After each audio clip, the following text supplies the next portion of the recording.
It comes down to you got to go out there and execute. And they started executing earlier than they have been. Yeah, they built up the lead in the 20-point lead in that third quarter. Yeah. Little closer than you wanted to see it in the fourth, but then that's when you flip the switch and Cade Cunningham closes that game out. He was very good in the fourth quarter. He was. And I mean, Cade is doing what he needs to do, right? And there are some times where, okay, he had a dud last week, and it was, okay, he has a dud. Everybody's got a dud every once in a while, but how does he respond? And he's responded. I still have a question as to, who's going to be the guy that is creating that spacing, because Duncan Robinson still is not hitting the threes at the pace that he has for his career, or that the Pistons need him to. Now, come away with a win, and I don't want to be negative Nancy, but come on, man, let's go. Cade Cunningham, third in the NBA in assists per game right now. I would like to see John Morton get Duncan Robinson more involved. Okay. Yes, that would be good. Are they failing him? 2-4-8. No, he had 9 3 attempts yesterday. Only hit 3 of them. I know. Come on. Yeah. So, and the other thing I liked was Ron Holland stat line in the first half was a lot better than the second half, but he gave him that spark early, and I think he has another gear. He's a guy that's starting to shoot confidently, and I think check in by midseason, he could be a completely different player. Yeah, I mean the two young guys that Ron Holland and Asar Thompson, if you can get them to bump it up a little bit, start looking around for a Robin. I'm not saying Holland's the Robin, but you start looking around and you want guys raising their hand saying, "I can do the job. I can get to that next level." Deadline today. How do the Lions get to the next level, John?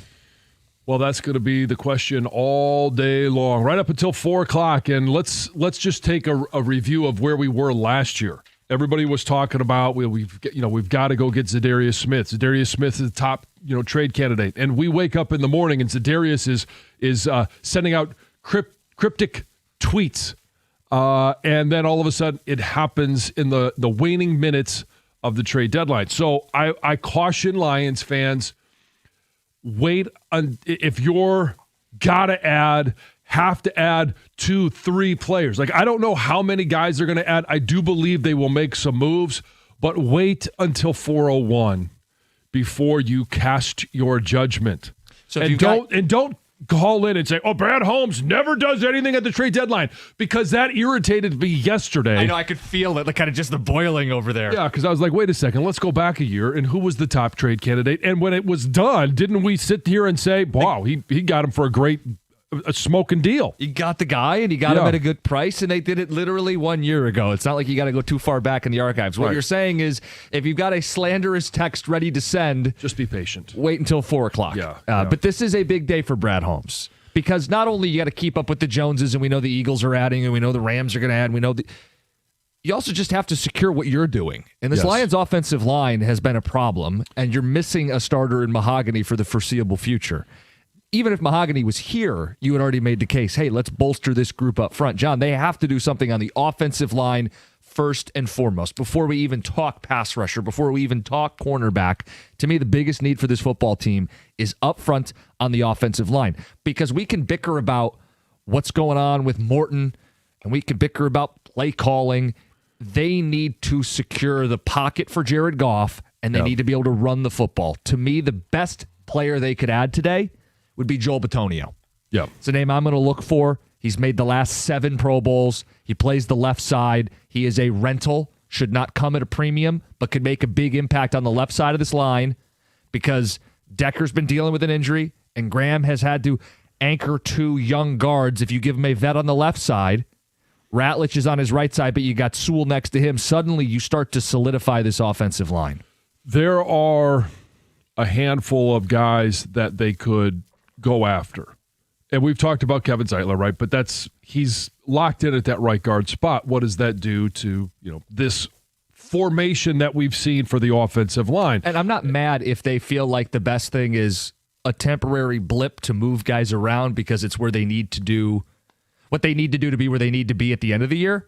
Ideally, you wouldn't have to do that, though. Right. And I want to know, is Tate Ratledge, is he able to move to left guard? Right.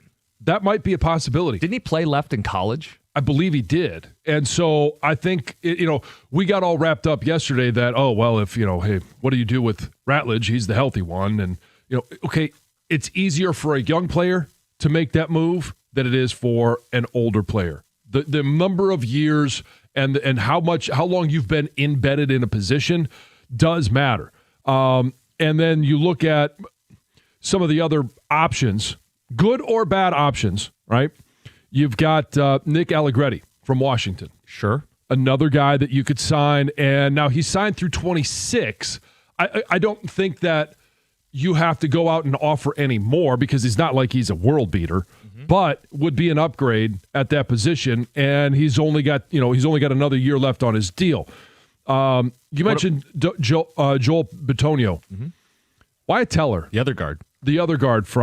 But here's what's interesting, and I wrote this down. You know what Cleveland did yesterday? No, I was not checking their transaction wire. So when you're trying to figure out, then the hard part is, like I've said for a couple of weeks now, want a tackle. So Cleveland goes and gets a tackle from Houston, Cam Robinson. Oh, yeah. So what is Cleveland doing buying? Especially for, like, they gave up a 7th-round pick, but what the heck is Houston doing? Selling. Like, they already traded their left tackle in the offseason to Washington. Now Cam Robinson, the only other guy that they have, and guess what?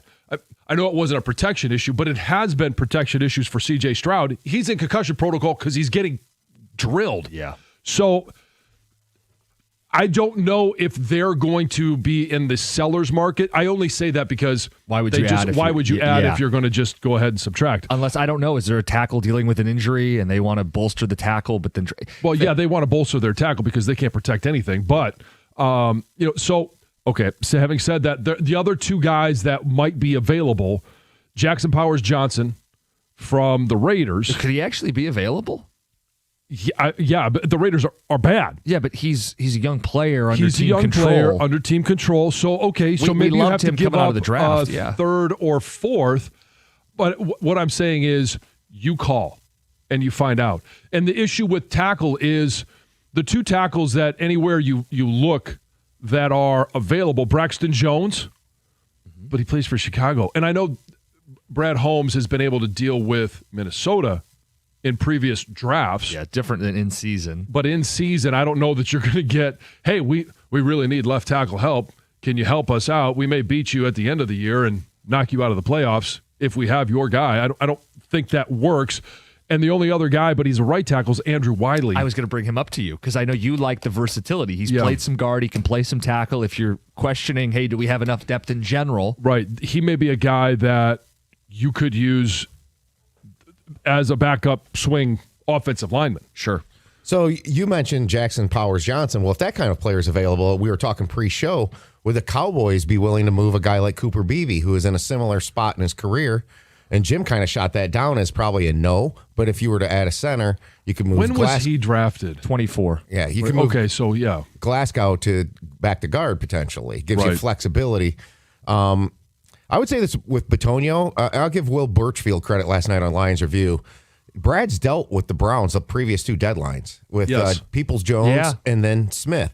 So that does matter sometimes. I know some people get mad at, you're always trading with the same team. You got rapport. Well, if the need is there, you have, you can work together to get a deal more likely. Yeah. I love and Bitonio. They're always sellers. To me, yeah. Bitonio's is the home run trade. I truly believe that. Like, if they don't add an offensive lineman, I think they're screwed. Well, okay, so I would say yes, I'd be happy with Bitonio. I would be more happy with Wiley. And the reason I say that is he's only under contract for this year. He does have the versatility. You can pay him a little bit more than Bitonio, I think, but it's a couple $1 million. And I think he's a guy that could back up both tackles, both guards. Yeah, but I might need him to start at left guard. Right. Oh, so that he can't back up. Okay, I'm saying right now back up, but he steps in at left guard. Yeah. But you could also, if something happens to Decker, I would feel better with Andrew Wiley going out there, and then you bring in Awosika. Okay. All right, so it gives you that flexibility. One extra level of My depth. thing is, though, if you're thinking Super Bowl, Decker and Sewell are healthy. Correct. And that's why Ideally. right. And so I'm adding a guard. I'm adding a guard. I'm a guy who's played in 7 consecutive Pro Bowls and is having another good season. Like, you are solidifying a spot. 248-539-9797. We'll be talking about the deadline for a good chunk of the show today from you guys. What we want to know. What is the biggest need? We have centered around the idea that it's offensive line. Mm-hmm. Is there a name out there that you think makes sense? And then the overall pressure on Brad Holmes to make sure he gets something done today so this team has their best chance to chase that Super Bowl.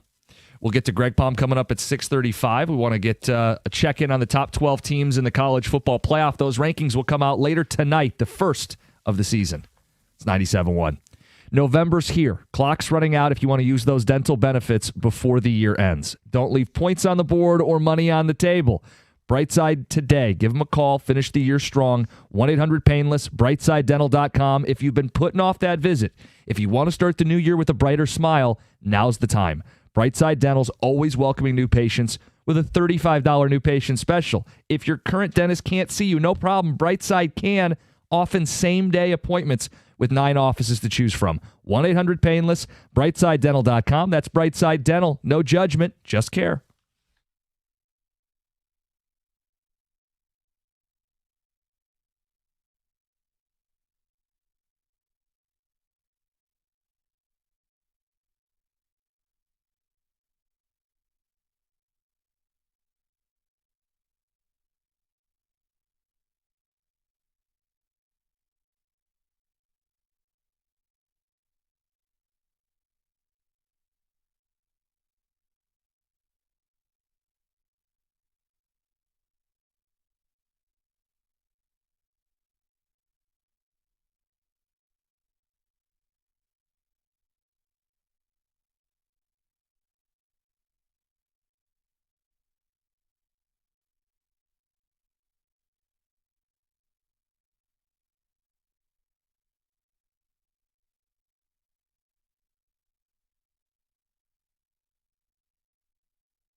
Mark Champion, Rick Mahorn on the call last night. Pistons win 5-2 on the season. They won in Memphis. Cade Cunningham, 33 points in the game to go with 8 assists. He had a bunch in that fourth quarter. Isaiah Stewart, a career-high 26 points at 4 blocks and 14 rebounds. Deadline day in the NFL. We want to hear from you guys. What's the biggest need? Is there a player you want to target? And what kind of pressure on Brad Holmes today? Read some of these ticket texts. All of our football coverage is presented by Paramount Plus. You can't count on much, but you can always count on Sundays with the NFL on CBS and Paramount Plus. Watch your local NFL game every Sunday on CBS and Paramount Plus. Visit ParamountPlus.com/NFL to get started today. All right, John, here we go. John, there's only been 8 offensive linemen traded at the deadline since 2002. Is it realistic we see a move? No, it's one of the least realistic positions to trade at the trade deadline. But it all comes down to need and what are you willing to give up? It's harder for you to integrate offensive linemen into an offense than it is a wide receiver or into the defense, a corner or an edge rusher. Guys, Holmes is Scott Harris 2.0. He'll grab guys that won't make a difference. Same thing as Harris. Okay, let's go back to last year. Zadarius Smith. Trading for DPJ at the deadline 2 years ago on a legit Super Bowl team might be Holmes' biggest mistake yet. It was a complete joke. He doesn't get enough criticism for not adding meaningful players at that trade deadline, signed Kevin and Lansing. Did we believe that they were a true Super Bowl contender 2 years ago? No. Right. And so getting to the NFC Championship game against San Francisco, we felt at the time that they were ahead of schedule. But Dan said, will we ever get back here? I know. mean, that's but he said that after. Like, we're talking about the perspective at the trade deadline. Guys, there's names out there that make sense for the right price. We have to make a move. Powers Johnson is interesting because he could potentially be Glasgow's replacement long-term. So if a future third lands him, you make that deal. I don't think the Lions have a third this year because of the Tesla trade. No, but they said a future third. Oh, okay, like a 20. Dip into, yeah, 27. If a team, if Cleveland would be willing to go 2 years down the road on that, yeah, or he's saying it should be Vegas with the Raiders. Oh yeah, Powers Johnson, who we liked a lot in that draft. Yes, center we out did. of Oregon. Mm-hmm. Yeah. 248-539-9797. Text says, John, you mentioned a bunch of offensive linemen. You didn't mention any centers. Any chance we could trade for a center and move Glasgow back to guard? Well, that's even harder to trade for, it's right? It's even harder to trade and put a center in position to play because so I pull up the centers that are quote-unquote on the trade block, and guess which center comes up? Ethan Pochik. Which team does he play for? The Browns. Like their whole team is on the market. Well, look, it's just like Randy Smith trading with the Padres except back Myles in the day. Garrett. No, guys, seriously, though, we're sitting here with this offensive line need, and I think this is a humongous day for Brad Holmes. I think some people are going to turn on him. I think some people might hand out a strike.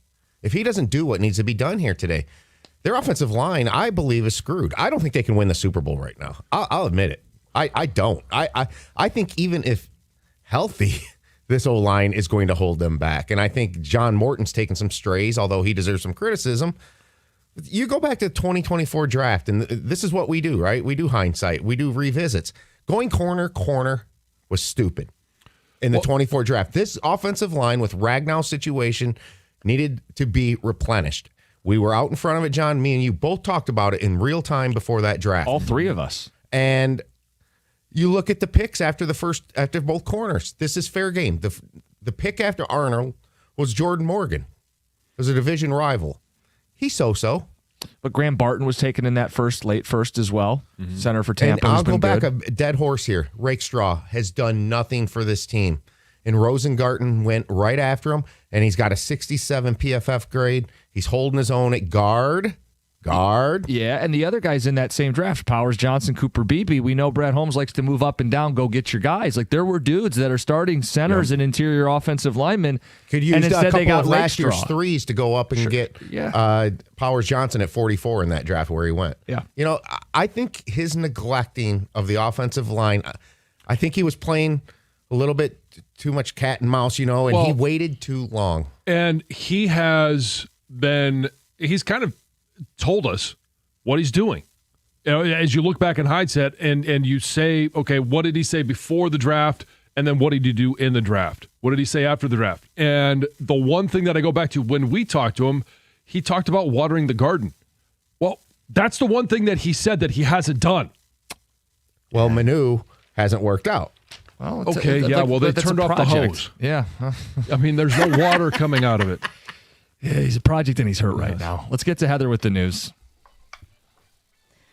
Good morning, guys. Good morning. Lou Whitaker won't be joining Alan Trammell in Cooperstown anytime soon. This I know he was left off the Baseball Hall of Fame's latest ballot, which is such sad news. So on Monday, the Hall of Fame released its ballot, and it included 8 candidates, which none of were Lou Whitaker, who they believe, obviously, made a big impact on the game post-1980. Bummer, right? Just if you think of the best players at that position in that time, you immediately think of Lou Whitaker. Yeah. Gosh, I know. His numbers stack up. Everything stacks up. I just don't get why he's being left off every year. He was only on once in 2019 for the 2020 Hall of Fame class, and he only received 6 votes then. He needed 12 to be inducted, so gotta wait a little bit longer, I guess. Yep. The federal government has charged 2 Dearborn men after they allegedly conspired to commit an act of terrorism over Halloween weekend. According to the criminal complaint, the men have been charged with gun crimes after acquiring multiple AR-15 style weapons, multiple tactical gear, large amounts of ammunition, and it's also been documented that they were practicing at a local gun range, also looking for possible attack locations. Investigators say that they scouted several LGBTQ-friendly bars on Woodward and Ferndale. Mm-hmm. They say that the men were planning to carry out the attack on behalf of ISIS. And scary stuff. You can go through and read I read more most and more. of the affidavit, Yep. 2 more suspects have been charged in connection with that shooting that wounded a Macomb Township businessman last month. So a man and a woman from Sterling Heights were arraigned on multiple felony charges on Monday. The man was charged with conspiracy to commit first-degree murder. That's a life felony. And conspiracy to embezzle $1,000 or more, which is a 5-year felony. And then the female suspect, again, charged with embezzlement of $100,000. Which is a 20-year felony, and then conspiracy to embezzle $1,000 or more as well. So they're both facing charges. And they also have given more charges to the man that was arrested previously. That was the shooter. Mm-hmm. They gave him conspiracy to commit first-degree murder. So there you go. Have that.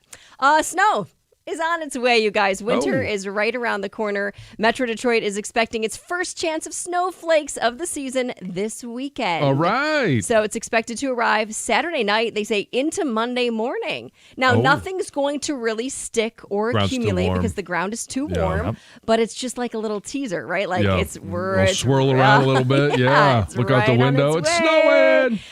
The timing of the first snow is right around average for Southeast Michigan, where the first measurable snowfall typically arrives right around November 17th. So kind of right on average there. So just get ready. It's right there. Winter is right around the corner. You got to love this. We don't really get an early fall, but we sure will get a winter right on time. Sure will. Yep. The sexiest man alive has been named by People magazine. Jonathan Bailey. Oh, you said Jonathan. I thought. Left off from again. Bridgerton, Wicked. He has been awarded the honor. He says he's incredibly flattered, but it's completely absurd. But he says it's been a secret for a while, so he's excited to let some of his friends and family find out. So Jonathan Bailey? I don't even know who that is. And I haven't even Googled what he looks like. Okay, well, this is him. If I confirm. I like your sweatshirt, by the way. Oh, thank you. Yes. Lisa just picked it up for me. He's a handsome guy. Oh, sure. Yeah, he's handsome. I don't think I've ever seen him. I haven't Is watched. A handsome fella? What do you say he's in? I've Is he seen hot? Wicked, but I've never seen Bridgerton. I've never seen Bridgerton. He was also in Jurassic World, the new one, the Rebirth. I did watch that. What was his role? I don't know. That's all I know. He was in it. Okay. Google. Go to his IMDb page. You're right, Heather. I could just Google that. That's Heather with the news. Coming up next, it's Greg Palm. It's 97.1.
find out today what the committee thinks. We find out right now what Greg Hargrave thinks. All right, so we got 27 out of 68 Power 4 teams remaining with 2 or fewer losses. Now, of those 27 teams, 20 are playing this week. 9 of those 20 teams have 2 losses. However, 0 of those 2-loss teams are playing against one another. So by the time we revisit this next week, could still have as many as 27 2 or fewer loss teams, could have as little as 18 remaining. Remember, we're kind of looking at 11 for the at-large pool. Yep. Number 1 is Indiana at 9-0. Continue to lay waste to teams that are lesser than them, and there's no let-up from this team.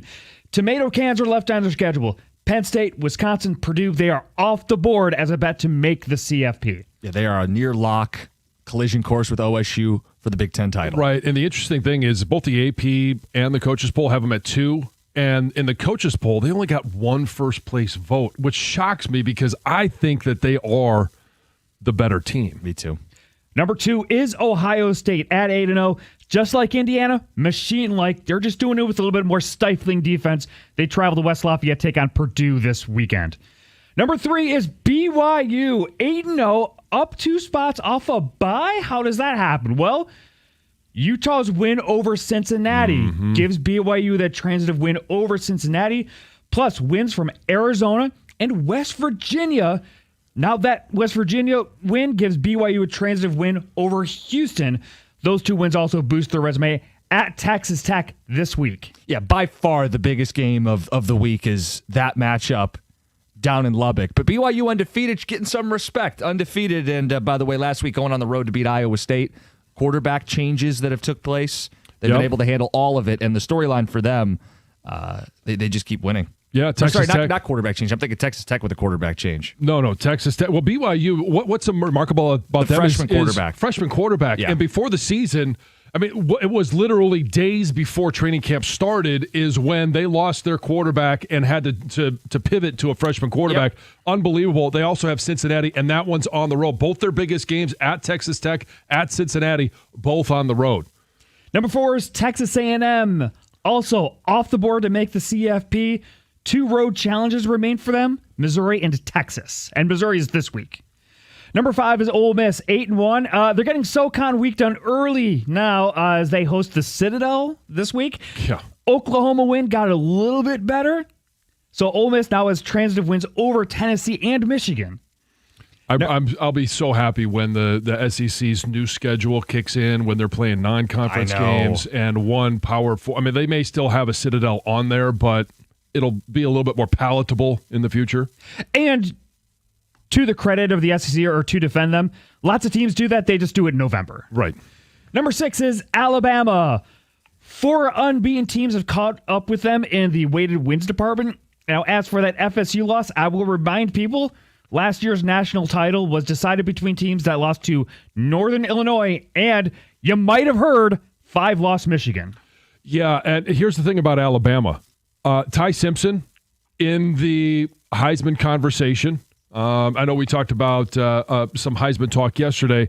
I think he's in it. And then in normal years, their remaining schedule would be awesome with LSU, Oklahoma, and Auburn. Now, LSU, Auburn, both, interim coaches. Oklahoma, that'll still be a good win. But their wins so far at Georgia, at Missouri, and then also at home against Tennessee and Vandy, they've had a gauntlet in the last 4 or 5 weeks. Yeah, most of their tough work is done. Those wins will keep accruing in value. And I will say, Auburn always plays them tough in Jordan-Hare. Yeah. Number 7, the Utah Utes, new friend to the rankings at 7-2. Dominant win against Cincy. But their best win to date is a more unheralded home win against Arizona State. Also in convincing fashion. And that Arizona State team just beat Iowa State, taking advantage of one of the most unheralded home field advantages in the sport at Rice-Eccles Stadium. Still 2 conference losses for Utah. Yeah, I was just going to say, that's going to kill them. And the 2 teams they lost to are teams that are going to be in that Big 12 title race. Right. So that puts Utah down in this middle tier. It's going to be tough to get to Arlington. We like them. Does the committee? I don't know, but they have set themselves up for a 10-2 regular season. Does that give them an at-large bid? Number 8 is Georgia. The FAFO team of Greg Palm. In each of their 4 wins against Tennessee, Auburn, Ole Miss, and Florida, they have had a sub 50% chance of winning that game in the second half. So they played close to the sun here. Georgia still has games left against Texas, Georgia Tech, both of them at home. Number 9 is Virginia, a second new friend into the rankings. Virginia making their debut at 8-1.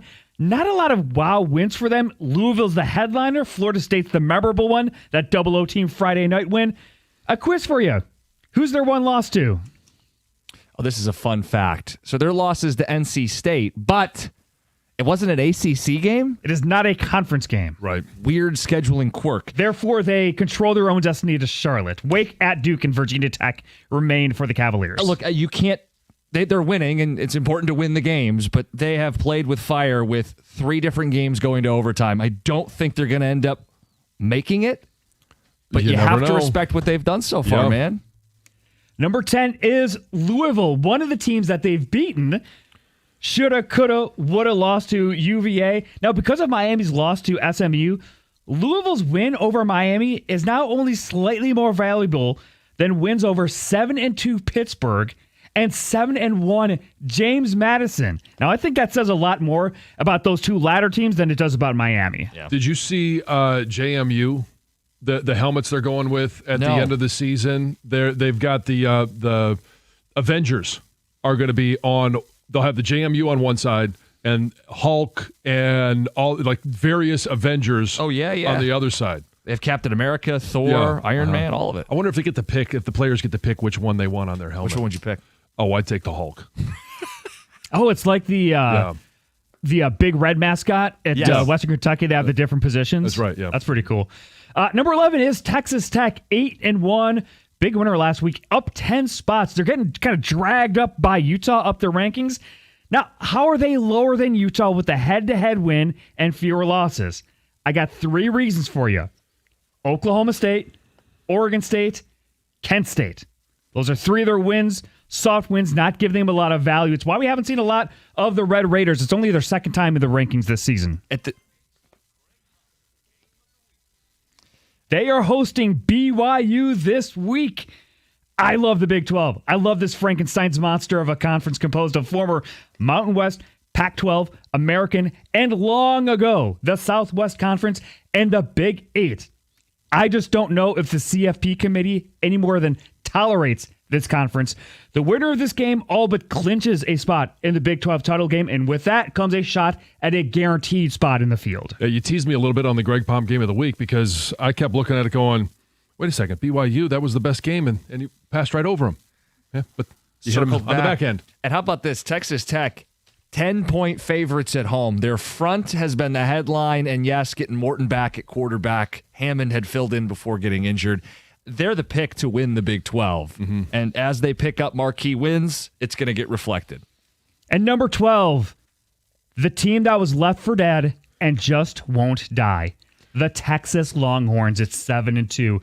Biggest winners of the week. They're up 16 spots from a week ago. Since their second loss, they circled the wagons at Red River.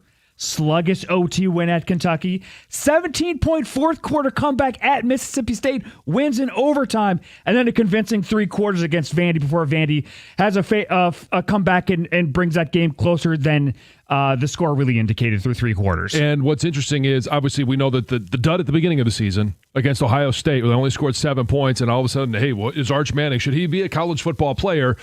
At the end of the season, he's starting to show signs of improvement. I'm not saying he's living up to the hype that we put on him early in the season, but they have 3 games remaining. They're on a bye this week at Georgia off of the bye, so they get 2 weeks to prepare for that game.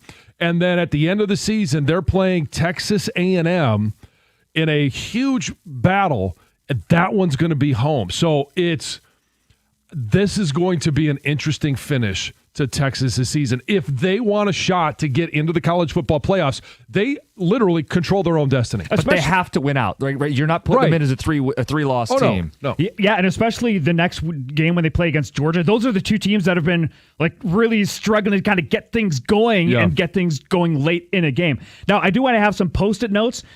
Michigan crosses the bridge for the 7th time this season. They are out of the field.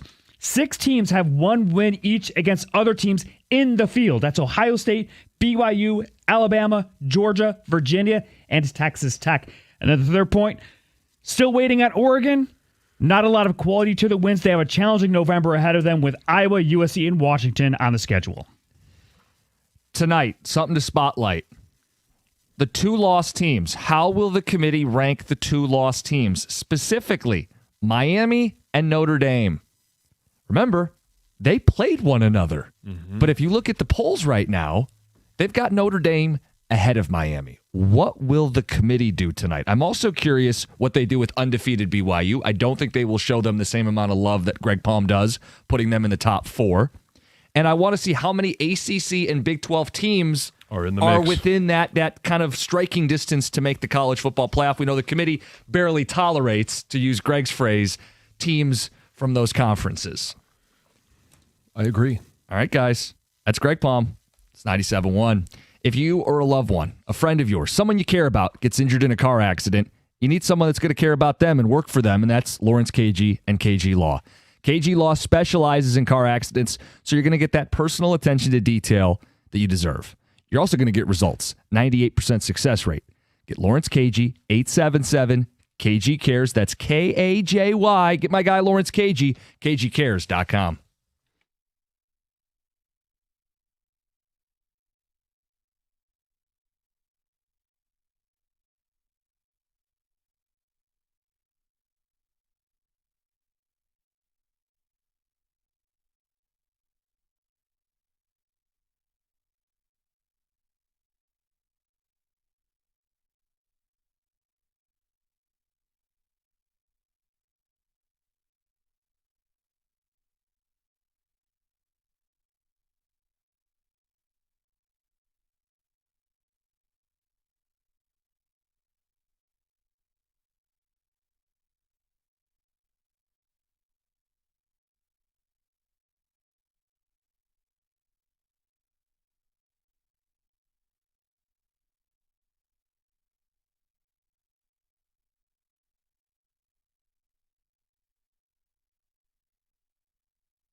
Pistons got a win last night in Memphis. 5-2 start on the season. Mark Champion on the call. There we go. $2 Grand Slam coming up at 7:25. A chance to win $2,000 in the next half hour or so. Mm-hmm. John, 4 o'clock today, trade deadline in the NFL. Set the expectations. What do you want to see? What's the biggest position to need? And for Brad Holmes, how big a day is it for him? Well, I think it's always a big day for the general manager. If you're a team that's in contention for postseason play, but we're beyond that, right? But if you're a team that expects to be one of the 14 that's playing in the postseason, you want to do everything you can to give yourself the best chance. If you're one of the 5 or 6 teams that people are saying you got a shot at the Super Bowl, then you certainly want to be active at the trade deadline, because at this time of the year, especially if you're trading for guys with expiring contracts, or this is trade deadline 101, you don't have to give up much. A 6th round pick, a 7th round pick. Now, if you're going to, dabble in some of the guys that maybe have 2 years left on their contract or they're younger, all of those things start to, add up the price in regards to what you're going to pay. They need to address the offensive line. Guard, tackle, preferably a guy that can, switch between both would be ideal. But if you're looking for a starting guard, the 2 best on the market that we have talked about, Kevin Zeitler and Joel Bitonio. Those are the guys that, hey, you've got to be calling on and see if there is any way, because if either of those guys end up on other rosters, you're like, okay, well, they were available, and then you see what they went for. You see the predicament that you're in right now. That's where things get really sketchy in regards to how you feel about Brad Holmes and his ability to do anything at the trade deadline. So, again, the Lions don't play in a league by themselves. They compete against other teams, and those other teams are pretty aggressive. Howie Roseman and the Philadelphia Eagles are the reigning Super Bowl champs, and they traded a 3rd-round pick to add a pass rusher. Mm-hmm. Now, I'm not mad that the Lions didn't make that move, but they need to make their own corresponding moves to keep up and compete with the best teams in football. And for Detroit, I don't think their biggest need is edge for as much time as we've discussed it. For as available or not available as Trey Hendrickson may be today, the biggest need is up front on the offensive line. Pave the path for the run game, make Jared Goff's life easier, make John Morton's life easier too. Yeah. And I know he could be better as a play caller, but everything looks a lot better when you've identified up front and you've moved people up front. So you also have to think, okay, who are the teams we're going to be competing against in the postseason? One of them that you have a potential to play is the Eagles. Yeah. The other one, the Rams. Yeah. All right, and both of those teams, what are they really good at? Applying pressure on opposing quarterbacks. And the Eagles haven't been as good this year because they lost a couple of guys on the edge, and they brought back Brandon Graham. They go and they trade, and but I expect them moving forward, they're going to be better than they were to this point. Yep. Now all of a sudden you're down an offensive lineman, and if something happens to Taylor Decker, do you want to be playing in the postseason with Coyote Awosika at left guard and Dan Skipper at left tackle? No, they're screwed. So they won't get off the ground. You and you can't plan for every possible injury. But if you have a weak spot on your team, if you have a pressure point that could burst at any time, you need to address it. The offensive line, and yeah, we can talk about how they didn't address it in the draft of 23 or 24 or this year in 25. They're in this position now. So deal with it and go out there and make it better. Yeah, and don't have any regrets. Like, you're right, you can't forecast future injuries, but you can forecast, or you don't have to forecast anything. You can live in today's reality where you lost your left guard and your left tackle's been dealing with something and will be dealing with something for the foreseeable future. So bolster that group up front. I mean, that is the task of Brad Holmes today. And I recognize offensive linemen are rarely traded. So make this one of the rare instances of where a trade is made. Mm-hmm. 248-539-9797. We'll get some of these ticket texts in the mix. Well, you have some expiring guys, too. But Bitonio and Zeitler, it's right there. They're vets. They're on maybe bad the last teams. go-around. They're on terrible teams. So can I make a comparison here? Is this like Scott Harris not addressing starting pitching at the trade deadline? Reese Olson, last game pitched was July 24th, 7 days before the deadline. Like, the offensive line became something all of a sudden because of the Mahogany injury. If Harris addressed that, do they win the division? Maybe. And I think there's a similarity here to, well, of course they needed bullpen help, and of course they need pass rushing help, but you have a direct need now. Well, this has got to be addressed. Well, think about this. You could rank the needs however you'd like, edge, corner, offensive line. In the secondary, you're getting back Kirby Joseph at some point. You're getting DJ Reed back at some point, right? You're getting Davenport. On the D-line, I don't know that you're getting Davenport back. But Davenport is in a category unique to himself. If you get anything from him for a game, thank you, appreciate your service, but don't count on anything. What I was going to say is you're getting Pascal back, and McNeil is going to get his feet under him down the stretch run. I think you could secondarily look to add a pass rusher because you can never have enough. But by far, the biggest need was offensive line. If Mahogany was healthy, we'd be talking about offensive line because on the year, they have been too inconsistent up front. I'm not going to say they're a bad offensive line, but they're not a consistent offensive line. We watched them manhandle Baltimore in Baltimore. We watched them drop 50 points against Chicago. The problem is, for as many of those games, there's games like the game they just played. There's the Green Bay game. There's the Kansas City game. There's the Tampa game where the offense wasn't very good. On the year, they're bad on third down. The quarterback's getting hit more than he's ever been hit. They needed offensive linemen even if they were healthy. And now you're talking about, John, real issues with the health of this offensive line. Mm-hmm. And the biggest thing I think with the offensive line this year is the run game in terms of just consistent chunk yardage. The 5 to 7 yard rushes that make your third downs easier because their third down offense has been bad this year. Ticket text 248-539-9797. First they love you, then they hate you. Let Brad cook. We will be fine. Well, and so that's why I'm not in panic mode. I'm disappointed that we're in this position with the offensive line, and it's for a number of different reasons. But you have an opportunity now. If Zeitler at 4:01 today, if he's still a Tennessee Titan, or Bitonio is still a Cleveland Brown, okay, well, maybe they weren't even available. Or maybe, and I don't know the ins and outs of Zeitler's contract. I don't know if he's got a no-trade clause in there. We don't see that very much in the NFL.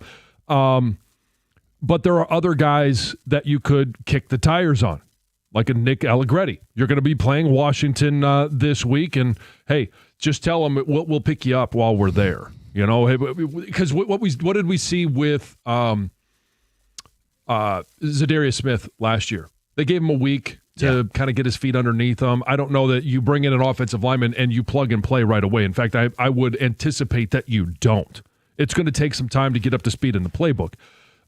The other guys, Jackson Powers Johnson, younger player, rookie contract, and you get a chance to maybe right a wrong where you didn't take him in the draft, but if the Raiders say, you know what, hey, we need picks, we need to revamp everything, he might be available. He is on some lists where, and you don't get on these lists without some scuttle, some rumors. Yeah.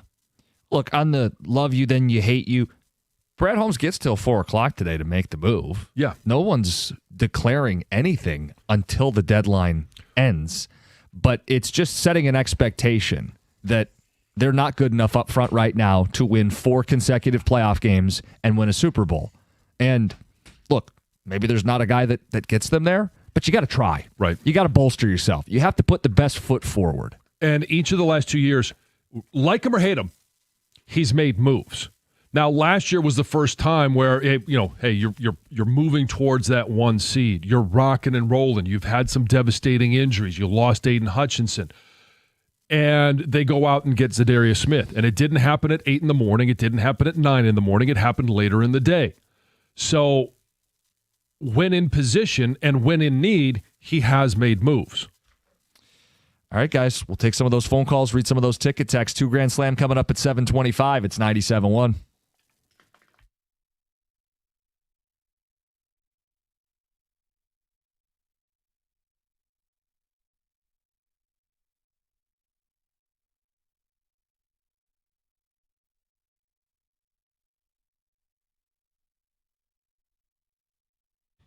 Brought to you by Moran Buick GMC. Cade Cunningham was dominant in a 114-106 win over the Grizzlies last night, especially in the fourth quarter with 19 points. He finished with 33 in total. After the game, Pistons coach J.B. Bickerstaff described Cade in a way that only he can.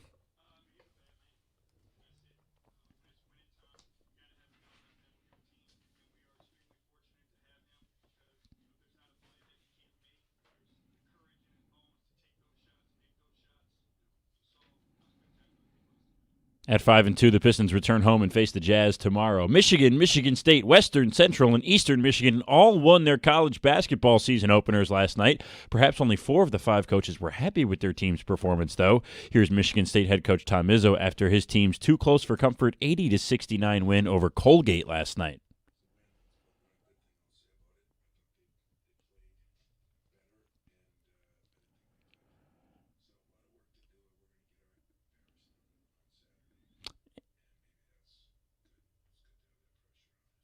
And in Ann Arbor, Michigan won 121-78, despite a quiet debut for Yaxel Lindenborg with just 12 points. And the Red Wings taking on the Golden Knights tonight in their final game on the West Coast trip. That's at 10 o'clock right here on The Ticket. At the Corewell Health Sports Desk, I'm Brendan Shabath. For more, go to 971 The Ticket or visit Odyssey.com.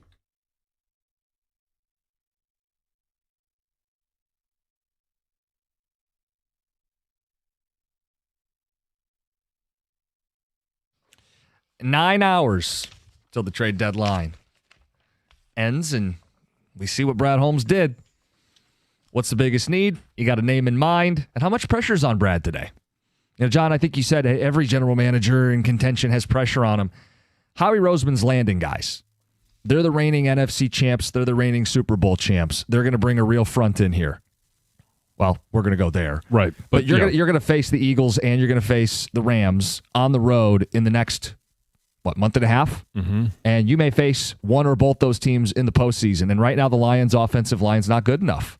Do something about it, Brad. I mean, Joel Bitonio's my guy. I would love it. He's a left guard. He's made 7 consecutive Pro Bowls. He's been an All-Pro. He's a vet. He's on an expiring deal. He's on a bad football team. He's on a team that Brad has made deals with each of the last 2 deadlines. And why would Cleveland keep him? I've yet to hear a compelling reason for why Cleveland's going to sit there and knuckle down and make sure this guy's on a 4-win football team. Just because? I don't know why they would keep him, but I don't know why they would go and get Cam Robinson yesterday as a tackle from Houston. It doesn't add up unless they're bringing in, knowing that they're going to trade a guard, they're going to bring in a tackle to secure one of their sides. And hey, we're going to lose one, but we're going to add one. Cam Robinson, that deal was late September. Oh, okay. Well, yeah. Sorry. It's all good. I mean, they added an offensive lineman, but at the same time, if someone's willing to offer you a 4th-round pick for Joel Bitonio, which may be an overpay, John, I'm just throwing out that the Lions have a 4th-round pick. He'd make a big-time impact here. Why in the world would Cleveland say no? And hopefully Brad can get it for less the way he did Za'Darius a year ago, but that's the guy that makes the most sense to me. There are other guards, and you've highlighted some of them, and the ticket texters will point some of them out, and I just want to see them bolster up front. Yeah. So what if Cleveland wants a 3? They don't have a 3. And you don't have a 3. Would you give up their 2? Would you do it? It's a gross overpay. I'd probably at that point, there's other guards you can go get. Yeah, there are other guys that you could sit there and say, okay, and you could play hardball with them. I mean, we looked at what they gave up for Za'Darius Smith last year, and we thought, that's it? Right. Okay, here's the riddle. Lions wouldn't give up a 2. They don't add a guard. At all? Yeah. Well, if it's at all, then I'm giving up the 2. It's not acceptable to not add somebody up front of the offensive line, given this team's goals, aspirations, and current issues. I mean, you are kind of grossly overpaying to a degree, considering what the market is, but the need is so significant, and the quality of player, don't dismiss that here. Yeah. You are upgrading your team significantly by getting him. Who cares if he's a rental, and he may be somebody that stays for another year. Right, and so here is some of the conversations that need to happen behind the scenes. All right, hey, we're going to trade for you, and you could talk to the agent and say, what is the likelihood that we would be able to re-sign him to a one, because he's entering that part of his career where it's going to be a whole bunch of 1-year contracts. Year to year. And so would we be able to extend him, and maybe there's some deferred money in there for another year? Because when you look at the draft and you say, okay, well, they got a 1st and a 2nd in the upcoming draft, but they don't have a 3rd. They've got a 4th. All right. I'm looking ahead. I would think in this upcoming draft, they would have to address tackle and guard in the draft. But if they do that with the 2nd, with Bitonio, you would want to have him for at least 2 years. Right. Yeah, I think that's part of the equation. I mean, you can learn a lot here from what the Tigers did with Scott Harris. They weren't willing to part with Briseño, so they couldn't get the guy from Bednar, right? Yeah. And again, I mean, in hindsight, we think the Lions are a better team than the Tigers, or have a higher Yes. ceiling, I could put it that way. So give yourself every chance to hit that ceiling and be the last team standing. I mean, I remember when the Patriots traded a 2 for Mohamed Sanu. I mean, sometimes there are just grossly overpaid, and that was a bad move. I hope that wouldn't play out here. Yeah. But Randy Moss got traded for a 1 at one point, and then he got traded for a 4. I mean, sometimes you just got to do you, and you got to worry about later. Yeah, again, and some people are going to say they need a center. Center's going to be a harder position to plug in. Right. To put someone in the middle in charge of all the protections mid-season is going to be a lot harder. Now, if you plug in a center and you move Glasgow to guard, you could still make all those calls from the guard position. Okay.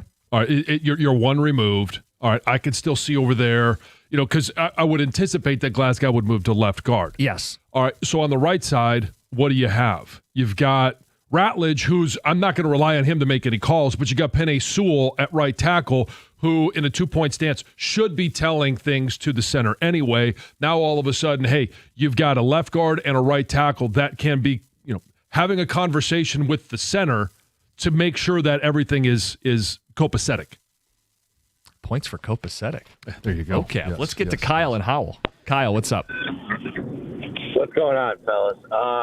The way I see it is if they don't make a move today, whether it's a lineman or just somebody, a pass rusher, even though you guys are saying, and I agree, they don't really need to address pass rusher. If they don't make a move today and they don't come out this week and beat Washington handily, I think it makes it very clear that they're not serious about winning a Super Bowl, and that's just how I feel about it. And especially next week, if they don't go out and at least be competitive against the Eagles, I'd love to see a win. But, I mean, if we keep it close against the Eagles and beat Washington handily like we should, I think it would make it obvious to the people of Detroit that, hey, we're serious about winning a Super Bowl. But if they don't do any of those three things, it's kind of hard to root for them seriously and think, hey, they're trying to win a Super Bowl here, because I don't see it. You want to be seen. You want to see it. You want to be shown. And thank you, Kyle. I think that's a great point, because what do we say about Scat Harris? What do we think about him and the deals that he did or didn't make at the trade deadline? They weren't serious deals. And so did he look at their roster and their position and say, you know what, I'm not going to give up this capital, because even if I do, I don't think we're in position to actually win a World Series. I'm gonna wait until we're in position to win a World Series. If they don't make a move today, does that signal to the fans that Brad Holmes, Dan Campbell, and the franchise thinks we're not really in position to win a Super Bowl this year? I'm throwing that out there as a possibility. Yeah, I just know publicly they haven't run from Super Bowl. Right. So act like it. I think his phone call is a good one. Look, I think they should go into Washington and beat the Commanders. Certainly bounce back. It's a game that's been circled. Imagine, though, you've added someone up front on the offensive line. Even if you lose in Philadelphia, you feel like, okay, we're going to get this right and settle this offensive line and let them gel down the stretch, and we'll get them the second time around. You can start to build a case. Let's get to Chuck in a Truck. You're on 97.1. Good morning. How you guys doing this morning? All right. Chuck in a Truck. How you? Absolutely wonderful this morning. Listen, I went out tailgating on Sunday and got on Channel 2 and Channel 4 News, and only to be disappointed by the time 4 o'clock came around, but, still had a good time. Hey, listen, I just wanted to know what happened to Tyleik Williams. I mean, I understand that McNeil is back, but, kind of got pushed around over there on the defense, and our number one draft pick, our first-round draft pick, was nowhere to be seen. Do you guys have any stuff? Well, Chuck, so Tyleik Williams was no different than anyone else last week. I think he's played just fine to this point for a rookie defensive tackle. Last week, he got pushed around, but so did everyone else on that defensive front. Yeah, that's kind of my point. So here we are. We still need we need a guy. What do you think? you could always use more help on the defensive front. But I think in terms of priorities, because you only have so much draft capital that you can send out right now. And I think the priorities are O-line, maybe even secondary, before you're going to get to the defensive front. And specifically the interior of the defensive front. I think they're going to bank on McNeil and Tyleek to get better as the year goes on. Yeah, and DJ Reader is a veteran there. Ticket Text says, don't the Lions have a pick between the 3rd and 4th rounds because Aaron Glenn was hired by the Jets as a minority head coach? The answer is they did. They already sent it away. They traded 2 thirds for this upcoming draft, plus last year's 3rd to acquire Isaac Tesla. So the answer is no. They would have had that pick, but they used 3 third round picks to go draft Isaac Tesla last spring. Correct. 248-539-9797. We will get the 2 Grand Slam after Heather's news. That's next, 97.1. Hey, America's favorite place to watch football, basketball, hockey. It's at Stadium Swim, located at Circa Resort and Casino, and the college basketball season got rocking and rolling last night, too, so we're getting ready for March, and that's not M-A-R-C-H. Catch all the biggest games at a viewing experience built for sports fans. You can chill in one of the 6 pools on 3 different levels for a perfect view of their massive 40-foot-tall high-definition screen located at Circa Resort and Casino in downtown Las Vegas, and it's right there on Fremont Street. Stadium Swim. Book your spot today at circalasvegas.com.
We've got Dan Campbell coming up at 8 o'clock, the 2 Grand Slam in minutes. But first, Heather with the news. Yeah, well, this morning, as I was sitting here, my phone was blowing up with the news of former Vice President Dick Cheney's passing. So according to his family, he passed away Monday night due to complications of pneumonia and cardiac and vascular disease. He was 84 years old. They did release a long statement. In it, it said, Dick Cheney was a great and good man who taught his children and grandchildren to love our country and to live lives of courage, honor, love, kindness, and fly fishing.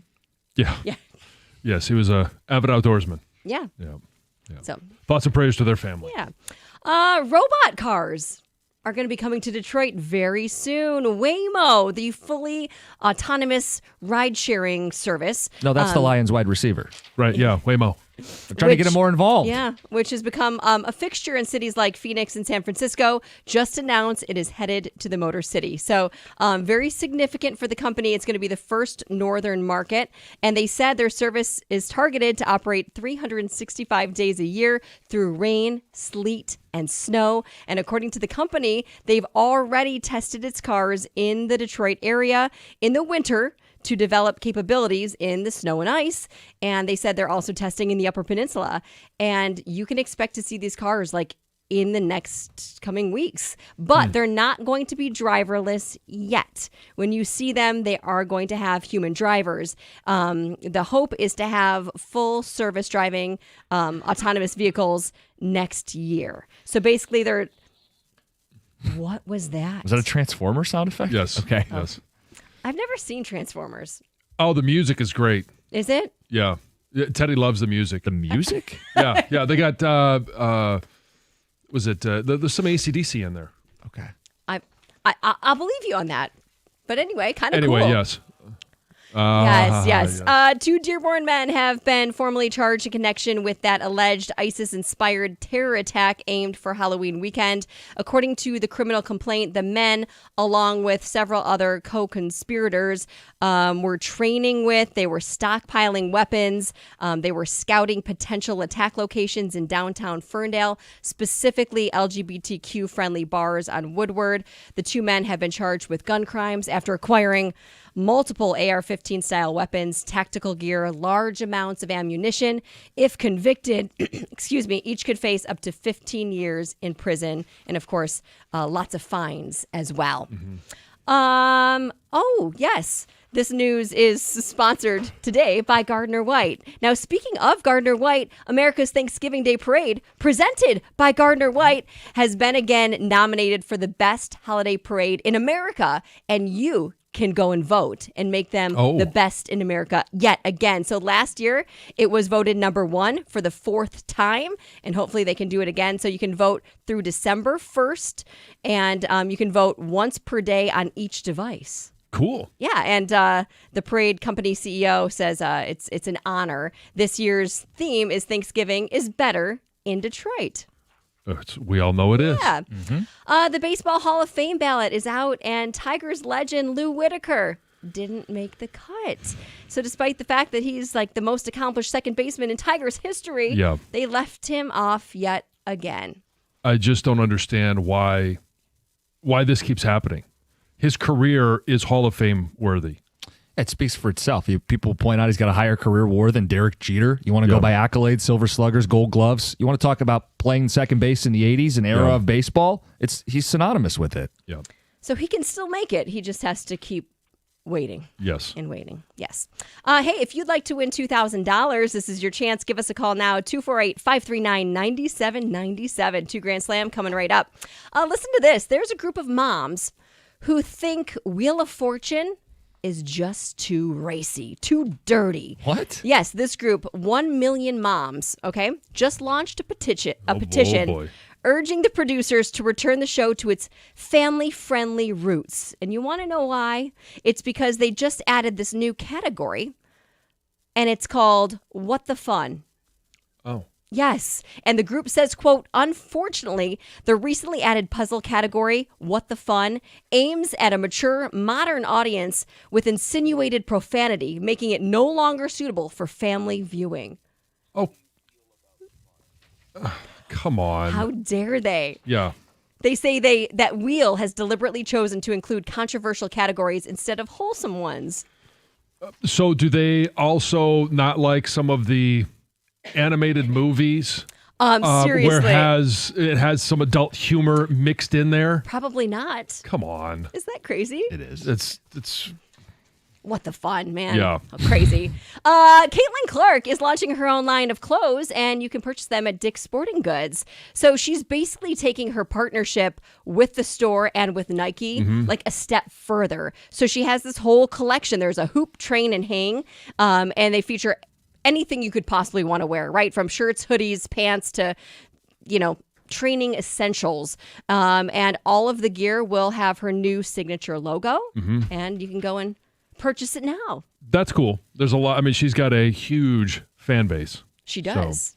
Pretty cool. Yeah. Finally, I've had this story kind of like rotating in my news, and I've just never gotten to it, but I think it's amazing. There is a family in Australia that recently discovered a message in a bottle written more than 100 years these ago. stories. I do, because I want this to happen to me. I think it's incredible, though. What was the message? So it was from 2 World War I soldiers, right? That's kinda There was cool. 2 messages in this bottle, perfectly preserved. Like, you can still make out the handwriting. One letter was written by a 27-year-old Malcolm Neville, the other by a 37-year-old William Hartley. It was written on August 15th, 1916. And they basically said, like, hey, we're having a great time so far, enjoying the food, except for one meal, which we, basically got rid of overboard. And then it goes on to learn the history. One of the men passed away like the next year in battle. The other one survived longer, passed away from cancer. But one in the letter said, I hope you give this letter to my mother.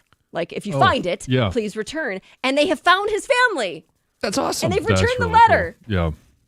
I want that to happen to me. Okay. I see why you put it in the news. It's cool. All right. Isn't it cool? It is. I'm Yeah. not disputing it. No, you sound like you're talking down to her, Written though. more than Is that how that 100 sounded? years ago. Yeah, that was you sound very genuine. dismissive. Like, cool. Put that in the news. Uh-huh. That sucked. No, I mean, I so I meant when, that when, genuinely. Normally, I am Yeah, snarky when and Stoney smarmy. was here, that was like kind of a theme. Every 6 months or so, you'd have a story about a message in a bottle. Always. And I've been here for some of Yes. those news stories. I want it to happen. Or to you, like somebody I know. Anybody. Find one and bring it in. yeah, no, we don't want it to happen to Cookies because he'll just throw it away. He'll throw it right back in. Screw this. Let it He'll be at add sea to for it. another Yeah, 100 yeah. years. Uh-huh. All right, let's give away some money.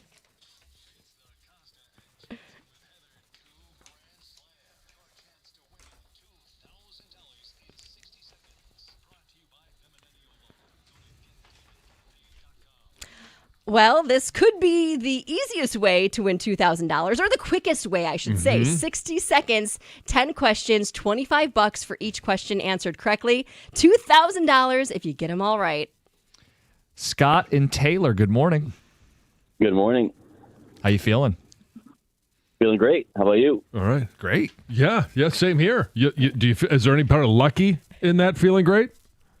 There may be a bit of lucky in that. Okay. All right. Good luck, Scott. So you know the rules. If there's Thank one you. you don't know, you can say pass. And if there's enough time, we'll get back to it. But your time is going to start right now. Who do the Detroit Lions play this coming Sunday? The Commanders. Who is the defensive coordinator for the Minnesota Vikings? Pass. Is Houghton located in the lower or upper peninsula of Michigan? Lower. Who do the Red Wings play tonight? Vegas Golden Knights. Stain Steichen coaches this NFL team. The Colts. This team currently leads the AFC East. The New England Patriots. What is the nickname of the University of Cincinnati? Bearcats. She played Rachel in Batman Begins. Pass. The main campus of Northwestern University is located in this city.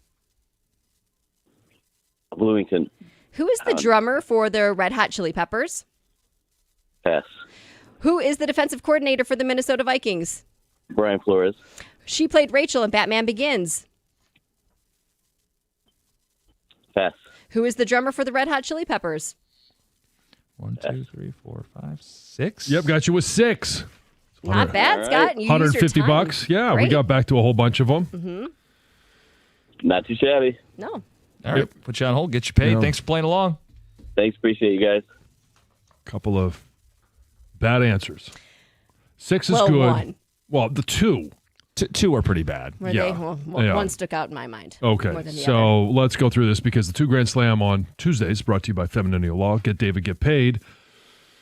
The Detroit Lions this coming Sunday play the Washington Commanders. Yep. Got that one right.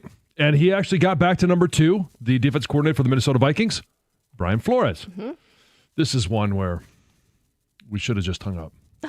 Houghton, located in the lower or upper peninsula of Michigan. He said lower. No, it's in the upper peninsula. Houghton Lake is in the lower.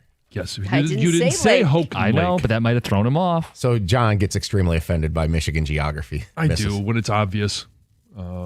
Some counties I don't get too upset about. Counties it's a tougher one, but Houghton, come on, Houghton, Hancock, it's in the Upper Peninsula. I mean, that's subjective. I mean, would you say Tecumseh? You wouldn't say that's in the Lower Peninsula, or you wouldn't say that's in the Upper Peninsula. Correct. You would say it's in the lower peninsula. Yes. The Red Wings play the Golden Knights tonight. Shane Steichen is the coach of the Colts. Got The that one. Patriots lead the AFC East. Good pull there. A lot of people would just That's a good get. think it's the Bills. No, the Pats. 7-2 plus the head-to-head. What's the nickname of the University of Cincinnati? The Bearcats, Rachel and Batman Begins. Katie Holmes. That would have been a tough one. A little tricky because Maggie Gyllenhaal played Rachel in Dark Knight, Yeah. where she got killed John, I'm assuming the second one that irks you by the is Joker. Yes. Yeah. Northwestern University. It's not in Bloomington. That's the Indiana University. He knew he messed up. Yeah. He did. Yeah. It's in Evanston. I thought maybe he would even say Chicago. It's Chicago's Big Ten team. Blah blah blah. Whatever. No, it's in Evanston. Come on, man. Who's the drummer for the Red Hot Chili Peppers? Chad Smith. Now, that would have been a tough one if it hadn't been in the news yesterday. Bingo. That was sports guy. Yeah, he did Yeah. well, but he got He did 6. good. Yeah. Yeah. All right, your next chance is on Thursday, 7:25. Dan Campbell joins us at 8:02 this morning. It's 97.1. Hey, Detroit, it's Heather. Here with some big news. Verizon, America's best 5G network, wants you to bring in your AT&T or T-Mobile bill, and they'll give you a better deal. So if you think Verizon is expensive, well, think again. Not only does Verizon let you lock in your low price for 3 years, everyone in the family can mix and match their plans with My Plan. And everyone can get the same great phone deals when they trade in an eligible phone in any condition on My Plan. That means new and existing customers. That's more reasons to save, more reasons to switch. Bring in your AT&T or T-Mobile bill to your local Detroit Verizon store, and they'll give you a better deal. Rankings based on Root Metrics United States Root Scorer report dated first half 2025. Your results may vary. Must provide a postpaid customer mobile bill dated within the past 45 days. Bill must be in the same name as the person redeeming the deal. 3-year price lock applies to then current base monthly rate. Additional terms apply to promotional offers. See www.verizon.com/switch-2-verizon/.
.97.1, good morning. Got Dan Campbell joining us at 8 o'clock today. It is the day of the trade deadline, 4 o'clock. Find out what the Lions do.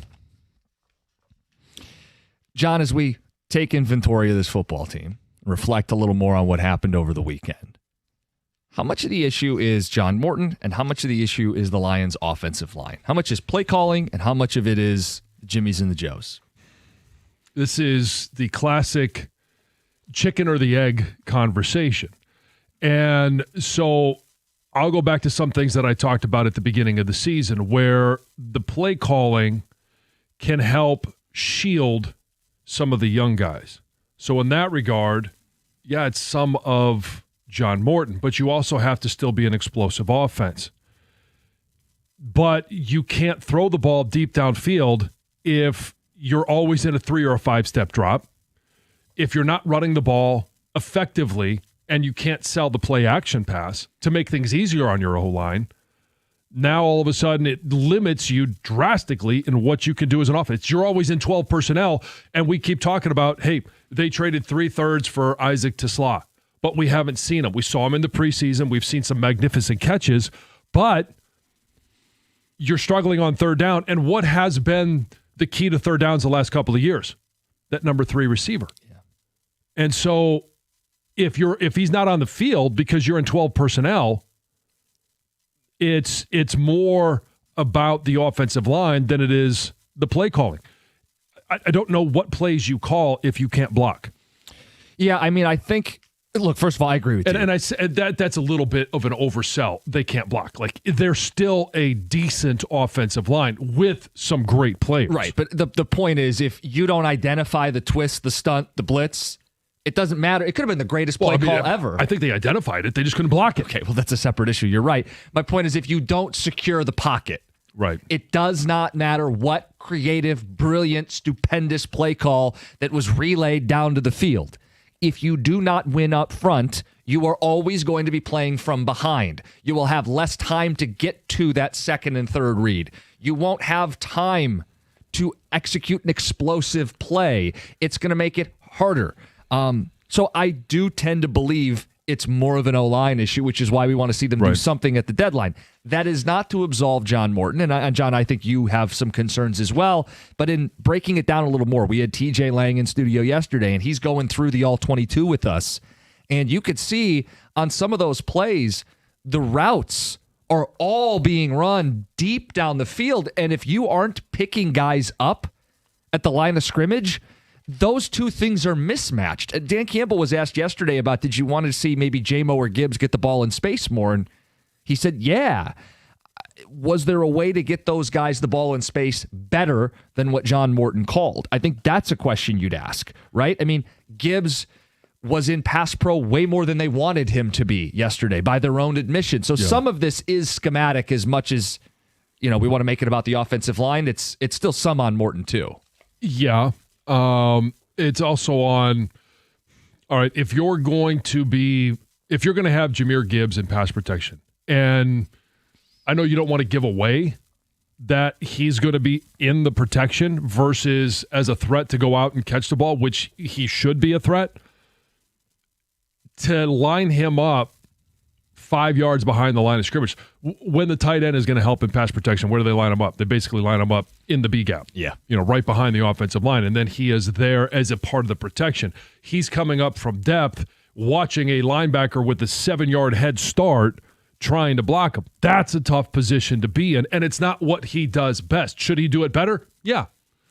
Well, yeah. So that's something else TJ was talking about, was this idea of, sure, you might have 6 on 6, but it doesn't have to be that 6 on those 6. Right. So you could slide the protection to where, well, now the back's got to get the guy off the edge. Right. And that's a completely different way of trying to neutralize what they were doing.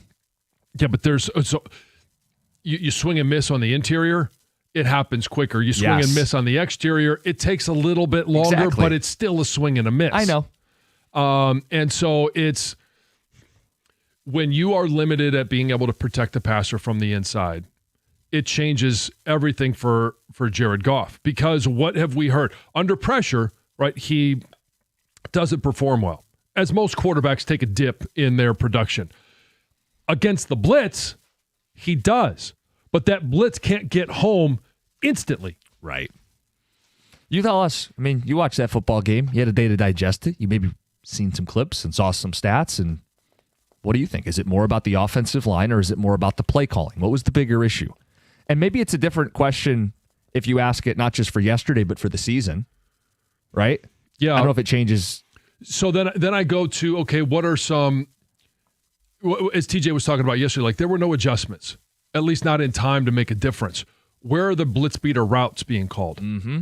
Where are the ones where, hey, you're running a cross dog in the middle? Can we not, hook up a tight end right over the top of said protection and just be able to dump it off to him? Right. If they bring more than you can block. Yeah. Or if you can't block hat on a hat, there has to be a counter punch. Yeah. I mean, that hot route. I think the other issue, too, is, John. I love saying hot route. Their screen game, not to nerd out, not as good as it was last year or the year before. Because that's also one of those counter punches is you run screens, and when they have run them this year, they don't break big.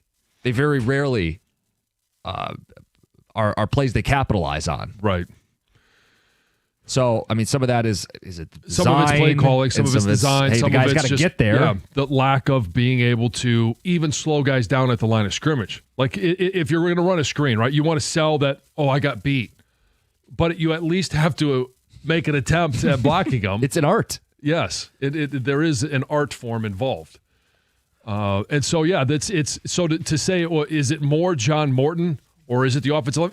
The answer is it's a little bit of both. I mean, I think it's more offensive line. I do too. But I think right now we're at this kind of fork in the road where we need to start seeing an install of maybe stuff that is on the fringe of the playbook that you typically don't install to help protect the quarterback and also a little bit of predictability,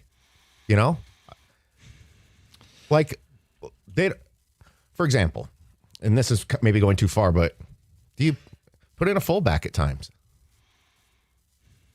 Well, they don't roster one, but I get what you're saying. Dropping the tight end back more. You could put a second back in or a tight end as an H-back. Yeah. Right. Yeah. I mean, you got to protect Jared Goff. See, here's the difference with Kansas City and the Lions when they had their offensive line problems.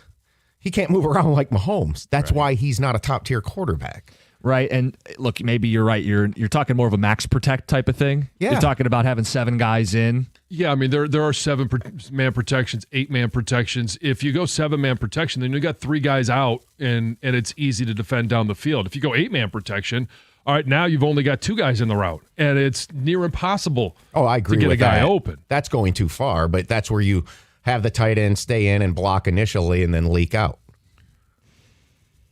Yeah. Some of the ticket texts we're getting. Feels like a heavy dose of swing passes could have helped out against the pressure that Minnesota was bringing. That's from an unnamed texter. Terrence in Southfield. Goff just stands in the pocket while it collapses and he takes sacks. He needs to move a little. That's not his game. The reason that he has been very effective in the past couple of years is because the pass rush hasn't collapsed on him. It hasn't been an instant collapse. Even when it does collapse in the last couple of years, in large part, he has been able to escape the pocket. There was no chance for him to escape the pocket because they were on top of him right away. Best analogy I've heard regarding Morton. This is Jeff in Petoskey. Says the best analogy I've heard, he was given keys to a Ferrari but can't get it out of first gear. Yeah, but if your engine's broken. I was just going to say, is this a fully functioning Ferrari? Is this offensive line the offensive line of last year and the year before? The answer is unequivocally no. You have all the skilled guys that you had before, and they should be at their premier high-octane type of stuff with Gibbs, Laporta, Ahmad-Ra St. Brown, J-Mo, all of those different factors. But if you can't get the ball out of the quarterback's hands because he's under duress, it doesn't matter. I don't care if you got a fresh coat of paint, if it's all waxed up and it looks pretty and it looks sexy. If you can't start the engine, it doesn't matter. Well, I don't know. Maybe the car analogy would be that they've got like a bad wheel. because they've got the horsepower. It's not that the motor doesn't run, but you're kind of lopsided. You're kind of crooked. You can't steer straight. You got a bad wheel. Yeah. That's a fundamental, like, you got to have 4 wheels to get this thing rolling, and you got to have 5 up front consistently winning their matchup, or it's going to look disjointed. More car analogies, more talk about this football team. We'll get your thoughts next. Dan Campbell at 8:97.1. Hey, we had a steamy summer, and we are head first heading into winter. Be ready for that first blast of winter cold. Mastercraft Heating, Cooling, Plumbing, and Electrical will do a complete furnace checkup to make sure it's running properly, but most important, safely. Right now, it's only $79. That's $30 off the regular price, so give them a call today because these spots are going to fill up. And don't forget, Mastercraft also does plumbing, electrical, and they install generators as well, all at discounted prices, so do it now. Give them a shout, or you can find more information on the web at mastercraftheating.com. That's mastercraftheating.com.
Dan Campbell joins us in 10 minutes. It's the trade deadline day in the NFL.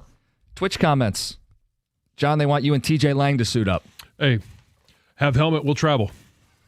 Let's go. Have you played in Washington before? Yeah, I'm very familiar with the situation. Look, I think we all want to see them get right up front on the offensive line, and those trades up front are rarely made, but this needs to be one of those rare instances where you solidify that group and really unlock this offense. And we're talking about the guys that we believe are available or could be available. We're guessing. But I think this is where Brad Holmes really needs to be working the phones. All right, so you're not calling Buffalo to see if they're going to trade an offensive lineman. You're not calling some of these teams, right? So it starts to narrow it down. Instead of talking to 31 other teams about certain positions, you're really talking to about 10 teams. And you're kicking the tires on everyone that might possibly be available. What would it take to get this tackle? And I think we've done a good job trying to highlight guys who are expiring on bad teams, trying to find fits and matches, ideally at the guard spots, because due to injury, it feels like there's a big need there with Mahogany going down. And the group itself needs to get to another level, even when Mahogany was healthy. Some ticket text. Too many runs that don't have a chance and get blown up before the running back even has the ball. Maybe that's the O-line, but the screen game has also been terrible, so I'm putting it on the coaches. Schematically. I mean, it's column A, column B. Right. And I do think it's more you're limited in what you can call and when you can call it because you're limited up front. After the first game of the season, they came out and said this offensive line can't handle all the stunts and everything that goes with it, so they were going to dumb it down. So these linemen could just concentrate on blocking and not the stunts, but now you have injuries and it's becoming apparent they need to get help. I don't think Brad will do anything, signed Ken and Clausen. So, I mean, again, thank you for signing your text so we know who it is. Why do you think he won't do anything? We got a lot of those texts today. Just because he hasn't done it this year yet? We have very short memories. Right. I mean, that's why I'm not going to sit here and say that he's not going to do it because he addressed a need last year with the best possible player available. And he got him at a pretty good price. Zadarius Smith came in for a day 3 pick. Can you get the equivalent on the offensive line for a day 3 pick today? I think that's the expectation. Right. And so you may call Tennessee and say, hey, how's our boy doing? You know, and what would it take to bring Zeitler to Detroit? And why and they wouldn't? may I don't know. Yeah. But they may say, you know what? We've got a rookie quarterback. We're still working on developing him. We don't want to have a hole at the guard position. I'm not saying that's a legitimate answer, but it could be an answer. No, we're not trading Zeitler. Okay, you give Cleveland a call, and they say, they may say, again, rookie quarterback, we're bad enough. We don't want to make things worse. Okay. So, I mean, I'm just bringing those up because if you call him, they may say he's not on the market. Okay, then he better not end up anywhere else. Yeah, that's well said. And again, you're right. Each team's got their prerogative. But if I'm the Titans, it's not like Zeitler is a Ring of Honor guy we can't do wrong by. And you wouldn't be doing wrong by sending a guy to a team he had already played for on a team that's at least a playoff team with Super Bowl aspirations. Right. And if Zeitler wanted to go home, guess what? You're 3 months away, bud. Chase a championship. Right. I mean, it's so it is. This is where business becomes business. This is where the NFL is an absolute business. They don't owe him anything. Yeah, you came down here, you signed with us. We appreciate it. It's not working out. We're not having the season. We're not having any success. So the best thing for us as a franchise is to accumulate draft picks. You're gone. Yeah. Zeitler makes sense, but you would have to move Ratlich in his rookie season. But if you think, hey, let's do that now and get it humming by December, January, okay. Correct. I mean, you could spin that. Or you just go get a left guard. But there's enough bad teams that there's enough teams to call on. Right. That you want to see something who's done. available. Yeah. What would it take? Joe Bitonio, if you want a pure left guard. Evan Neal, if you want a swing offensive lineman. Jake Inawaso. Yeah, I know Evan Neal from New York. He's still in his rookie contract as well. But I was looking at him, and so did they pick up his 5th year in New York?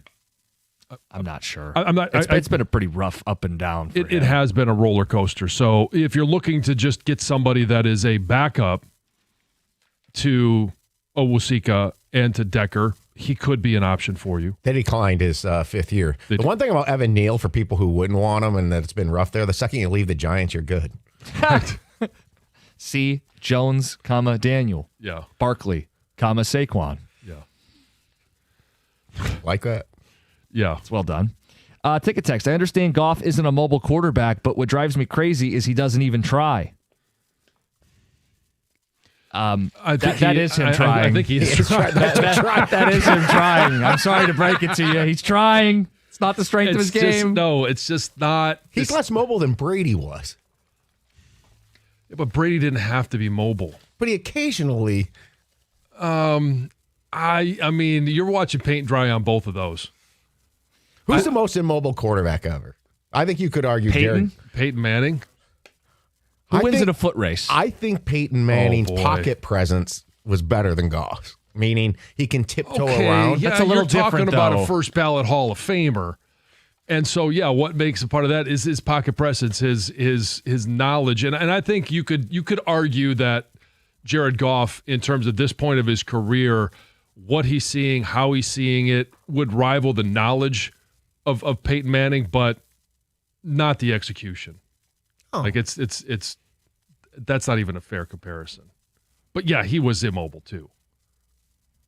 This is like a question we don't have time to get into, but I would love to go down the rabbit hole of the least mobile quarterback. Yeah. I'm simply saying I think you could make a good argument that Jared Goff, of relevant quarterbacks, is as immobile as any other quarterback in the history of the game. Yeah, I mean, I'd have to go back and look at some of those New England offensive lines. I don't know that they've ever that Tom was ever in this position. No, but Brady's pocket presence is probably his greatest attribute. Yeah. Lions head coach Dan Campbell next, 97.1.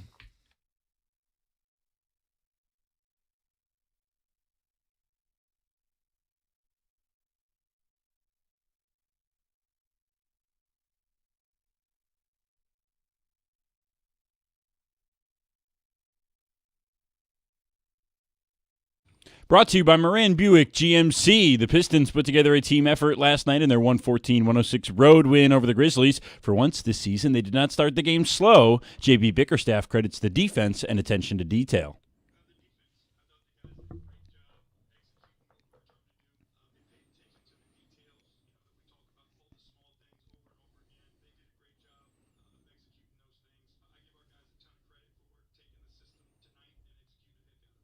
Pistons face the Jazz tomorrow from Little Caesars Arena. Both Michigan and Michigan State opened their college basketball seasons with wins last night. The Wolverines' 121-78 win over Oakland was highlighted by 24 points from Illinois transfer Morez Johnson Jr.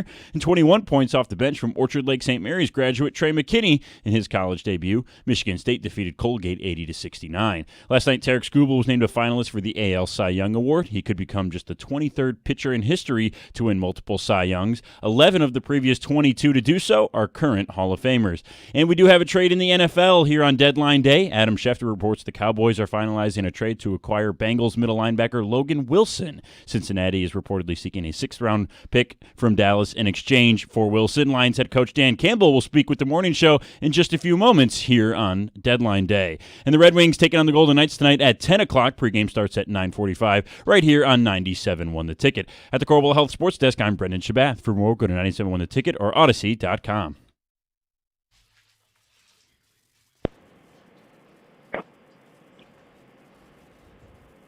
Dan, good morning. Thanks for joining us. Morning. As you reflect back on Sunday, what bothered you most about the team performance? We just didn't play well enough. You know, that's probably what bothered me. I thought we would come out and be a little more crisp, certainly. And we were off. You know, we were a little bit off, really in all three phases, and tried to crawl back in that game and just couldn't quite, close it out. So, but listen, you live, you learn, you clean it up, and you move on. Jared Goff was under duress a lot of that game, and it appeared like most of that pressure was coming up the middle, whether it was blitz or just guys losing matchups. Has the inexperience of the interior of that offensive line or just the lack of the consistent play, has it limited your guys' ability to call plays? Has it limited the playbook? Well, look, it's going to take some things out of what you do for sure, but it doesn't take you entirely out of everything. And I know there's some things we can get to a little bit quicker, which is on all of us.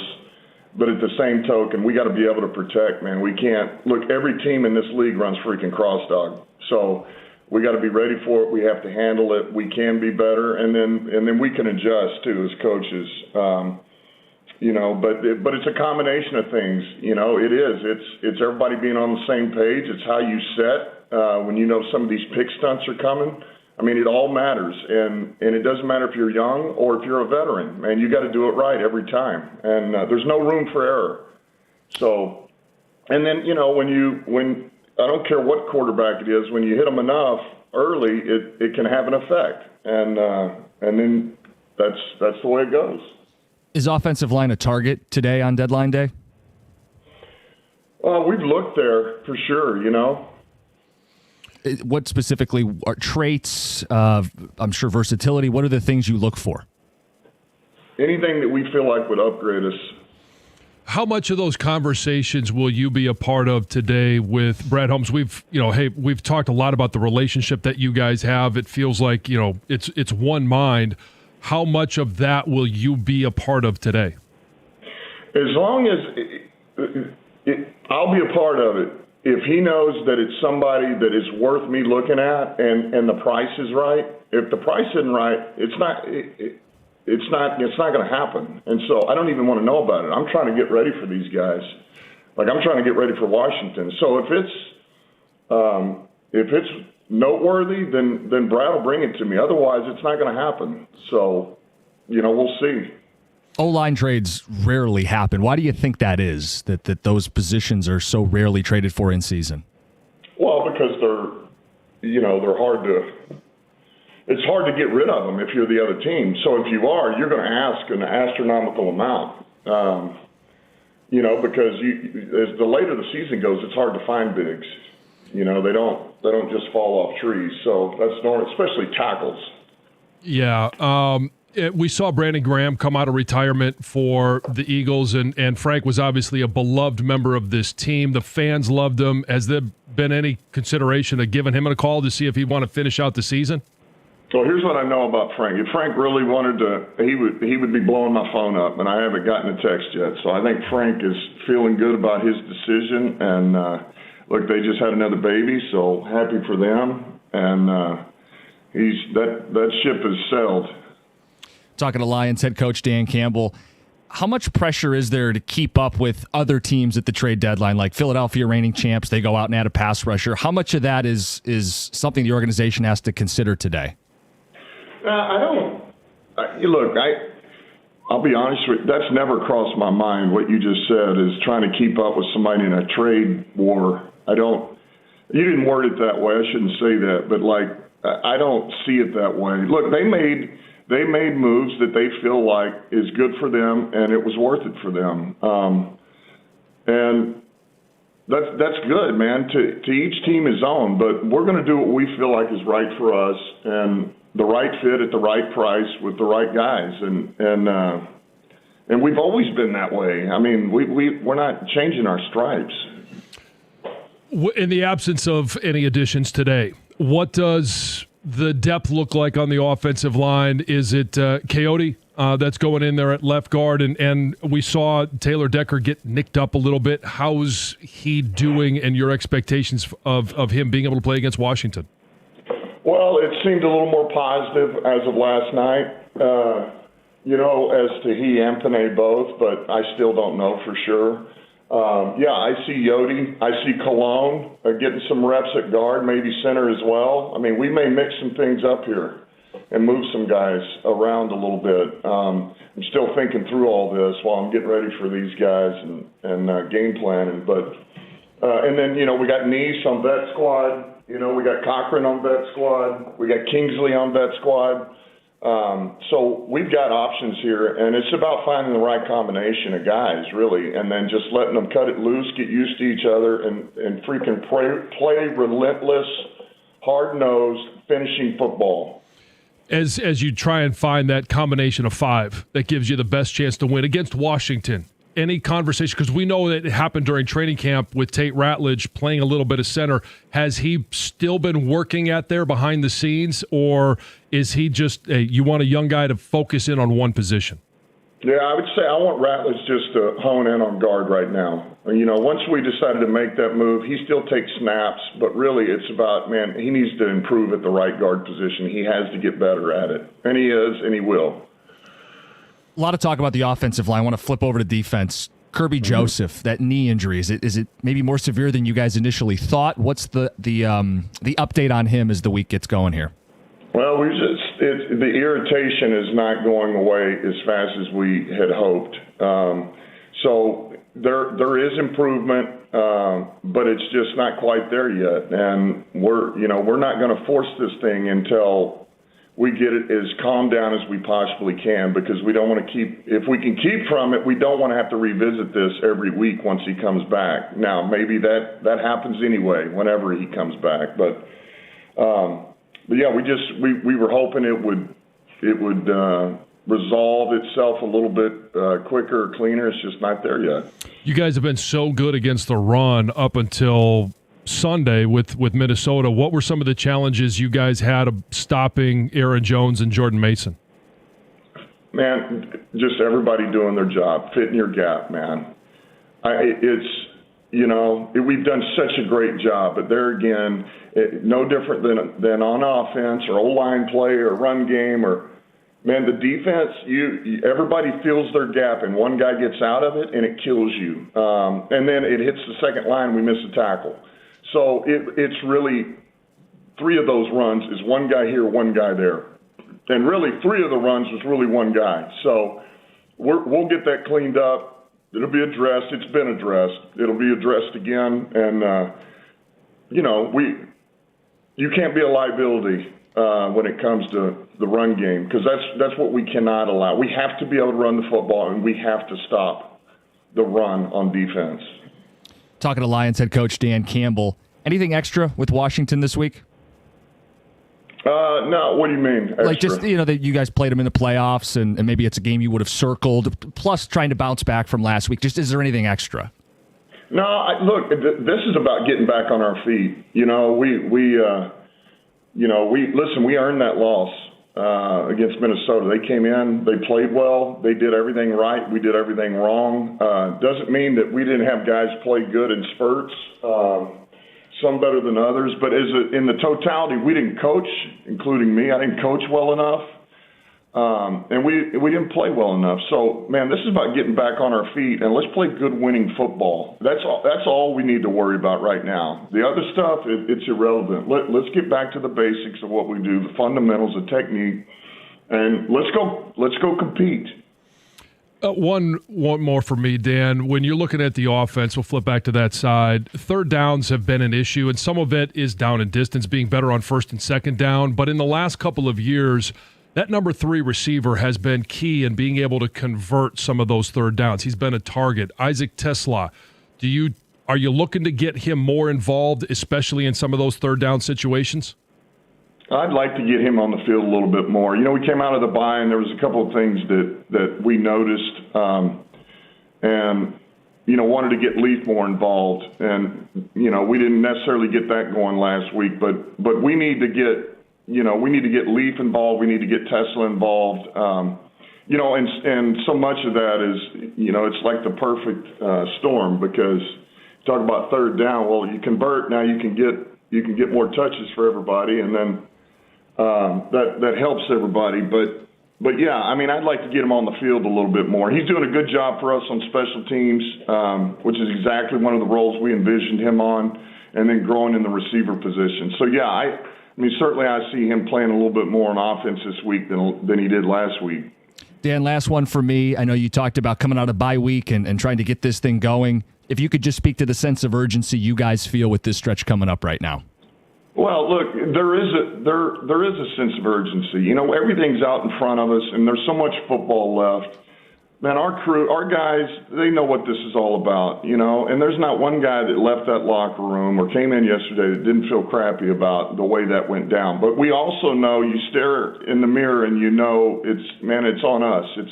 We did that to ourselves, and we're not going to go in the tank. We're not going to lose confidence. We go back to work, we clean it up, and we come out and play better. And that's what we're going to do this week. So, man, that's the mindset. You move forward. All right, last year when we had you on at the deadline, Za'Darius was breaking mid-interview. Last chance to break some trade deadline news with us. What about Za'Darius? I said I think last year we had you on right around the time that deal was becoming official. I was joking. If you had any last-minute opportunity to break some news with us here, let us know. But obviously we'll stay tuned for 4 o'clock today. Yeah, well, my athlete's foot is gone. Breaking news siren. We'll make sure to update everybody. It's been itching like hell. Dan, as always, Dan. thank you. All right, have a good one. All right, see ya. It's 97.1. Let's be honest. Nobody plans for a new roof. It always seems to come at the worst time. The cost can feel overwhelming, and that's why you need to know about Shaner Roofing, Michigan's trusted roofing experts for more than 30 years. Right now, Shaner's making it easier than ever to protect your home. That's 0% interest financing for 5 years. That means you don't have to skimp on the quality. You can get the roof you need without the stress of that big upfront payment. Here's the thing. Shaner Roofing, 4.9 star Google rating. This isn't some fly-by-night company. They didn't just start doing this last week. They've got thousands of satisfied homeowners who rave about their professionalism, the craftsmanship, and the customer care. So if the roof's leaking, if it's aging, if you're just ready for peace of mind, don't wait. MyMichiganRoof.com. That's MyMichiganRoof.com, powered by Shaner Roofing, where quality meets affordability.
Every law firm talks about experience. David Femininio has decades of it, going up against insurance companies and winning for his clients. But here's what makes him different. He knows that the only experience that really matters is yours. When you're in a car accident, you care about your well-being. You want someone who's going to listen to you, someone who works hard for you, and someone that will get you paid. David gets that. Your experience matters. And when he fights for you, not for his resume. If you've been injured, you got to give him a call at 855-65-CRASH, or you can visit him on the web at getdavidgetpaid.com. That number again, 855-65-CRASH, or on the web at getdavidgetpaid.com.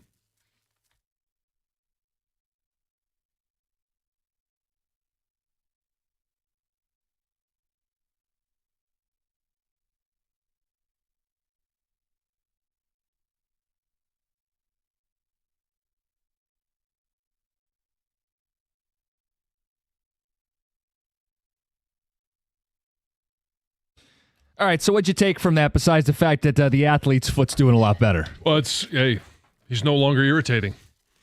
You know, he just wants to make sure that he's walking around that sidelines free and itch-free. So, how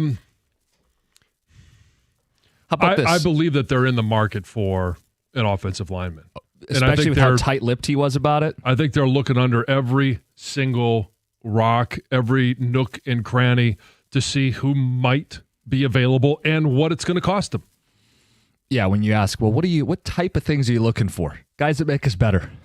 That's code for I'm not going to give anything because we are knee-deep into this. That's how I read it.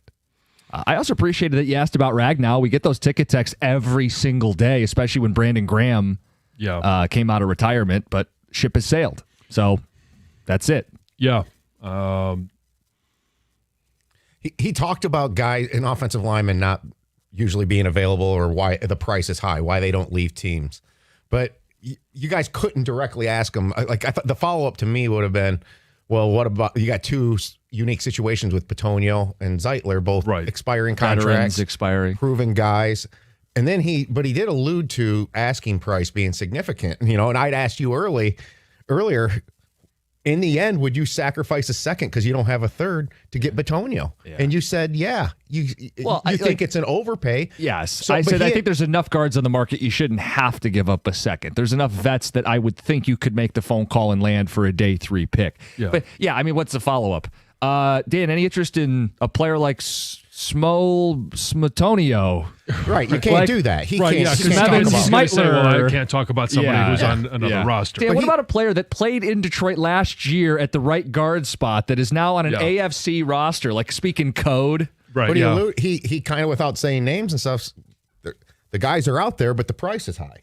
Yeah, well, right. I give up a second in a heartbeat for Petonio. I don't care what it does for the future. To me, he's the one guy that is the upgrade. This is a 7-time Pro Bowler. That's my guy. It's a guy I brought up yesterday. It's a guy that I put at the top of the list, the target for today. He's an anchor. Yeah. Right? I mean, it's a guy who's been steady. He's been productive. 2-time All-Pro, 7 straight Pro Bowls. He plays the left guard, so you're not displacing Ratlich. He helps out Decker, who's been dealing with an injury. He helps out Graham, who's been underwater at times this season. It's anchor would be my word. I think Joel Bitonio is the best guy they could add. I mean, you have 2 Pro Bowlers on your offensive line again. Yeah. On each side with Sewell and Bitonio. Yeah. So to me, that's the one. That's the one where I would overpay, and I wouldn't. And they've done deals. They've done deals with Cleveland the last 2 deadlines. Yeah. They may be asking a second.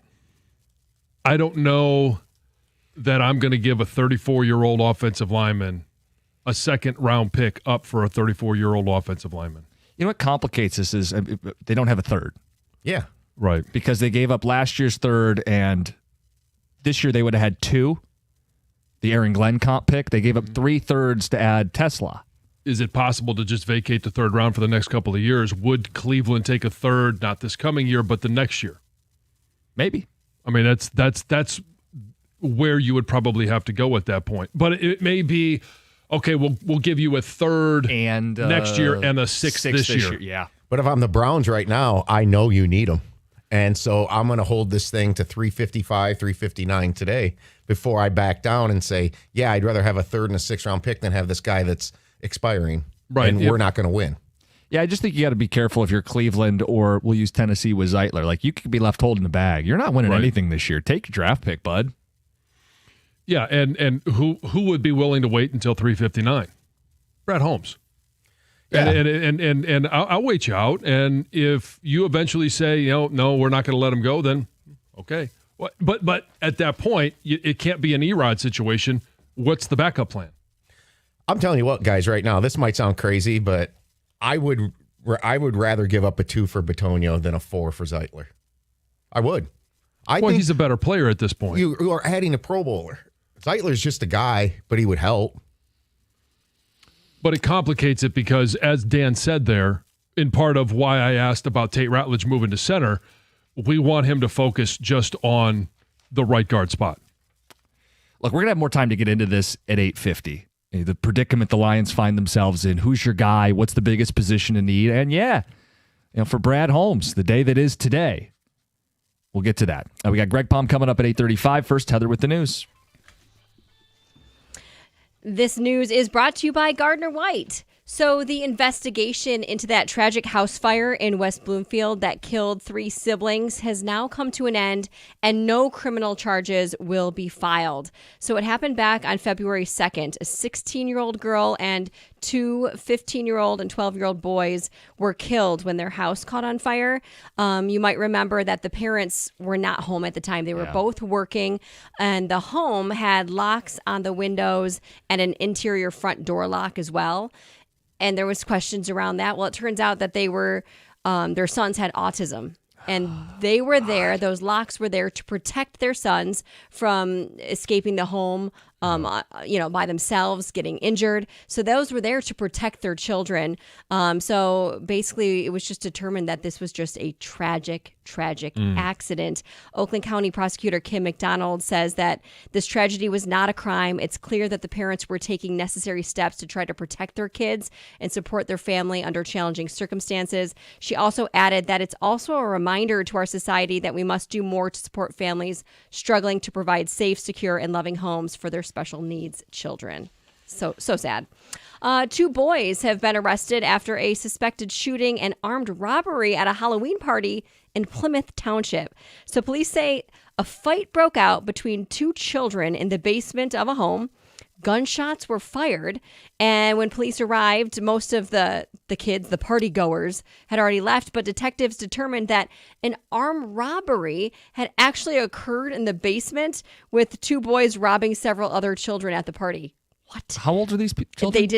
They didn't say the age. They're calling them boys, they're calling them children. So the like boys teenagers maybe? Yeah, were identified and arrested in Canton, and some of the stolen property was recovered. Wow. Okay, well. Yeah, crazy. The 91st annual Michigan Mud Bowl broke a fundraising record this year, raising more than $83,000 for Michigan medicine. I've never heard of the Mud Bowl. Oh, you haven't? Either. No. Oh, yeah. But it's like this mud-covered football tournament between Michigan frats. It's hosted by Sigma Alpha Epsilon, and it's been going on for quite some time. Over the past 9 years, they've raised more than $400,000. Yeah, right outside the frat house, they've got this little low area that they flood, and it becomes literally what they've described it as, a mud bowl. Yeah, I mean, it's awesome. It's hilarious. And cool that they're raising money for a great cause. Yeah. 2 more suspects in the shooting of Macomb County businessman Eddie Jawad have been formally arraigned on criminal charges. So Richard and Dawn Hoffman, they're a husband and wife duo from Sterling Heights, are facing multiple felonies. The husband is charged with conspiracy to commit first-degree murder along with embezzlement and conspiracy to commit embezzlement. And the wife, who actually worked for the victim for quite some time, she was not charged directly with the shooting, but she was charged with embezzlement and conspiracy to commit embezzlement. So there was a connection there to the victim and the suspect. The Christmas tree for this year's Detroit Christmas tree lighting has been harvested, and it's already beginning its journey to downtown Detroit. So on Monday morning, a 62-foot Norway spruce from Misek was harvested, loaded on a flatbed, making its 200-mile journey back to Campus Martius. When did they light the Christmas tree? November 21st is the big ceremony. It will begin at 4 p.m. with all sorts of different live entertainment, figure skating and events and food trucks and things. And then the tree lighting is at 7 p.m. Cool. Have you ever been to it? Not the lighting, but yeah, I've been downtown for the Christmas holiday. Yeah. Well, I'm talking. We all probably have been downtown for the Christmas holiday. I'm talking about the I feel tree like I'm lighting. always on trial here because the Bronner's comment. Yeah, I've been to Campus Martians. Yeah, you just hate Christmas, don't you? I've never gone to the tree lighting, though. I never have either. I would love to go down I think the kids would like it. watch them flip the switch. Depending on the temperature. Sure. Although that's you probably can- more me than the kids. Yeah, They don't I'll really care about bundle being them up. cold. Yeah. I do. I hate being cold. Yeah. So, but anyway, former Vice President Dick Cheney passed away on Monday at the age of 84. According to his family, the cause of death was complications with pneumonia and cardiac and vascular disease. That's too bad. Yeah. Heather with the news. All right, tonight you got our first college football playoff rankings. We've been doing this from the jump. We got Greg Palm, his top 12 teams next, 97.1. Hey, I want to highlight the great value your Metro Detroit Buick GMC dealers are bringing you, our listeners, this month. And maybe you need a new truck in the driveway. Get Motor City's hottest truck, the GMC Sierra 1500 Elevation, for an unbelievable $199 per month. Another thrilling option is the GMC Sierra EV, built to exceed what you thought an electric truck could be, with over 600 horsepower. And that 600 horsepower comes standard. These deals are happening right now at any of your 20 Metro Detroit Buick GMC dealers. GM estimated horsepower rating based on due setting amount of 3,369. Must be a current lessee of a 2020 model year or newer Buick or GMC vehicle through GM Financial for at least 30 days prior to the new vehicle sale. Tax, title, license, dealer fees are extra. No security deposit is required. Mileage charge of 25 cents per mile over 20,000 miles at participating dealers only. Residency restrictions do apply. Visit gmcofferinfo.com. That's gmcofferinfo.com for more details.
Hey, the NBA season is rocking and rolling, and FanDuel is putting you in control right from the start of the season and as every game tips off. Because every day to start the season, you get to choose your reward. Take your shot with a profit boost, play it cool with a no sweat bet, or get a little backup with a bet back token. Think about what kind of bettor you are. Are you the bold one that's always chasing the big parlay, or the careful strategist who plays it smart with a no sweat bet? Make your pick, get in the game, and play it your way. Head to FanDuel.com/971 Detroit to make your choice. That's FanDuel.com/971 Detroit. Must be 21 or over and present in Michigan. Opt-in is required. Rewards are non-withdrawable. Restrictions apply, including bonus and token expiration, leg requirements, and max wager amount. See terms at sportsbook.fanduel.com. If you have a gambling problem, call 1-800-GAMBLER.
It's just the reality of the situation. The Pistons aren't going to get a ton of airtime early in the year.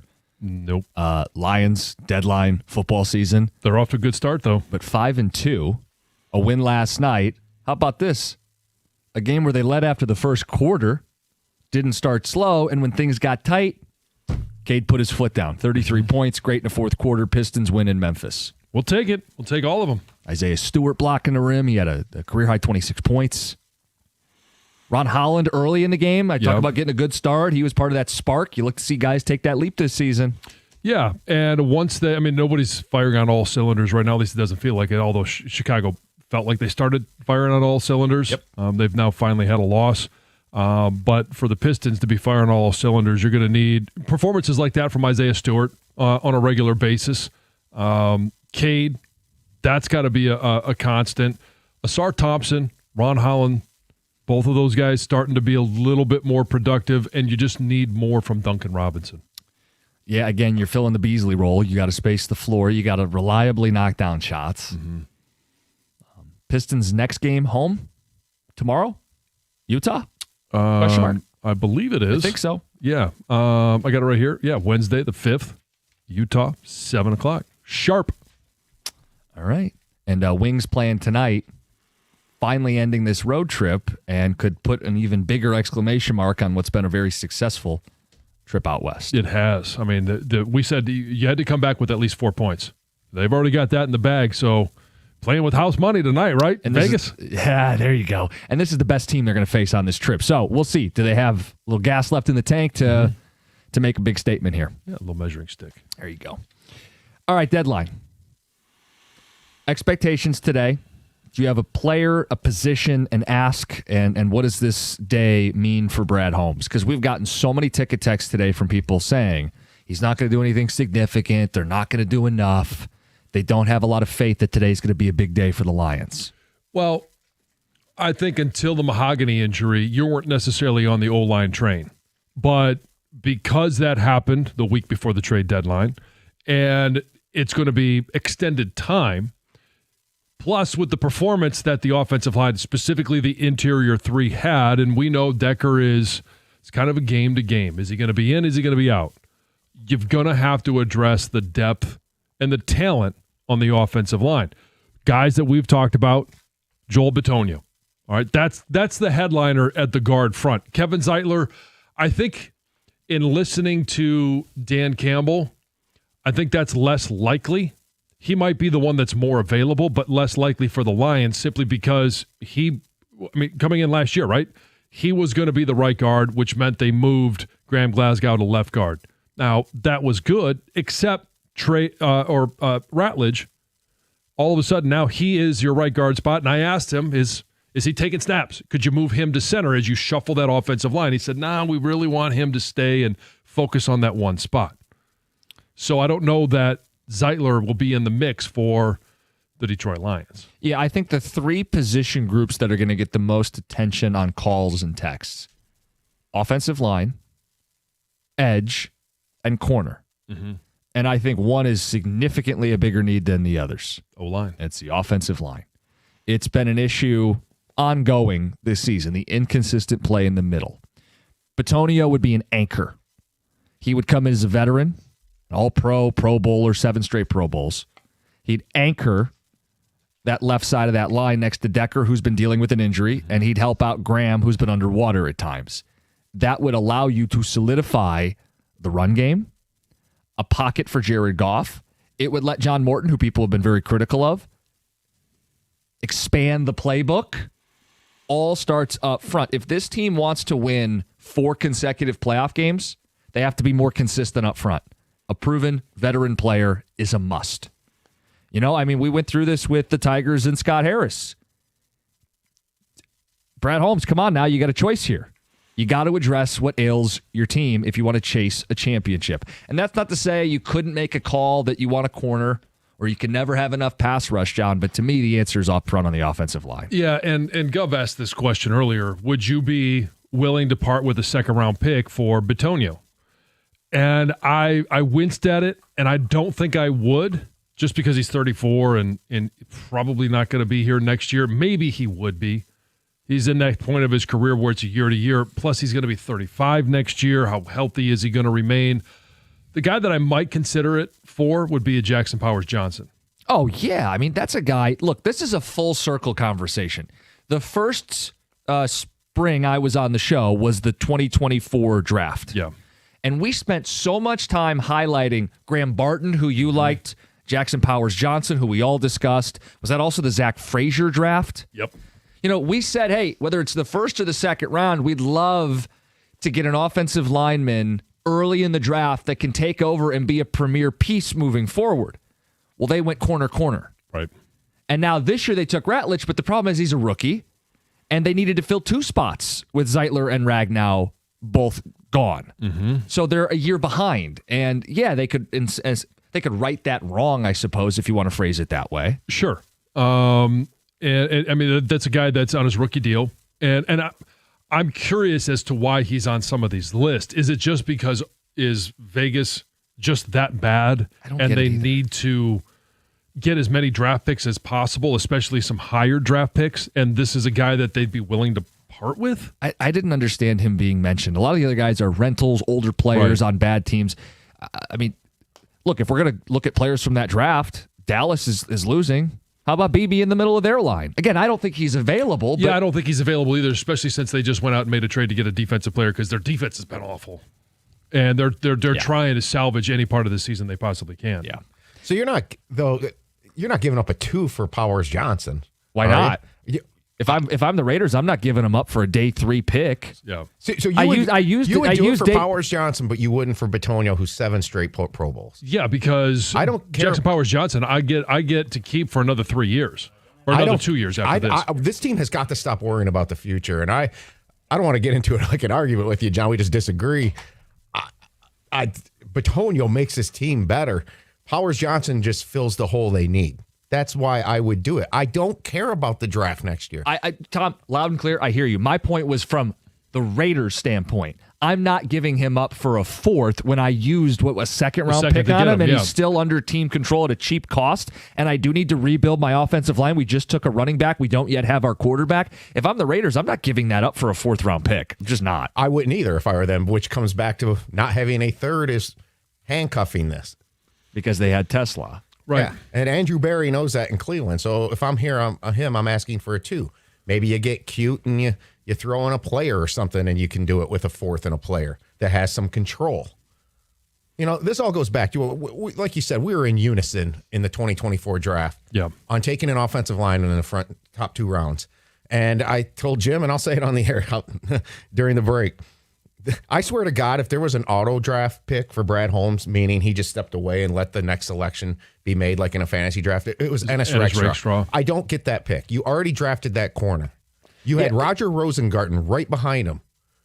So Rakestraw was the guy that they raved about because he's their type of guy, right? You're a physical man coverage corner. You stick your nose in the run game. The problem is they took that guy and traded up for that guy in the first in Terrion Arnold. And if you believed in Terrion Arnold, it didn't make sense to double down at corner. When you see this problem coming, at some point you're going to have to replace Ragnow. At some point you need to reinvest in the O-line. So, and it was a bandage. You know, we could say all you want about Zeitler, and that was a great signing, but it was a 1-year deal. You're right. And he was 34 last year. He's 35 this year. So it wasn't like he was going to be there for another 4 years. And who did you have? You already let Jonah Jackson go, which I was fine with that. I mean, he has proven not to be a great player to begin with. So, but you're left with a void there. You would have Rosengarten seasoning behind Zeitler to plug in this year. Then you don't draft Ratledge. See, the whole snowball effect here from the 2024 draft is really hurting this team right now. You're getting very little contribution from that draft class. Mm-hmm. And what the best pick in that draft? Mahogany. Is hurt. Yeah. 248-539-9797. So as a Lions fan, today's the deadline, and the countdown is on. 4 o'clock. What are they going to do? You have a position to need, a player specifically you want, and then this bigger conversation about Brad Holmes. Do you trust that he gets it done today? It's 97-1.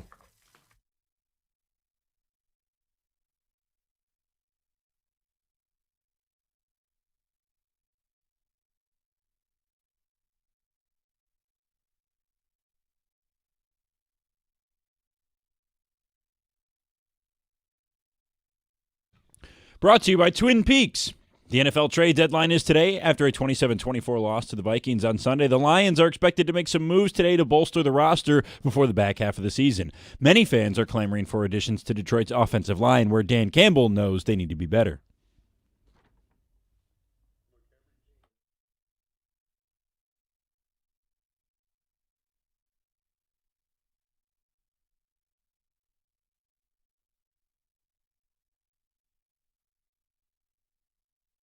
However, Campbell doesn't want to get into a trading arms race with other NFC contenders such as Philadelphia.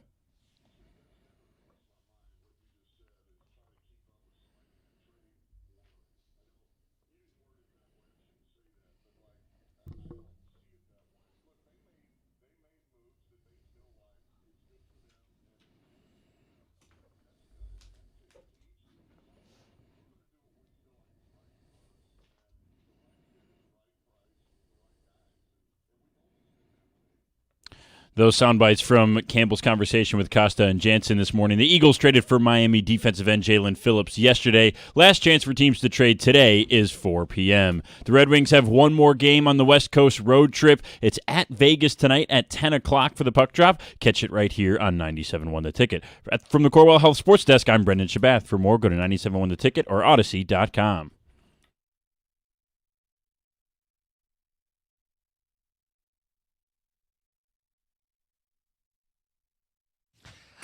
Got a page full of ticket text, some of your best responses, and we'll go to those phones, 248-539-9797. It's deadline day in the NFL. 4 o'clock is going to be right around the corner. We are 7 hours shy, finding out what Brad Holmes has got in him. Because it's a big spot, right? You're going to be reshuffling your offensive line. You're trying to find and solidify that group to chase what they haven't been shy about discussing, which is a Super Bowl. Right, and it was interesting, too, I thought, as we talk about, Dan Campbell's comments. When we asked in the offseason about the edge, repeatedly, to Brad Holmes and to Dan Campbell, he kept saying, we're good. He didn't say we're good. And so I do believe that they are exploring every and any option to solidify that offensive line. And maybe it was put into a different sense of urgency or level of urgency because of the injury to Mahogany. I'm certain it of course it was the level of urgency. In fact, I know it upped your level of urgency. As of last week, you were like, "Yeah, they don't need anything. If they had something, that's great." And I kept saying, "Well, you kept saying, well, do they want something?" And I said, "Well, they need something." And we went into a semantic argument, but I still think they should be kicking the tires on every possible. If you could find an offensive lineman that has the background of playing guard and tackle, that's the ideal pickup. So Ticket Text references one of those names, Andrew Wiley. Yeah, we talked about him earlier for Washington. All right. So he is that guy that could give you some help if Decker has to miss, could give you some help at guard. And maybe when Dan's starting to talk about, hey, who's our best five? It might ultimately be Decker, and if they trade for Wiley at left guard, and then all of a sudden something happens to Decker, well, you kick Wiley out, and now you bring in Yodi. Right. So that's the ideal situation. Now, those guys are hard to come by. They're hard to identify. I mean, they're not necessarily hard to identify, but they're hard to pry away from other teams because they're in the same situation. Now, Washington probably not, because quarterback's going to be out for a little while. Things have just not gone their way this year. 3-6. Are they looking to, hey, not our season. Let's see how much draft capital we can get so we can make next year our year or the next couple of years. How old is Wiley? Wiley is 30s. I got it right here. I'm just curious if they would 31. See, to me, that's different because you're creating a hole with a team you think is going to compete next year. Like, if the Browns are realistic with themselves, they're not going to compete like maybe the Commanders will next year. Plus 3 more years older, Bitonio. Like, to me, that's a more reasonable move. I don't know if the Commanders would move away from Wiley. Here's the truth. The Browns are not going to win a Super Bowl with Joe Bitonio. Right. So what the hell are they doing? Trade him. Bring him to Detroit. And Detroit should be more than willing to go and get him. But for the point of this exercise, like, there's more than one player. Like, if Brad Holmes doesn't get Bitonio doesn't get moved, but they solidify the offensive line. That more than satisfies me. I won't speak for the entire fan base. John, a week ago, I said, I don't see a glaring need. I see a lot of wants. You always want your team to get better. I never wanted them to stand pat at the deadline. But this has turned into a need. When you lose your left guard, and just in general, that was a continuation and the worst of a bad trend for those guys up front. They've been inconsistent. They haven't solidified. So rather than play games and move guys around and lean on rookies, go get me a veteran player that can settle everybody down and anchor this offensive line. Mm-hmm. That is the obvious move that needs to be made today. And if Brad Holmes doesn't make that move, I think he's letting this football team down. Yeah, and I don't know what Wiley would end up going for. If you can get him for a fourth, maybe a fourth and a seventh, now all of a sudden moving forward, and I'm not saying don't pursue Bitonio. I'm just saying if this is the guy, he fills two needs right now and could fill two needs moving forward where he's on the last year of his deal. He's not going to be expensive to re-sign, and you could re-sign him for another year or even 2 years to be that backup guard and tackle. Because let's face it, Mahogany missed all of last year because, we inherited him with an injury, but he's got that as part of his medical background. Now he's got another injury this year. Is he going to be a guy that you would like to have in there, but is consistently going to miss 4 or 5 games a year due to injury? How about this name, John? And then we'll get to the phones. I see you guys. Texter wants to know about going to New Orleans.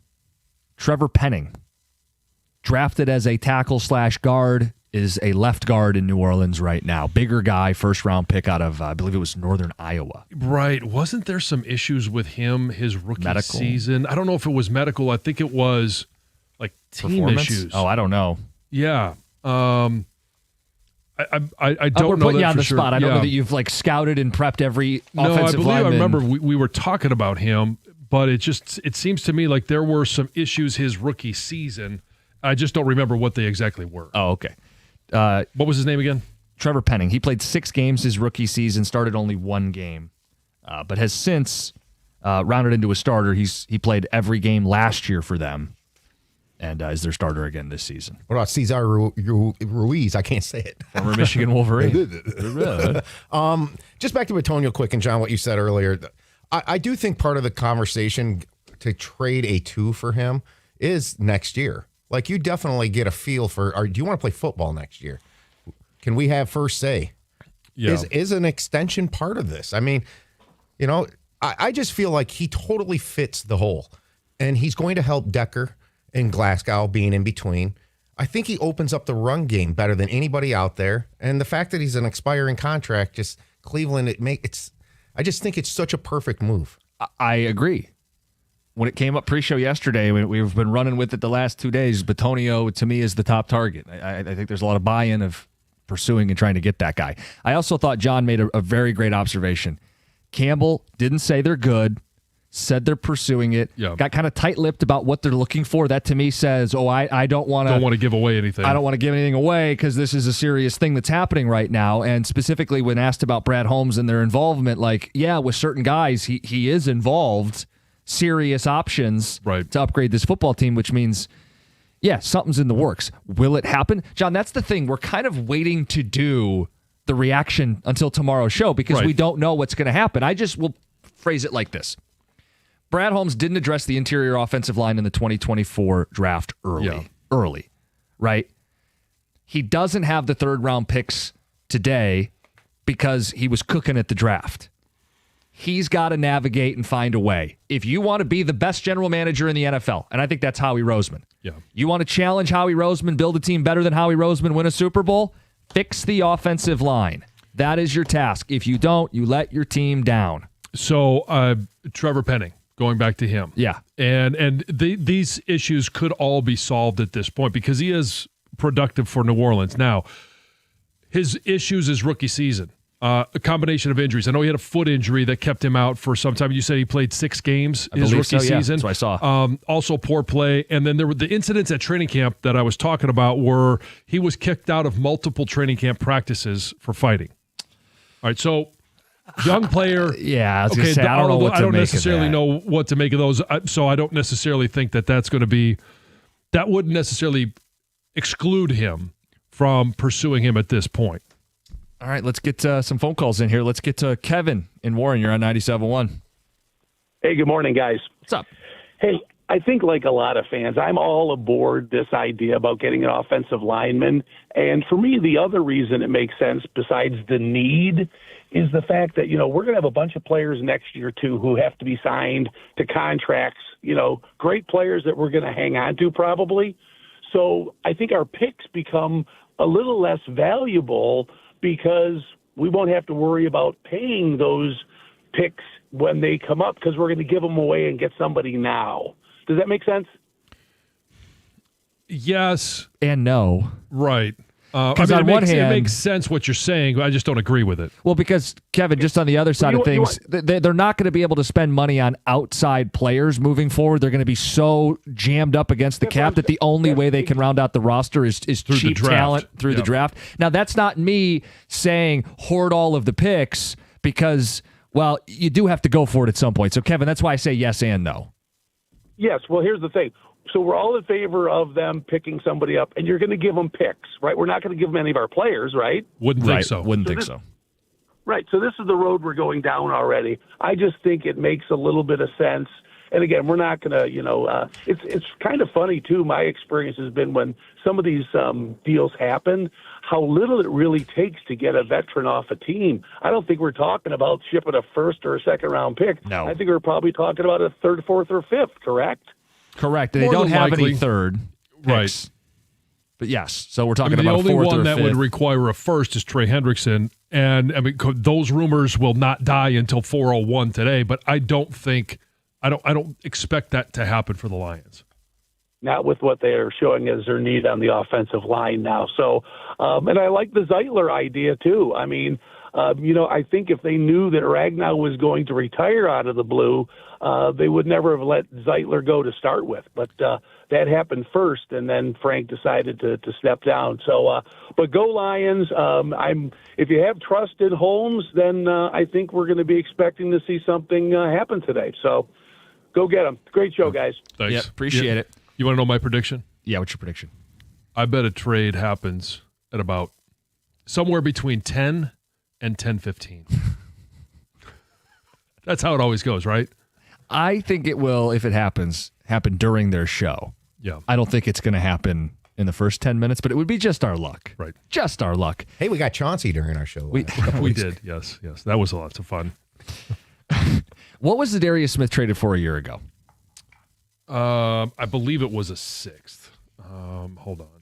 So, because to his point, it doesn't require them to give up a first or a second to add a piece that's going to start, contribute, and make a difference for your football team. Like Zadarius, there's a reason we wanted to bring him back. He was a productive player down the stretch last year for the Lions. 2025 fifth round pick and a 2026 sixth round pick. Okay, so staggering fifth and sixth round picks. We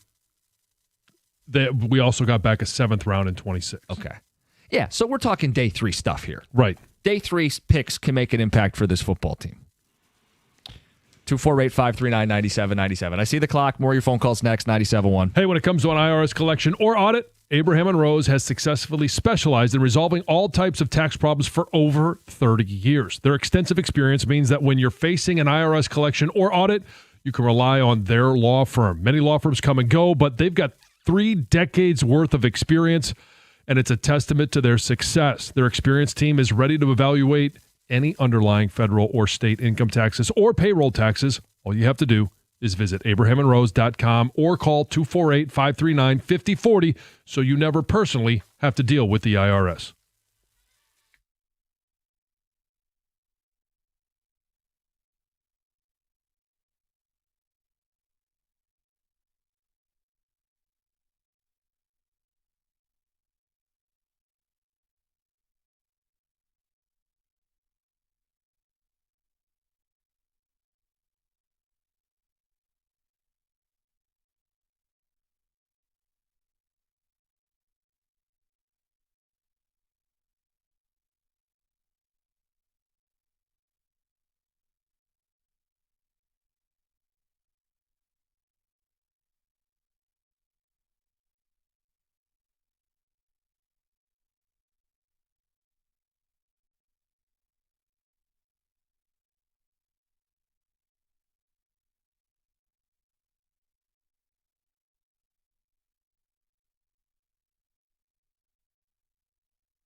Our full conversation with Dan Campbell, catch it at 9:35 this morning. Jim Costa, John Jansen, Heather Park, Govern Greg behind the glass, Brendan Shabath on the updates. It's a Tuesday. It's deadline day. We spent a lot of time talking about the Lions' needs, get the phone calls, the ticket texts, and the expectations for Brad Holmes today. Quick little side note here. Trey Hendrickson. The latest report is they are asking a first. Do you think he gets dealt today, and does it go for a first? I don't think he does. Just don't think he goes today. I think Cincinnati is such a weird franchise. Yeah, look, if he walks, they're going to get nothing. If he walks, he walks. I would think a first is a great ask at 9 o'clock in the morning. I would certainly take a second if I'm them and it's 3:30 p.m. and I want to get something for him. Yeah. And at that point, even though we haven't discussed it from a Lions standpoint, at that point, I'd give up a second and add Trey Hendrickson. Well, and the only sign, the only tea leaf that you could read is they just shipped out their middle linebacker to Dallas. Yeah. Are they just going to go ahead and just say, you know what, our defense is bad. We don't have Joe Burrow. We're just going to sell every piece that we possibly can to get. And maybe if somebody offers them a first, they say, yeah, because they need it. Think about this. Their last two games. The Jets go on a furious late-game heroic offensive explosion to beat them. And then the Bears do the same thing the very next game they play. They've scored 80 points offensively. 0 wins. They lost both games. 0 wins. Yeah, I mean, the decision's made for them. They're sellers. Like, if I'm them, there's just no reason to hang on to him anymore. You're not giving him the extension, right? Right. It's like if the Tigers were like 5 games under 500 and Scooble was still here. Like, get something. Yeah. And I look at a team like Buffalo, and it's time. Yeah. Go get them and give up your first. And that's why I am the way with the Lions and Bitonio. I'm not that first round pick versus a greater chance to win a Super Bowl. Yeah. I just can't. The value of the draft capital, sometimes you got to give in. Yeah, I'm in the world of these guys end up going for way less than you ever realize. Like Za'Darius last year for a 5th. Right. There's moves to be made. Go make them. Yeah, but the level of player of Za'Darius Smith versus Bitonio is extremely significant. At the end of the day, the market for Bitonio is like the Detroit Lions and maybe the Chargers. He's 34 years old, and he's going to die professionally at the end of the season. So... You want to take a 4th? He's got stuff in it. He's still got juice left in the You think so? Yeah, I feel Bitonio? like people have talked about him potentially retiring, haven't they? Well, if he wants to retire, I mean, he could pull a Frank Ragnow, but no, I don't necessarily know that his play has dropped off. No, I didn't say that. I would argue he at least plays next year no matter what because the payday is going to be significant. Right. Like he's probably looking at $15 million plus next year. That's what he's at right now. Will he's it be? Probably, then I think a follow-up is, will it be in Cleveland? And if it's not, then congrats. Congrats. You kept him. Congrats. You're going to win 4 football games. Hallelujah. You got Joe Bitonio for your 4-win football team. Happy days in Cleveland. So the idea that Detroit needs to bend over backwards like he's the only guard on the market and there's 10 teams trying to get him. I want him. Yeah, but you're like, you keep Watson amping this up. Next year. Tom, would you give up 2 firsts for him? I feel like your whole thing has been to escalate this all day. No, it's a second. It's a second because you don't have a third. Right.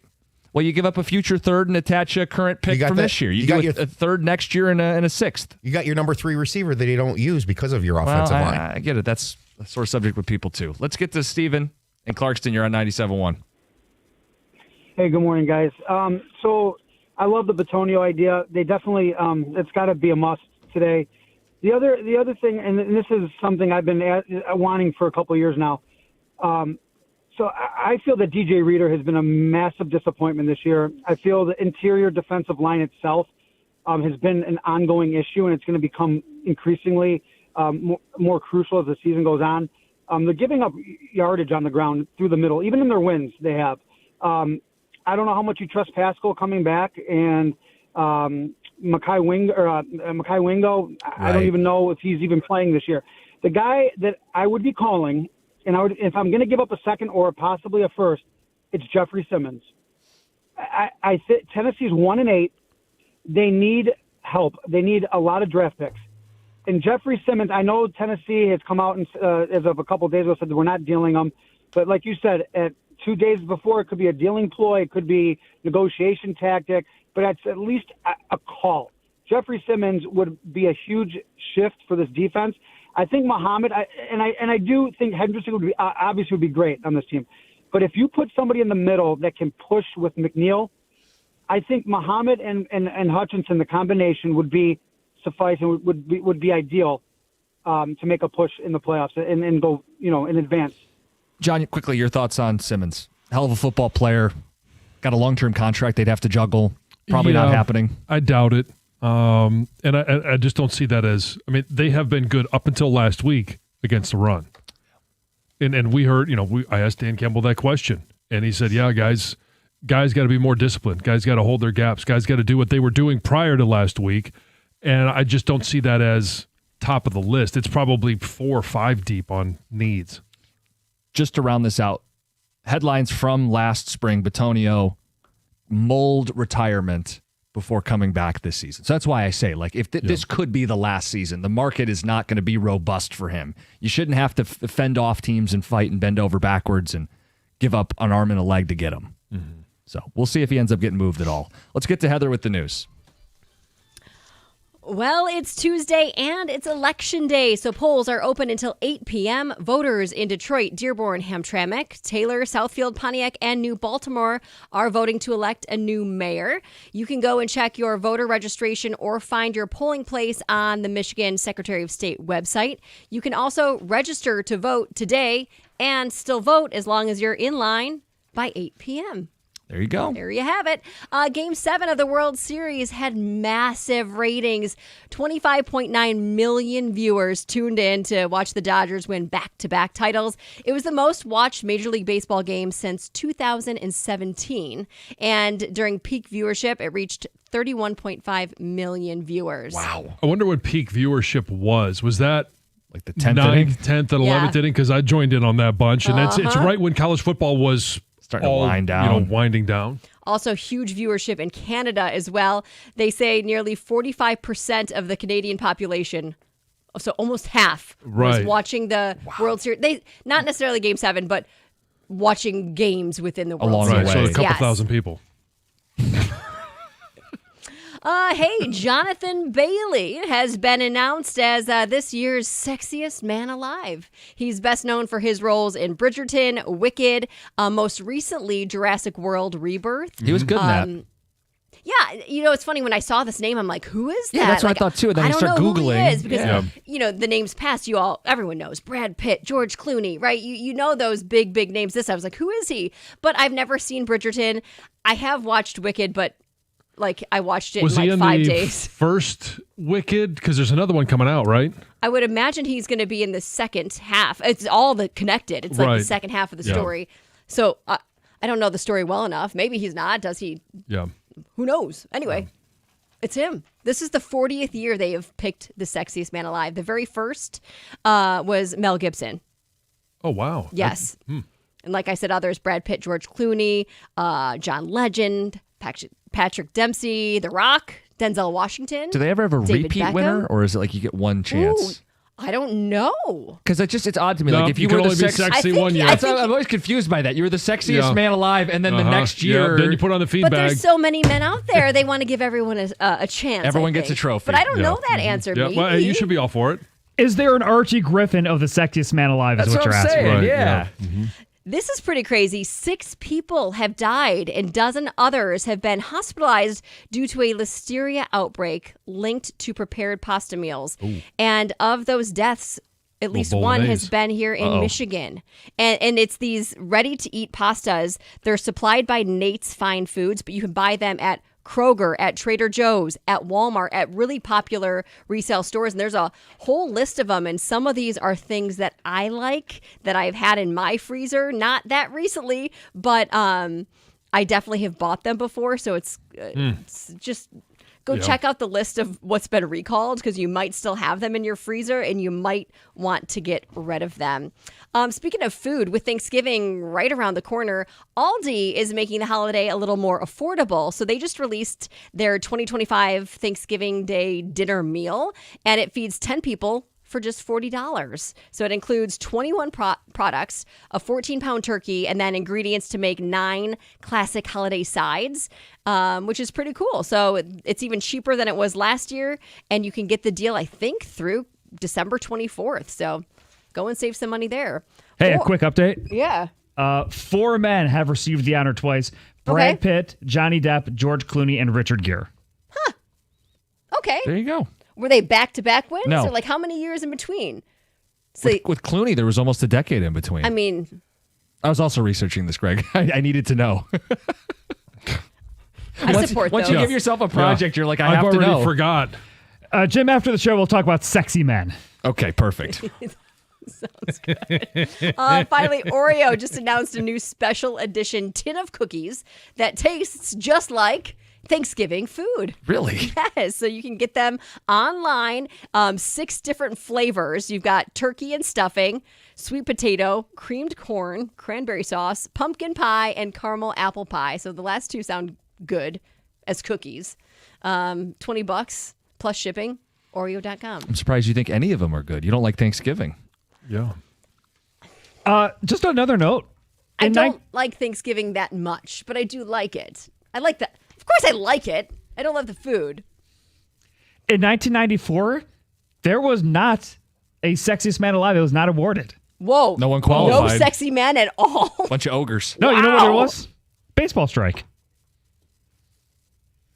Okay, is this a It- joke? it- Was that there was a joke, actually not? thank you. Was there actually a world's sexiest? It was no. There was not a sexiest man. Was not awarded in 1994. Okay. It was not because of the baseball strike. Well, that no was part of the kidding, Greg. joke. Okay. Okay. All right. They just didn't exist. No one looked good that year. That was quite the adventure. That's Heather with the news. Dan Campbell next, 97.1.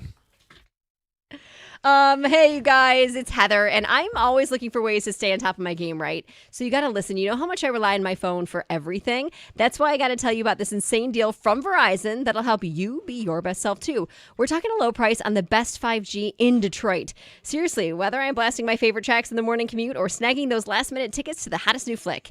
Check this out. You can switch today and pay just $50 a month for a single line. You heard me right. $50 a month for the best 5G in Detroit when you bring your own phone on the unlimited welcome plan with autopay plus taxes and fees. That's a no-brainer, people. Visit your nearest Detroit Verizon store today to lock in this incredible deal. $20 monthly promo credits applied over 36 months with a new line on unlimited welcome. In times of congestion, unlimited 5G and 4G LTE may be temporarily slower than other traffic. Domestic data roaming at 2G speeds. Rankings based on Root Metrics Root Score report dated 2H 2024. Your results may vary. Additional terms apply.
Hey, at First Merchants Bank, they believe that the real value comes from building strong communities and strong relationships. With their new branch opening in the Fitzgerald neighborhood of Detroit, First Merchants Bank is excited to offer a banking experience that's welcoming, attentive, and dependable. Their easy-to-use, secure, and highly rated app makes everyday banking a breeze, allowing you to manage your accounts on the go, and their local attentive bankers are your partners in success. They're going to take the time to get to know you, give sound advice, and provide solutions that work for you. In fact, it's exactly what they've done for me and for my family over the years, so that's why they're my personal financial partner. With a passion for fostering community development, their team is committed to helping you and your neighborhood prosper. Experience the difference of banking with an award-winning bank that truly cares about your financial journey. All you have to do is visit firstmerchants.com/Fitzgerald to learn more about how they can help support you as well. That's firstmerchants.com/Fitzgerald. First Merchants Bank, helping you prosper. Member FDIC.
Today's a big day. Got the trade deadline. You got the return of Maction as well, by the way. Oh. You-hoo. A big game between Ohio and Miami. Rivalry. First Miami place at stake. Of Ohio. The real Miami. And Oxford, Ohio. The Red Hawks and the Bobcats. Big rivalry. UM of O. Yes. Maction. It's back. Oh, it'll be on TV, I guarantee you. Also, Akron and UMass if you really hate yourself. Mm-hmm. Well, that's not gonna be a a lot. brutal game. That's not. Yeah, that one will be not a lot of excitement in that one. The deadline, 4:00. We'll react to it tomorrow. But as we just kind of set where we're at right now, I thought it was interesting how Dan Campbell answered some of those questions. Mm-hmm. He didn't say we're good when asked about the offensive line. He said we're looking for sure. Yeah. He was tight-lipped on specifics, which to me lends some credibility to them seriously looking into it. Him They've not got wanting some to serious targets. Tip his hand, exactly. The player that we've spent a lot of time talking about, he's not the only player. It's not Bitonio or bust, but just real quick, I made a list of why I think this makes a lot of sense today for all parties. One, the player's really good. You're not trading for a guy you don't think can make a significant difference. He's a 7-time Pro Bowler. He plays left guard, so you're not moving Tate Ratledge in his rookie season. He's going to help Decker, who's been injured on the left side. He's going to help Graham, who's been underwater at the center spot. The cost. Look, the Browns are out of it. Bitonio considered retirement, molded over this last offseason. This is kind of the last go-around. They got to get something for him. And, well, they also want to do right by him, right? This is a franchise guy. Well, it's not like you're shipping him across the country. It's a short drive. He could keep his family all in the same spot and see him every week. Mm-hmm. And you're not sending him to a bad team. You're sending him to a team with a likable head coach and a chance to win a Super Bowl. So, John, from every level of this, he makes sense. He does. And I think that's probably their number one target. Oh, last thing. Holmes has done deals with the Browns each of the last 2 deadlines. Mm-hmm. And it could be 3 in a row. 3rd time's a charm. The other guy that I think is out there that might be able to be had is Andrew Wiley. And he kind of fits 2 needs. A backup tackle or a guy that could platoon with Decker if Decker's going to miss time. And it can also play guard. I don't think he doesn't add as much unless you're just looking for position versatility. Bitonio is the better player. Wiley would allow you to play him at tackle if something happens to Decker. Mm-hmm. It would allow you to play him at guard, start him at guard, and then if something happens, hey, you bump him out, then comes in Owosika. Eastern Michigan product. #Maction. Andrew Wiley? Yes. Oh, okay. Yeah. Well, maybe we need to get TJ to give a call. Come on. Yeah. Mm-hmm. Grease the skids. TJ, get it done. You couldn't with Max. Now it's time to redeem yourself. He'll be on the case. What do you actually think happens today? I do think that it's probably a combo platter. I think they will be looking at the waiver wire. They'll be looking at other practice squads. But that doesn't do anything for the confidence of, this guy's going to come in and play significant time. I think they do that as well as add an offensive lineman. And there might be, and maybe it's the waiver wire, maybe there's the depth, maybe they're looking to improve something in the secondary. Sure. Especially with if Kirby Joseph's knee's going to keep him out for a little bit here. Longer. Yeah. Some bolster it. Yeah. Combo platter. A little of this, a little of that, some mozzarella sticks. Yeah. Yeah, just stay away from the pasta, as Heather has said. Stay away from the pasta. Certain pasta. Yeah. Yeah. Mm-hmm. Yeah. Certain pasta? Yeah. It's killing people. Whoa. Certain frozen prepared pasta. You can buy it at Kroger, Trader Joe's, Walmart. What's the branding we need to look out for? There's a whole list. It's all different. Okay. It's manufactured by one company, but the brands are different. Okay. Frozen pasta. So do fresh pasta. Well, it might not all be frozen, but the one that I eat is frozen. Uh-oh. It's like a frozen pasta dish with shrimp. Mm-hmm. It's very good, but I'm not going to worth eat dying it anymore. over. No. It's not worth dying over. No. It's not. No. I mean, you hear people say all the time, this pasta is to die for. Yeah. Yeah. And then all of a sudden, you do. But, no. Listen, I just saw a headline of a story that I'm going to have to cancel my vacation plans to Laos. Apparently, an American teacher and son killed by hornets. while on a zip line. Oh, On is a that zip line? Yeah. There's nowhere to escape. They flew through the Hornets? Must have thrown through a swarm of hornets. Murder hornets? I'm not saying In they're this murder case- hornets. I think they're, right now it's just an allegation. Oh, my I don't think it's goodness. fair to Is this label them. premeditated? Yes. Give them time to go through the Yeah, justice you gotta system. Let it play out, Yeah, John. you're welcome. Could just be a we'll see. manslaughter That's a situation. horrendous story. I know. Oh That's my just the gosh. headline. I couldn't even click on the Jeez. story. You're right. So then the follow-up question is, were you being sarcastic or were you actually going to Laos? Well, I think it was being quite sarcastic. Okay, that's what I thought. I just wanted to make sure. I'm like, well, maybe he is a world traveler. He's doing a little Cambodia, Laos. Have you been Vietnam. overseas? I've been to Europe. Okay. Yeah, when I was 16, Okay. Where'd you go? right after my 16th birthday. We went to Germany, Austria, and Switzerland, and rumor has it, Liechtenstein. Though I don't really remember Liechtenstein. That's the trip I did. Oh, not at the same time. No, not at all. We're different in age. here. Yes, Yes. I loved it. It was a great trip. Switzerland was amazing. it's my favorite. Lucerne was phenomenal. Cool. Breathtaking. I'd go back. Are you guys making the Germany trip? Is that happening with Michigan football? We don't know yet. I know that there's been some pullback as they continue to go through the logistics of it. But Duncan Western. No, you'll play the game regardless. It's yes, just we where will, it's going to yes, be. Yeah. Yes. What's the plan today? Jared Goff, 10:30. All right, Carson Anderson next, 97.1.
Well, happy Tuesday, everybody.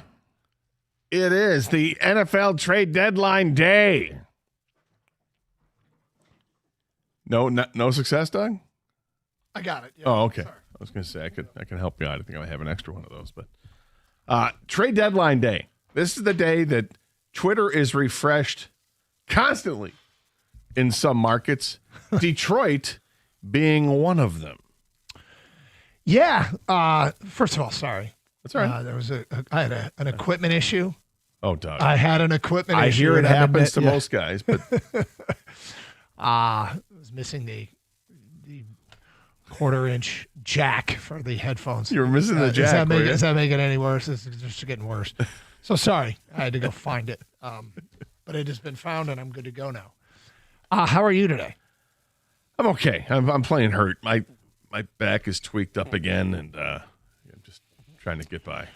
It's okay. It's not the worst thing in the world. It's not like it was a year and a half ago, almost 2 years ago. I really jacked it up bad. At this time of the season, it's everybody's playing hurt. Gators got a back. I got a throat and a shoulder. I got a shoulder thing going on. At this time of season. But anyway, welcome to the program. How was your Monday night? It was fine. Just kind of flipping around channels, watched a little of this, little of that. I had the ManningCast on. I don't know why I'm locked into watching the ManningCast when it comes to Monday Night Football. Yeah. It's okay. Like, I enjoy it, but I don't think it's the greatest. But you lock in anyway. For a good portion of it too. And I guess, I don't know. I find the Mannings to be entertaining. Mm-hmm. And depending on the guest, sometimes the guests are great and sometimes the guests just suck. But they had Baker Mayfield and Charles Barkley last night, different quarters of the games. It was entertaining. Yeah. But watching a game, I think like everybody else, like, what is going on? Seriously? Arizona with Jacoby Brissett? Slicing and dicing? Hey, that's Marvin Harrison Jr. Hey, look at that. Well, suddenly he doesn't suck. Right. And what does that say of Kyler Murray? It's an interesting situation they have there. Would they bail on another first-round quarterback again so quickly? They could, although after the game, Jonathan Gannon, the head coach, said, no, there's going to be no change. Oh, he's not. I can't imagine he'd say anything right after the game, but well, he was asked specifically, are you gonna change your quarterback? And he said, no, we'll go back to Kyler. In not so many words, but yeah. But that doesn't mean they're gonna stick with it. But as Gator mentioned, it is so last night, college basketball. Michigan State debuted against Colgate. Yeah, I didn't get the game because it's Big Ten Plus. Yeah, I have Big Ten Plus. As you might imagine. No way. Yeah. So it was a student broadcast, which is always fun. Oh, was it? Yeah. Okay. Yeah, I was like, a kid's got a chance. A kid's got a chance. Right, but sure. It's cool. It's better to have the game on than not. And so Spartans were in a tight one early second half, and then they just started dunking on everybody and pulled away. Beat Colgate by 11. Michigan absolutely shellacked Oakland University. Now, here's the thing. I always look at these games and I go, these are first-round NCAA tournament games. These are the kinds of matchups you get in the first round of the NCAA tournament, right? And so are you going to be in for a scare, or is your team going to just take care of business? Because Colgate is a top 2-3 team in the Patriot League, and Oakland University is supposed to be a top 2-3 team in the Horizon League. So they could be teams that are playing in March. Both Michigan State won by 11. Michigan won by like 50. But the point is, I always watch these games and I put myself in the context of we're in Salt Lake City on a Thursday at noon, and what are we exactly in for here? Is this going to be because those are the kinds of matchups you get. So it always helps. It always helps when to crank up the intensity of watching a game to try and evaluate the teams. Yes. It helps me at least. Pistons won last night, and you mentioned the Monday night game, but the marquee today is, of course, the NFL trade deadline. So let me start with this, Gator. It is Ian Rappaport, not Ian Rappaport. Okay. It is Adam Schefter, not Adam Shifter. It is Mike Garafolo, not Mike Garafolo. All the fake internet accounts and Twitter accounts, I want to make sure that you are double and triple checking today. Is that cool? Why, Doug? Why would you possibly say something like that to me? I don't understand. This is coming out of left field. I don't get this. This is the day that people can get duped by fake social media accounts reporting on made-up trades that aren't true. Always be leery. Someday you out there, when you are hosting your talk show, do not fall for the fake Pierre LeBrun trick. Not again. No, not up in here. Not up in here. No, now it's always first thing is let's make sure it wasn't reposted, because if we generally follow all of the accounts we're supposed to be following, right? Right. So if it's something that's reposted, that's the first giveaway. Like, wait a second, I would have seen this earlier. And then the other one is, how many followers? I don't. The blue check mark can be, Yeah, just so people know, this show, we were duped by a fake Pierre LeBrun account on NHL. It was a free agent day, wasn't it? It was Matt Niskanen. It was free agency. Yeah. Yeah. It was the first day of free agency, and the Red Wings hadn't done anything, and fake Pierre LeBrun had the Red Wings signing Matt Niskanen. And we talked about it on the air for probably about 2 minutes. I may have gotten a little excited. Okay. I got it. Mm-hmm. But we had just gotten one of those calls from somebody who said, I'm never going to be able to get somebody. And then, like, literally 2 minutes later, it came down the pike. And yes, it was fake. Yes, I bought it hook, line, and sinker. But I had to apologize. And yes, it all played out live on the air on the Karsch and Anderson program, like 8 years ago or whenever it was. Yes. So anyway, I fell for it. The guard is up today. And right now we have a gatekeeper of this program. It's Kang, the producer. Kang, will you please make sure that neither of us do anything stupid today? Yes, just like I do with my parents. Please do not fall for everything on the internet, guys. The Facebook is not always right. No, it's not. So we'll run down what might be on the table today for your line. I have one ask of Brad Holmes, okay? It's just one ask of Brad Holmes, and I'm not asking for much. And we'll get to that today at 10:16. Jared Goff at 10:30. It is Karsch and Anderson on 97.1. Hey, let's be honest. Nobody plans for a new roof. I mean, it always seems to come at the worst time, and the cost can feel overwhelming. That's why I want you to know about Shaner Roofing, Michigan's trusted roofing experts for more than 30 years. Right now, Shaner is making it easier than ever to protect your home with 0% financing for 0% interest financing for 5 years. Now, that means that you can get the quality roof that you need today without the stress of a big upfront payment. And here's the thing. This isn't some fly-by-night company. Shaner Roofing has a 4.9-star Google rating earned by thousands of satisfied homeowners who absolutely rave about the professionalism, craftsmanship, and customer care.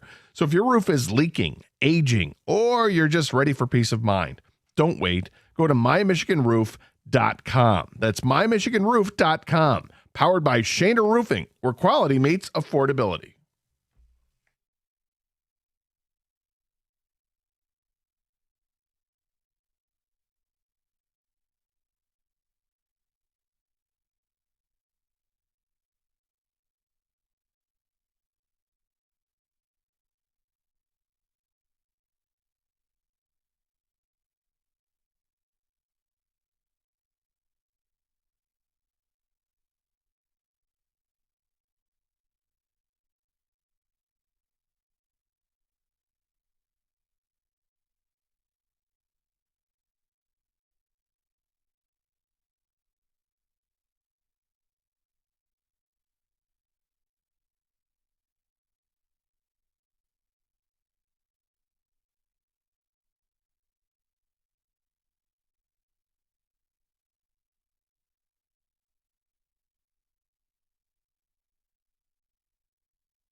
Doug Carr, Scott Anderson, 97 won the ticket. Gators got it back. I'm still fighting this voice thing and a shoulder, but it's that time of season, Gator. It is. Yes. College bye comes at a good time for us. But so today being the NFL trade deadline day, I think today is a day for a lot of faux outrage around the country when it comes to sports fans. It's a frustrating time. It's a fun time, but it can be a frustrating time because you know what's better than the trade deadlines is the trade rumors. Always. The proposed trades that reporters put out there. I'm hearing, Yeah. 7 trades I'd like to see. Yeah, right. Justin Herbert to Seattle for Reek Woolen and 3 first-round picks. I just grabbed that. I made that up completely, but that's the point. All of that stuff is in bright lights on marquees on every sports website, and I mean it's attention-grabbing stuff. The actual trade deadline, it never lives up to the hype because the hype and the interest is sky high. So what happens is when your team makes a trade and it isn't acquiring an all-pro player, or you didn't sell you're in a town that's selling and you didn't sell your guy for 3 first-round picks, people get mad. And it's because I hate to do it because I've been a part of it. I've been in the machine. I know how this works. I know it's fun to talk about. It creates unrealistic expectations. What is a realistic expectation of what the Detroit Lions do? Well, there is some real stuff out there. People are still mad about last year's trade deadline. Why? Because they went out and they addressed the edge rusher spot, but not the way they wanted. They wanted Myles Garrett. They wanted Max Crosby. They wanted Trey Hendrickson. Instead, they got Zadarius Smith. Zadarius Smith helped them. But it's almost forgotten because it wasn't a marquee player. Okay, so this time around, are they going to get a marquee player? Well, I just want to know, and this is my ask of Brad Holmes, given where this team is and given what we have seen so far, I want to know that Brad Holmes feels like he needs to make a trade. I want to know that Brad Holmes is making every effort to make a trade. I want to know that Brad Holmes is being aggressive to make a trade. I want to know that Brad Holmes is being creative to make a trade. I want to know that Brad Holmes is not being stubborn. I want to know that Brad Holmes has left no stone unturned. Now, I can't make Brad Holmes go get a great player for the price that Brad Holmes wants to pay. I mean, it'd be great if that can happen, and maybe it can. But you can't make another team give you the player you want for your low price, cost, at your low cost. Sometimes that happens at the trade deadline. And if it does, you can really set yourself up. We have often cited the Snacks Harrison trade, which was for a 6th-round pick. Randy Moss was for a 4th, historically. So every once in a while, a deal like that can go down, and I just want to know that Brad Holmes knows about it.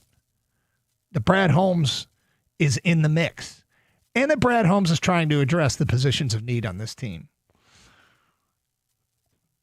If we get to 4 o'clock and no deal was done, the thing that Brad Holmes needs, if no deal is done, is to know, it's almost like he needs to float out there what the asking price was, which nobody ever does.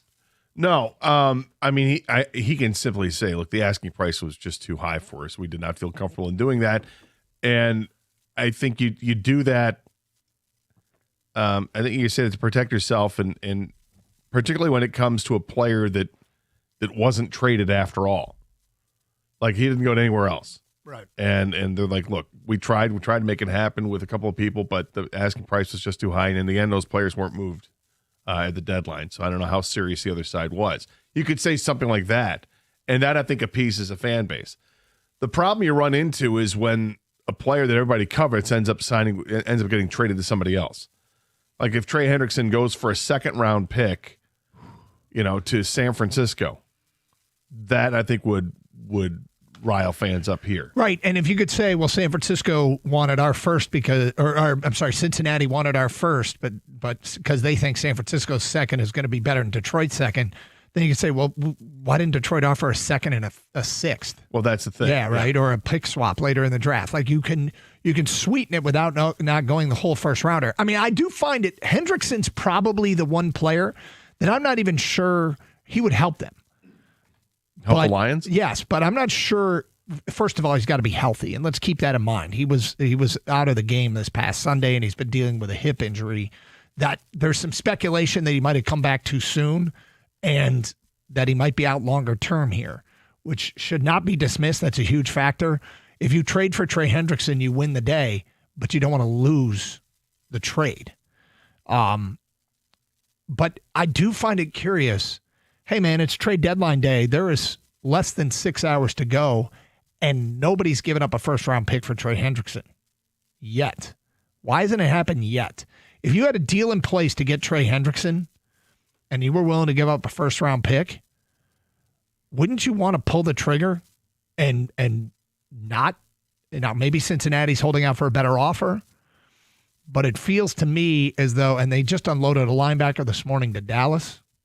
Look out, here come the Cowboys. Well, right. I mean, they unloaded a linebacker, so that's from their defensive side, which is already their bad side. And this is a team that scored 80 points in the last 2 games and lost them both. And Chase Brown, the running back, had some comments after the game that some people looked at and it was a direct shot at the defense. And in some ways it was, but. Oh, I think it was. Yeah. And he starts off on the right path and then it strays. And yeah, and then next thing you know, his team's taking shots.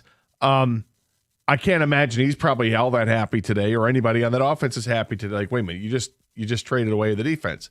It shows that you're giving up, which is probably the right thing for the franchise at this point, because they need to get some assets for players that aren't going to be around here. And Trey Hendrickson is the number one asset. You can't, like, if they end up trading Logan Wilson like they did, and they don't trade Trey Hendrickson. Yeah. What does that say? Well, I mean, it might tell you that nobody's willing to pay that price for a player that is a rental and injured. I mean, giving up a first-round pick for a player for, 9 games guaranteed is not, it's not, you don't see it that often. That's a little concerning, right? I mean, I think initially when we were talking about this before the season began, we're like, first-round pick, yeah, because you're talking about 17 games. Yeah, now you're talking about a truncated season for a guy who's actually hurt right now. It's not push button, yes, absolutely make the trade, for 2 reasons. One, what I just explained, that it's only 9 games and he's damaged goods. And B, more importantly, I don't think it's the number one priority for this team. No. If I'm going to give up that top pick, if I'm going to give up a first-round pick, I'm hopeful it's not for a rental player, that it's going to be for an offensive lineman that could be here for a couple years. Yeah, now there are offensive linemen that are available, it appears, and there are more teams in the last week that appear to be added to the sellers pool, which is good. By 4 o'clock today, do you think the Lions will make a trade? Yes. Yeah. I think they will make it. I think they're going to acquire a couple of players. I do too. Kang, do you think they make a trade today? I do. I do think that just the interior line and the line itself, they just need depth. And I'd be shocked if they didn't grab somebody. I would be a little bit shocked. Yeah, I think it feels to me like there's a sense of urgency to get something done, like right now. I will say this though, Brad Holmes, he will not force anything, and there is a difference between depth and quality depth. I'm sure he's looking for quality depth, and with the whole Bengals thing, guys. Logan Wilson being traded, I don't think personally for me means more likely that Trey Hendrickson gets traded. Logan Wilson was just not playing at all. They traded someone who wasn't playing. They didn't care about Logan Wilson. Yep. And I got to tell you, that locker room is in such disarray. If they do start trading off defensive pieces like Trey Hendrickson, it ain't going to help that locker room and the culture, what's going on over there right now. I know outside looking in, they should just move everybody and start over. But inside that locker room, they don't want to give up. It's funny you bring up Logan Wilson not playing. Now there was Jair Alexander in Baltimore. These are named players that made plays in this league that both weren't playing on their current teams that got traded, that are big flashy names, But is Jair Alexander really going to help the Eagles? He might. Wasn't playing in Baltimore. Is Logan Wilson going to help the Cowboys? He might. Wasn't playing that much in Cincinnati. 248-539-9797. The Lions quarterback, Jared Goff, will join us straight ahead. And we'll ask him, trade deadline. Does he get consulted on what they need? He might have some interesting insight. That is next here on Carson Anderson on 97.1.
And a couple days to digest the Minnesota game. What stands out to you as to what most went wrong? Yeah, I thought we didn't play well enough in any phase, and certainly on offense, we didn't do our part to try to help us win that game. And I thought they did a good job on defense. They had a great plan for us, and we didn't do what we needed to do to win. There was a lot of pressure on you as a quarterback. Were the issues in this game similar to the issues that crept up during the Packers game, and that it was basically a communication problem, or was it way more complicated than that? I think it's way more than that. I think there was maybe one or two of those that bit us there, but no, much different than that first game where we were trying to still getting our feet wet a little bit. This one we are well within the season and made some mistakes that cannot happen. You know, after that Packer game, I said I'm a big Hank Fraley fan, and any problems up front, I think he is more than capable of addressing them. Do you see Hank get on the job after games like this and be able to sort things out on what's happening up front? Yeah, I think so. I think he's a great coach, and I think he holds those guys to a really high standard. And I think whenever games like this happen, I think it's great to see him, coach the way he does and get these guys ready to go. But no different than any other week. He's a great coach, and I'm glad he's our O-line coach. All 4 teams in the North are 500 or better. It's the best division on paper, but how do you see the division at this point in the season? Yeah, best division on paper, best division in real life, for sure. We got 4 good teams. Anyone seems to be able to beat anyone, and it's going to come down to the wire, and it's going to be a war of attrition, it seems. So by the end, whoever's left standing will have that division title. Jared, offensively at times you guys look completely unstoppable, and it makes it shocking when we find out that you're actually human. But what's the key to finding peak performances every week? Yeah, that's a good question. I mean, you'd like to do it every week, and you work hard in practice, and you put a plan together, and you believe in the plan, and so every week you're planning on being at peak performance. I think sometimes the defense does things that stop you, and then sometimes we simply don't execute well enough, and it's not, there's no excuse for it. I'm not saying it's something that just happens. It really shouldn't. There's certain things that we need to be better with and need to address and move forward. I don't have anything that can support this, but watching the game, I felt like I heard you say kill, kill, kill more than any other game this year. Did they force you to change a lot of stuff at the line of scrimmage?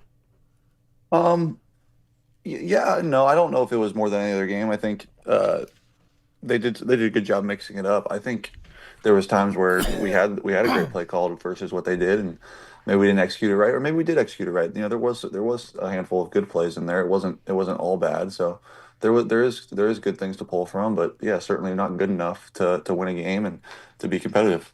For those of us that haven't played professional football, how many different plays? Yeah, I think there's quite a few actually. Yeah. How many different plays do you have at the line of scrimmage that you can audible into? And can you kind of take us through what that process is like as soon as you break the huddle and you start walking towards that line of scrimmage? Yeah, it's may not be as complex as you guys may think. There's sometimes we have 2 plays called in the huddle, sometimes there's 3 called in the huddle, sometimes there's 3 with an alert. And then sometimes there's plays where I do have a little bit more free reign than that, but it's typically pretty structured, and everyone kind of knows what we're looking for and what we're trying to get to, and certainly I'm carrying that mentally, but it's not anything that's I think too robust. Final thing from me on the Minnesota game: did they hit you with anything you guys hadn't seen yet? That we hadn't seen ever, or that they hadn't done. Yeah, maybe something you didn't expect from them, I guess. Yeah, maybe 1 or 2. Yeah, I guess so. But that's kind of every game. I don't know if it was particular to them. I know I got a lot of respect for their coach and Kevin O'Connell and Flores over there, and they do a good job. And they had some wrinkles, but they did a lot of stuff that we've seen as well. And we didn't do a good job picking up what we were supposed to do and executing it correctly and the whole thing. So yeah, and we all have our hand in it. I don't think it's on any one person or any group of people. We all have our hand in it and need to be better. The running game, when it's going, is absolutely explosive. You got great running backs there. Obviously, the running game helps the passing game. The play-action passing game is outstanding when you got it going. What do you see as the biggest obstacles in getting that running game going again like we've seen in the past? I'm going to sound like a broken record here, I know, and I'm sorry, but it truly is just being on the same page and executing, specifically in the run game. I think that's kind of the name of the game there, is if we're targeted correctly and our guys are on the right guys and our running backs are doing what they're supposed to do, and I'm getting us into the right play or out of the wrong play and doing everything I'm supposed to do, and it all typically works pretty well. We've got really good players who are really explosive, and if we have a good play versus the correct defense, it should work. And we just need to execute better. I wish there was a magic pill we could take to make that execution happen. There isn't. It's just a little bit more work and practice and get better. And the good news is we're 5-3 and got everything in front of us and can get that stuff done. Okay, so we took a lot of calls yesterday, but one caller called and suggested he thought you guys might miss Tim Patrick. He was such a key third down target. Is there some truth to that? I love Tim. Tim was great for us, but I don't believe that that would be the difference on third down. No. Yeah. Along those lines, and as far as developing, where's Isaac Tesla in his development, in your opinion? I think he's doing a great job. He's getting better every week. He looks great. Asking the right questions, learning, making mistakes, then learning and not making the mistake again.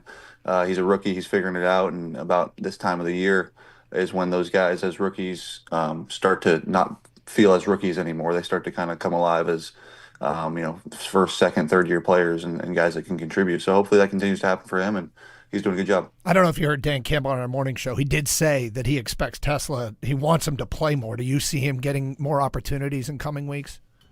That'd be great. Yeah, if he's out there more, that'd be great for him and great for our offense. I like throwing to him. He does a good job, and got to find ways to get him open and get him the ball. So I double checked this week, and it turns out that you are in fact playing on the road. So okay, there you go. Good job. Thank you. The Commanders present another revenge game for you guys if you want to build that and cultivate that chip on the shoulder as they ended the season a year ago. But how do you go about playing in a game with emotion without being emotional?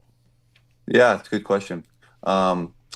I've had a handful of those, and it's hard. It really is hard. I think you got to focus on what matters and what truly is important, which is, our team and doing your job and focus on that and not the emotional side of it. I think, certainly they ended our season last year, so there is a little bit of that for us. But to be honest, we just want to find a win and get back in that win column and get off of this feeling that we have right now. Is there a formula you guys use after losses? Because you generally don't lose two in a row. It's been a very consistent performance after losses. Or is each loss different and each week after a loss different? Yeah, I don't think there's any formula. I think it's just back to work. And I think the thing that we do have that is rare is a lot of people that are resilient and a lot of people that have been through a lot of tough stuff. And one loss isn't going to break anyone down. I think we kind of revel in the fact that we can come and bounce back and find a way to win the next one, and hopefully do that this week. Unfortunate situation over the weekend. Commanders coach Dan Quinn admitted that he should have taken Jayden Daniels out of the game prior to him getting hurt. As a player, do you ever ask a coach to take you out when the game is out of reach either way? And have you reached out to Jayden at all about his injury? No to both. But no, I've never considered that, and don't know why a player would. Is there some sort of unspoken word between a coach and a player in a situation like that where a game is out of hand and you're like, all right, I doubt I'm going back in there, but you obviously have to be prepared to go in at all times. Yeah, there's never been any unspoken words I've ever heard of. No, I'm the starting quarterback. I'm in there until they tell me I'm not. So yeah, that's how it goes. All right, today is trade deadline day. Have you been asked your opinion on stuff? No. Have you ever been asked your opinion at a trade deadline at any point in your career? Yeah. Not this year, though, huh? No, I mean my opinion on moves or could you add this? The way you guys think the processes work is not entirely accurate. Listen, Brad's got a job to do to go find players if we need one, and if he doesn't feel we need one, then we don't. Certainly, him and I have had conversations in the past about certain guys that were available over the last 5 years that we've been together, and yeah, that's happened. But no, I don't think it's his job to ask me anything. Saw an interesting penalty against you guys, Jack Campbell, for landing on the quarterback with the body weight. I thought I'd present you with a crappy scenario here, so why not? Would you rather get hit legally from the blind side or have a defensive lineman land on you with their body weight and not get called for it? Oh, the first one. Yeah, you'd rather get hit legally, and so be it. If there's a penalty and they don't call it, that's where you're frustrated. That one was not a penalty. It's unfortunate they called it. Yeah, didn't it feel like Jack tried to almost roll off? He hit him hard. And sometimes these guys get hit hard, and that's what happens. But yeah, I didn't think it was a penalty. All right. Lastly, for you, the obviously the Halloween weekend over the weekend here, and your first chance with the family, the new addition to the family. How'd it go out? Did you pass out candy? And if you did, was it full size candy bars and the good stuff? Yeah, yeah, we were a full size house this year for sure. Try to make sure I do that for the kids in the neighborhood and make sure they're taken care of when they come by our place. And we did not go trick or treating, but had a few come by for sure. Do the kids know it's you? Oh yeah.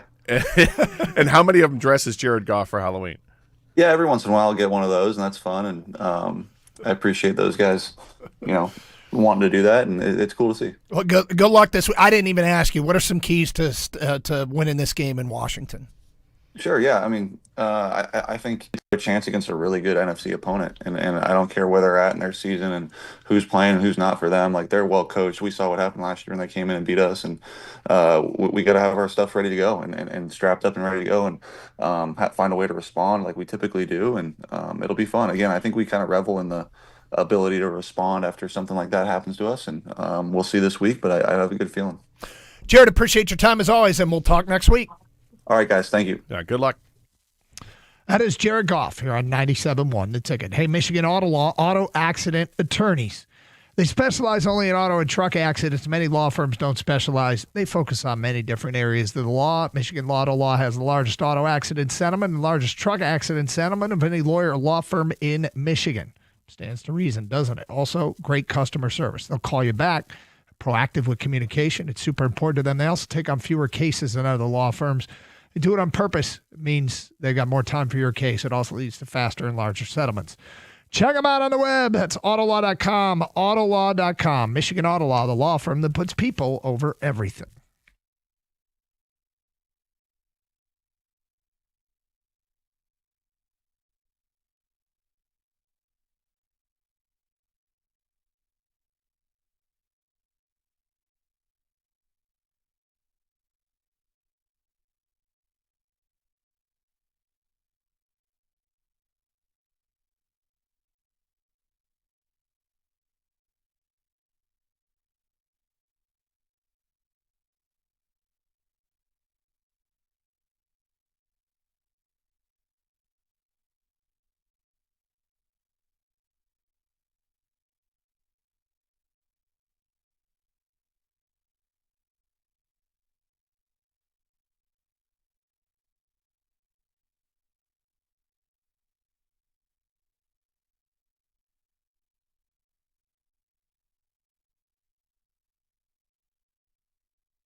Hey, it's Doug Karsh, and that is Scott Anderson. And thanks to Jared Goff, who joins us every Tuesday here on 97.1 The Ticket. I got to ask you something, because Jared was tempered today. Guarded. I think after losses. This is post-loss Jared. And then, some of the answers didn't go the way I expected them to go, and that's fine. But there's something about having somebody that kind of is calm in the wake of that game that's reassuring to me. Like Jared has this aura, like it's almost like we got this. He doesn't give bombastic off the wall answers. He gives very smart answers. Today, I think it was, as you said, it was guarded, but you know what I mean? Like Jared is not. He's not rattled by that performance. He's not rattled by that result, I should say. He's not rattled by that result. No, well, I don't. Even if it's like a bad performance, he doesn't get rattled. That game against Houston last year, where I think he threw 4 interceptions in the first half. Right. He's like, "We got this. Don't worry about it." And it's like, wow, that's confidence from a guy who's just thrown 4 picks. But okay, and what they do? They came back in the second half and they won the game. Yep. The defense shut down Houston and the offense got things going. I mean, it's having games like that to go back to, I think is one of the reasons that this team has not lost the back-to-back games. Some of it's just circumstances, who you're playing the following week after you lost and, what kind of personnel that team is limited to or what they have. Like it's very great for the Lions. They're taking on a Washington team that just lost their quarterback, their wide receiver, their defensive back, and then one of their pass rushes is out because he got nailed with another hip drop tackle that results in a suspension. All that works in the Lions' favor. Oh, by the way, the Lions maybe without their starting 2 tackles too. So we'll see how we just keep it monitored. But nonetheless, some of it's circumstantial. But because these guys can go back, they've been through a lot in a short amount of time. And these guys have all been together for this short amount of time. It's not like this is all this turnover in personnel from year to year to year. This core group has been here from the beginning, basically, except for guys they add through the draft. But, I mean, these guys have really been there and done that and been through a rough start to the regime, and then finally you get things going. You win 3 games and tie in the first season, but then you start off slow the second year, but you pick it up in the second half, and then, boom, 12 wins. Boom, 15 wins. Expectations through the roof. You're a Super Bowl contending team. How do they get there? Because they've been through everything you can go through. You've had the clunker games. You've had the clunker halves in the first half or in the second half. You've experienced it all. You've had that ecstasy of leading the NFC Championship game at halftime by 17 points, only to see it, wash away in a handful of plays in 5 minutes. Yeah, they've been through a lot. So I guess there's really nothing new. I mean, we going into the season, most reasonable projections had them as a 12-5, 11-6 team. The Minnesota game is not one that people thought they would lose. Not the Minnesota game at home. No. But I'm also going to guess the road games at Baltimore and Cincinnati weren't games that people thought they would sweep. So, losing at Green Bay, I don't think set people into a panic mode. Losing at Kansas City didn't set people into a panic mode. I think this loss has rattled the fan base a little bit. And I'm not mad at anybody. I always like to say, fans, you're entitled to feel however you feel. That is one of the great things about being a sports fan is you're responsible for your own emotions and we tell you why we feel the way we do. But I think this one did a little bit of damage to the psyche of the Detroit Lions fan. And going out and just like totally taking care of Washington this Sunday feels like a necessity. It would help, but I think for me personally, looking at like where am I damaged when it comes to this team? What's hurt my psyche about it? And it comes down to the offensive line being as banged up as they are. Yeah. And that sucks because the offensive line is the heartbeat of this team. Yeah. They do everything through that line. And if it's not up to snuff, then that's going to be a real problem. I mean, they have not run the ball effectively this year like they did last year and the year before. Jared Goff is throwing the ball very well. When he's got time to throw, he's going to take his shots and get the yards. But otherwise, it's lots of checkdowns, and the completion percentage is way up. He's having a really good year in that respect. But we've seen games where he has been under serious duress. Yeah, which we haven't seen that many games in the last 3 years where it's been like that because the offensive line was, dare I say, elite. And I don't throw that word around there too often, but I think the offensive line was over the last few years. This year, it's not. No Frank Ragnow. And now you're juggling other positions. You're starting a rookie at right guard, and you were starting a second-year player who's effectively a rookie at left guard, and now he might be done for the year. And now here we have the trade deadline. We got, 5 hours to go and a little bit of change. They need to make something happen here. I think need is the right word because otherwise you're relying on what you have in-house, and I think it's a great rallying cry for the head coach to go ahead and say, hey, next man up. The coach has to say that, and the players got to believe it, and I think the players believe in that coach, and that can work to a degree. But the general manager can't believe that. The general manager has to go out and do what's best, find better players on the roster that are available in trade, and go get something done. I just want to know that he is being super aggressive today and not stubborn. That doesn't mean he's going to make a trade. No, you can't. I expect him to, but right. I do. You can't force another team to give you a player that they don't want to trade, and you can't force another team to give your asking price or give you, what you're willing to pay. So hopefully they can find a deal. But if there's a deal out there, I think Brad Holmes will find it and make it. But I need to know that. I don't want to, because you know what we get a stunning amount of? Brad's not going to do anything. I'm amazed at how much we get that. He did something last year. He did something the year before. So why don't you think he's going to do something now? Kang, do you find we get a lot of that, right? Brad's not going to do anything. Why? The majority of that is because he hasn't made the big splash move that everyone wants. I think that's why. Until that happens, which I don't think will happen, I think people continue to believe that. The problem is the draft, develop, and re-sign. How happy would another team if they were able to get a Brian Branch, a Kirby Joseph, right, an Amon-Ra St. Brown, a Penei Sewell, Aiden Hutchinson? But Brad Holmes drafted these guys. He has them on your team. He just didn't trade for them or sign them in free agency. So I don't think it's a newsmaker, right? Mm-hmm. I think that's the I get the narrative from fans. They feel like.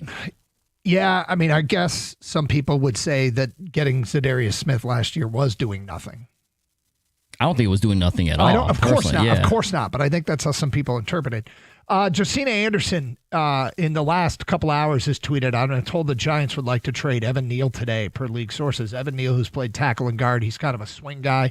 As far as offensive players that could help them, there's the familiar. There's Kevin Zeitler. There's that we just mentioned, the swing player. There's late additions like Nick Allegretti and Brandon Coleman from Washington that are backup offensive line that could be available. I mean, I think everyone in Miami's available. You can call down to Miami and see if they have an offensive lineman. Joe Bitonio from the Browns is a guard that could be made available. So, I don't know. Getting a starting caliber guard, given Mahogany's injury, it feels like it's a big deal. Keep this in mind, and an important thing for the Lions to do. Birchie had that stat over the weekend that he used on television since 2002. Only 7 offensive linemen have been traded in October and November.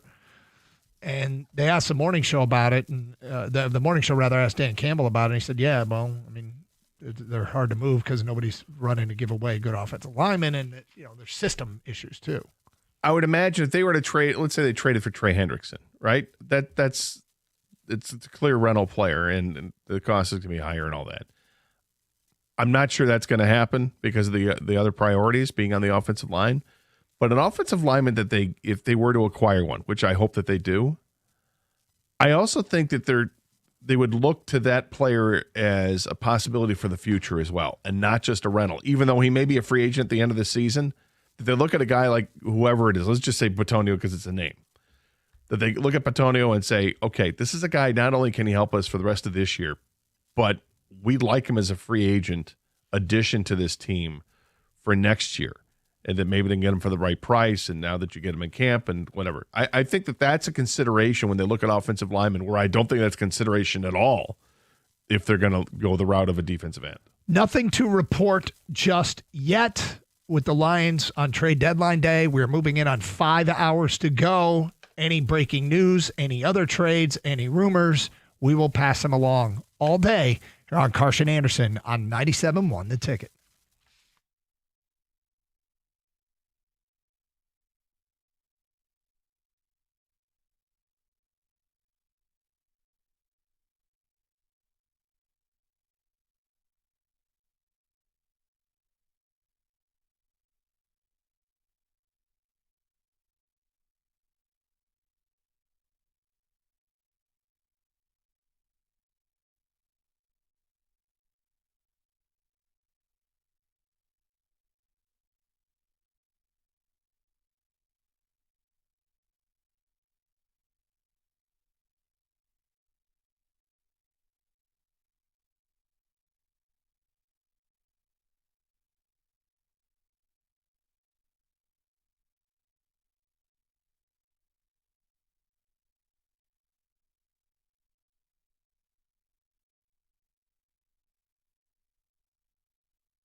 Brought to you by MyMichiganRoof.com. Lions head coach Dan Campbell spoke with 97.1 The Ticket this morning ahead of the NFL trade deadline, which ends at 4 p.m. today. Campbell said he will be involved in the Lions process should GM Brad Holmes find someone that fits Detroit.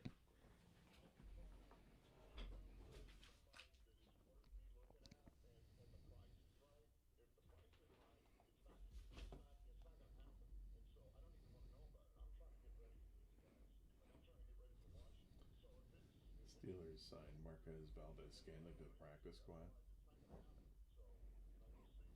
Many fans are hoping for help to be added on the offensive line and on defense. Detroit now has less than 5 hours to add such help, but it's been crickets so far. The Tigers posted their 2026 schedule today. Detroit opens the season on March 26th in San Diego. They will host the Cardinals for their home opener on April 3rd. The other NL teams visiting Comerica Park next year are Miami, Milwaukee, Philadelphia, the defending champion Los Angeles Dodgers, Colorado, Washington, and Pittsburgh. Red Wings are out in Vegas tonight. They dropped the puck against the Golden Knights at 10 p.m. looking for their 5th win in the last 6 games. That is available right here on 97.1 The Ticket, pregame coverage at 9:45. At the Corville Health Sports Desk, I'm Brendan Shabath. For more, go to 97.1 The Ticket or Odyssey.com.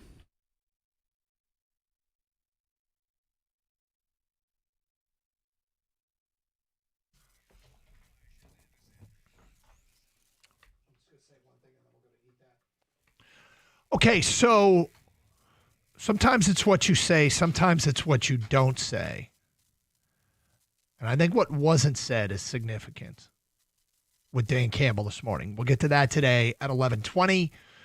It's trade deadline day. We'll have all the latest, nothing to report at this time. We await any breaking news, and of course, we will pass it along to you, whether it be our sources or social media that break it, and let you know what is going on with our Lions on this trade deadline day. First, it's time for another edition of Are You Going to Eat That?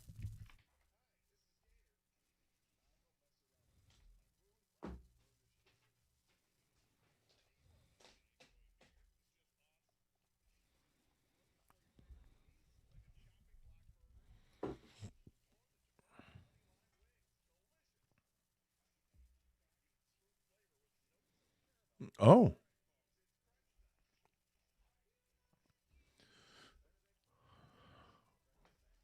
Wow. All right, Gator. You got something good? Oh, I got a bunch of stuff Got today. some- Yeah, and I'm you didn't say intrigued. good. You said a bunch of stuff. Bunch of stuff today. Do you want to start with what I had this morning? Yeah. Yeah. Did you try the What? Jennifer Aniston breakfast? Did Oh, you? no, I didn't. No, I didn't. Gator? Yes, I'll eat that. Sorry. Was that not? No. Are you talking about what I'm about to talk Oh, about? no. I was talking about Jennifer Aniston. The breakfast. The breakfast. Gator Suja. Suja has a sweet, super drinkable, cold pressed juice that I had this morning with apple, carrot, beet, banana, orange, and pineapple. Suja. The Suja, it's called, the flavor is beet apple. Suja beet apple cold pressed juice. Are you going to eat that? Yeah. I love juice. Nice. I would try that on. Absolutely. Common ground, people. Common ground. Yeah. How much sugar is in that, though? It's I didn't. It didn't there's seem no like there was a added ton. sugar, No, but there it's wasn't a all ton. natural sugar. Yeah. But it seems like Yeah. you get those juices. That's a consideration. But the beet juice is good for you. Yeah. So you're gonna eat it? Yeah. Okay. Kang, you? I don't like beet juice, but I'm trying to think, will the apple juice overpower the beet juice? I think the pineapple juice and the other juices there You will be think? enough to combat. Yeah. I don't mind beet juice, but I understand what you're saying. Yeah, like when you have, what is a salad with all the beets in them? Beet salad. Yeah, I don't like that. Anti-beet salad. Or you can go with a Greek salad that might have some beets in it. That's what the one I was thinking about. I will tell you, it was fantastic. I didn't realize I was going to do it for Are You Going to Eat That? I would have brought more. I would have bought more. I would have tried it. Yeah. Beets are great for you. It's only like heart healthy. $4 a bottle. But anyway, so yes, no, Sweet yes. mercy. Yep. Next, Kraft has introduced apple pie mac and cheese. That's right, apple pie mac and cheese. They are debuting just in time for the holidays. Signature creamy macaroni and cheese combined with warm apple pie spices. They're calling it the ultimate seasonal flavor mashup. Apples and cheese, especially cheddar, isn't an uncommon combination for grilled cheese sandwiches or charcuterie. The diced fruit rather is typical for pairing with fondue. My mom used to put a slice of cheddar cheese on her apple pie growing up. I've always heard this. People do this. I've never done it, and you'd think that me, who loves cheese, would just, oh yeah, I gotta have it. But I've never tried it. I've always been tempted to, but I've never tried it. Now, does this actually have apples in the mac and cheese, or was it just hot apple pie spices? It says warm apple pie spices. When I hear warm apple pie, I think of a certain movie. One time at band camp? Yeah. Really? We're just asking if you would eat this. Yeah. Thank you. If it's really good, you'll. If it's the spice, like, I don't know. Do I want cinnamon in my mac and cheese? I got to try it. I love mac and cheese. I got to try it. Okay.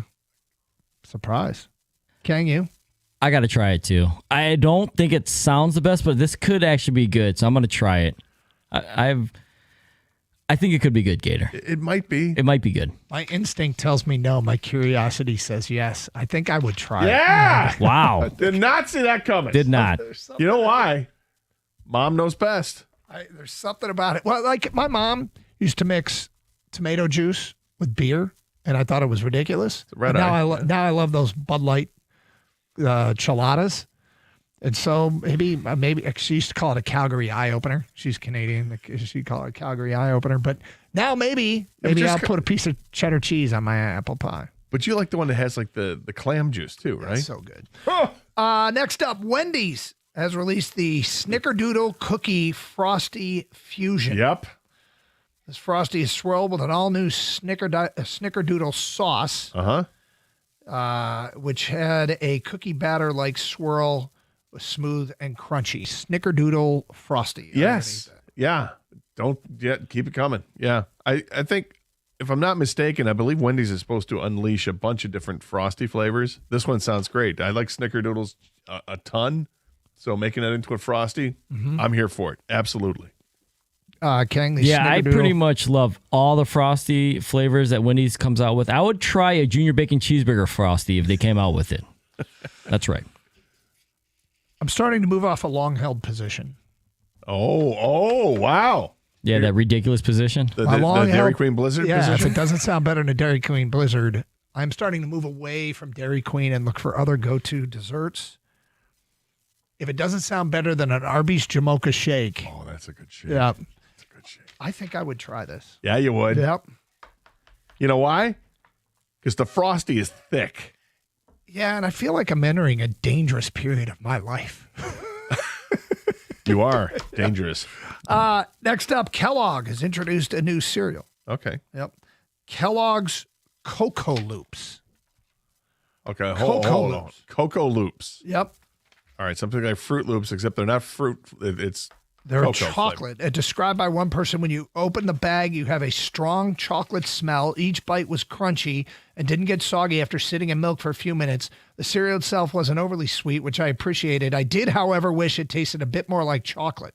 Overall, I'd say it's worth a try, even if it won't be dethroning my household favorite Oreo Puffs.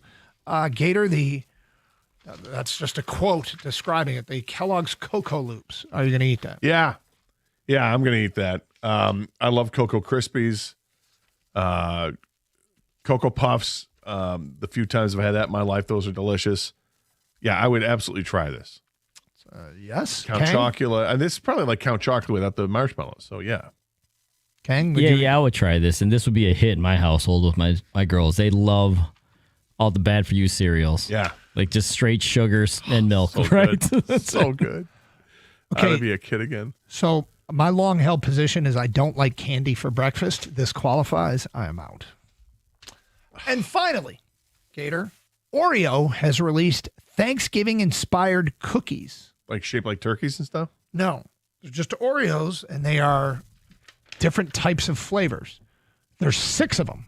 Cranberry. Right? Well, let me get to them. There are the ones you would expect. Oreos, apple caramel. Yeah. Oreos, pumpkin pie. Oh, yeah. Oreos, turkey and stuffing. I'm sorry, what? Oreos, sweet potato.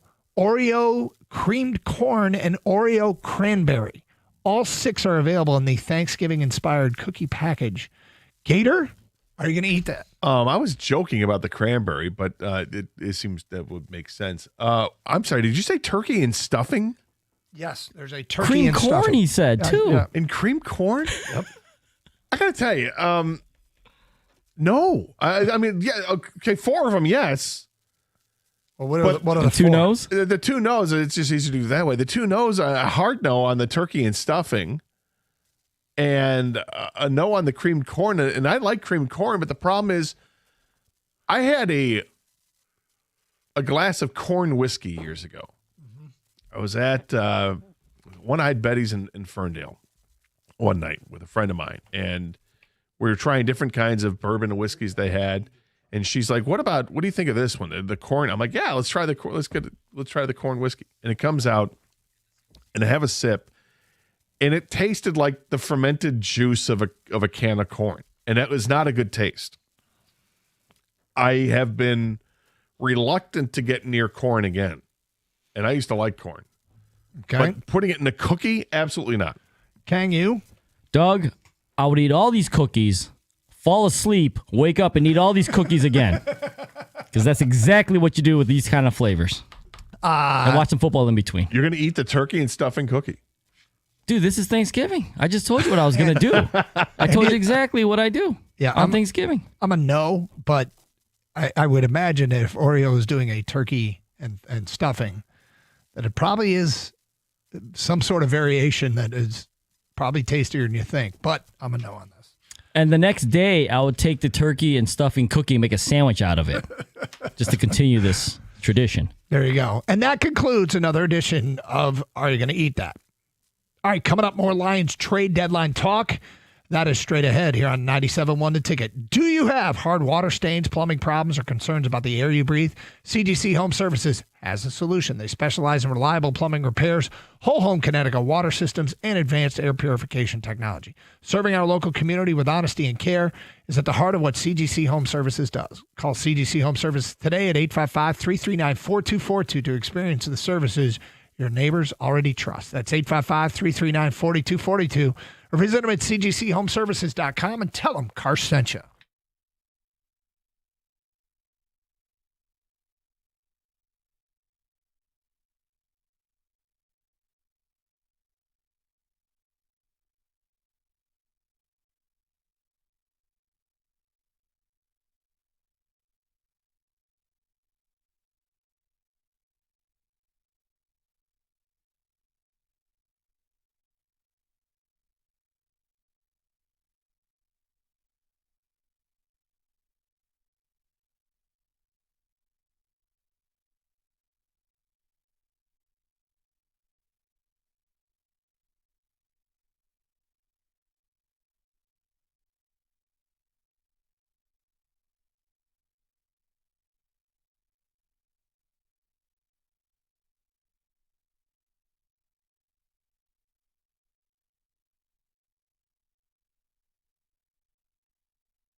Okay, earlier I said something. It's not about what you say; it's about what you don't say sometimes. And look, I don't. We're asking Jared Goff. Jared, who would you trade for? That's a question he'll never answer in a million years. Dan Campbell, can you tell us what trades you guys are considering? Again, we're not going to get that answer.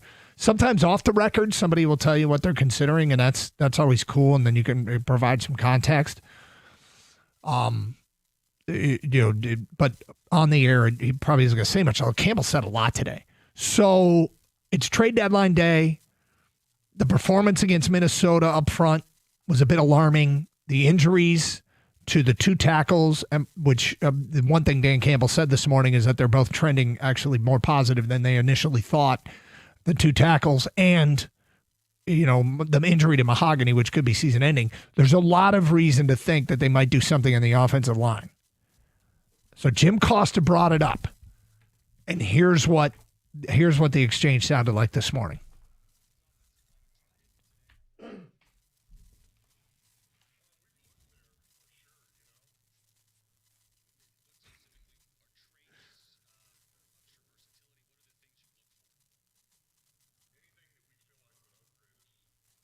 Okay, that might not seem all that significant, right? Of course, right? Anything you feel like would upgrade. You know what he didn't say? He didn't say, we're good. No, he didn't. Do you remember that exchange earlier in the year when people were talking about getting Zadarius Smith back when he was a free agent? Or adding to the edge rushers? Dan Campbell said at that time, quote, we're good. Now, maybe this is nothing. Or maybe it is actually tipping the hand a little bit that indeed they will be trading for an offensive lineman today. What do you make of that conclusion? I think it's interesting, and I think it's a little bit different than what he had said after the game on Sunday. He went through the litany of offensive linemen that they have on their roster, on the practice squad, and talked about next man up, and boom. And he could have done the same thing this morning. In fact, I would have expected him to do that, to list off all those guys and, Coyote and Nice and Skipper and those guys and Cologne and just, we'll figure it out and we're going to be fine. We hope we get back Decker and Sewell for the game Sunday. And if they're not, well, one of these other guys are going to be there and step up. But he didn't say that. I think you're right. I think is it telling? It's what we want it to be, I guess, right? Yeah, maybe. If they'd asked him, what about edge rusher? Would he have said, we're good again? He may have. I don't know. Yep. Edge rusher clearly is not a need for this team. It might be a want from some fans. I'm even moved off of that significantly. And I think the reason I moved off of that is because I think the screaming need is another offensive lineman. Yeah. And look, there's a difference. We had a caller call a couple of weeks ago that kind of reprogrammed the way I think, and he goes, all we talk about is needs. What about winning the Super Bowl? What is the guy you go get that makes you win the Super Bowl? It's not always just about need. Can you go get a great player?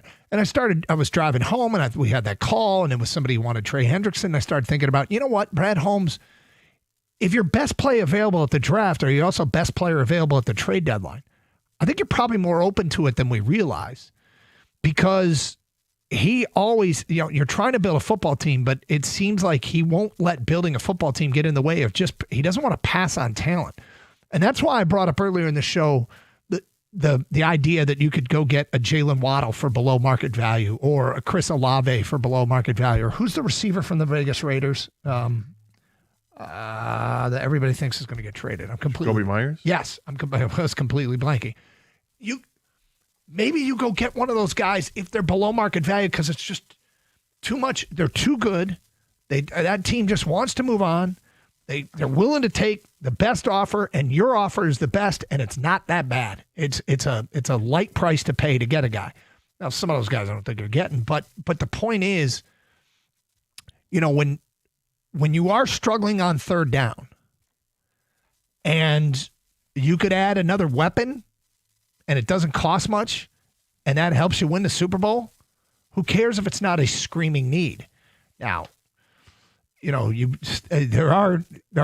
is bleeding to stop. There's a different approach. There's boost the resume, and there's get the bleeding to stop. And I think it's really, really interesting that he didn't say we're good when the topic of offensive line came up. No, I tend to agree with you, putting it in that context. But again, and Dan Campbell's not on the phone with the GMs. That's Brad Holmes' job. Right. And Brad Holmes can only make deals with teams that are willing to make deals. And that's the thing we don't know. We have no idea what the asking price is for players and other teams. And yeah, you can go down the list of teams and say, well, the Dolphins and the Jets got to be willing to trade players. Same thing with Cincinnati and Cleveland, and Tennessee's got to be moving guys, and the Giants have to do it. The Saints have to do it. But those teams might be thinking completely differently. And you're not the only team out there that's going to be looking for the same help. You mentioned that the number of offensive linemen have been dealt in the last 20 years of football. It's not that many. Yep. At the trade deadline. So it's not easy to acquire those players, and they're trying to acquire perhaps the toughest player there is to get in this market. Ken, you have any thoughts here on my conclusion? No, I like what you're thinking here. It may be as well as you said too, Gator, kind of what we want to happen, leading us down that route. But Gator, you're right. Brad Holmes and Dan Campbell, although they work together very well, Dan Campbell's job is to coach the team, and Brad Holmes' job to acquire the talent and players. Now, Dan Campbell, while he's working on his game plan for the Commanders, might go, man, it'd be a lot easier if we had an extra offensive lineman or whatever, or a better offensive lineman. Right. And Brad Holmes knows this. So Brad Holmes will go out there, scour, the entire league for who's available at offensive line or Rudge Escher. You did just like Gator did. Nice. Or a secondary help. And he'll come to Dan Campbell and say, your thoughts on this guy. The price is pretty good. And Dan Campbell will say, yeah, I like him or I don't like him. I think in the end, the window that the Lions are in, which is always open, it seems like, or not always open, it's been open the last couple of years, and moving forward we expect it to be open, is you always owe it to your team and the players and the coaches. As Brad Holmes, he owes it to them to put the best team forward to win the Super Bowl, because that's what their goal is now, ultimately, is the Super Bowl. So I think he needs to go out and get help for that offensive line. And if the other opportunities become available, defensive end as well, or secondary, you can do both. You can do all three. What deals are worth it? Where's the value at? But I think he owes it to this team, like I said, to go get some help, at least on the offensive line. Let's go to Kevin and Macomb on 97.1 A Ticket. Hi, Kevin. Hey, thanks for taking my call. Sure. Yeah, it kind of just got my neurons flowing when you mentioned Jaden Waddle, and then what was it, Chris Olave. I get the name is appealing, and it's a wide receiver. It's a sexy asset. But what about Isaac Tesla? We already had our offensive coordinator come out and openly say we got to get Jamo the ball more, and I just I don't know what it would take to get those two guys, but I just think right now it's all about. Well, hold on, and Kevin, I just threw out wide receivers as an example because they're guys that are available. It can be any position, and and what I'm saying by that is it could literally be any position that doesn't feel like a need, but just makes you better. And there's nothing wrong with a move like that. And I go back to Dan Campbell on draft day doesn't talk about need. He talks about grabbing talent. And if at the trade deadline that means, and I used an example of wide receiver, I don't think I wouldn't make a trade because of Tesla. He played 3 snaps. And, as much as a prospect he is, he's not cracking the lineup right now. He's not, and he could be really good down the run, but it's just we allowed I think a career high of hurries in the past couple of years, quarterback hurries in the past couple of years, and I am worried about this offensive line. I think they really got to focus in on the O-line, because it's like in healthcare, with the heart, it's the sine note of the team. The offensive line, if the offensive line is not going to be able to give Goff time, and we can't run the ball in the interior, then we're done. Well, to be clear, it's not go get another player and not an offensive lineman. I get what you're saying, Doug, but I'm a little Sunday was rough. It was rough. Right. A little triggered if you start hearing some other talk other than offensive linemen. Why are we talking about wide receivers? Yeah. Don't worry. Yeah, it was just an example to bring up that sometimes great players can come up for low cost. You're like, well, should we pass up on this? We just played that soundbite from this morning, Kevin, and my conclusion is that they're trading for an offensive lineman because of that soundbite. He was asked specifically about an offensive lineman. He didn't say they weren't, and then he said anybody that would help us, and he didn't say we're good, which is what he said about edge rusher. You know they're shopping. That confirms to me that they are shopping for and will get an offensive lineman. That exchange. 248-539-9797. Phone calls, feedback. Carson Anderson, trade deadline day, 4.5 hours to go. Just over 4.5 hours to go. And we will keep you updated. Nothing to report with the Lions just yet. Stick with us, though. And your thoughts on what you'd like to see go down today. It is Carson Anderson on 97.1. Hey, everybody likes to hear about great interactions you hear with contractors or different services. So let me tell you about what happened a few years ago when I reached out to Precision Garage Doors Service because I needed new garage doors. A real live person actually took my call immediately, and then they scheduled the appointment right away. And then I had the guys come out to the house, and they were amazing. They walked me through the entire process. John and Jeff showed me all the options that I had for garage doors. And believe me, there are a ton of options for garage doors. And I picked out the perfect doors for my house, and they were installed very quickly, and I couldn't be happier. Now, for you, here's what's great. They've got this warehouse that's chock full of brand new garage doors just waiting to be installed. So in some cases, brand new garage doors can be installed in less than 24 hours. Give them a call today at 1-800-DOOR-REPAIR or schedule an appointment online at your convenience at PrecisionDoorMI.com. Weekends are available at no extra charge, and they offer the industry's leading warranty. It's called the Precision Promise. Call Precision Garage Door Service today, 1-800-DOOR-REPAIR, or schedule online at PrecisionDoorMI.com.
Doug Karsch, Scott Anderson, 97 a ticket.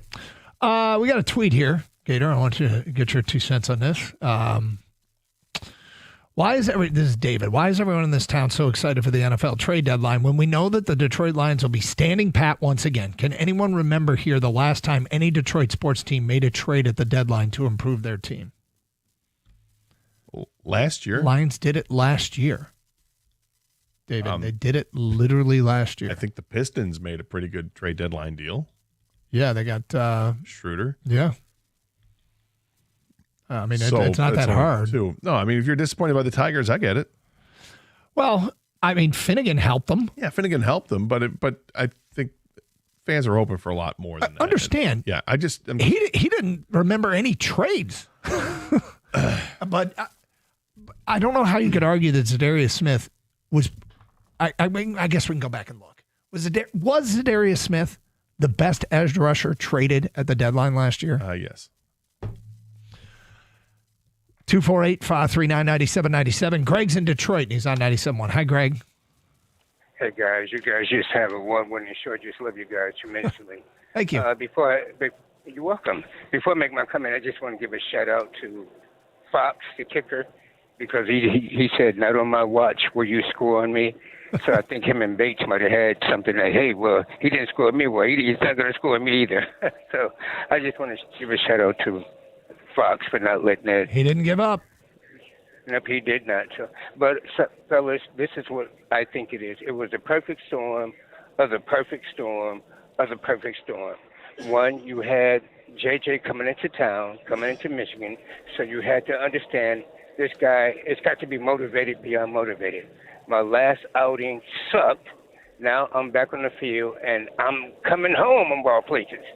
So I don't think nobody measured his determination in that game. Secondly, I think the past victories that we had over over the Vikings, I actually think we kind of looked over the Vikings. Then lastly, it was the Murphy's Law's game. It was a Murphy's Law's game. Whatever could go bad, it's going to go bad. I had just got out of church, ran to my car, turned on the radio, listened, and got to school. I'm like, oh, we're down. And as I began to listen to the game, it began to take on a form that it was nothing that we could do that was right. I'm like, wow, okay, all right. Greg, wow, okay. and you know what? Consecutively. It felt like they did a ton wrong and still had a chance to win the game. And I don't remember them. There's something, it sounds counterintuitive, there's something reassuring about it being a complete and total team failure. I know that the offense doesn't suck. I know that the special teams don't suck. I know that the defense can be better than it was. I know that David Montgomery isn't going to fumble a lot. I know that Amon-Ra is not going to drop passes, although I don't like how many he's dropped this year, but I would still throw to him on fourth down if my life depended on it. Absolutely. I know that they are getting guys back. There's a lot of reasons not to let that 60 minutes shake the confidence. The offensive line injuries bothers me, and you mentioned just the overall, and I can't argue with the overall performance wasn't great either, but honestly, it was still a winnable game in the end. And they had a chance to put again, if they got a stop, if they had gotten that stop and got the football back, do you think they would have won the game?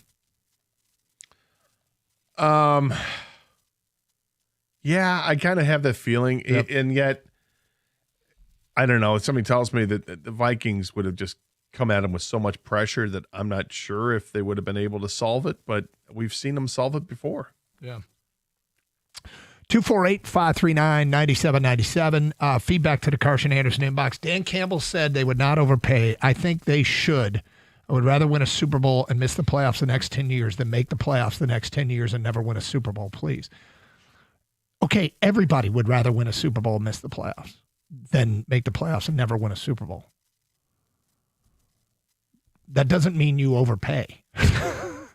Like, just because if they don't overpay now, doesn't mean they're not going to win a Super Bowl. Like, you're drawing this conclusion that if they don't overpay now, this is their only chance. And if they don't overpay now, they're not going to win a Super Bowl the next 10 years. I would never say that. And I don't know why you would draw that conclusion. How many years will you guys sit here and dream about acquisitions? The GM doesn't have the stomach to go for it. He's good, but he does not have the go for it in him. Well, there's a couple things about this. One is he's clearly more stubborn than you would be when it comes to go for it moves. Whoever sent this text, whoever you are in whatever line of work you're in, whatever you do, you would be more aggressive than Brad Holmes. I find what Brad Holmes has done to be so fascinating. I'm willing to ride it out to see if this guy truly is building a team that is going to contend and win Super Bowls for the long term, because he values his draft picks, and the draft is so important to this organization. Does that mean I'm against put you over the top moves? No, not at all. And I doubt he is. I think it's all about the right price and who's truly accessible. Because if Brad Holmes sat down with the entire portfolio of all the trade offers that he could have taken, all the deals he could have made, how many of it do you think were filled with big go-for-it moves? I think those things get talked about with us, with the media, more than they get talked about in the league. Well, there is, and this is something worth being critical about when it comes to Brad Holmes. And I saw this earlier this morning from Albert Breer had tweeted out the magic of what Eagles GM Howie Roseman does isn't trading a third for Jalen Phillips. Anyone can do that. It's being strong enough to in asset management to have 3 third-round picks stockpiled, so moving one of them isn't a big deal. That's what makes Philly different. Stoney responded to that. And Stoney's response was interesting. It says, which is why the otherwise good Brad Holmes should never give up multiple picks to move up in the draft for projects like Broderick Martin, Giovanni Manu, and Isaac Tesla. Brad Holmes has his moments where he takes the chances, but he takes the chances in the draft, not necessarily in free agency or the trade deadline. Yeah. I think it's interesting when you look at that because, there's 3 examples that Stoney gave, project-type players that I guess were, we have to believe that teams were very interested in those players behind them. I'm not he's sure not about perfect that. in the draft. He's but not. He's way better than most. But he takes those chances where he gives up multiple picks to move up, and when it comes to the deadline, now you don't have those extra picks. I feel like this is one of those stories that you can't conclude until you see the arcs of everybody's career in the Brad Holmes. Because if Brad Holmes does win multiple Super Bowls, who cares?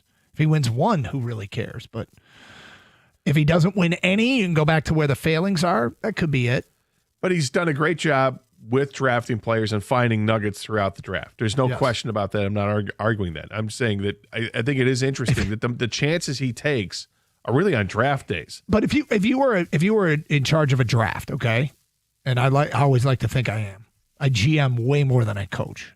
Like in this job, I like to think about the GM way more than the coaching stuff, because the closer I get to coaching, the more I realize none of us have any idea what's going on. But in the case of a GM, if I were really good in the draft and I knew every year I'm going to kill it, our formula works, our scouts were like, we know what we're doing, I would probably value all my draft picks more than everybody else, because to me, those are all good players in my mind. Or at least 4 out of 5 are going to be good players. Or 3 out of 5 or whatever. When you say value the draft picks, the actual selections of the players or the number of picks? Actually, both. I would value every pick I have. It would be hard to get me to part with it, because I know that to me that's a good player. Because he gives up those picks all the time. He does in the draft for guys in the draft. But they still have, this is something to keep in mind, they still have 7 draft picks next year. They don't have a 3rd rounder, but they still have 7 draft picks. There is a trade. According to Adam Schefter, the Raiders are trading Jacoby Myers, the wide receiver, to Jacksonville in exchange for 4th and 6th round picks. A lot of people thought he was going to go to perhaps Pittsburgh. Yep. Pittsburgh has signed Marquez Valdez-Scantling to the practice squad. Hey, one more go-round with Aaron Rodgers, right? Is Aaron getting his band back together? 248-539-9797. It's Carson Anderson, 97.1 The Ticket. FanDuel is putting you in control right from tip-off in the NBA, because every day to start the season, you can choose your reward. Take your shot with a profit boost, play it cool with a no-sweat bet, or get a little backup with a bet-back token. What are these? Well, I almost don't make bets anymore with that profit boost. They offer so many, and why not? Because it helps you bring home more money when you win. Maybe how bold are you going to get? I'm a careful guy. I'm a strategist who likes to bet favorites on the money line with the profit boost, but then I get a better return.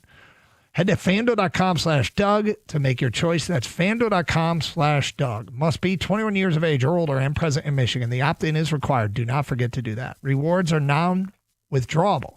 Restrictions apply, including bonus and token expiration. Pay attention to that. Leg requirements and maximum wager amount. It's usually $10. See terms at sportsbook.fanduel.com. Gambling problem? Call 1-800-GAMBLER.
Gator, did you contribute to the station Mega Millions tickets?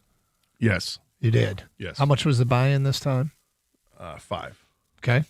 And what is it, 800 million? Is that what I'm seeing? Yeah. Okay. least. Kang, you in on the stations or no? No, I stopped purchasing that insurance. Not saying I won't in the future at some point, but right now I'm just gonna go rogue, gonna go on my own. Okay. Are you getting tickets on your own? Yes, that's what I mean. By No, going I'm rogue. sorry, I was going talking to on- Gator. Oh, sorry. It's okay. Yeah, I heard you say you're doing it. What about you, Gator? Yeah, I will on the way home today. Yeah. All right, I Doing don't. both. I don't get to do this. I don't buy the dream. You guys buy the dream. So we every once in a while we allow you to dream. We do. Would you buy? So would you buy if you win? All right. Okay. I've actually asked you this one before, and you said no. But maybe my lifestyle has changed. My taste have changed. I think maybe you have changed a little bit. Gator, would you contribute to Michigan State athletics if you won the $800 million? I asked you about NIL. I'm going to ask you about a buyout towards a coach, but I don't think you wouldn't do that. But would you contribute to the hiring of a new coach, or would you contribute to NIL for this coach if he sticks around? Because we've talked about that, is that $30 million better spent on players than changing out the coach? But has your opinion on this changed? Not really. Okay. No, I'm not. I don't like where college football is at, so I'm not gonna contribute to that. No. I don't like NIL. I don't like what it's turned into, and I don't like what college football has turned into. Kang, I'm pretty sure I know what you're answering. No, I agree, and that's a great answer, Gator. If you don't like what's going on, and I've been from the very beginning, I think you guys know this, that I think the players deserved more than what they were getting, and compared to like coaches and the universities. But with that being said, this is not the college football I enjoy. It's not college sports I enjoy, so I'm not going to help contribute to that. So I would not either. Okay, next up, would you go to Dubai? Gator, if you hit the Mega Millions, would you go to Dubai? Interesting. I mean, I do want to see it, see the ridiculous opulence and wealth and all that, but no. No, I wouldn't.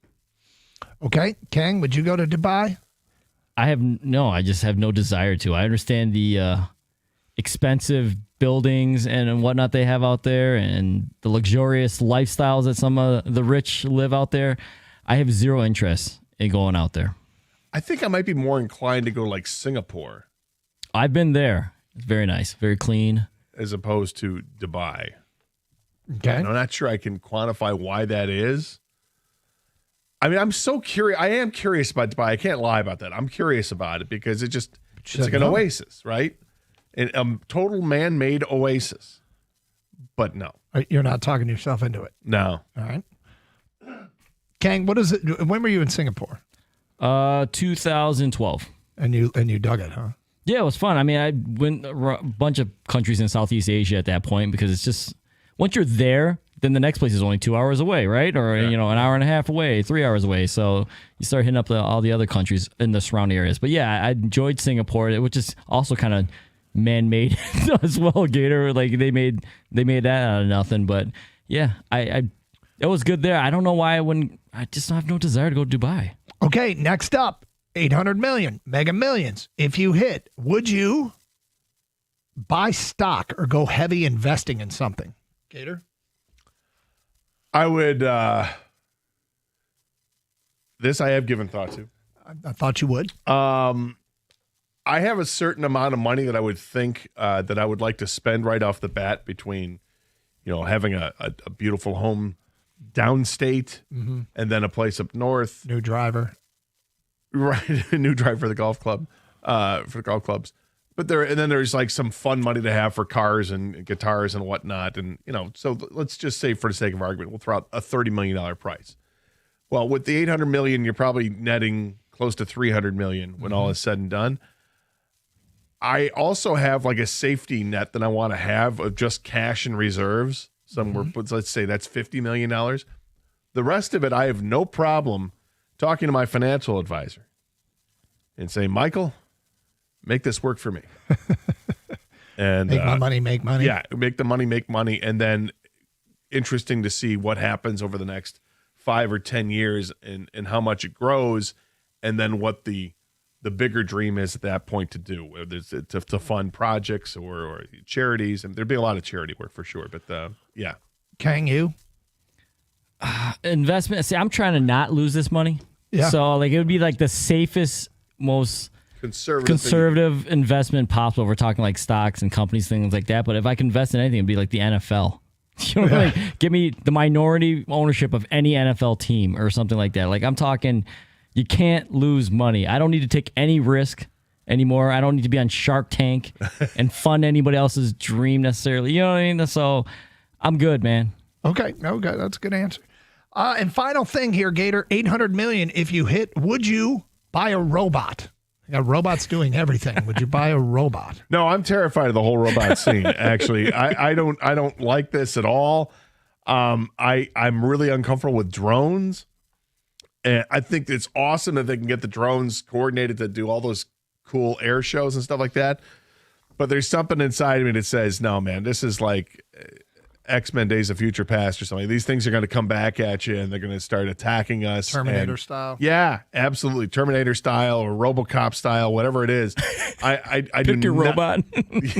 I do not like the ideas of robots at all. I don't like AI. I am very sketch-magetch when it comes to AI. I think there's some great applications for AI when it comes to the medical field, medical research and things like that, and helping to determine and solve real problems. But I think there's so much bad that comes with it that I'm just not into it. Robots scare the hell out of me. So you're going to think about it? Kang, would you buy a robot? I would not buy a robot. I'm not as far as you, Gator, but I see this I don't see a good outcome. You're right. Like the juice is not worth the squeeze. There for me, it is. Right? And I think there's a lot to be good ahead from this, but I think there's too much possibility of bad. I don't want it in my house, around my kids. Growing up, we had like the Jetsons, right? Where the hell's my flying car? The animated show, right? Where's the flying car? And they One had of the great lyrics in a TV show theme of all time. His boy, Elroy. Right. Yeah. Right. And Jane, his wife. But they had the maid was a robot. Yeah. Rosie. Yeah. Wow. That seemed kind of cool. Like you could get robots that like. Except for that when Rosie's not feeling it that day, and then she turns on you. Next thing you know, instead of turning the bed, she's attacking you because she's a robot. Does that mean you're not getting a Roomba? No, I don't. Do those things actually work? Yeah, I think they do. I got Evan a Roomba for his wedding present. He loves it. We didn't love ours. No. I think it's going to scare the hell out of my dog. My dog would get so pissed with a Roomba. I think. Would you get a robot dog? No, I want a real dog. I want to cuddle with a dog. But what if you could walk this dog? Right, I want to ask. Yeah, in what the if the dog neighborhood. was walkable? Yes. The dog was actually the dog would like let you sleep. Yeah. What if this dog was trained? You program your robot dog not to wake you up. With that kind of money, I could hire somebody to train the dog for me to do exactly what I want the dog to do. You know, dog training doesn't cost that much. This late in the game, it costs that much. Does it? All right. All right. That concludes another edition of Would You Buy? Good luck to you two. And you, as I always say. Well, that's right. Gator has offered to pay my kid's education if he ever hits the Mega Millions, which is an awfully generous offer. What are we talking about? About 6 years between the two kids left? You Yeah, know? about that. Yeah. Unless Shizzle wants to go to grad school or something like that. He might. Yeah. I'm here for Doubt it. Feedback regarding the Lions. Guys, edge is still a big need. They only get pressure when they send 5 or 6 guys. When they send 4, they can't get home. You don't win games in January blitzing every play. I think they have one of the lowest blitz rates in the league, and they're still in the top 10 in sacks. Yeah, so I don't know if that text makes any sense. The Lions are the equivalent of this year's Tigers when it comes to the trade deadline. There are a lot of things we wish they can do, but that seem to make sense, but they simply won't do it because they believe they have the talent in-house to get them where they want to go. Did you hear Dan Campbell this morning? Did Dan Campbell sound like somebody who thinks they don't need help? We just played the soundbite of him saying that he didn't say we're good. Remember when he said we're good about edge rusher before the season? It turns out they're actually not bad there. And you couple that with him, the morning show, he talked about getting an offensive lineman. He did not say we're good. That seems like a completely different approach from the head coach, doesn't it? 248-539-9797. Coming up next hour, we'll play more of what Dan Campbell told our morning show. Additionally, there is an MLB insider that proposed a trade for Tarek Skubal. Interesting what he would fetch in return. We'll give you that in the noon hour as well here on 97.1 The Ticket.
Brought to you by Summit Place Kia. Dan Campbell spoke to the morning show here on 97.1 The Ticket today. He said he doesn't want to get involved in a trade war with other NFC contenders.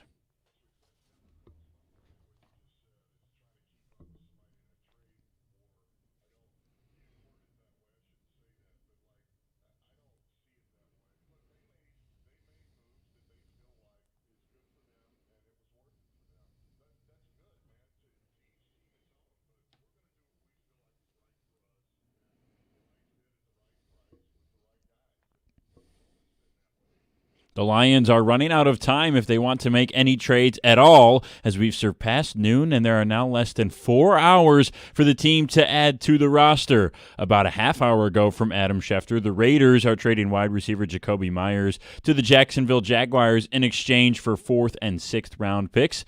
The Tigers announced next season's schedule today. They will face Shohei Ohtani and the twice defending champion Dodgers in Detroit for 3 games from August 28th to the 30th. And just moments ago, Jimmy Rolder of Michigan football is one of 12 semifinalists for the Butkus Award, presented annually to the most impactful linebacker in college football. And the Red Wings are in Vegas tonight to take on the Golden Knights. Puck drop at 10 o'clock right here on 97.1. At the Corewell Health Sports Desk, I'm Brendan Shabath. For more, go to 97.1 The Ticket or Odyssey.com.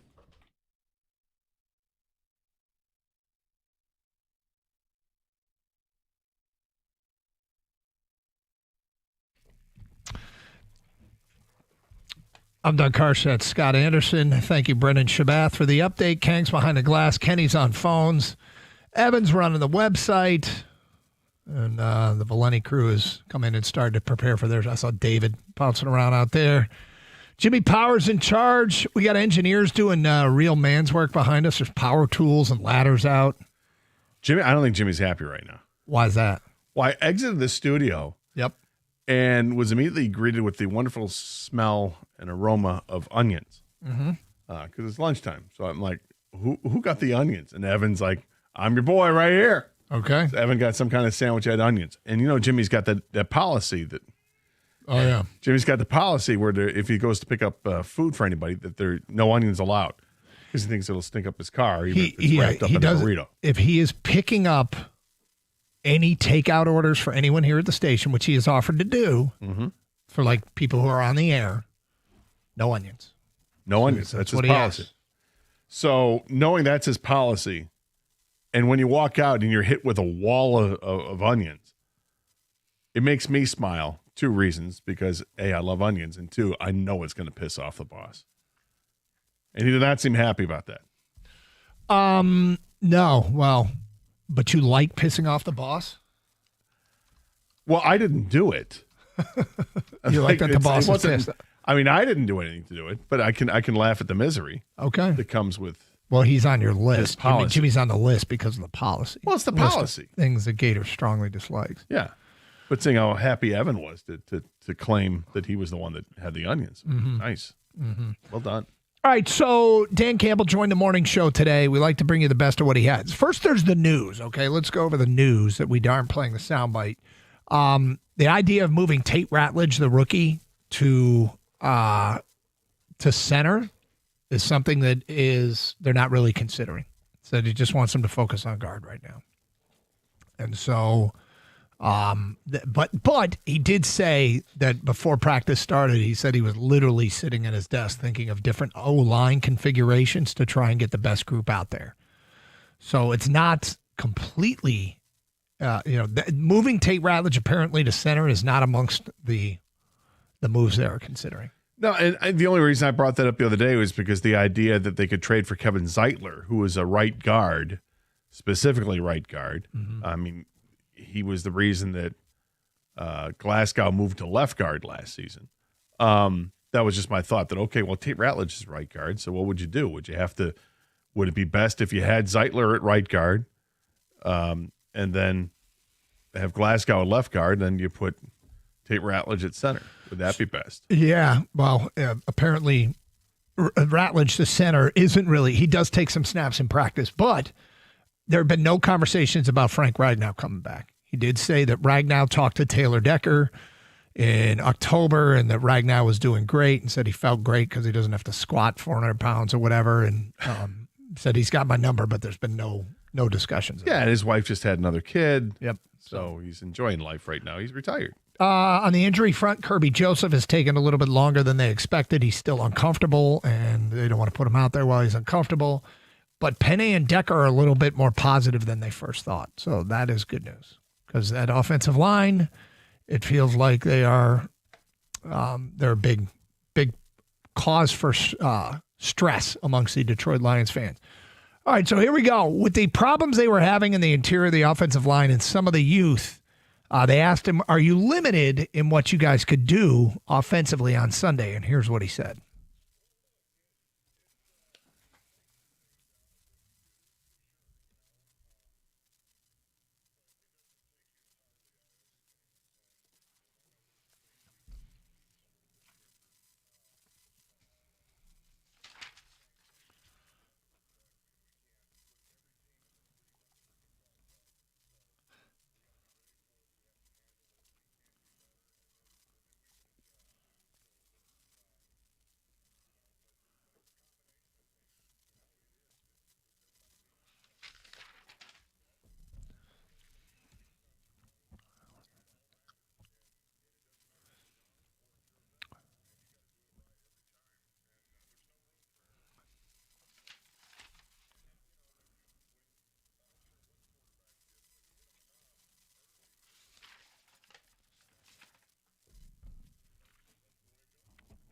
okay, so a couple things out of this. One is when he says things we can get to a little quicker. That sounds to me like, oh, we've got play calls that would have worked. We didn't use them. We could have used them earlier in the game and maybe should have used it. That's my interpretation of that. 2 is cross dog or pick stunts. So obviously, guys, the pass rushers are crisscrossing at the line of scrimmage. We need to change the verbiage of our NFL questions. I think we need to include cross dog. You want through the wide 9 Omaha 4 down around cross dog blitz thingy? Blitz thingy? Yeah. God, you love all dogs. Red dog. Yeah. Anyway, you don't want a cross dog. Well, what I out of the Green Bay game, and look, Jared Goff said this was different than Green Bay. I was a good question for him, right? Was this just like the Green Bay game? Because up front they struggled mightily up front against Green Bay. Hasn't really been a major issue. They've been much better since then until this past Sunday. It hasn't been a well-oiled machine all the time, but this past Sunday was disturbing as well. You know, they've identified the problem. The first in game 1, it was communication. This time it was obviously they struggle with twists and stunts and cross dog. But once they know what the problem is, at least they can address it. More from Dan Campbell. How much are you a part of trade discussions? Do you get that involved? Here's what the Lions coach said.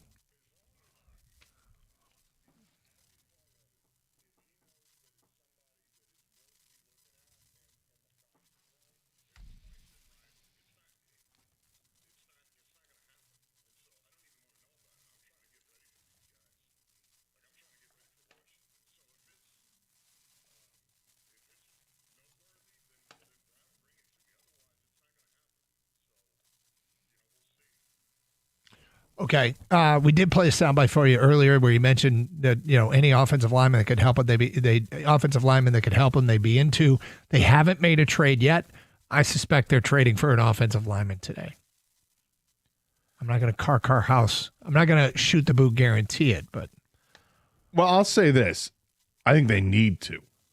Whether Brad Holmes gets it done, I don't know. I suspect he will. I can't imagine that we're going to go a trade deadline with an obvious need to this team that they're not going to address. It wouldn't hurt if they added another defensive back. I know they're getting some guys back. They expect to get guys back soon, but I mean, it looks like Kirby Joseph might be out for this week again at safety. And so he's banged up. Is he going to be constantly banged up? Branch has left some games at times as well. And of course he had the suspension. But they're going to get some guys back. Maddox is coming back, I think. But I still think they could add another piece there. Now, you don't want to give up all your draft capital just to satisfy something at the trade deadline. You mentioned they have 7 picks. You got to be smart with that. It'd be great if you could do one-stop shopping and find one team that's got 2 for the price of 1, and okay, maybe it'll cost you a 3rd-round pick instead of giving up a 4th and a 5th or whatever. But you do what you got to do, and I think it's clear that this team needs to add an offensive lineman. All right, more from Dan Campbell coming up, including, is there pressure to keep up with other teams? Like Philly has made some trades. Do you feel the pressure to keep up with Philly? Hear what the Detroit Lions head coach had to say.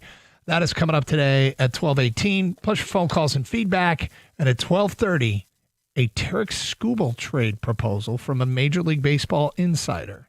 Would you be happy with this return? That is at 12:30. Carson Anderson, 97.1.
I'm looking at feedback here. There's a lot of hostility coming in towards Brad Holmes today because there's a lot of people thinking he's not going to, quote, do anything. And I think a lot of the people think that he didn't, quote, do anything last year, even though he traded for arguably the best edge rusher that was traded trade deadline time when they needed an edge rusher. You know, it's funny. I was listening to Adam Schefter's podcast late last week, and they were previewing the weekend. And Schefter says the Detroit Lions have become the model franchise. This is the franchise of how you want to run. Draft, develop, sign. And he was talking about the Aiden Hutchinson contract. I swear to God, we've taken fire Brad Holmes feedback today. And I'm like, fire Brad Holmes. Now, just because Adam Schefter says it doesn't mean it's a fact, but if you look at just an ounce of perspective of the other 31 organizations and the way people look at the way our organization is being run, if Brad Holmes got fired today, do you think there would be, think there might be some people interested?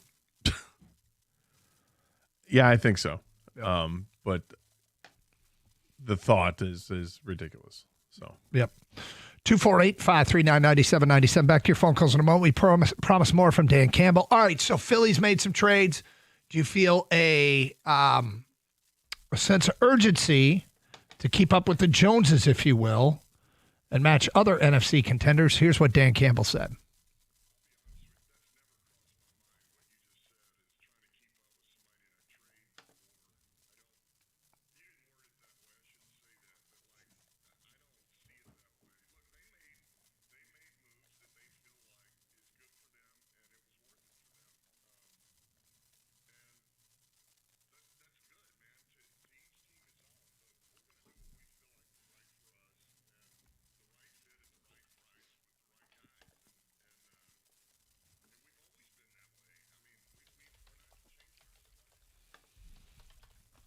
I think there's this feeling I know some people, and maybe a follow-up here, and I'm not, those guys have limited time, is, do you ever, I bet he'd say no, though. Make a trade to play defense. Like, wait, Hendrickson's going to Minnesota? Okay, what was the offer, and can we top that? Right? Because that would be something you wouldn't want Trey Hendrickson in Minnesota. Did they have an opportunity to play defense with a Micah Parsons trade? Did they say, wait, what's the asking price? Never mind. Or, I think that's how fans think. I don't know if that's how organizations think. Right. No, I understand his point. They're not trying to keep up with anybody. They're doing their own thing, and in a salary cap world, and it's different. It's not like, and it was a fun time when you get to the trade deadline in the NHL and in the late 90s. When the Red Wings and Avalanche, it seemed like they were just dueling each other to see who was going to get the better players at the trade deadline. But it's a totally different game. It's a way different game in hockey now, for sure. But it's different in the NFL. All right, final thing from Dan Campbell from this morning. The topic of a number 3 wide receiver came up and how important that role has been on third downs in the past, and specific to obviously Tim Patrick was the guy. Here's what Dan Campbell had to say about the third wide receiver. This is Tesla.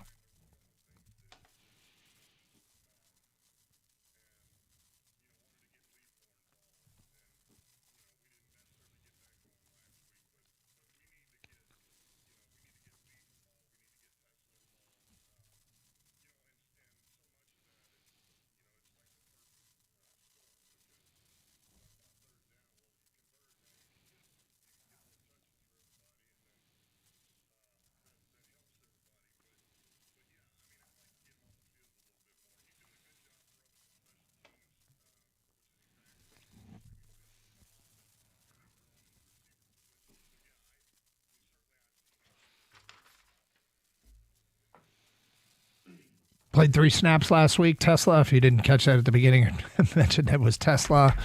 Sorry about that. Wasn't a great lead in by me.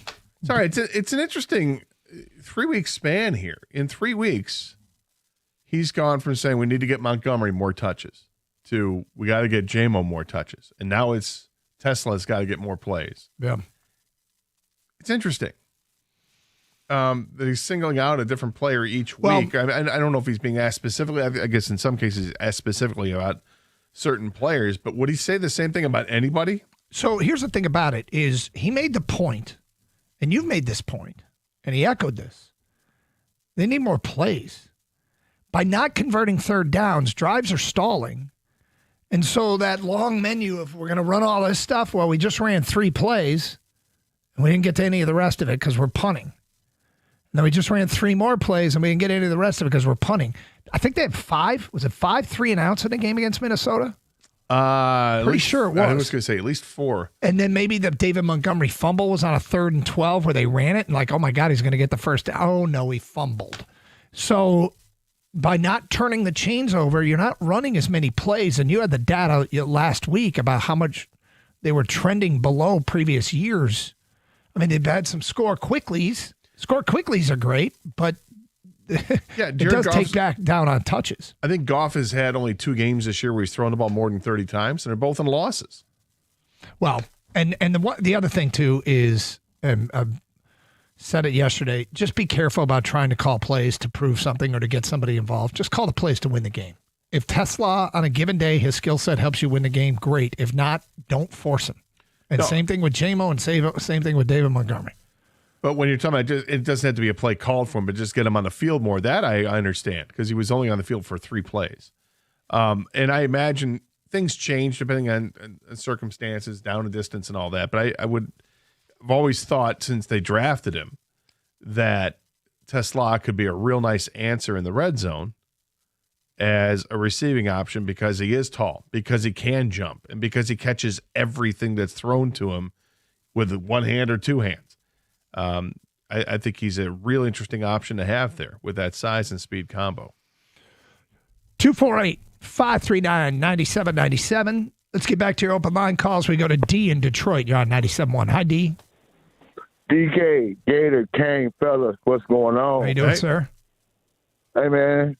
No. Hey, bro. Oh. I'm trying to win some of that $800 million, dog. Come on, man.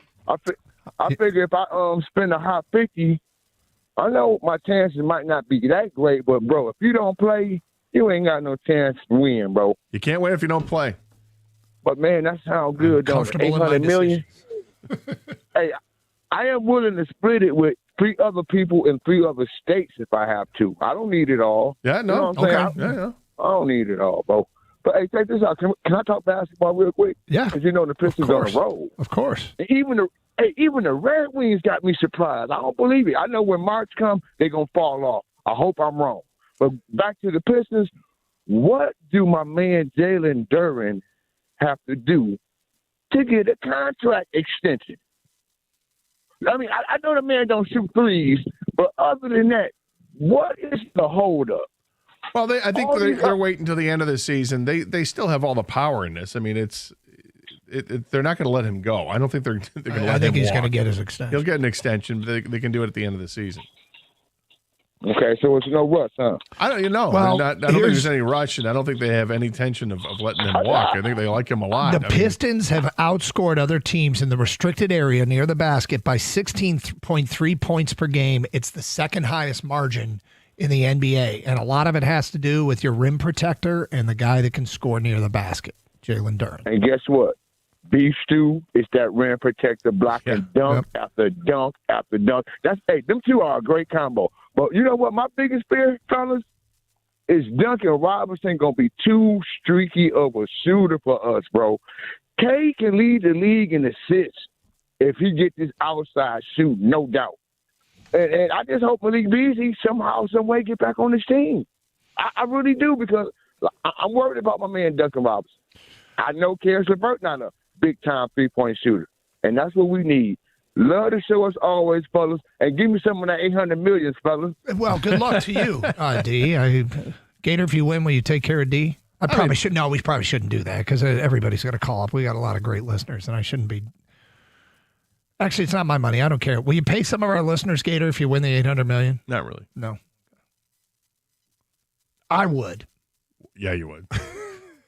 I don't play, but maybe have a party of some kind. Listeners invited. Like a station, invite only. Yeah. There are some people out there I wouldn't mind meeting. Yeah. Right? Yeah. Figure them out. Figure them out. Nice. I think if D won, he would extend Jalen Duren with the money. I think he might pay it all himself. I think that's what he would do it with the money, yeah. But he did bring up something. Isaiah Stewart's having a heck of a season so far to start off, and had a big game last night, had 4 more blocks last night. He's tied for second in the league, averaging almost 2.5 blocks a game. Look, it's 7 games. I got it. It's early. But at 5-2, the Pistons finally got off to a good start last night. They were the ones that scored 30, not the opposition. And they were able to hang on in the end and win game number 5. This one on the road, good. They're going to return to action. What is it, tomorrow night, I think, against Utah? So I like how they're playing. They're playing fun basketball. When you see Duren playing above the rim as much as he does, that's just fun to watch. No, he's a great pick and roll guy. Go to the rim. And K totally took over last night in the fourth quarter. 19 points in the fourth quarter. That's what we expect from him if he wants to continue being an All-NBA player, right? I was one who really was disappointed the Lions. The Pistons didn't offer Duren the contract extension, and they want to see it play out. I guess we all understand why Ivy didn't get the extension. But Jalen Duren, I think they'll still keep him. Obviously, they can still keep him. They didn't have to just do it. That's the only way to keep him. But he's showing right now early in the season he's worth bringing back. And Stewart, Doug, he does something you love. He's not afraid to get embarrassed. That's why he leads the league in blocks at the rim, because he goes up there and he challenges everyone that gets to the rim. He doesn't care if he's going to get dunked on or not. And more times than not, he's not getting dunked on. And he doesn't have this unbelievable leaping ability. He's got great timing, and that's what blocking shots is a lot about. Yeah, I'm a big fan of a player who's not afraid to get embarrassed. And finally, I thought I've been very polite in asking them to have better first quarters, because last night was the first time one of the first quarters wasn't one of their worst defensive quarters of the year. It happened again against the Rockets. That they gave up 33 in the first, which meant each of their first 6 games, their worst quarter defensively was the first quarter. And they also happened to be the 6 worst quarters they had all year. Last night, they actually won the first quarter and only gave up, I think, 25 points. Is that what it was? Speaking of Pistons, Malik Beasley said something on Snapchat today. Oh, yeah? It said, quote, "I personally can't talk to the Pistons. My agent can. Team-wise, there's no official offer yet because NBA hasn't cleared us yet. It's most likely that if I do go back to the NBA, it's going to be with the Pistons." Wow. Beasley just said that today? Yeah. Snapchat. Interesting. Snapface. All right, straight ahead, MLB Insider. There you go, D, by the way. Your boy Beasley. MLB Insider proposes a Skubal trade. Would you like this? We'll get to that today at 12:32 on Carson Anderson, 97.1.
Doug Karsch, Scott Anderson, 97.1 The Ticket. Open lines, 248-539-9797.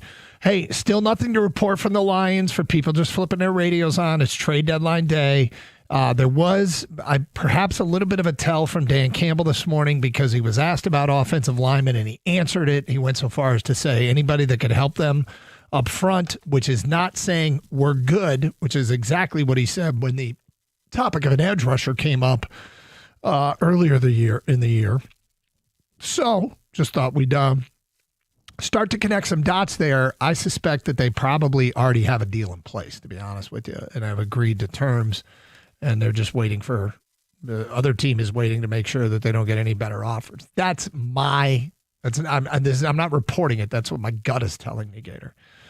With that said, we'll pass along any breaking news. Now, there's a question of Skubal. Steve Phillips, MLB Network, brought up Skubal in a trade off-season trade proposal. And first of all, I'm starting to believe that he indeed will get traded. I think we connected some dots last week with the work stoppage, the pending work stoppage that's out there looming. You've got, which is a year away. If Skubal doesn't sign a new contract, he runs the risk of not getting paid for a while. Who knows how long work stoppages can last? Typically, they won't last for more than a few weeks, months. But they don't generally take away seasons. But maybe more of his concern is cost certainty measures being put in place at the far side of a CBA. So his money cannon contract might not be as big. So I think Scott Boras wants to get a deal done. I think his client wants to get a deal done this offseason. And my guess is any offer Detroit makes, he's just going to run to Boston or New York and say they'll offer more, in which case the Tigers would be compelled to trade him. Do you agree with this conclusion?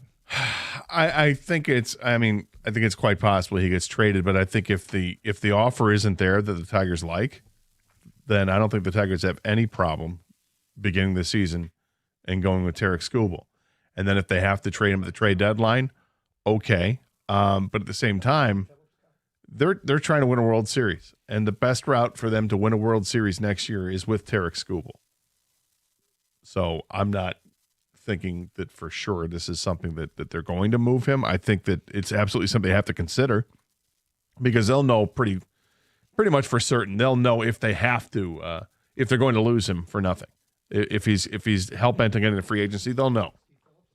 So that shouldn't be a problem. All right, so here is Steve Phillips on MLB Network with his Skubal trade proposal.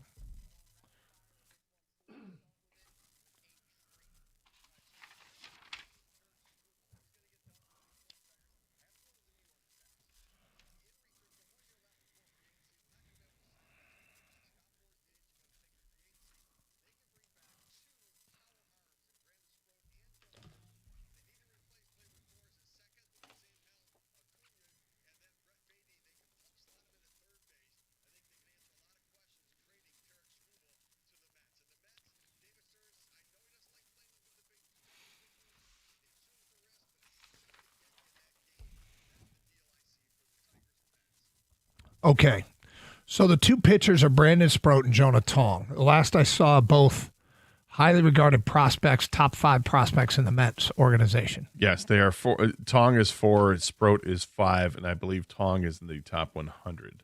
Okay. The position players were Luis Angel Acuna and Brett Beatty, both infielders, and both at the major league. They're both at the major league level, right? Yes. Yep. Yeah. And both relatively young. Beatty has some power. Yeah, Beatty played 130 games for them. Acuna played 95. So Beatty is the intriguing one to me. 18 homers last year, hit 254, 748 OPS. There's some interest there. Beatty a couple years ago was the Mets' number 2 ranked prospect in the organization as a third baseman outfielder. For what it's worth, back in 2023. He's a left-handed hitter. Yeah. 6'3", so decent frame, but he's another left-handed bat. I'm not sure that's what they're into. But I think that and Acuna didn't do much at all this past season. In the minors, he's been a guy that has played decently in the minors. Mm-hmm. Speedy guy, little guy. But I don't. This trade doesn't wow me at all. Doesn't it? No, I get getting the two pitching prospects, and Tong is very highly regarded. Sproat, if you look at what he's done in the minors, been okay. Both of them are their ETA at the major league level is now. Yeah, because they both played for the Mets a little bit this year. They both pitched a little bit this year, and neither did anything special with them. But Tong had a really good year in the minors, so that's the prize. But if that's the prize, I'm giving him Tarek Skubal for that. And even in that, it's still unproven because it's not like he hit the ground running. A year of Tarek Skubal, yes. Yeah. Yep. So this one does not. I'm not jazzed about this trade offer. Aren't you? No, not at all. We made one up with the Yankees. You like that one better? Much better. Yeah, the problem is the Yankees aren't going to do it. No, I would say probably. No, I mean, they may. Look, if you're the Tigers and the Mets come calling, the number one thing you're going to ask for is Nolan McLean. And I can understand why the Mets are like, it's not happening. Nolan McLean's their number one prospect. He pitched with them last year, and he was awfully good in the limited starts that he had, but he was awfully good. And they want to build around Nolan McLean, and adding Skubal would do that. Here's the thing, though. Yeah, when we talked about a Mets trade a couple weeks ago, it was with that Mets podcast where all those guys were like, Tarek Skubal's going to be a Met. And they were like, anybody. Tarp down while those guys were talking. They were like, anybody but Nolan McLean. And I'm like, no. You don't get to dictate the terms. Nolan McLean. Would you rather have Skubal or McLean? You'd rather have Skubal. Now, would you rather have McLean in 10 years? Maybe. 5 years, whatever. But Skubal, you don't get him for free. Now, the one thing that the Tigers desperately need is starting pitching. At least in terms of the minors, they have nothing in the minors, starting pitching wise, that I think you would look at their prospects and be like, oh, there's nothing really there to brag about in comparison to what they have offensively with guys like Max Clark and McGonigal and Max Anderson and Bryce Rayner and Briseño and all these guys. They've got hitters. What they don't have are pitchers. So would this help to replenish that by getting Tong and Sproat in return? Yeah, except these guys are ready to pitch in the majors, which is a good thing. But it's uncertain because neither one of them has a big track record of being great in the majors. One of them has a track record of being great in the minors. The other one, not so much. So to me, I'm a pass on this one. I'll take my chances with Tarek Skubal to try to win a World Series as opposed to make this trade because I'm afraid I'm going to lose him for nothing.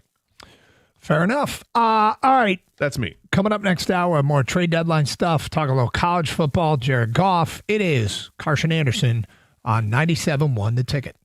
FanDuel is putting you in control right from the NBA tip-off because every day to start the season, you get to choose your reward. So here are your choices. There's a profit boost. There's a no-sweat bet. So if your bet doesn't hit, you get credits back for what you bet. And then there's a little backup with the bet back token, which I don't even know what it is. I've never used it. The profit boost, however, is something that I like because the profit boost allows you to take a favorite on the money line.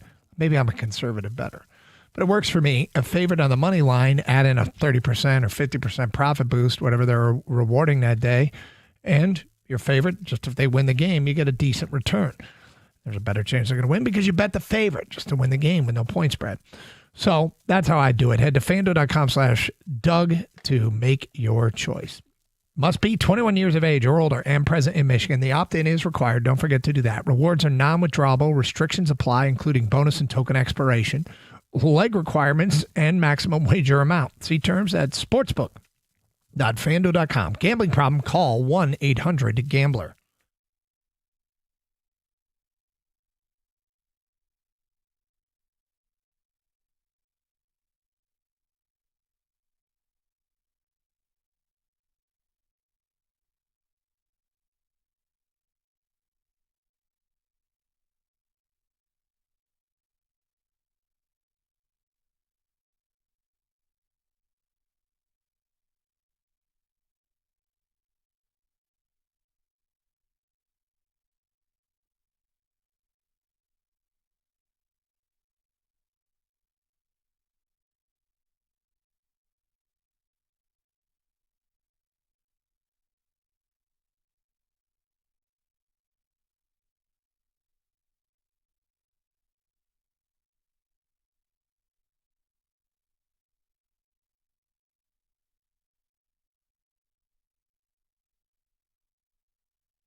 All right, we have breaking news. ESPN, Adam Schefter, the first to report that the Colts are trading 2 first-round picks to the New York Jets for cornerback Sauce Gardner. Big move in the NFL. We'll talk about the ramifications of that. Things starting to percolate in the league. Are our Lions up next? It is Carson Anderson on 97.1 The Ticket.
Breaking news from the NFL and Ian Rappaport. Detroit native and former Martin Luther King football player Sauce Gardner has been traded from the New York Jets to the Indianapolis Colts for 2 first-round picks. Tom Pelissero says the Colts are sending their first-round picks in 2026 and 27, plus a player to the Jets for Sauce Gardner. Rappaport also reports that Saints wide receiver Rashid Shaheed is being traded to Seattle. The Lions have still made no moves so far, with just less than 3 hours remaining before the deadline.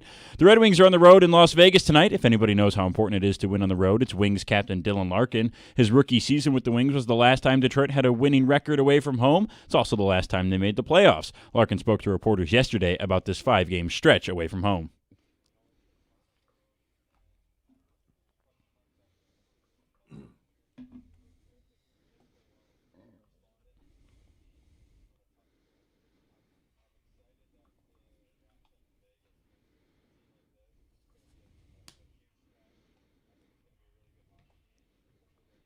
Larkin & Co. will take the ice at 10 o'clock Eastern Time tonight. Catch the call of the game right here on The Ticket. At the Corwell Health Sports Desk, I'm Brennan Shabath. For more, go to 97.1 The Ticket or Odyssey.com.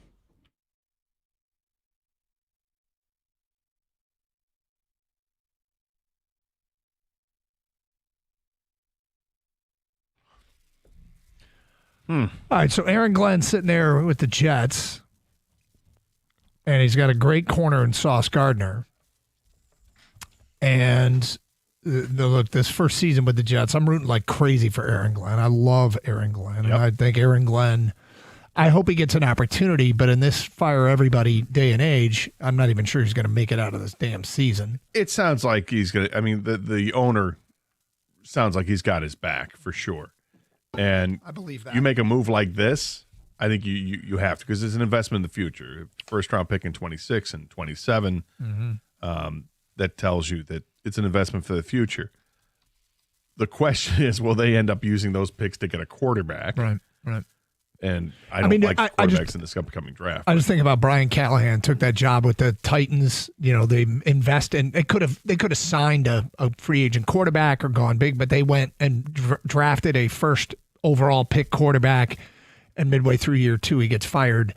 And it's like, well, what's the point of even a coach taking this job to invest in a quarterback that's going to take some time if you're just going to fire him? Like, do you really even get to see the guy coach? Well, if there were some instances where they'd seen enough because there were some massive coaching mistakes, but I understand what you're saying. And because I like Aaron Glenn a lot as well, and he got his first win the other week. I'm really rooting for the guy, and I think he's I hope he gets an opportunity. Yeah, I think he will. And they're going to build something there. But Sauce Gardner. I know, right? So, wow. So as far as Aaron Glenn's concerned, yes, I hope, because you're not going to see these picks next year. One of the picks is next year. The other pick's following year. And it's presumably the Colts have both their picks in both those drafts. So they're going to be, late-ish first-round picks. I don't know if this makes the Colts a team to beat in the AFC. We'll worry about the Colts if we ever have to worry about the Colts. In fact, I hope we get to worry about the Colts. And, of course, we always ask, how does this impact us? Let's start with this. And there's a player involved, and I don't know if it's been confirmed who the player is. Well, I just saw a story. It says Jay Glazer says A.D. Mitchell, also not trade. Is that Adonai Mitchell, the guy that just drafted, wide receiver? Wow. So that's quite a haul in return. So let me make sure here. They got. Are you sure? Is this from a legitimate account? Boy, here we go. It was Jay Glazer, and Schefter, everybody has it. Yeah. Okay. Yeah. All right. Thank you. Wasn't he? Yeah, but he was the one who threw the ball in the end zone. Like he's been on. He's in his second year. He's been on a. Was he a first round pick? He was a second round pick.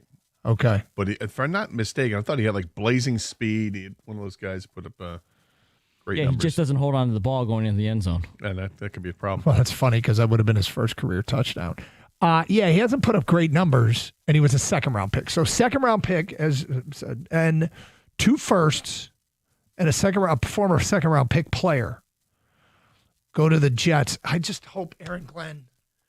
Is Aaron Glenn? Is this Aaron Glenn's idea of what Brad Holmes did? It's not Aaron. Aaron Glenn's not the GM. But is he looking? But is he? Do you think he, as a head coach, is like, well, Lions did it with trading Stafford for 2 firsts and a third? Quite possibly, but they've got more assets if they wanted to go fire sale. Quinnen Williams, defensive tackle, would net you. Yeah, let's go. Let's start shopping off the Jets roster. Still nothing to report on the Lions. Should the Lions have traded 2 firsts and a player to get Sauce Gardner? Well, you'd get Sauce for next to nothing for this year because he's, I think, league minimum for this season. But then his contract kicks in, and then you're talking 20 I've got million the numbers. It's like 25, 20. Here's spot track numbers. Yeah. His cap hit next year would be 9.5. Not bad. 20.9. 26.2, 36.1, 36.1. Now, by 2029 and 2030, when he's 36.1, who knows what the cap is going to be?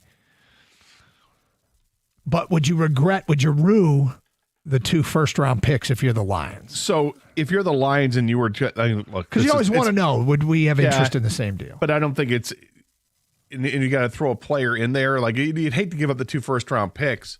Sauce Gardner's great. Yep. Right. I mean, this is their Jalen Ramsey trade. Yep. For the Colts, Sauce is great, but if the Lions were to acquire a player like that who's got a contract, yep, then you're talking about not having somebody. So does that mean that you would have Sauce Gardner, but you wouldn't have Brian Branch?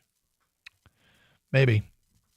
Is that what you want to do? Yeah, I mean, you can argue it. I'm not saying. Yeah, sure. Sauce Gardner. It's not a hard no. Sauce Gardner becomes your best corner. Yeah. I mean, suddenly we'd have the Jets secondary from last year with DJ Reed and Sauce Gardner. But I mean, if you're willing to part with 2 first-round picks, would you rather give one to the Bengals for Trey Hendrickson and one to somebody else for a great offensive lineman? Yes. A great offensive lineman. Well, you're talking 2 Reynolds versus a guy who's you'd have for a contract. Gator. I'm trying to win a Super Bowl. Thank you for that. Of course, you're talking 2 Reynolds. Yeah, my priorities have not changed. I want the offensive lineman. Mm-hmm. I need an offensive lineman. Would I like to have Sauce Gardner? Of course, I'd like to have Sauce Gardner, but that's a heavy price to pay. For me, I would be like, let me circle back to you because I got to work some magic to get an offensive lineman first. But I'm interested. Well, it sounds to me like Sauce Gardner for 2 first-round picks, even with the Lions. Now, I don't think the Lions have a massive secondary problem, but Sauce Gardner would be their best player in the secondary. Well, to be the best corner. It could be debatable if he's the best player. But go get Sauce Gardner, best corner. Now you've got Kirby, Branch, Sauce Gardner. I mean, you've got a lockdown secondary. DJ Reed, Terrion Arnold fight out the other spot. One of you moved to the nickel. Thanks for your help, Amik. But if you're willing to part with 2 first-round picks, there are other positions that are far more necessary than that. I think if the premise is, would you make this trade? Sure, I'd make this trade. Would I take the same resources and make better trades? I think that make more sense for the Lions. I think you can. Does that make sense? Sure. All right. Kang, what do you think? I wouldn't make this trade if I were the Lions. I memean, they like what they have. DJ Reed coming back. I know people don't love Terrion Arnold, but Amik Robertson is a very good corner that can move out the outside. We've seen that before. We know the 2 safeties. They're not going to give up 2 first-round assets and then on top of that, a player as well. I don't even know if Tesla would do it if they wanted a receiver in return. But Brett Holmes, this is where the morning when Dan Campbell was speaking to the Costa and Jansen said it depends on the value of the trade. I think this is too much to give up for Sauce Gardner. He's a great cover corner. I don't think he tackles enough for the Lions personally. If you're going to do 2 first-rounders, I would want a different position. There's way more you can do for the Lions. For this Lions roster, there's way more you can do with the 2 first-rounders if you were willing to part with them. But that's a whole nother deal. Right? It's an interesting move for the Colts. I mean, this is an all-in type move when you give up 2 first-round picks. Are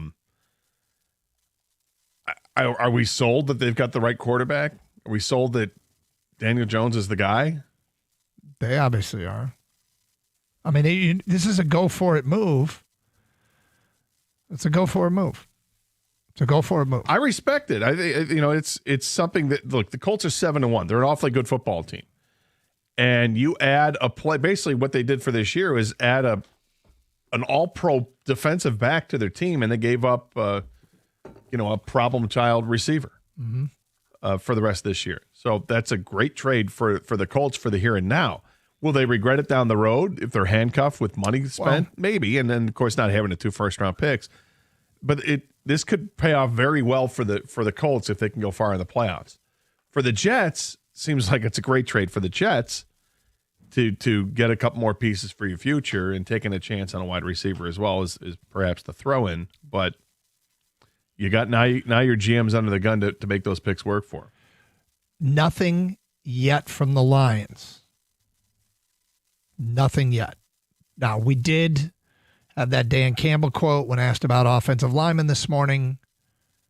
He admitted that, if someone could help us, we'd be into that, which is the exact opposite of what he said when asked about an edge rusher a couple months ago, and he said, we're good.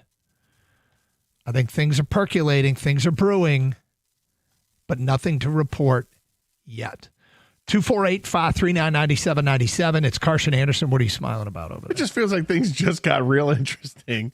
Here we have less than 3 hours to go at the trade deadline. Yep.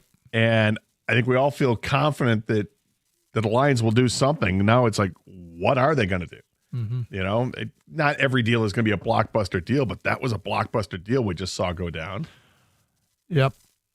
there's more going on right now. And we'll get to that straight ahead here on 97.1 The Ticket. Hey, is your garage door making some really strange noises and you're not sure what to do? Let me help you out. Pick up the phone and call Precision Garage Door Service today. 1-800-DOOR-REPAIR. I had the exact same problem about 8-10 years ago.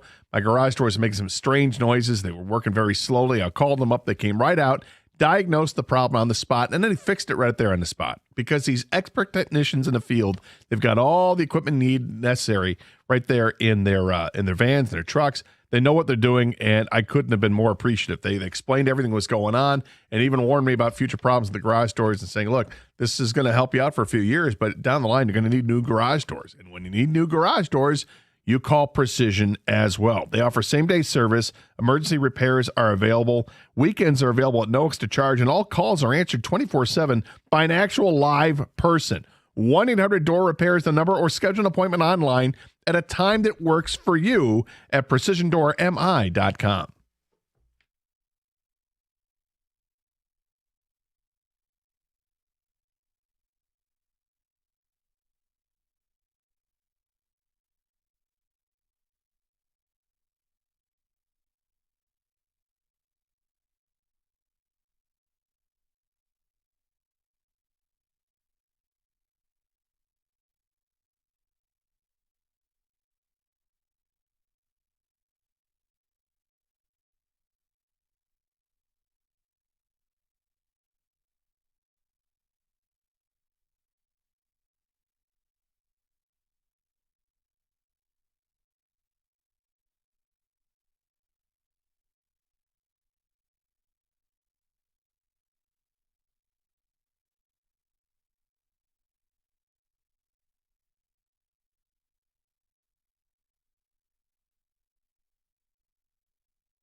See, but this is the fun part of the trade deadline.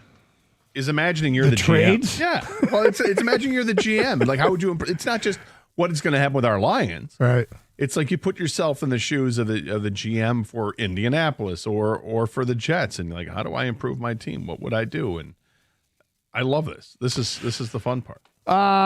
There's another trade. The New Orleans Saints are sending wide receiver Rashid Shaheed, the 27-year-old who's got 44 catches and 2 touchdowns this year, to Seattle for a 4th and a 5th round pick. I remember Shaheed was one of the guys that seemed to have good chemistry with Spencer Rattler. But so he is on his way to Seattle to help their offense. Still nothing to report just yet for the Detroit Lions. Ear is to the ground if something goes down. But Jets just rattled the cages by getting Indianapolis's next 2 first-round picks and Adonai Mitchell, and in return, the Jets sent Sauce Gardner, which is pretty crazy. But Scott Anderson, as we sit here with the Lions and we move in on this trade deadline, it's offensive line is what we're expecting. Offensive line is what we're expecting. So Tennessee, right? If Tennessee is willing to part with Zeitler, would he be at the top of the list? Because he's familiar with this team. This offense isn't that different from a year ago.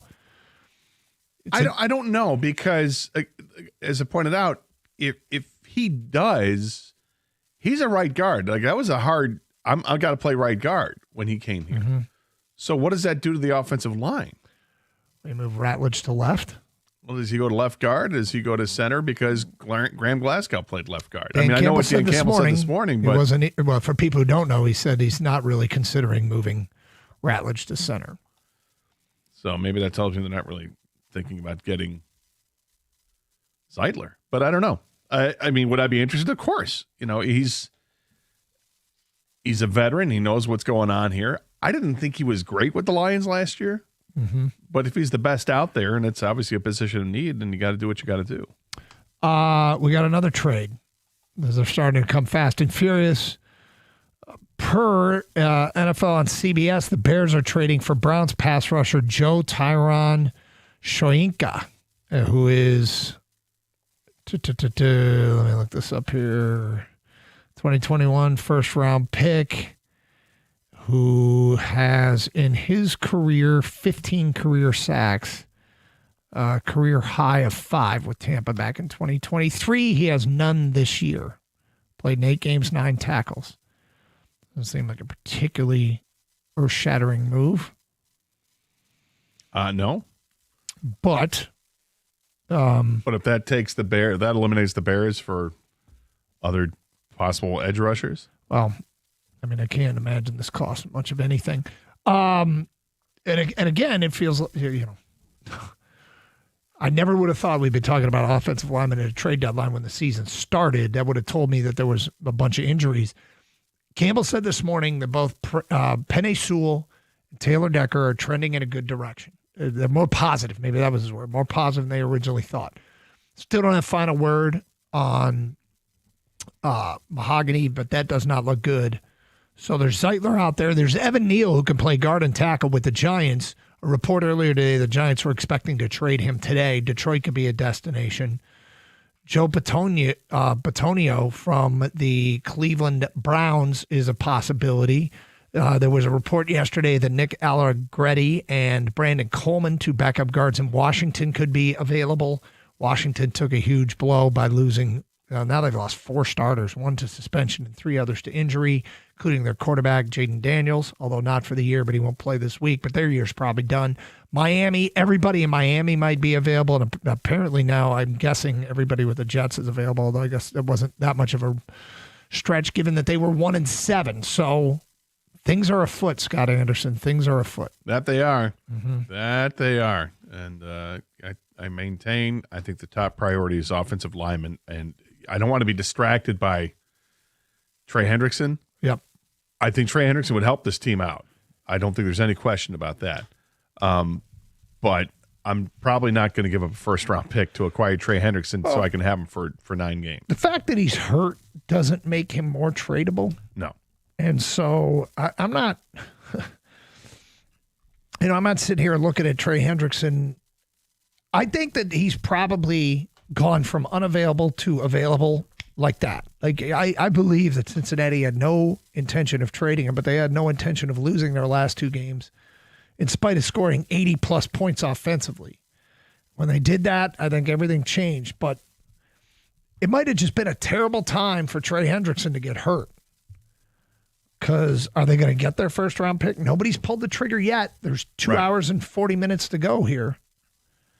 Does that mean their price comes down? It might. I mean, if I'm the Bengals, I still have to move them. I mean, they traded a linebacker today, and I was a linebacker that wasn't playing for them. I mean, if you're the Bengals, you still have to move him. You'll lose him for nothing. I mean, you'll get a compensatory pick, I guess, but that's going to be at best a 3rd-round pick. Mm-hmm. I'm guessing you can move him for a 2nd-round pick. Now, if you don't think, if your asking price comes down to a 2nd-round pick and nobody's offering you a 2nd-round pick, then you do hang on to him, right? Because if the comp pick is going to be the same thing, who cares? Yeah, the comp pick if you lose in a free agency end of the 3rd round. Yeah, they got to get a 2nd-rounder. And if I were Detroit, that'd be my pitch. Go for it. You know, and if that's the case, okay. Mm-hmm. But I'm really curious to see how Brad Holmes is going to cook and get another lineman for this team. And if he doesn't, yes, I will be disappointed if he doesn't fortify the team with a lineman. Any other position we're not thinking of? I still think defensive back is always something you look at. It may not be flashy like Sauce Gardner, and nor would I ever expect it to be flashy like Sauce Gardner. But I think it's a position that you're seeing time and time again. Guys are getting hurt left and right, and I think you have to prepare for that and help to fortify that position group. And it doesn't have to be something big, and it could be a 6th-round pick just to acquire. Maybe you're going after somebody else's player on the practice squad you think is better than somebody that's on your practice squad. You know, it could be something like that.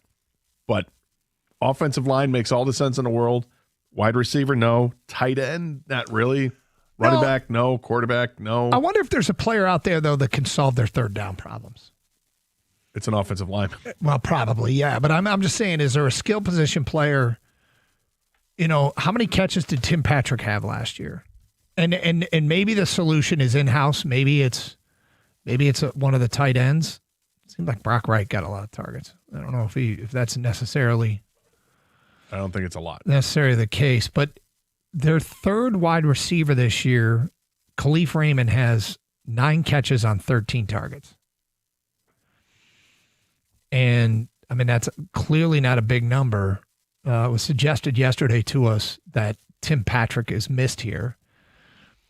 13. Wow, this is a pretty crazy number.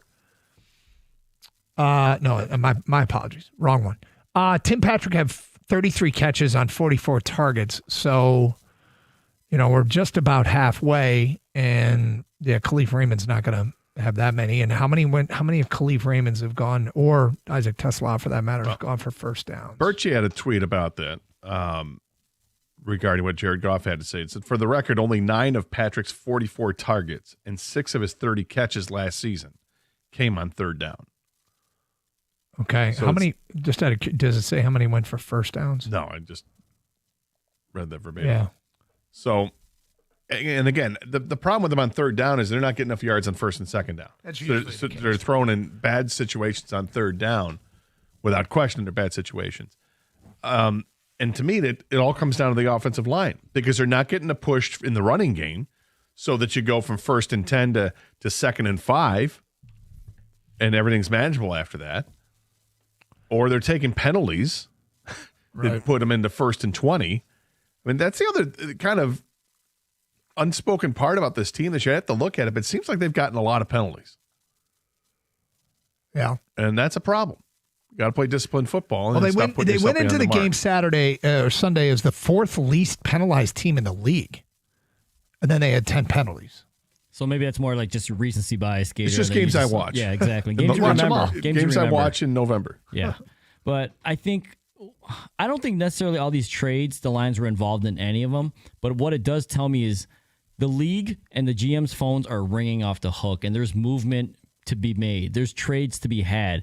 And Brad Holmes, I would be really, really surprised if he didn't bring in at least an offensive lineman with some versatility at guard and tackle. because I think Dan Campbell said earlier this morning with the morning show that basically the value's got to be there and it's got to be better than what they have. I think you can go out and find better than what you have on this roster right now. And I think Brad Holmes owes it to this team and this organization to go get somebody, because this is a Super Bowl caliber type team and you can't just sit back. This is your last chance basically to get someone of significance, because after this, it's going to be practice squad type guys. And I highly doubt those guys are going to help you win a Super Bowl. Okay, so how do they bounce back? What are some of the key things? Hear what the quarterback, Jared Goff, has to say next. You're on Carson Anderson on 97.1.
Jared, always great to have you with us. And a couple days to digest the Minnesota game. What stands out to you as to what most went wrong? Yeah, I thought we didn't play well enough in any phase, and certainly on offense, we didn't do our part to try to help us win that game. And I thought they did a good job on defense. They had a great plan for us, and we didn't do what we needed to do to win. There was a lot of pressure on you as a quarterback. Were the issues in this game similar to the issues that crept up during the Packers game, and that it was basically a communication problem, or was it way more complicated than that? I think it's way more than that. I think there was maybe one or two of those that bit us there, but no, much different than that first game where we were trying to still getting our feet wet a little bit. This is one we are well within the season and made some mistakes that cannot happen. You know, after that Packer game, I said I'm a big Hank Fraley fan, and you know, any problems up front, I think he is more than capable of addressing them. Do you see Hank get on the job after games like this and be able to sort things out on what's happening up front? Yeah, I think so. I think he's a great coach, and I think he holds those guys to a really high standard. And I think whenever games like this happen, I think it's great to see him, you know, coach the way he does and get these guys ready to go. But no different than any other week. He's a great coach, and I'm glad he's our O-line coach. All four teams in the North are 500 or better. It's the best division on paper, but how do you see the division at this point in the season? Yeah, best division on paper, best division in real life, for sure. We got four good teams. Anyone seems to be able to beat anyone, and it's going to come down to the wire, and it's going to be a war of attrition, it seems. So by the end, whoever's left standing will have that division title. Jared, offensively at times you guys look completely unstoppable, and it makes it shocking when we find out that you're actually human. But what's the key to finding peak performances every week?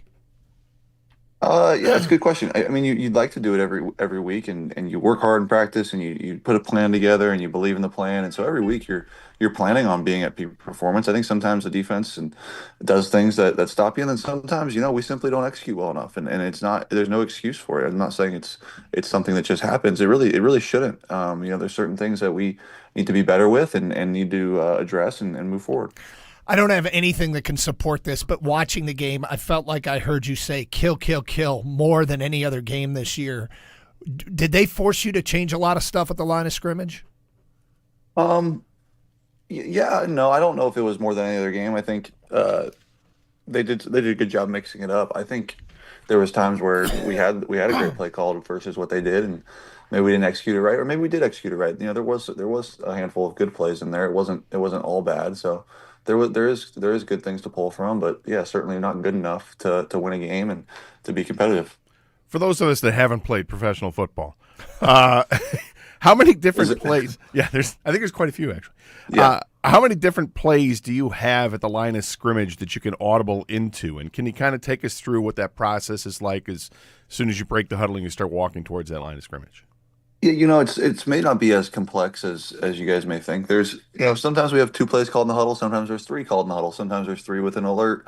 And then sometimes there's plays where I do have a little bit more free reign than that, but it's typically pretty structured, and everyone kind of knows what we're looking for and what we're trying to get to, and certainly I'm carrying that mentally, but it's not anything that's I think too robust. Final thing for me on the Minnesota game, did they hit you with anything you guys hadn't seen yet? That we hadn't seen ever, or that they hadn't done? Yeah, maybe something you didn't expect from them, I guess. Yeah, maybe 1 or 2. Yeah, I guess so. But that's kind of every game. I don't know if it was particular to them. I know I got a lot of respect for their coach, and both Kevin O'Connell and Flores over there, and they do a good job. And yeah, they had some wrinkles, but they did a lot of stuff that we've seen as well. And we didn't do a good job picking up what we were supposed to do and executing it correctly and the whole thing. So yeah, and we all have our hand in it. I don't think it's on any one person or any group of people. We all have our hand in it and need to be better. The running game, when it's going, is absolutely explosive. You got great running backs there. Obviously, the running game helps the passing game. The play-action passing game is outstanding when you got it going. What do you see as the biggest obstacles in getting that running game going again like we've seen in the past? I'm going to sound like a broken record here, I know, and I'm sorry, but it truly is just being on the same page and executing, specifically in the run game. I think that's kind of the name of the game there. Is if we're targeted correctly and our guys are on the right guys and our running backs are doing what they're supposed to do, and I'm getting us into the right play or out of the wrong play and doing everything I'm supposed to do, and it all typically works pretty well. We've got really good players who are really explosive, and if we have a good play versus the correct defense, it should work. And we just need to execute better. I wish there was a magic pill we could take to make that execution happen. There isn't. It's just a little bit more work and practice and get better. And the good news is we're 5-3 and got everything in front of us and can get that stuff done. Okay, so we took a lot of calls yesterday, but one caller called and suggested he thought you guys might miss Tim Patrick. He was such a key third down target. Is there some truth to that? I love Tim. Tim was great for us, but I don't believe that that would be the difference on third down. No. Yeah. Along those lines, as far as developing, where's Isaac Tesla in his development, in your opinion? I think he's doing a great job. He's getting better every week. He looks great. Asking the right questions, learning, making mistakes, then learning and not making the mistake again.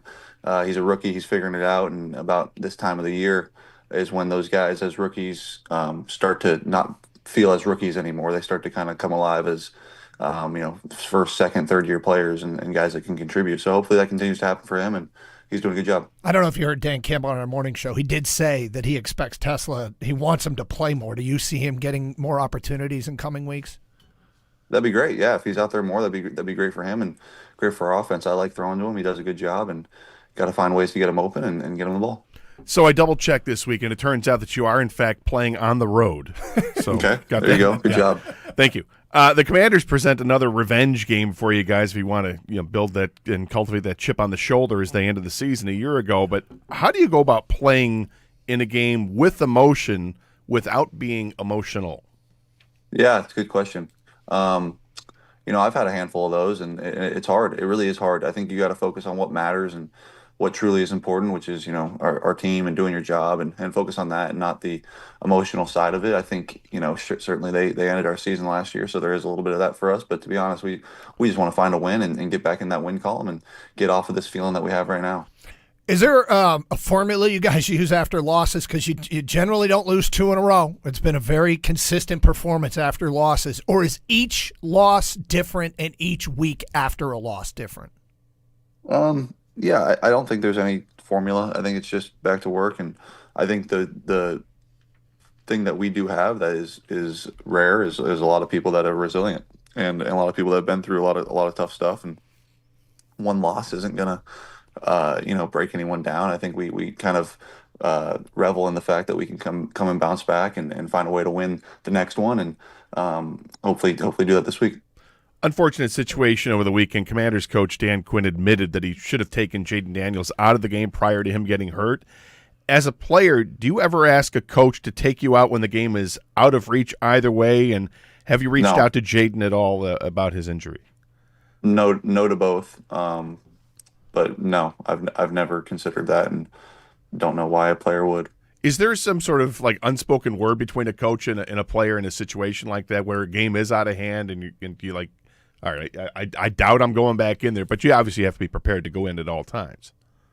Yeah, there's never been any unspoken words I've ever heard of. No, I'm the starting quarterback. I'm in there until they tell me I'm not. So yeah, that's how it goes. All right, today is trade deadline day. Have you been asked your opinion on stuff? No. Have you ever been asked your opinion at a trade deadline at any point in your career? Yeah. Not this year, though, huh? No, I mean my opinion on moves, or could you add this? The way you guys think the processes work is not entirely accurate. Listen, Brad's got a job to do to go find players if we need one, and if he doesn't feel we need one, then we don't. Certainly, him and I have had conversations in the past about certain guys that were available over the last 5 years that we've been together, and yeah, that's happened. But no, I don't think it's his job to ask me anything. Saw an interesting penalty against you guys, Jack Campbell, for landing on the quarterback with the body weight. I thought I'd present you with a crappy scenario here, so why not? Would you rather get hit legally from the blind side or have a defensive lineman land on you with their body weight and not get called for it? Oh, the first one. Yeah, you'd rather get hit legally, and so be it. If there's a penalty and they don't call it, that's where you're frustrated. That one was not a penalty. It's unfortunate they called it. Yeah, didn't it feel like Jack tried to almost Yeah, roll off? he hit him hard. He hit him hard, and sometimes these guys get hit hard, and that's what happens. But yeah, I didn't think it was a penalty. All right. Lastly, for you, the obviously the Halloween weekend over the weekend here, and your first chance with the family, the new addition to the family. How'd it go out, Pat? Did you pass out candy? And if you did, was it full size candy bars and the good stuff? Yeah, oh yeah, we were a full size house this year for sure. Try to make sure I do that for the kids in the neighborhood and make sure they're taken care of when they come by our place. And we did not go trick or treating, but had a few come by for sure. Do the kids know it's you? Oh yeah. And how many of them dress as Jared Goff for Halloween? Yeah, every once in a while I'll get one of those, and that's fun. And I appreciate those guys, wanting to do that, and it's cool to see. Well, good luck this week. I didn't even ask you. What are some keys to winning this game in Washington? Sure, yeah. I mean, I think it's a chance against a really good NFC opponent, and I don't care where they're at in their season and who's playing and who's not for them. Like, they're well coached. We saw what happened last year when they came in and beat us, and we got to have our stuff ready to go and strapped up and ready to go and find a way to respond like we typically do, and it'll be fun. Again, I think we kind of revel in the ability to respond after something like that happens to us, and we'll see this week, but I have a good feeling. Jared, appreciate your time as always, and we'll talk next week. All right, guys. Thank you. All right, good luck. There he is, a quarterback, Jared Goff, here on 97.1 The Ticket. All right, Twin Peaks fans, do I have some news for you? They are adding something new to the game with their Tacos and Tequila Tuesdays. That's right, your favorite Twin Peaks girls are putting on their best Wild West outfits and two-stepping their way to you with awesome food and drink specials. We're talking about 20% off all tacos, quesos, and triple plays. Pair that with $4 house margaritas or $3.99 shots of Cuervo Traditional Blanco or Devil's Reserve. Not to mention this month's awesome featured beer. All the beers are $5. That's right. Your favorite Dirty Blonde, Naughty Brunette, IPA, Twin Peaks Light, poured at bone-chilling 29 degrees for just $5. And what brings it all together? Sports, wall-to-wall TVs. We'll bring you all the hockey and basketball action you crave. And ladies, we didn't forget about you. Those great Ladies' Days deals, they're still here every Tuesday. Twin Peaks brings the party every day of the week and helps your pocket, offering up awesome specials to match. Don't sleep on their happy hours either. Every Monday through Thursday from 3 to 6 and 10 to close. Food and drink specials. You get a shot of 22-ounce beer, scratch-made food for less than $20. Come see the difference today. Twin Peaks, eats, drinks, scenic views.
It's trade deadline day, and there has been some movement. Sauce Gardner goes from the Jets to the Colts for Adonai Mitchell and 2 first-round picks.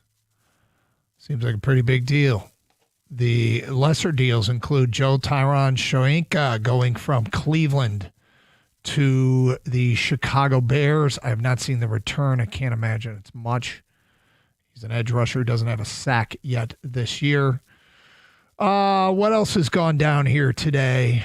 We had the linebacker from Cincinnati, Logan Wilson, go to the Cowboys. The Seahawks have traded for wide receiver Rashid Shaheed from the New Orleans Saints for a 4th and 5th round pick. Nothing to report yet for our Detroit Lions. Now, here's the thing. Gator, I don't need Brad Holmes to make a trade. I need Brad Holmes, however, to be aggressive today. I need Brad Holmes to be creative today. I need Brad Holmes to be relentless today. And I need Brad Holmes to leave no stone unturned. Any of these trades that have gone down, I hope that he had talks with all of these teams. If you look at the teams that have been selling, the Jets, Titans have given up players.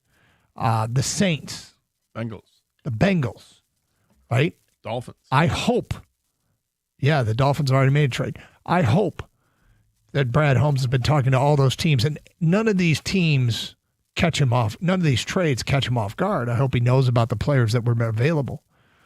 And I say I don't need him to make a trade. I really hope that he can find a trade that makes sense for Detroit. What I can't say is that I can't expect Brad to make someone trade him a player that he wants for the price he wants to pay if they don't want to give up that guy. And I go back to last year. We couldn't make Vegas give us Max Crosby. Couldn't make Cleveland give us Myles Garrett. What he ended up doing was he made the trade for arguably the most impactful edge rusher that was traded at the trade deadline. And so I don't want to trash him if it's not some great move, because we don't know what people insisted to get from Detroit. But I want to know that he is on 3 phones right now, and he's got assistants on 3 phones, and that he is really, really trying to improve this team, because I want to win the Super Bowl as bad as everybody else. And I love his work so far. I'm an admitted president. I'm a Brad bot. But I just want to make sure that he's doing everything he can to boost this resume. But also now we're kind of back to stop the bleeding with the interior of the offensive line. Think we should have office cam? Well, I mean, these are the types of things that... Phone tracker? Because... Do you remember last year at the NHL trade deadline? There was insider knowledge that if people knew what teams wanted for players, they'd say no. Mm-hmm. And that all the good players, like people weren't willing to give up good players, but people were really mad the Red Wings didn't make a trade. If you saw what the trades were, you might say no too. But I don't believe that Brad is so stubborn that he won't make a trade. In fact, last year's trade, I think, is so underappreciated by Detroit fans. If they didn't get... Do you ever think about what would have happened? They didn't win the Super Bowl, so I guess it's all irrelevant. But if they don't get Zadarius Smith... Oh, they don't get Zadarius Smith. Did they finish up 15-2, or did they finish up, 14-3, or they don't win the division, and then they end up losing a road game instead of a home game?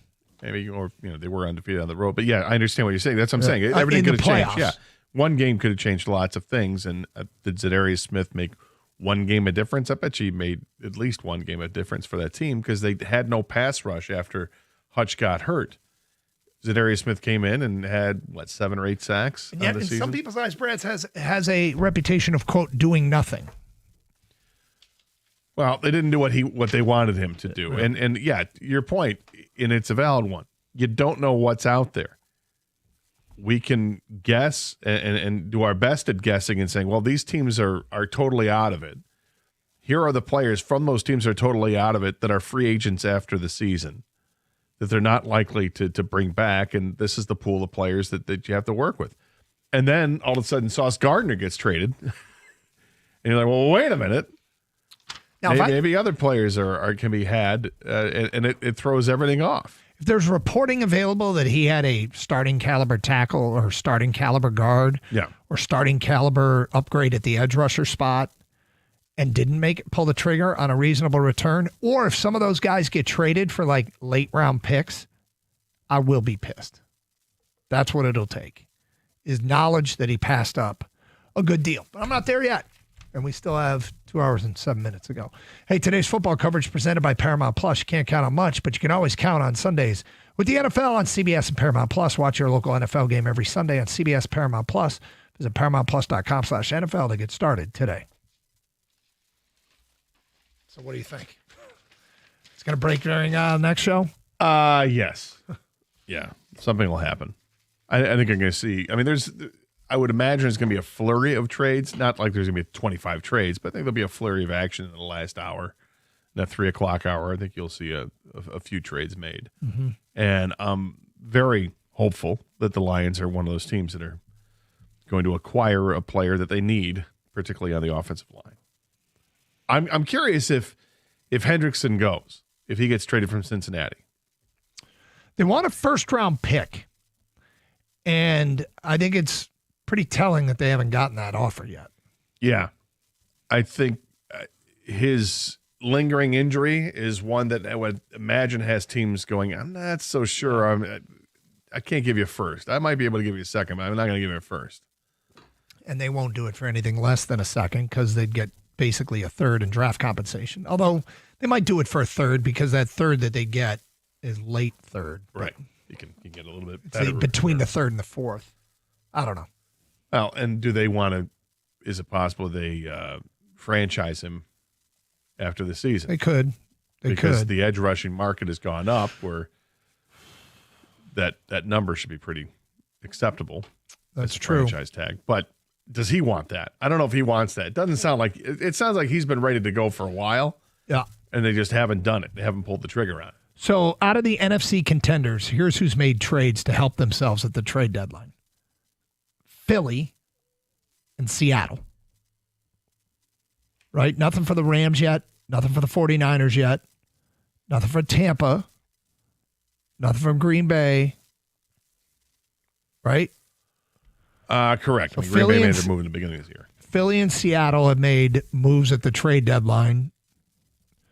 Philly's getting Brandon Graham out of retirement, by the way, too. That's not a trade, but so there hasn't been a ton of movement from the teams atop the NFC yet. But still 2 hours and change to go. See how it plays itself out. All right, Gator. I guess we don't get to break news, but maybe the show after us will get to break news. Maybe. As Rico Beard has sauntered in. Hello, sir. How are you? Well, yeah, the morning show, we found out that Dan Campbell's got rid of the athlete's foot. Yeah, that was funny. So, yeah, I was expecting you guys to have something. Nothing yet. Nothing yet. So lucky you. Driving in, saw the Sauce Gardner thing. Like, good for him. Yeah. Like, wow, you were never going to win in New York. Jay Glazer just tweeted out that a big trade for the Jets, and they may not be done yet either. No, I think Jermaine Johnson, I think he's one of those low-end defensive edge rushers coming off of an injury. You could see a lot of teams. I saw the Bears.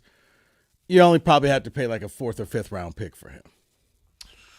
All right. Well, look, you obviously can buckle up for any breaking news. Okay. And I bet you get some. You think so? I do. Is breaking news no news? No. I mean, Dan Campbell was asked about offensive linemen this morning. He didn't say we're good, which is a different thing, right? So have a great show. Thanks, man. Stay safe, everybody, and treat each other with respect. 97.1.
Brought to you by Mastercraft Heating and Cooling. We're 2 hours away from the NFL trade deadline. The Lions have yet to make a move. The biggest move sent native Detroiter Sauce Gardner from the Jets to the Colts so far in New York.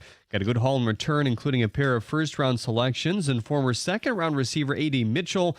The Cowboys have also landed veteran linebacker Logan Wilson. The Saints have picked up receiver Rashid Shaheed from the Seahawks. Dan Campbell provided an update on Kirby Joseph this morning.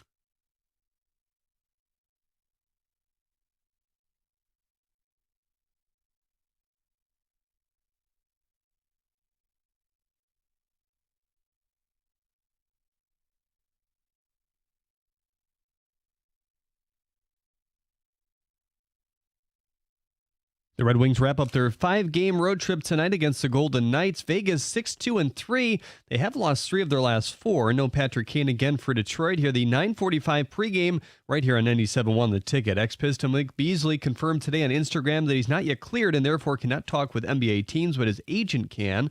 Live Golf has switched to a 72-hole format from their 2026 events. Since their launch, they've played 54. At the Corwell Health Sports Desk, I'm Jeremy Otto. For more, go to 97.1 The Ticket or Odyssey.com.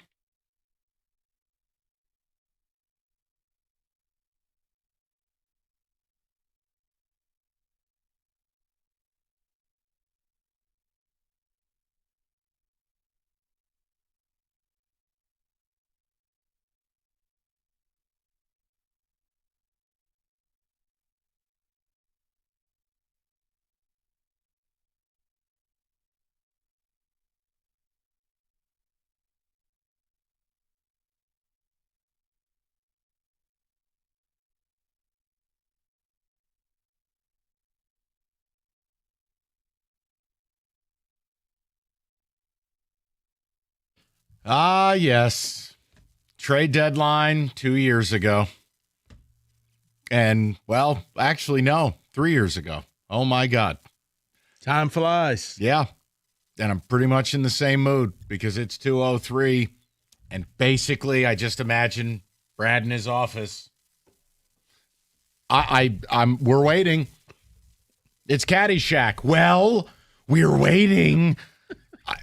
I just... Here, this is what our GMs do in this town, right? It's just a whole bunch of... Okay, I'm going to ask the question. Because I just want to get right into it and just see what people want. They're the paying customers. All right, let's go. They're the ones this team keeps raising the prices on. This is true. Okay, here you go, guys. Ready? If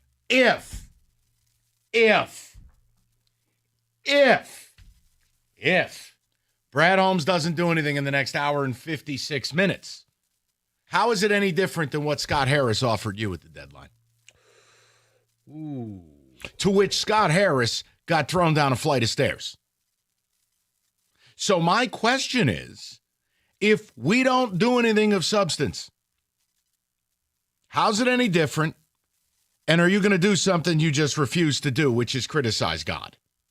Not the actual supreme being, but the guy who runs your football team that you treat like the guy that was at the Last Supper. Letting him cook. I would love to know. Because ultimately, I'm not asking the Lions to do something like that Sauce Gardner thing. But I understand what the Colts are doing. And I know what'll happen today. You get the idiots on the text. You'll get idiot Lion fans mocking the Colts. Oh, who do they think they are? They're not going to beat. You know what they're doing? They're trying. Mm-hmm. They know they're going to win their division. They know they can add an all-pro caliber player who admittedly has bottomed out with the Jets. Does not want to be there. Mm-hmm. And they're taking a swing. Cost them 2 first-round picks, but if they keep playing this way, the picks are second-round picks, basically. Bingo. And ultimately, if you're in your window, if you know you're a playoff team, if you know you're going to have a crack at it, you go for it. Because anything can happen in the playoffs. Signed, you getting pregnant by Jayden Daniels last year. Anything can happen. Right? You in a mood. Right? Right. No, I get tired of the garbage that I have to deal with from this fan base for a fan base that's never even been to a Super Bowl, much less won one. Yet they think they have all the answers and how it's supposed to be done, and we're the radio boogeymen. Because that NFC title game 3 years ago, Mike, was the best shot you'll ever have. You'll never be up 17 in an NFC title game in the second half again. Because I Ever. think a lot of people feel entitled. Like, okay, well, we were there, and it's like, doesn't really count. Look, it's not a Super Bowl. You have needs. It's clear. I think this season, while I'm not panicked, there are concerns. Do I think you're on the brink of injuries robbing you of some things? Yes, you're on the brink. Well, with 8 more games to go, 9 more games to go, and your bye week's already in the rear view, yes, I think it's fair to expect more deterioration of the roster. Yeah. And what I can't stand is Howie Roseman got the very player we should have gotten. And the best part is, because the cap's not real, Howie Roseman was able to structure that deal. He got the Dolphins to pay for his crack. What kind of drug deal is that? Oh, you got Blue Magic? Great, I'll take some, but you're paying for it. Okay. And the Dolphins basically pay for Jalen Phillips. See, I was thinking more of the money ball. Do you know how much the Yankees don't want you? They're paying us. Right, but again, they're making moves, whether it was the Michael Carter thing, again, I don't even know what Jair Alexander has left in the tank. But right now, the Eagles have a better record than you. They're doing more to chase defending their championship. And I don't think it's wrong to want the Lions to make moves. And I don't think it has to be crazy, zany 17 first-round picks. I don't. But you know what Brad Holmes' job is? His job, at least as I define it, is once you've rebuilt something, your job is to win a championship at all costs. I am not interested in being good, but not great. I'm not interested in, but we have a waiting list for tickets. And I'm not interested in these fans getting price gouged. Not without championships. So I just get tired because even when you start to have the conversation, fans want to simp for these people. Well, we might be over the cap next year, and we got to roll over our cap space. I have the answer for that. You're going to yell at me, but I'll just go ahead and take the abuse today. But before I do that, they are burning down the Jets. Quinnen Williams is traded to the Dallas Cowboys for a first-round selection. So yeah. See, I'm crazy. I would have done that. I would have done that. Oh, but we don't have the money. I would have done it because if I pair him with Aleem. And you figure it out because you got all these cap-friendly contracts, remember, that won't kick in for years. Tell you one thing, you can make fun of Jerry Jones, and that team is a pile of horse bleep largely, but they're serious about stopping the run, and they're serious about getting big bodies up the middle. Bro, he came in yesterday and was like, I'm making some trades, and I thought it was Jerry speak. Apparently not. Plus, they had a couple extra first-round picks from the Parsons thing. Now you get a franchise player. You win with big people. Quinnen's already signed. I'm not sitting here yelling and screaming we didn't do it, but I wouldn't have yelled if we did. So, the hell do I care about our first-round pick? They're sending a first pick and more. We don't know what the more is. I'd hope the Jets got more. But by the way, shout out Aaron Glenn. That means he's got belief from Woody Johnson. We're going to burn this thing around. They're going to do it like Detroit did it. Give the man time. Yeah. He's got a mess to clean up. I'm hopeful they give Aaron time because I love AJ. Now, to come back to the Lions fans, Mike, the reason why you got a lot of Lions fans feeling this way, they're going to hit you with this. And feel free to call 248-539-9797. But we've been garbage our entire lives. I've never seen winning. So I'm just happy that we're being talked about. I'm just happy that we're in primetime games. Okay. I'm just happy that this team is a have and not the butt of jokes. So I have a word for those people. Losers. No. They're happy because the Lions aren't losers. You're a loser. So rather than you're happy being led around by the nose by television networks. You're happy being good to very good for a long time instead of being great for a few years, falling off the cliff, coming back, and going that cycle. Right, you're a loser.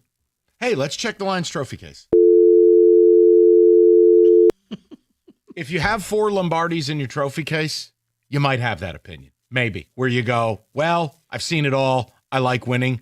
Bottom line is, no one's in this for anything other than a parade.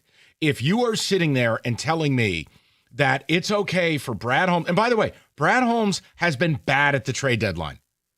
Oh, that brilliant Hawkinson deal. He wasted the picks on Hendon Hooker and Broderick Martin. Oh, we got Donovan Peoples-Jones. Trash. And last year you got Za'Darius. Mid. Okay, here we are this year. If he doesn't do anything, then what's the point? The point is he's got a plan and it's going to work because look at all the people he's locked up the core and his team is going to be good for a long time. I'm not saying this right, Mike. You can call them losers. What I'm saying is Brad knows his fan base. He knows his constituents. He knows Detroiters have had nothing for a long time. I'm promising you this team will be good for a while. Not great. It should be really good. Yeah, so you're patronizing people while taking money out of their pocket. That's hot. That sounds awesome. Where do I sign up for more of that? These people deserve a championship. They do. This city deserves a championship. They do. And if you're a GM and not doing everything in your power to win that championship, I have a problem. Well, and I don't care if people don't like me for it. The two teams I stopped caring about that years ago. The two teams closest to a championship have the same message. Hey, we're good, guys. Yeah. Don't you like the cameras here and we're on TV? Hey, but you know what? We make the playoffs. The next hour and 30, 40 minutes determine a lot of how I think people are going to feel about Brad Holmes. Scott Harris got a taste. Scott Harris with that embarrassment of a deadline. And people turned on him and went, whoa. Wait, you did what? Okay, here you go. Do you really think people would turn on Brad Holmes? I don't know. No, I mean, ultimately, if the season... I don't think they will. Tell you what, if it's this deadline plus a wild card exit, bet your ass. Fair enough.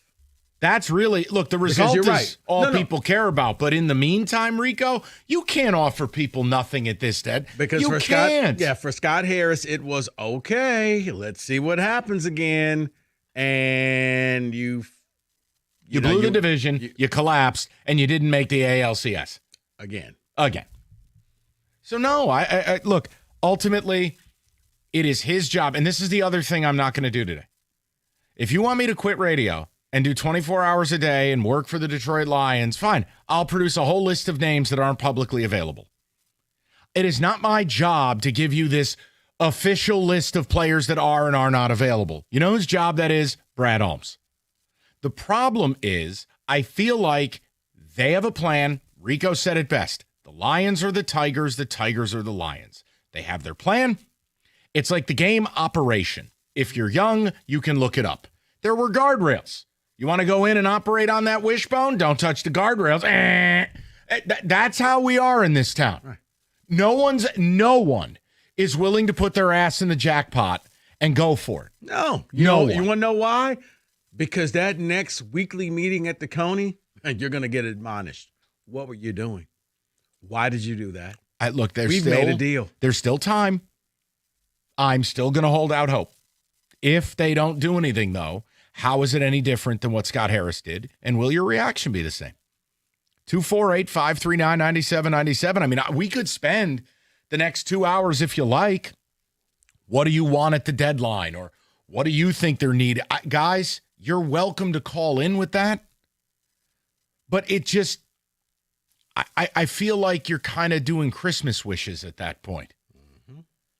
I just think we leave it open-ended and go, do something to make this team better. Oh, well, that's not a need. Strength on strength. You can always get better. And whether it's the O-line, the D-line, whether it's a secondary piece, no, you're good at your skill positions, clearly. But I would love to know kind of where you're at. And we're just going to sit and wait. The deadline's in a little over 90 minutes. But I just want the answer. Because if you're going to rip Scott Harris, well, then you better have that same energy for God, i.e. Brad Holmes, not actual God. Fair enough. I just don't understand the protected class we have put Brad Holmes in. Well, Mike, because Brad Holmes has gotten... Because Lions fans have never seen a championship. Tigers fans, if you're old enough, can say, well, you saw a World Series.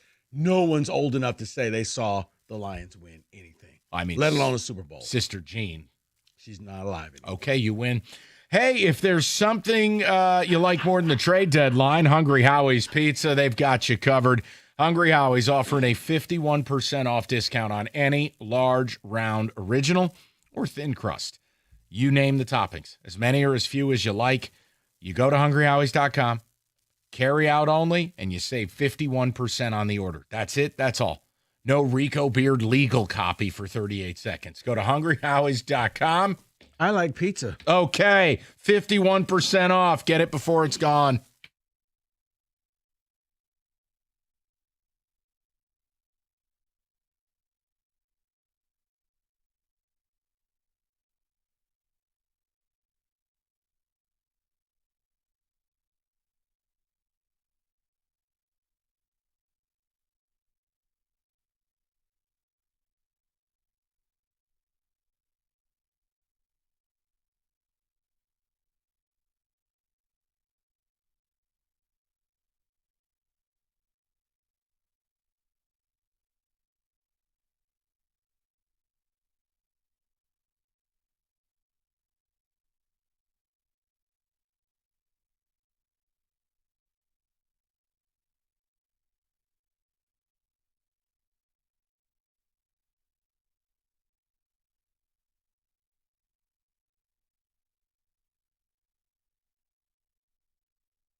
Oh, by the way, Mozzie Smith, a part of that Quentin Williams trade. Yeah, he's a dead body.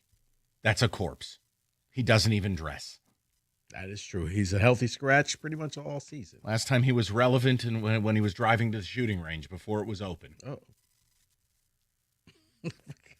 and then boarding a plane for Indiana. That's right.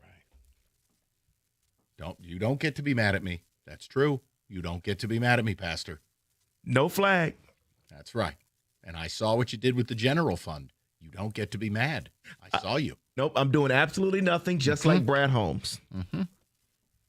Pastor Good Times was that. Stop it. What? And back to Brad Holmes and the Lions. David was caught at the Foxy Lady with the general fund. You want to get to the people? I want to hear more about this. No, that's a joke. That's a joke. He's as virtuous as any human I know. Please. I've asked the question. If Brad Holmes doesn't do anything before 4 p.m., how's it any different than what Scott Harris offered you? And your reaction to it. Simple. And if you want to do the whole, this is my shopping list or what I want, God bless. I just prefer to talk about the reaction of where we're sitting right now. Go to Jay, 97.1. Jay, how you doing, buddy? I'm doing good. How y'all doing? Excellent. Good. So I just want to rant for a little bit. Mm-hmm. I'm pounding my fist on the table for Brad Holmes to do something. Why? Because a couple days ago, we seen the Vikings come in here and kick our behinds. They out-physical the Lions. They outmanned the Lions, and the Lions were sitting back looking hopeless the whole game while J.J. McCarthy is scramble out of the pocket and make a throw, or defensive linemen coming in just blasting Graham Glasgow, blasting Tate Radledge, and seeing Mahogany's horrific injury. The Lions need to do something, and I'm sick and tired of hearing every time, well, they don't have the draft picks, or I'm not giving up a first-round pick to go out and get a defensive lineman like Trey Hendrickson who can help and add more depth to that defensive line. Because have everybody forgotten, they only have 2 healthy defensive linemen on that depth chart right now, Aiden Hutchinson and Muhammad. What if one of them goes down, God forbid? Then what? Oh, yeah, now you're sitting here scrambling for pieces on the offensive line because Mahogany's hurt. Then you got Tate Radledge, who Dan Campbell said needed to get better, needs to step up and do something. And let's be honest, in pass protection and run protection, Graham Glasgow is, horrible. I mean, really bad. So what are we doing here? We worry about the draft picks and all the money down the line. You want to win now. We have went 60, 70 years with the Lions being horrible, and you're worried about a first-round pick that it ultimately can turn into number 32 if it all works out, best-case scenario. And you're worried about picks. Well, Jay, the other thing is, how can you say you're worried about picks when you gave up 50 of them for a wide receiver who doesn't play? Oh, boy. For Isaac Tesla, exactly. And how's he working out for us right now? Is he helping get to the quarterback? No. Or is he helping Jared Goff get protection? No. Absolutely not. Here's the thing. One of those third-round picks you sent off, you could package up with a deal to try to sweeten it up for Cincinnati or sweeten it up for another team to bring help in. You know what, Jay? Here's the thing. I'm sorry, Jay, but I think that for a lot of us and a lot of Detroiters, we see the defensive line as a priority, but the more and more I listen to Holmes, he does it. When he came on here and said, we got Aiden, what else do we need? And it was like a little pat on the head, just be happy. Who else can say they have multiple people? That's when I stopped caring. But again, just if I may for a second, Jay, and then I'll let you finish. Look, Jalen Phillips was the guy me, you, and TJ Lang on Friday were like, go get him. He can move all over the defense. He's a rental, meaning he's going to be cheap. Hell, the Dolphins paid part of his salary. And when he leaves and signs a good deal, you're going to get the comp pick in the form of a third or at worst a 4th-round pick. How does that hurt you? It doesn't. It doesn't. And, it's always the Lions fans. What really gets me is the Lions fans that's always worried about the pockets and the picks of the Lions more than Brad Holmes is. And it's like, you should want to win. You should want these players. When have the Lions ever made a move that they can get better in such a way now? To answer your question, though, Mike, if Brad Holmes just sits on his hands, he's no different from Scott Harris because they had a window. The Tigers also had a chance to win last year. You could have added a couple of pieces, but no, you wanted to keep your prospects. Fine. Look how that worked out for the Seattle Mariners killed us. Now, talking to the Detroit Lions, you had got your asses kicked by the Washington Commanders last year, and you came into the season like, well, we were the number 1 seed, 15-2, we can keep it up. How's that working out for you now? How's it working out for you now? And if the same thing happens where we go in the first round exit, I'm going to be calling for Brad Holmes here professionally because I'm tired of losing in such a way when you have a time in the window to win now. No, and look, you Jay, can win now. Jay, here's the thing, and I want people to hear this very clearly, okay? I'm begging you, even if you hate my guts, Don't hate the messenger, just hear the message, okay? No smarm. The Lions might be able to do it all. Maybe they just do it all and win the whole damn thing and don't make a trade. Put it to the side for a second. We have seen an established way that you have to behave to make it out of the NFC. And what I'm begging you, just listen, and you can call me whatever other ethnically insensitive names you choose, okay? But whether it is Rico's Niners, who have not won it, but they have been to 2 Super Bowls. They have gone to overtime in a Super Bowl. Whether it was the Bucs, whether it is the Eagles, whether it is the Rams. The better part of a decade now, every single one of those teams has made traceable, consistent, bold moves. I just don't think you're giving yourself the best chance to do it. So again, I don't know the future. I am not saying you can't win it. What I am saying is I am tired of the power brokers in this town with our teams who are good, their refusal to risk it for the biscuit, to give you, the paying customer, the best chance to win it. That's my only point. There's no slander. There's no hatred. I think Brad's done a very good job. Right. But I find it to be unforgivable. You get to the altar and then you just don't want to say the vows. It just doesn't make sense to me. But it comes from an organization, Mike, that does not believe there's a window. So there's no urgency. Because but the Tigers tried that too. Because when how could you tell anyone? Hook Harris to a polygraph machine and have him tell you that there's not a distinctly different window, Scooble style, no Scooble. I understand. But when you feel the pressure of knowing I have a limited time, you hear the clock ticking, tick-tock, tick-tock, it causes you to do things with a sense of urgency. If you think you have an unlimited runway, you don't have that same urgency. So you can play the slow game. You can take your time. And I think that's what you're seeing here in the city of Detroit for a lot of the teams. There is no, I need you to win this thing by this time or everybody's fired. That doesn't exist here. So therefore, you get what you get. We're good. We go to the playoffs. We'll raise season ticket prices, and everybody's happy. Well, they don't. I'll tell you this. If this is any view of the customer base, I do not have a Ouija board of happy people before me with the call screener. I can tell you that. And you don't? But, remember, we're the angry show. Well, I could say something about that. I would kind of rephrase it. If you want to listen to people who lie to you and just bleep on your head and tell you it's raining, that's cool. I prefer to just tell you we're the honest show. Honesty's not always pretty. It's not always fun. It can hurt. It can be sad sometimes. But it's honest. It is. And you work around it. We all want the same thing. So the meanies between 2 and 6 want a Super Bowl. Well, and we want to put the gas pedal down to go get it. Okay. Hey. Oh, man. Mike, I'm the boogeyman. Because people always get angry. I hear it all the time. Well, you guys aren't Lions fans. You're a Niner. You're a Giant. You're a Steeler fan. Then why do I want it more than you idiots do? And I'm like, but you know what? The thing is, the three of us have seen championships. We can recognize it. We know what it is. We see the talent here. We see how close you are. And we're begging you, take the next step because it does not last forever. No, it's really difficult. I think that's the other thing that drives me crazy is I don't care. Let's say I was agnostic and didn't have a favorite team. I just hoped everybody had fun and I sure love football. I'm like some of these national media foofs. I'm agnostic. I love foosball. Argue anything I'm saying. Forget about who I am. You could think, I don't care. No, you should be happy. This is good enough. We've had nothing for years. Okay. And now we have something, and I don't want to lose this something. That's great. You know what you just described? Most American marriages.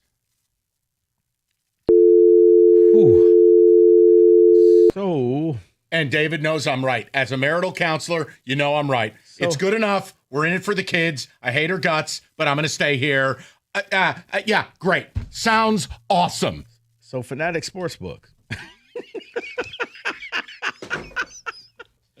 The NBA season is back and Fanatic Sportsbook is already running. You wasn't kidding. That's an actual segue, huh? It's running straight out of the championship playbook. Here's the deal, guys. You've heard me talk about the fan cash, and remember, every time you make a bet with Fanatics Sportsbooks, you're earning 10% fan cash whether you win or lose.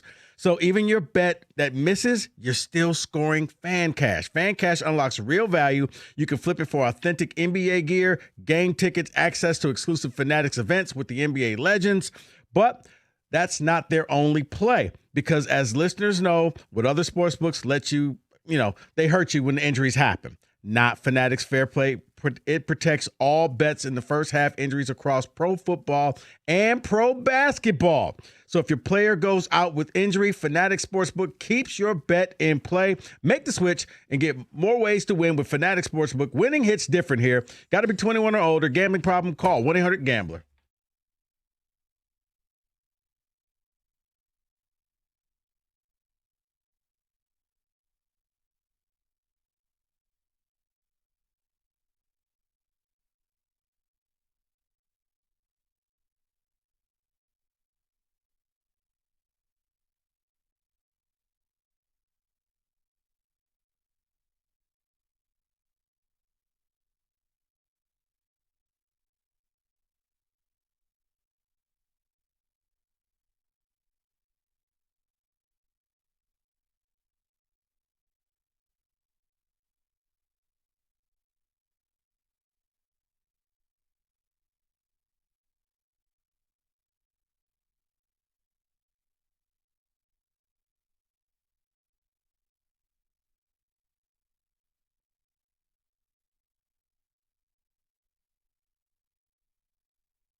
All right, we're all sitting and waiting. I've just asked the question, if Brad Holmes does nothing, how's it any different than the poo-poo platter Scott Harris served us in late summer? And your take on the trade deadline. David, a few ticket texts. Talk to me. What do we got, buddy? Yeah, sorry, I was collecting this one. I want to speak for the people here. I'm very limited or irritated right now, he says, with Brad Holmes. He's Scott Harris 2.0. The Lions have raised my season ticket prices by $2,000 in the last 2 years, and they're going to re-raise again after soon-to-be first-round exit from the playoffs this year. I'm sick of the inactivity from our GMs in this town. Sick of it. Someone else says, or Terrell from Detroit says, Mike, are you a pastor? Because, boy, you preaching today. And never fully bought into Brad Holmes because of this exact situation. He'll get one more season out of me. Well, look, this is how it generally goes, is if you are talented enough, and Brad Holmes is talented, if you're talented enough to turn around a bad situation and make it good, it is simply a matter of time before you will be vilified because you didn't win it all. Mm-hmm. That's the villain arc of sports. I mean, that's how it works.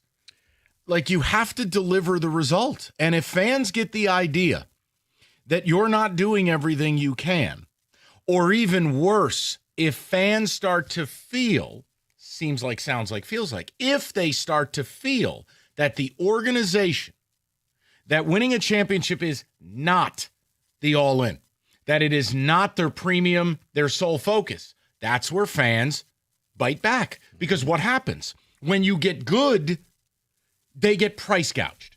And they so you want either more. have people paying more for the product, or you have an audience of people that have been priced out, and a bunch of fathers who have to explain to their kids why daddy can't take you to a game.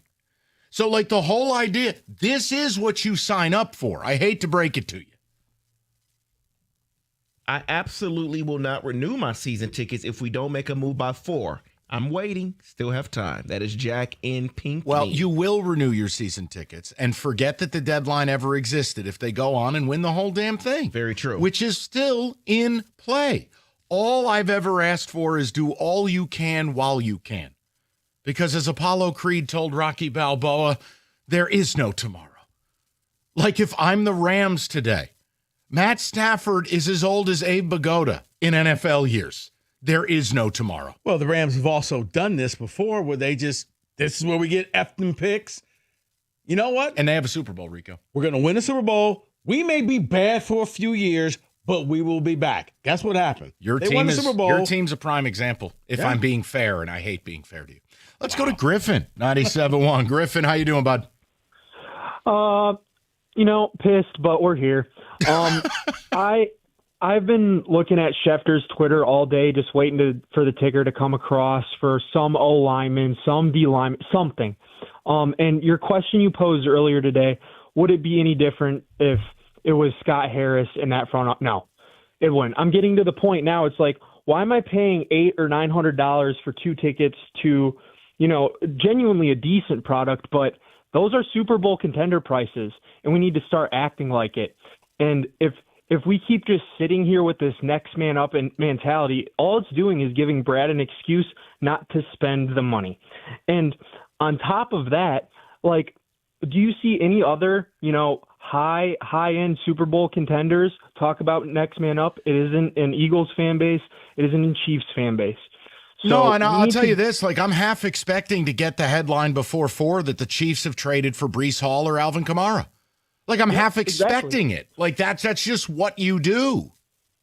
And we need some sort of aggressiveness to back up the ticket prices, to back up the merch prices, because you mentioned it earlier, we're getting gouged. And I'm all good and well and fine with that because, we have a decent product here in Detroit for the first time in a long time.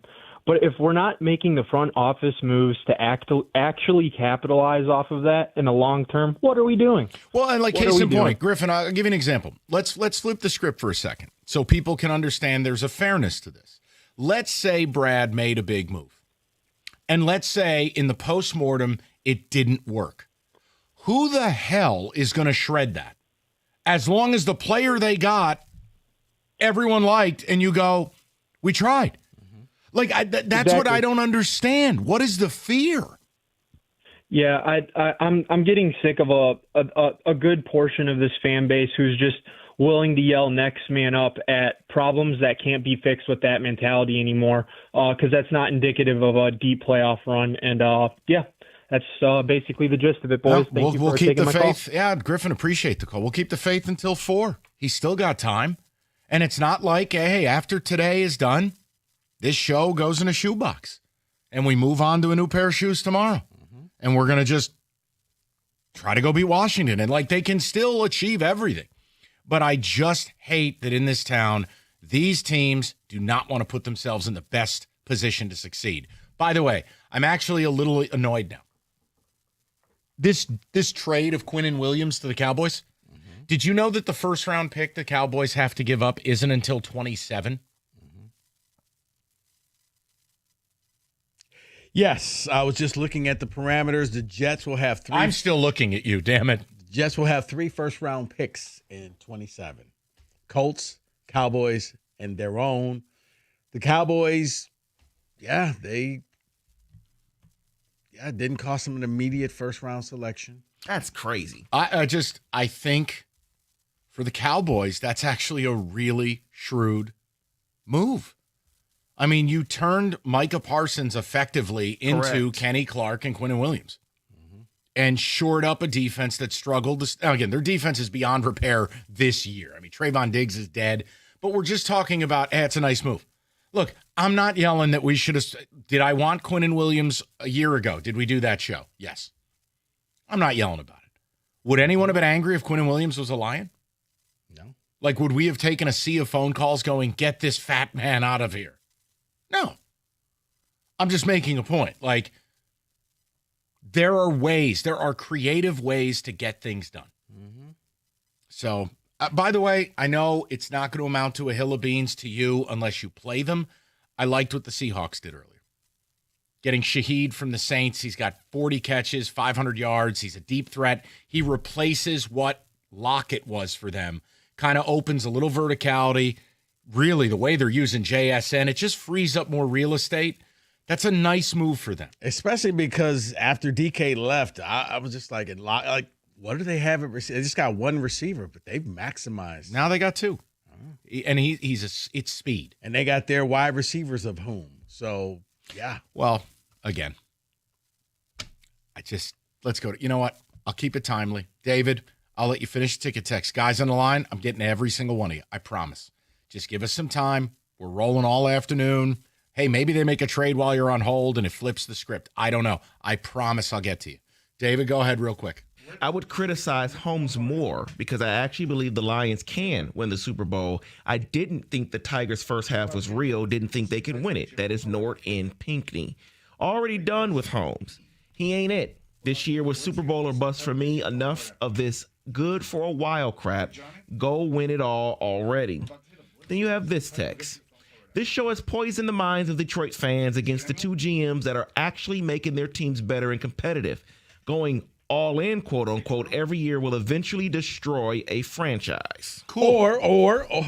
Or you walk away with a trophy, you have a parade, and everybody's happy, and years from now, you're telling your kids, oh, I remember that year when the Lions won the Super Bowl or when the Tigers won the World Series. And you'll be revered the way 1984 is still talked about to this day. Yeah, that's it. I don't fear it going sideways because I don't care about winning 10, 11 games a year.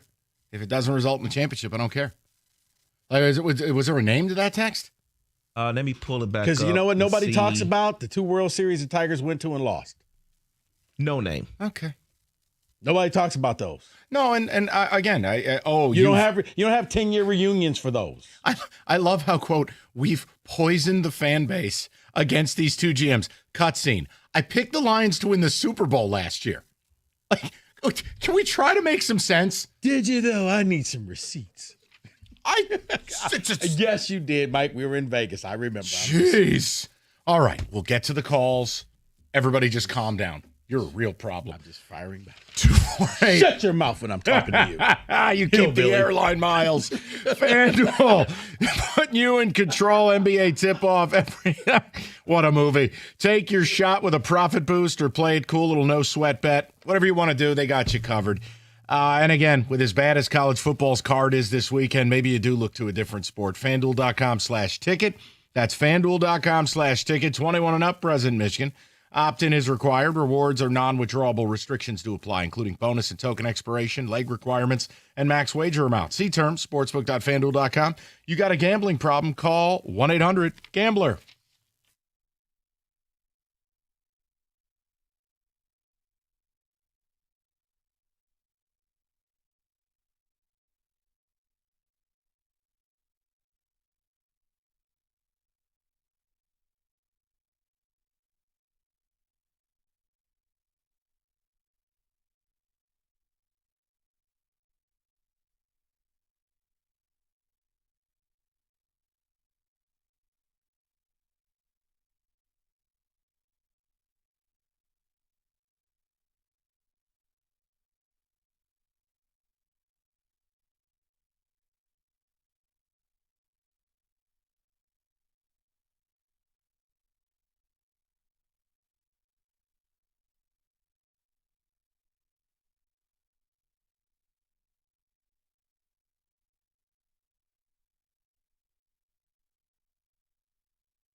Thank you, Charles Ramsey. Let's touch table on some football. Get back into everything trade deadline. David Music. Ah, yes. The ruined sport of college football. Here's Rico Beard. Yes. What can I do for me, you today? Mike? What do you need? You know what? I had some leftover things from Can We Say That? So I'll just present them, and not in Can We Say That form, but just as questions for you and David. Okay. Question number 1. The ACC will only have one team in the college football playoffs. The ACC? Yeah. I agree. It's a soft conference, largely filled with empty calories. Like, case in point is Virginia. You put Virginia in the SEC, they don't make a bowl game. They're undefeated in the ACC. It is a one-bid league this year. Period, amen, hallelujah. And don't you dare make a case for Miami. That's what Jim Costa would do. Don't you dare. What about Pittsburgh? I hate you. 7-2. Well, I was actually going to make a dog. case that 2 may, including Miami, but I don't think there's any. They can't do that. So yeah, 1. I mean, One. it was just weird They because, can't. because you see the ACC and you see the winning, and then when you actually look at it, it's like. Watch the games. That would be my, and I'm not being a smart ass. No, I'm no. saying if people want to have these arguments, I wish I could lock them in a room and force them to watch ACC football and then tell me it's good. Yeah. Yeah, because you're right. Virginia at 8-1, but they're not that good. No, but then you'll get parakeets like cookies. Rant, winning has to matter. And I'm like, not when you're playing garbage. I'd rather take the team that played a gauntlet and went 9-3 than some crap-ass ACC team that went 10-2. Yeah, and for people that don't know, here is Virginia's schedule. Coastal, North Carolina State, William & Mary, Stanford, Florida State, Louisville, Washington State, North Carolina, California, and then they have Wake Forest, Duke, and Virginia Tech. Like, what are we going to see? All right, so bonus question then. Yeah. I think I know the answer to this, guys, but would you take a 9-3 Texas over a second ACC team? Yes, 100%. Yes. The quality is there. Yes, that's my short answer. Okay. If they find a way to keep winning, that means they've gotten better. They look better. Yes, SEC. Played better. That's what I'm saying. Yes, they will always go over a second ACC I love how you team. get credit for winning games that you had no chance of losing. Right. Is Memphis going to be the group of 5 team to make the college football playoffs? Who cares? Okay. I'm sorry. It's just such a pity prize. This idea that we let the best group of 5 in. Memphis has better funding than Michigan State, probably. FedEx is bankrolling the whole damn thing. I lean to say yes, but in the end, you're going to put them on a neutral field, and you know what's going to happen? Assassination. They'll play a big dog in the playoff, and it's going to be Game of Thrones. They're going to be marched down the street nude with an apple on their head, with nuns ringing a bell behind them, going, "Shame." It's a pointless endeavor. Yeah, it's a pat on the head. All right, come on, we'll let you in. Yeah, they'll get murdered. Memphis playing the role of Cersei Lannister. Okay. Yeah, whatever her name was. The mean lady. Didn't have that. All right. Mike, have we seen the last of Aiden Childs at MSU? I hope so. Oh, I don't want to inflame anybody. Look, here's reality. You want to be treated like a man? Great. You want to make money? Cool. Accountability matters. He hasn't been good enough. I'm sure he's a lovely kid. Alessio Milohojevic looked better, processed faster. It's not like he got better protection. He got sacked 7 times. And honestly, one guy's got a future, the other guy doesn't. I just don't see a reason to play Aiden Childs the rest of the way. World of ability, but it didn't work. I thought at its best he could lead the Big Ten in passing. It hasn't worked. No protection. He isn't able to make quick reads. I just felt like Alessio played a better brand of quarterback. Yeah, he did get hit sacked 7 times. And he stood in there and got killed. Had 311 passing yards. I wouldn't play him again. Yeah, I was interested to see what the offense and if they would ever give him a chance to start with Machiavelli there. Machiavelli. And I'm sorry. Alessio Machiavelli. Alessio. And I'm glad they did because you wanted to see it. You know the offensive line is bad. You know he was going to struggle there. But you're right. He stood in that pocket and he threw the ball down the field. All right, bonus question for that one, Mike. Bye-bye, Aiden. Was that a desperation move for Jonathan Smith? I think so. Yeah. Only move he could make, really, if we're being honest about it. Yes. Okay. was the only move he can make because he brought him with him. He brought Childs with him. So it was questions there of would he ever bench him? Well, he did because he had to. So finally, I was okay. It was, why did you bring him in for one play right before the half? That didn't make much sense. That was Weird. insulting. I would have been like, no, F you. I'm not doing this. No, Okay. coach. I got a cramp. Okay. Is a Bama team with one loss better than the undefeated teams? Yes. That you see. I'll say yes. Once again, the Big Ten is garbage. Watch the games. Go look at it. Who's actually really good? Okay, Ohio State's really good. Fine. Are we sure about Oregon? Like, are we sure? Are you sure about that? That win at Penn State sure as hell don't look the same, does it? And they got put through the mattress by Indiana. So Indiana's good, OSU's good. Who else really good in the Big Ten? Now go to the SEC. There's no 4-week runs in the SEC of Northwestern, Michigan State, Purdue, and Wisconsin. So, but you still got undefeated A&M. But my point is they play in the same conference. Right. If you're asking me, I'll take a one-loss Bama over an undefeated team anywhere else. Okay. Yeah, I say the same thing that I say with Texas. They just get better every week with the gauntlet that they have to go through. Georgia, Vanderbilt, Missouri, like every week. You don't take weeks off here. You can't take weeks off in the SEC. Yeah, they're better. Somewhere Cookies is punching a hole in a wall. I was about to say Cookies is not going to be happy with you. He ought to work for the BTN. I could just see him punching at the air. Yeah. With his stupid little cat. What does Colorado do now? Bulldoze the program? No, it's simple. Wait for the season to end. Deion will do another one of his look at me press conferences. He'll step away for medical reasons, and they're going to make a budget hire because they don't have money and they don't take football seriously. And the grift will be over, and the program will be left worse than he found it, and it'll be like it never existed.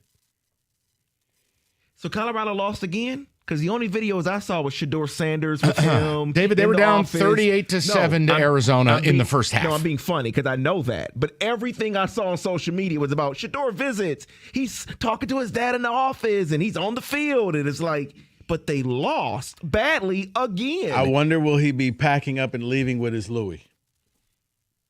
Uh-oh. Mike, this one's for you. Yeah. Does Jeff Sims lead Arizona State to the Big 12 title? I don't know. No.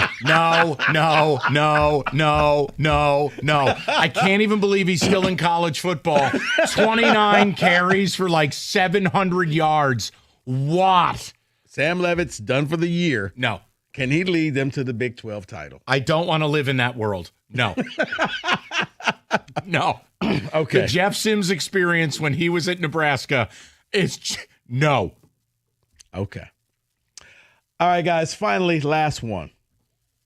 I think I know the answer to this, but will we actually see a team that makes the college football playoff lose their coach to take a new job? Officially or unofficially? Officially. Think about what I'm saying. No. Back channel? Yes. No. Where you can have the job, but remember, there's only one portal. Son, we need you here right now. Oh, I think it could happen with Lane Kiffin. Like, Lane is in at Ole Miss, but like on a golf course somewhere, Jimmy Sexton, his agent, and the AD are having daiquiris at the 18th hole. Yeah, 100%. Look at where they put the portal. Right, that's what I'm saying. And I was thinking Lane Kiffin, a guy could be in the playoffs, and you get the phone call saying, hey, congratulations, you're LSU's new coach, and they need you there tomorrow for the press conference. You win.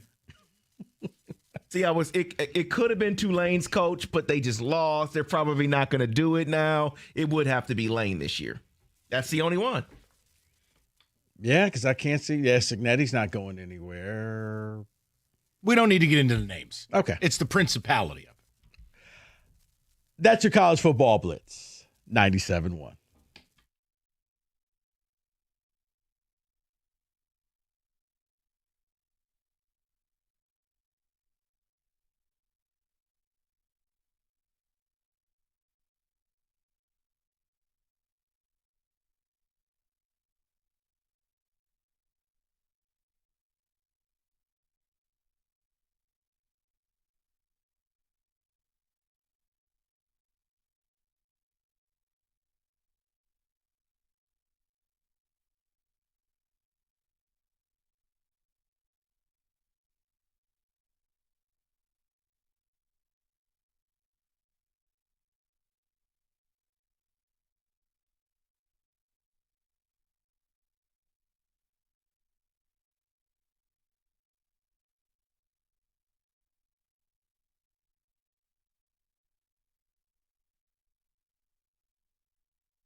Brought to you by CNL Ward. We're 53 minutes away from the NFL trade deadline. The Jets have been the most active so far. The latest sends Pro Bowl defensive lineman Quinnen Williams to Dallas for a 2026 first-round pick. Earlier, they shipped former MLK Crusader Sauce Gardner to the Colts and received 2 first-round picks back as well. According to Jordan Schultz, running back Breece Hall wants to be traded. The Red Wings skate against the Golden Knights tonight. Tom McClellan weighed in on Vegas.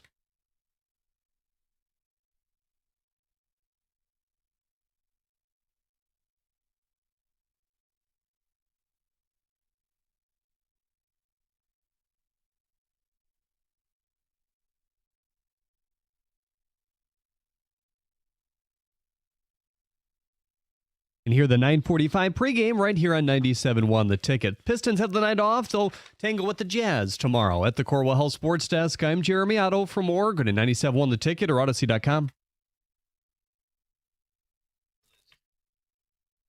Okay, I want to bring something up. Now, I am not doing this to impugn a person I don't know. But we had a caller on hold who hung up.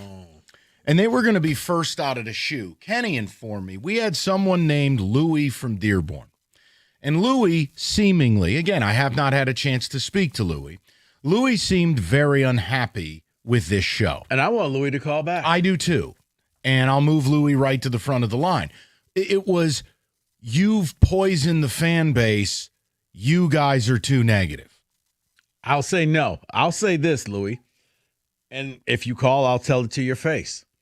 I think we've raised the level of expectation with some fans to want more. I picked them to win 11 games this year. I picked them to win the Super Bowl last year.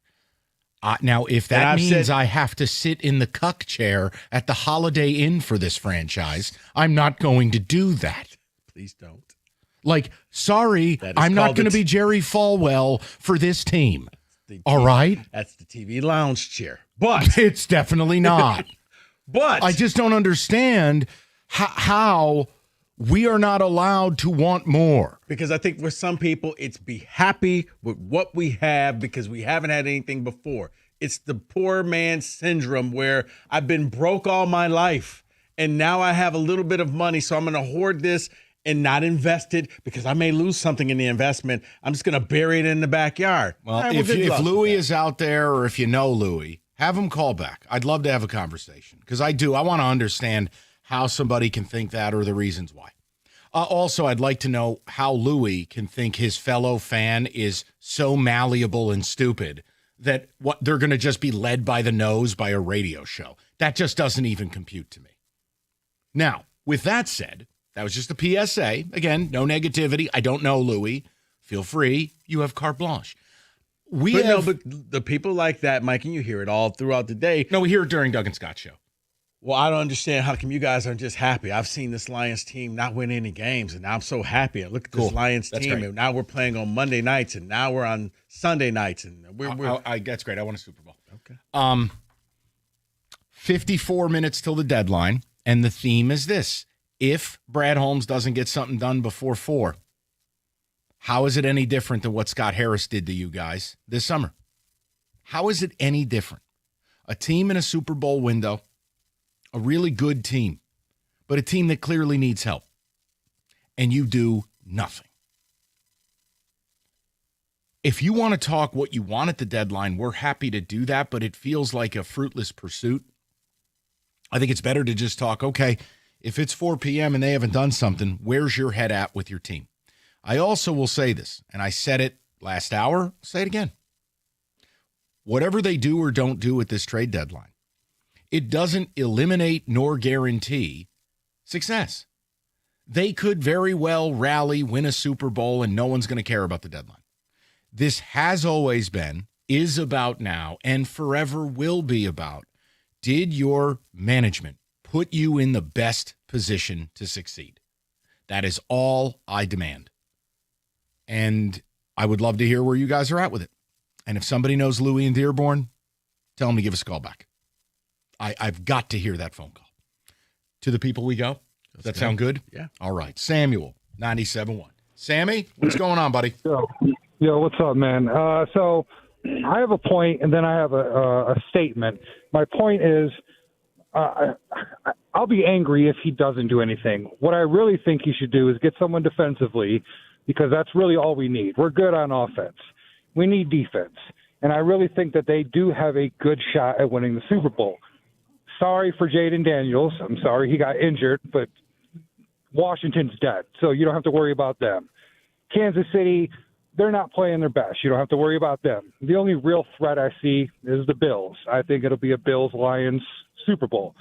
And then for my statement, someone said earlier that you guys are the angry show, which is incorrect. You're the real show.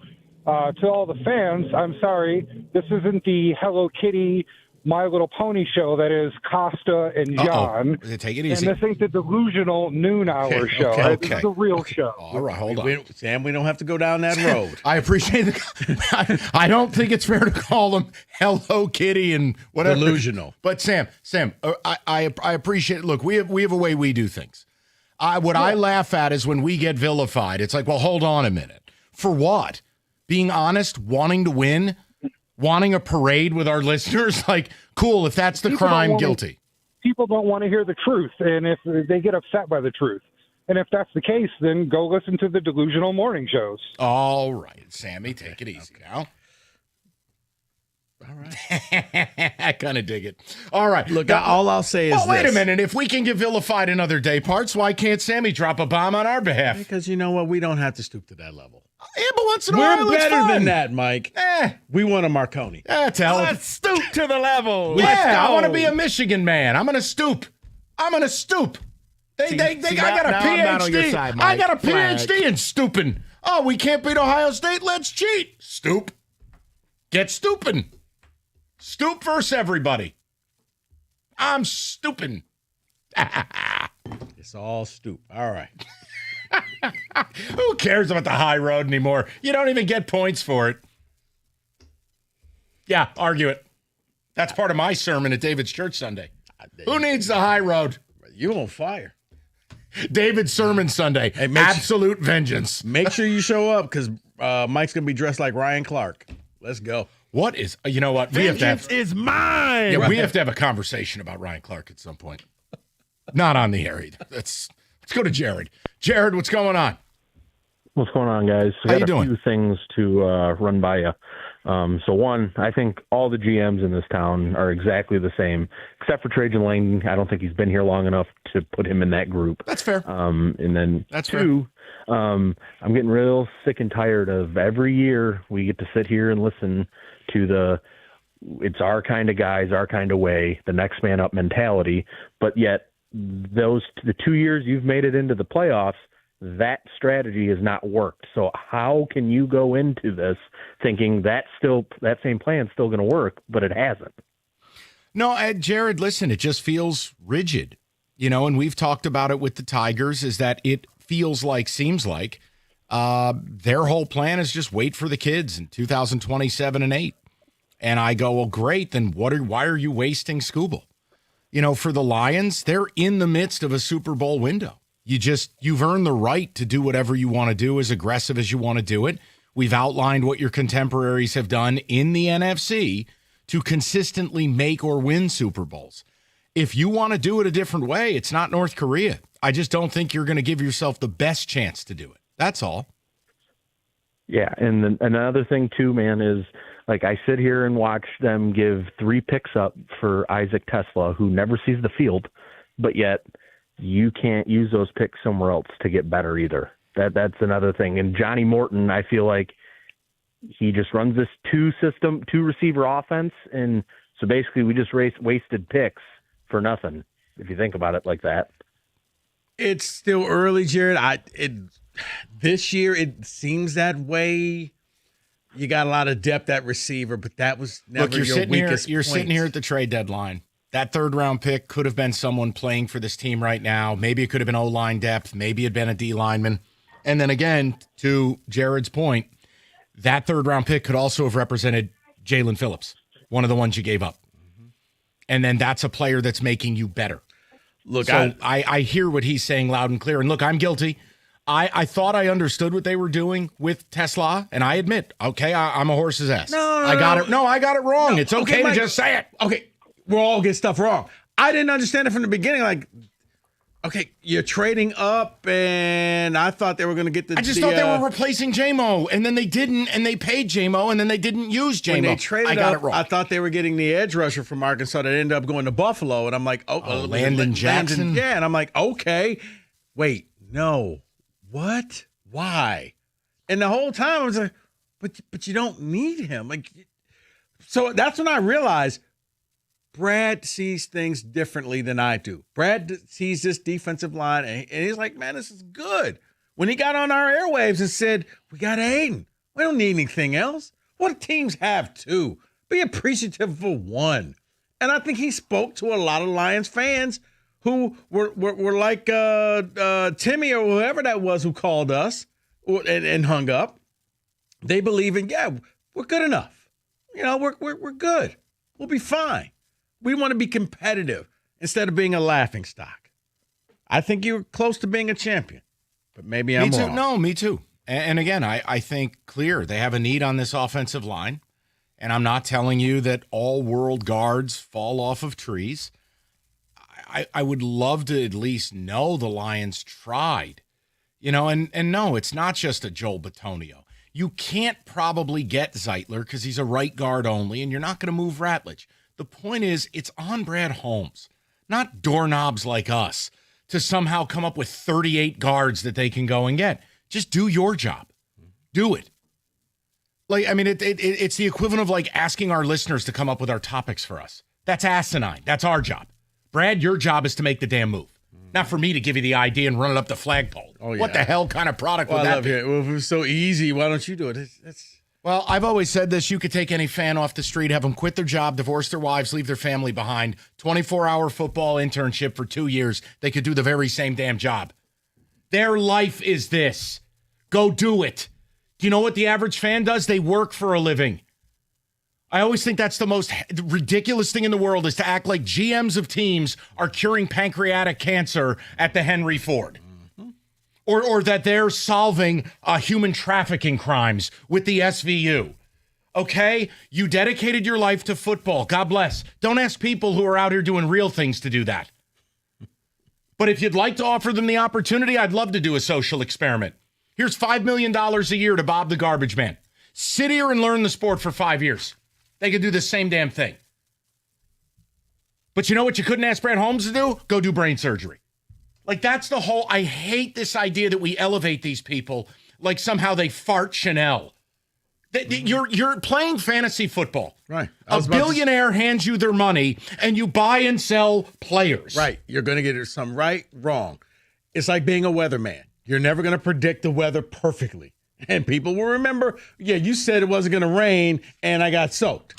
You're going to remember all the bad picks. Right. You'll remember the great picks, and then there'll be a bunch in the middle. You're like, whatever happened to that guy? I just love fans acting like GMs foil terror plots or something. It's football. All right. Hey, if it's an IRS collection or audit, Abraham and Rose has successfully specialized in resolving all types of tax problems. They get the job done. Jerry and Maurice, over 30 years of experience. They know what's up. They've been in front of the Supreme Court. Visit AbrahamandRose.com today before your tax problems get worse. 248-539-5040, and you will never have to deal with the IRS again.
Stan Campbell on with Cookies and Jansen this morning. Yeah, and again, I don't know what. It's part of the reason I'm not interested in doing interviews. You're not going to get anything out of him. He talked more about his athlete's foot than, trade deadline because it doesn't behoove him to tell you about the trade deadline. No. I digress. David, let's check. God, please, I beg of you, tell me they've done something good. The Lions have made a move. Whoa. Hold on. Yep. Okay. All right. I'm ready. It is a position of need. The Lions are adding O-lineman Jack Conley to the practice squad. Who? You know what he did? You just trolled Detroit. You played the role of Jeff Rieger. Are you proud of yourself, David?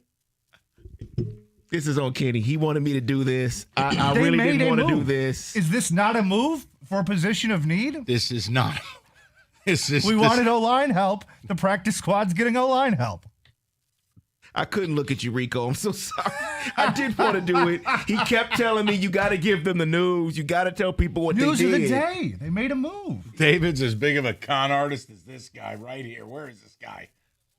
No. I told Kenny he should be the one to say this. See what you did? Now all of Detroit hates me. It's okay. I saw this and I'm like, he is not doing this. Don't do this, David. No, that's look. I was gonna wait until 401 to bring that up just in case. Yeah, they got 38 minutes. I'm gonna keep hope alive. And look, and then maybe the fax machine got jammed. And again, they could still go and win the whole thing. It's totally possible. I don't understand why they don't want to put themselves in the best position to do it. And I do it. Look, I know Dan Campbell's not interested in comparing them to the Eagles. It doesn't behoove him to do it. Of course it concerns me. I mean, the Eagles are all in. Howie Roseman once again has dominated the acquisition phase, and the Eagles are better today than they were a week ago. They are, but and I think a lot of people, and this is the funny part about it, Mike, let's say the Eagles don't go to the Super Bowl. Look at everything that they gave up, and they didn't win it all. Yeah, that's great. And Howie will have his Super Bowl rings in his ears. Like, come on, man. I'm with you. All right. David, take a text because I know we haven't checked in on those in a while. And they are hating us right now. Why? Not you two. Leave me out of that. Mike needs to throw a chair at David. That was pretty rotten, David. Hey, David, on behalf of your entire audience, F you. That's right. From Tom. That's right. That's right. F you, David and Kenny. Yes. Oh, my Lord. Yes. David waited over deliver. That's not very Christian of you. You went full Jeff Rieger. Kenny was the devil on my shoulder, and he kept saying, do this, and I just went ahead and listened to the devil. It's news is news. Since when do you take your orders from Willie Nelson? The hell out of here. David, you jiggly bastard.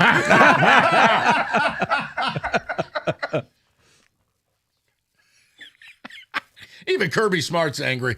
All right, let's go to the people. Jacques is up next, 97.1. Jacques, how you doing? Great show, guys. After David's first sentence, I almost hung up because he was going to beat me up on the O-line comment. But I was going to say to Louie and Dearborn, I got a bad feeling, and I almost wish I was on the phone at 3:59 so we could break things and throw chairs together.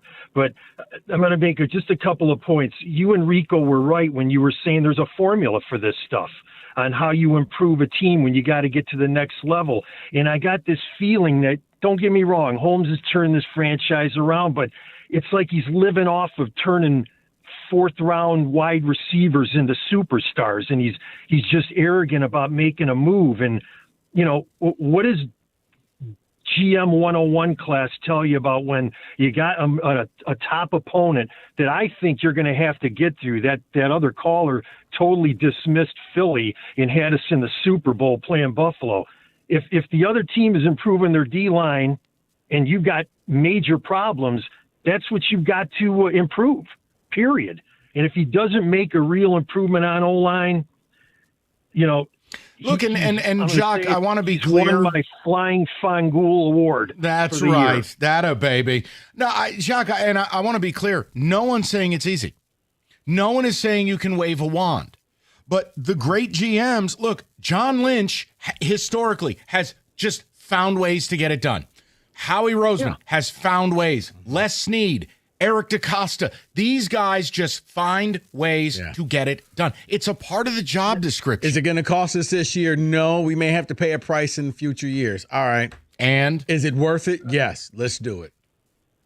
And Jacques, make a move. Here's the problem too. It's hard to, like, when you give up 3 third-round picks to take a wide receiver who primarily doesn't play. It's very hard to then juxtapose that with, no. We're protective of our picks. We are conservative. Well, that doesn't add up. No. I mean, Howie Roseman's got a great thing going there. He slowly, quietly accumulates these thirds and fourths because he knows I'm going to keep tossing a third out there, a fourth, to get a top player. And get it right back in a compensatory format. Yeah, exactly. Big deal about, yeah. No, and that's great show, guys. Jacques, I appreciate it. It just, look, it's not like we're going to wake up tomorrow morning and the Lions don't make a deal and we're all of a sudden going to say the season's over or spite watch them like Michigan State football. No, it'll be back to business.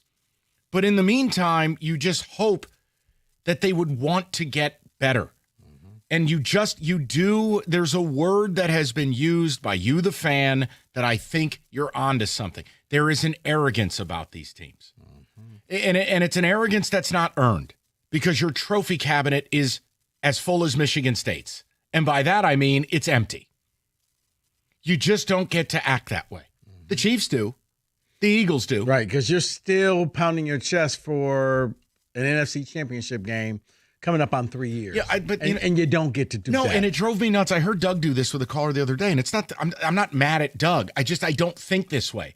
The idea of, well, they're 45-11 their last 56. So what? No reason to talk about actual news today? Mm-hmm. No, all of the wins before this year are meaningless. Mm-hmm. They reside with your Nona. They're dead. They're a bag of bones under the ground. Because if you want to talk about last year's 15-2, which everybody, it also means you have to take the 0-1 in the playoffs. They're a package deal. Okay? They're still a really good team. Right. But when you look at the Rams, the Eagles, I don't know what to do with the Packers, even though somehow the Packers are still the betting favorite to win the North. Because I think after Tucker Kraft died, look, I'm making a point. Your job is to just be the best version of yourself you can be. I don't know how you do that when you consistently refuse to put the rev limiter down. And I'm going to admit this. This is bias. This is something nobody does in 2025. I'm admitting I'm affected by something. Okay. What the Tigers did at the deadline or didn't do is affecting me watching the Lions seemingly not do. Because the Tigers didn't put themselves in the best position to succeed. In the name of roster prospect fun things. See, the thing that got me, I understand that, Mike. The thing that got me was the locking up of everybody, because if you look at a lot of the teams that have from the NFC that have gone to the Super Bowl, they win, they get there, and they flip the roster. They don't try to keep all of their players forever. But in here, it was, we're going to keep them all for the next 10 years. And it's like, okay, that's different. I don't think that may work for you, but sure. You sure you want to do that? Okay. Take him to the band together. Take him to church. We're keeping hope alive. Come on. David's going to have breaking news in the next 30 minutes. It's got to happen. You know what? I believe. If David does what he did again, he will not be invited to the basement. Plain and simple. I love the basement. Matrix Basements hooked me up. David will not be allowed because David's being mean today. But you know what? You can have a basement done by Matrix Basements if you would like. I absolutely love mine. I'm putting my studio together now. They can do the same for you. And here's the thing. You can get it all done. They can build it right here, right now, and you'll get offered no payment for 2 years. That's no interest and no payments for 24 months. Matrix Basements is here for you. Go to matrixbasements.com. Let them come up with a design for you. You get a free consultation. And the next thing you know, they could be at your house. And by Christmas time, you can celebrate Christmas in your new basement. They even built Rico a boom boom room. Thanks to Matrix Basements. That's no payment for 2 years. 0 interest, 0 payments. Build now, pay later. Enjoy your new Matrix basement sooner.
Straight to the people. About 24 minutes away. Laura's been incredibly patient. She's up next on the ticket. Laura, how are you? I'm great. How are you? Excellent. Hey, Laura. What's up? Well, I just want to talk about the fans and the support that we give the Lions. And I'm kind of thinking, how can you make some good changes when you are continually financially supporting a team that is giving you nothing yet? Yeah, we've come close, but let me tell you, why do we fill those stands? Everyone says, oh, the tickets are so high. Well, you know what? They're gonna stay high. And yes, you're gonna knock out the people that can't afford those tickets. But if you are continually supporting a losing team, how do you expect change to be made? Well, Laura, here's where it's at, and they're in a bit of a sweet spot. Rico has talked about this, and he's right, Laura. They have a unique place in this market, is that they've been so egregiously bad for so long that anything other than terrible is viewed as heaven. And in this town, Laura, my frustration over my 20 plus years here is I don't think fans don't hold these teams accountable in a way that I think is appropriate, meaning professional sports is not about making the Orange Bowl. Professional sports is you won the championship or you die trying. And I don't understand. And you take a lot of people get angry because that New Yorker attitude to win at all costs. And it's like, well, no, what's the point of playing the game if you're not hoisting the trophy at some point? Right. Now, I wasn't angry, Laura, when they were trying to make the playoffs. And then it was cool when they made the playoffs. And then it was like, okay, you won a game. Now it's been there, done that. Show me something new. That's what I'm saying. Why do we keep supporting? I mean, don't buy the merchandise. Don't go to the games. Don't let those owners and all the people involved in it get all that money. And when you hurt them in the pocketbook, then I believe is when you will see change. Well, and Laura, you're right, but I want to be fair about this, and I appreciate the call, Laura. Look, the Tennessee Titans, that's the message.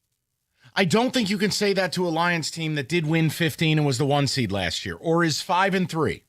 And they do have a shot here to do it all. I want them to give themselves a better chance. I don't think now would be the time for that take, Laura. I don't. No. Now, look, if we're sitting here next year at this time, if it's next year at this time, they have another uninspired offseason. They just tell you how much they love their own players. Maybe they sign Brian Branch. No, at that point, I think frustration will bubble up in this town where it's like, look, we like winning, but is it going to amount to anything? Or you're just going to be eternally good. You know what it'll be? It'll be what the Pistons did with Dumars. They made 6 straight Eastern Conference Finals. And eventually, that became fury for people. Why? Because it wasn't amounting to anything. It was the Wings making the playoffs for a quarter of a century. And largely the last 5 to 6 years of that resulted in Stugats. Right. So Laura, I think that take, you're probably 18 to 24 months ahead of where you need to be. I have no issue with people supporting this team. I take up for fans because this team has gotten so hyper aggressive in taking their money, yet they don't want to be aggressive in providing the product. By the way, Hendon Hooker has been released by the Panthers. Oh, my God. Oh, my God. Maybe that'll be Brad's move. Bring him home. Why not? Bring him home. We got him for free. See, I had a plan. We have value. Maybe at some point the league's going to recognize this dude can't play. The only difference between Trey Lance and Hendon Hooker is a leg. Yeah. They're terrible. I mean, Lance is good as a backup. Right. For the Chargers. In Canada. David, we'll get more of the people. Ticket text. Come on. If Brad Holmes does nothing at the trade deadline, then the season is essentially over. No.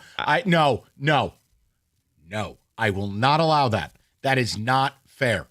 As much as I apparently am a poison merchant, I'm not going to allow that. The season is not over. Just like if you made a trade today, it's not a guarantee you're winning it all.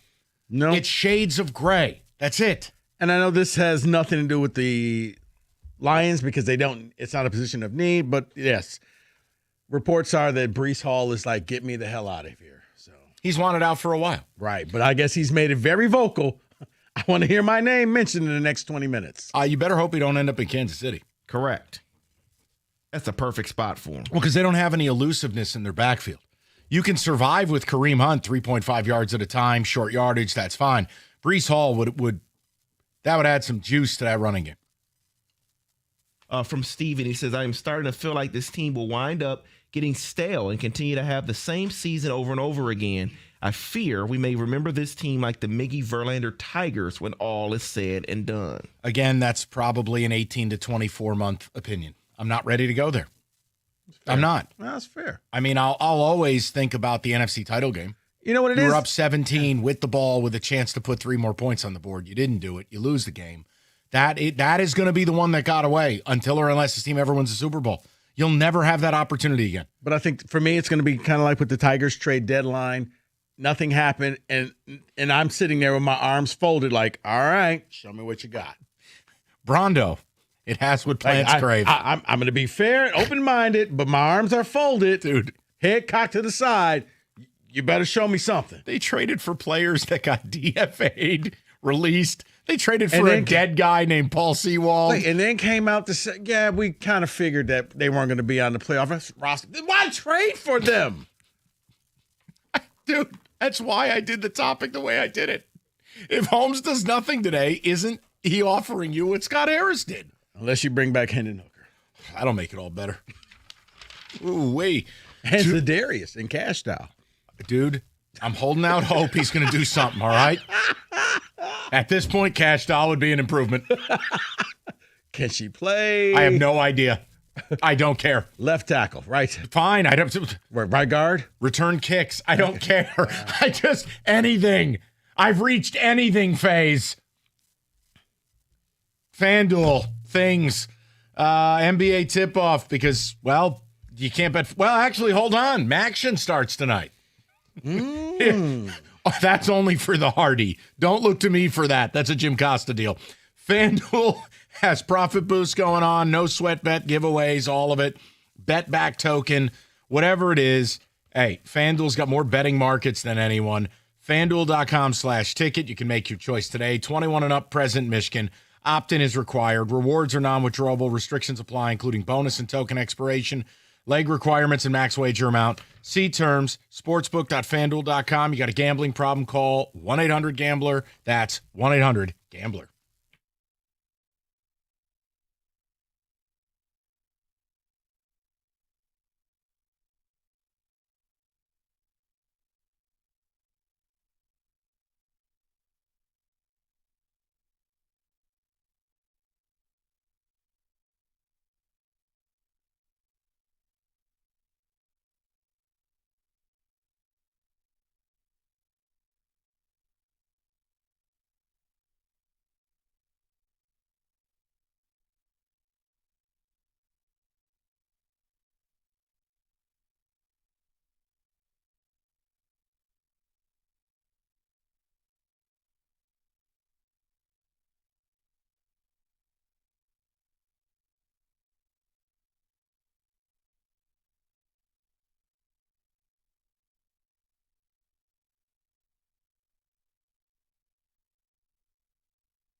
All right, let's touch table. A little bit of football. We'll get back to Lions trade deadline in a second. David, music.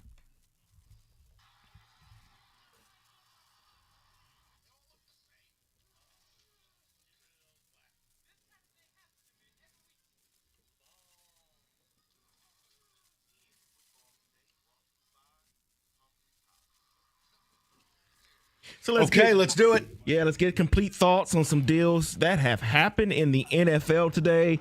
First, Sauce Gardner gets traded from the New York Jets to the Indianapolis Colts. The Jets receive a 2026 first-round pick and a 2027 first-round pick and wide receiver A.D. Mitchell. Thoughts? I like it, but I'm also, I like being aggressive. I think the Colts look around. The roster looks right. You need a lead corner. He needed a change of scenery. It wasn't going well in New York for him. Mm-hmm. And what do those picks matter if you believe you're going to beat up on the rest of that division? The other angle to it, maybe it's they have confidence that Daniel Jones is their quarterback and that they could sign him to a Baker Mayfield style deal, the deal before he signed this one, and it's an offset salary-wise. I'm fine with it. No, David, as of right now, it looks like one of those rare win-wins because, if you're the Colts, you're getting one of the best corners in the league. He's going to be there. He's going to be there for a while. If you're the Jets, you get a chance, and Glenn gets a chance to hit the reset button with that team and start all over again, bring in young players. I think a total of collective of 5 first-round picks in the next 2 years. Well, I like it for the Colts. I love it for the Jets. Yeah, hold that thought because we'll get back to that part of it because let's get to the other trade that the Jets made today, which is trading Quinnen Williams to the Dallas Cowboys. The Jets do a 2026 second-round pick and a 2027 first-round pick and Mozzie Smith. Love it. I mean, again, you're not winning with these players. What's the point? Burn it down, let Aaron Glenn build his program his way, and you get young, cheap, controllable players that you can build into what your vision of the New York Jets is. I love it. Where are the Jets going with these high-priced guys? No, I get it. It's what we wanted to see from the Browns. It's what you wanted to see from the Raiders. The Cowboys, does somebody want to tell the Cowboys they're not good this year? But can't you make a case that when you acquire Kenny Clark and you acquire Quinnen Williams, you're building for the future as much as you are today? Okay, you know what? Fair.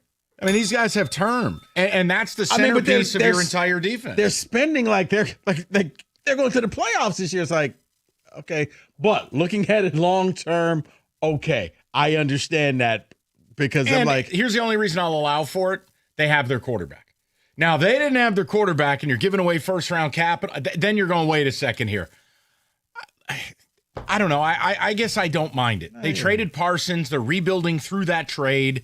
I don't know. Hey, guess what? You might be right. Maybe they're all garbage. See, and we'll get to the Jets. Here we go. Oh, dear. We'll get to the Jets part in a second, but what you said, Mike, about the Indianapolis coach, I think is spot on.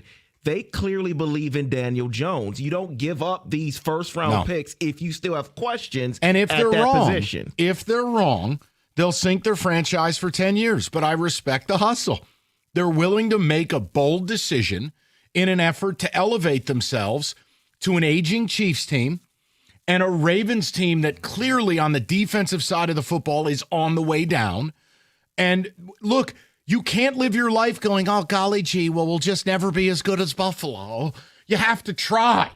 So they see an opening here. Mm-hmm. You know, the Bengals are a train wreck. You take them out of it. So I put the Colts with the Broncos, with the Chargers, with the Patriots. It's that next wave in the AFC. Yeah. And to Rico's point, if you can re-engage Sauce Gardner, get him off the golf course, by the way. That's been a bit of an issue.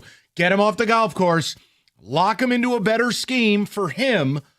You've got a lead dog corner. There's what, a half a dozen of those in the league?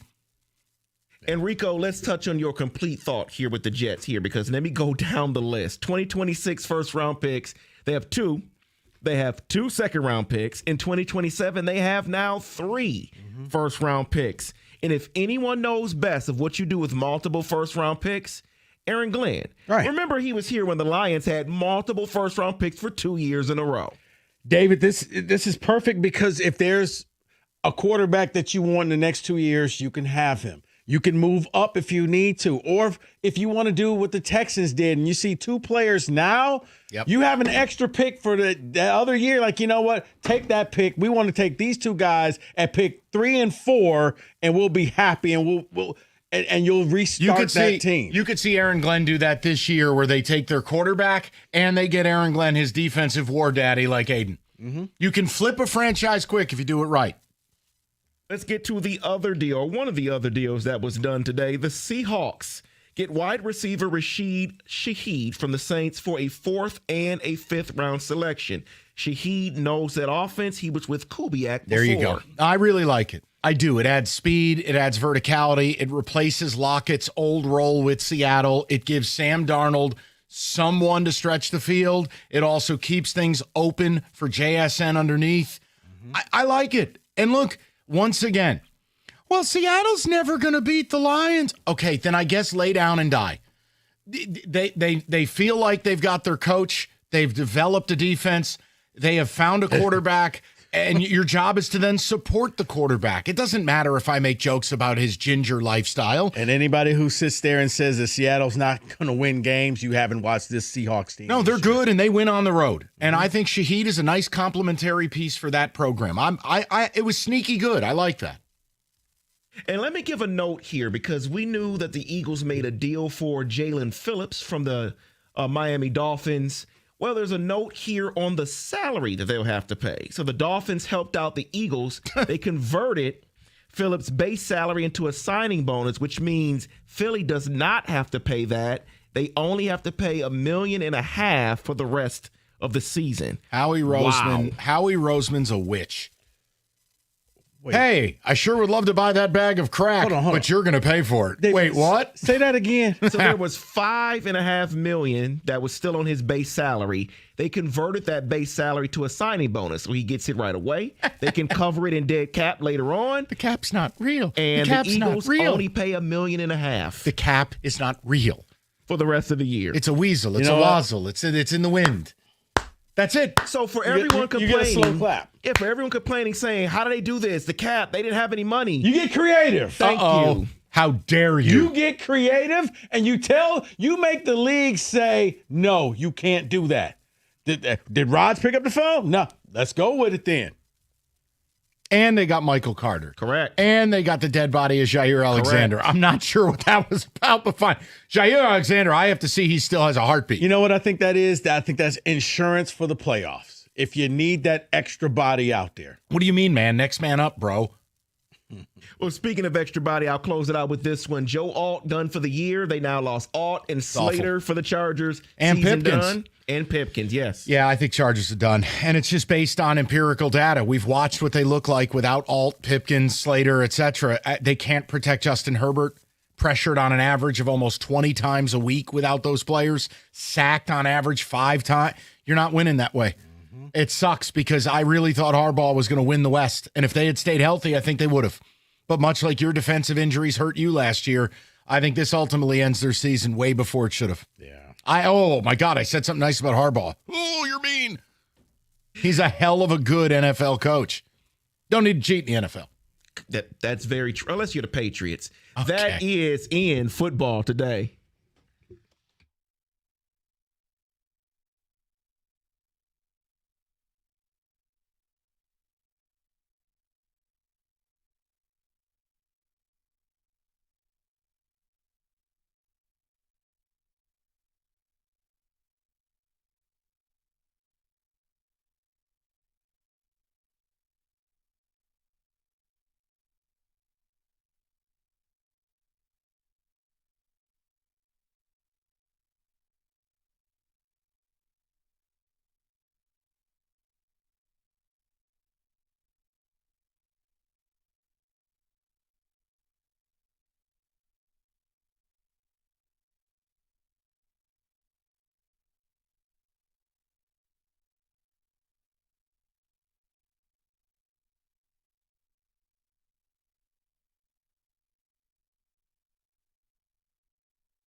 Brought to you by Founders Brewing All Day IPA. The trade deadline has officially passed. No trades at least have leaked for the Lions, but they did add offensive lineman Jack Conley to the practice squad. He's yet to play in an NFL game. He's been with the Patriots. Sauce Gardner, the biggest splash. He went from New York to Indy for a pair of first-round selections. His former teammate Quinnen Williams on the defensive front is on the move to Dallas as well. The Panthers have released former Lion backup QB Hendon Hooker. Dan Campbell provided an update on Kirby Joseph this morning.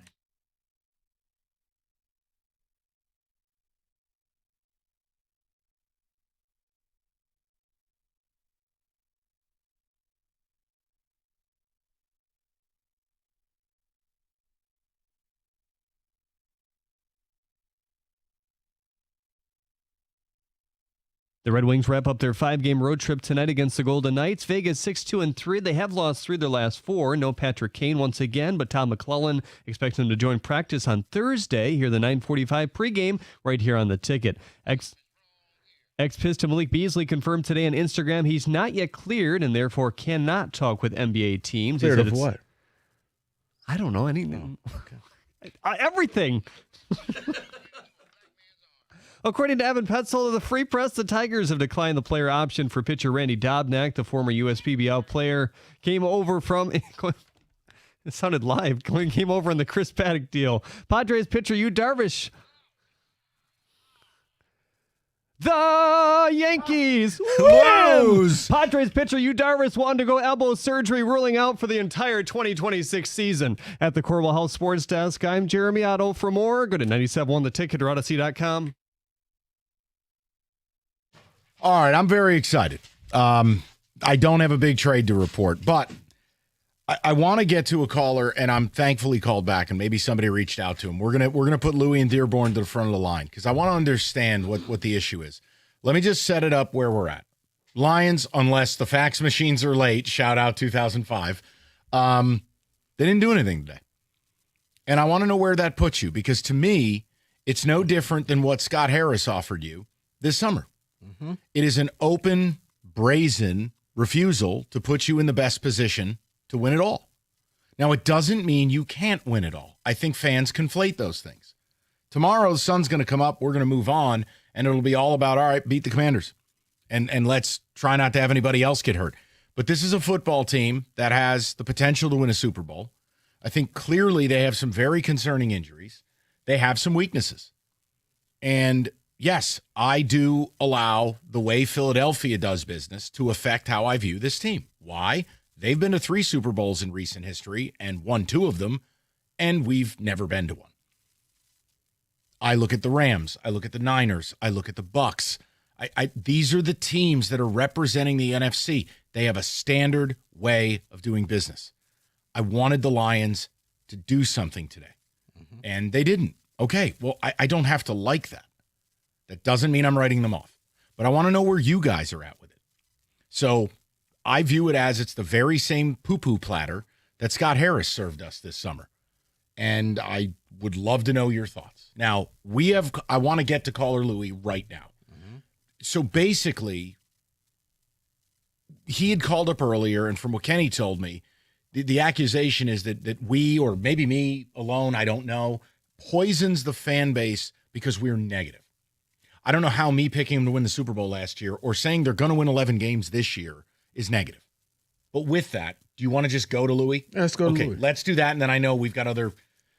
Let's do this. To the front of the line, Louis in Dearborn. He's next on the ticket. Hello, Louis. Hello. Good afternoon. How you guys doing? Good, Louis. Thank you for calling back in. We really wanted to talk to you. But yeah, my buddy told me you guys got it back. You guys brought me up again, so I wanted to call back. Yeah, because you had hung up when we were going to get to you in the next few minutes, and I had said... We had to do something at work. It's all good. Sure you were gonna, all right, okay. You're here now. You're here now. I just want to hear your side of this because I'm kind of, confused. Okay, and he brought up the Shedeur Sanders thing. That was a joke we made a week ago. 7th round pick for Shedeur Sanders, like that. It wasn't. I don't know what you're talking about. Yeah, serious. We don't know what you're talking about. You don't know? Here. No. All right, okay. Sorry, Louis. And I'm not saying your guys are poisoning the water supply here, just absolutely trashing it. But I think every now and then you definitely give out a couple bad apples for sure. Okay. With this whole trade deadline, we're talking about getting rid of picks that can help us in the future for a player that if he doesn't do good, we completely lose those picks. Especially for someone like Trey Henderson. We get rid of, like, he's injured right now, supposedly. That's what I didn't bring him up, Louis.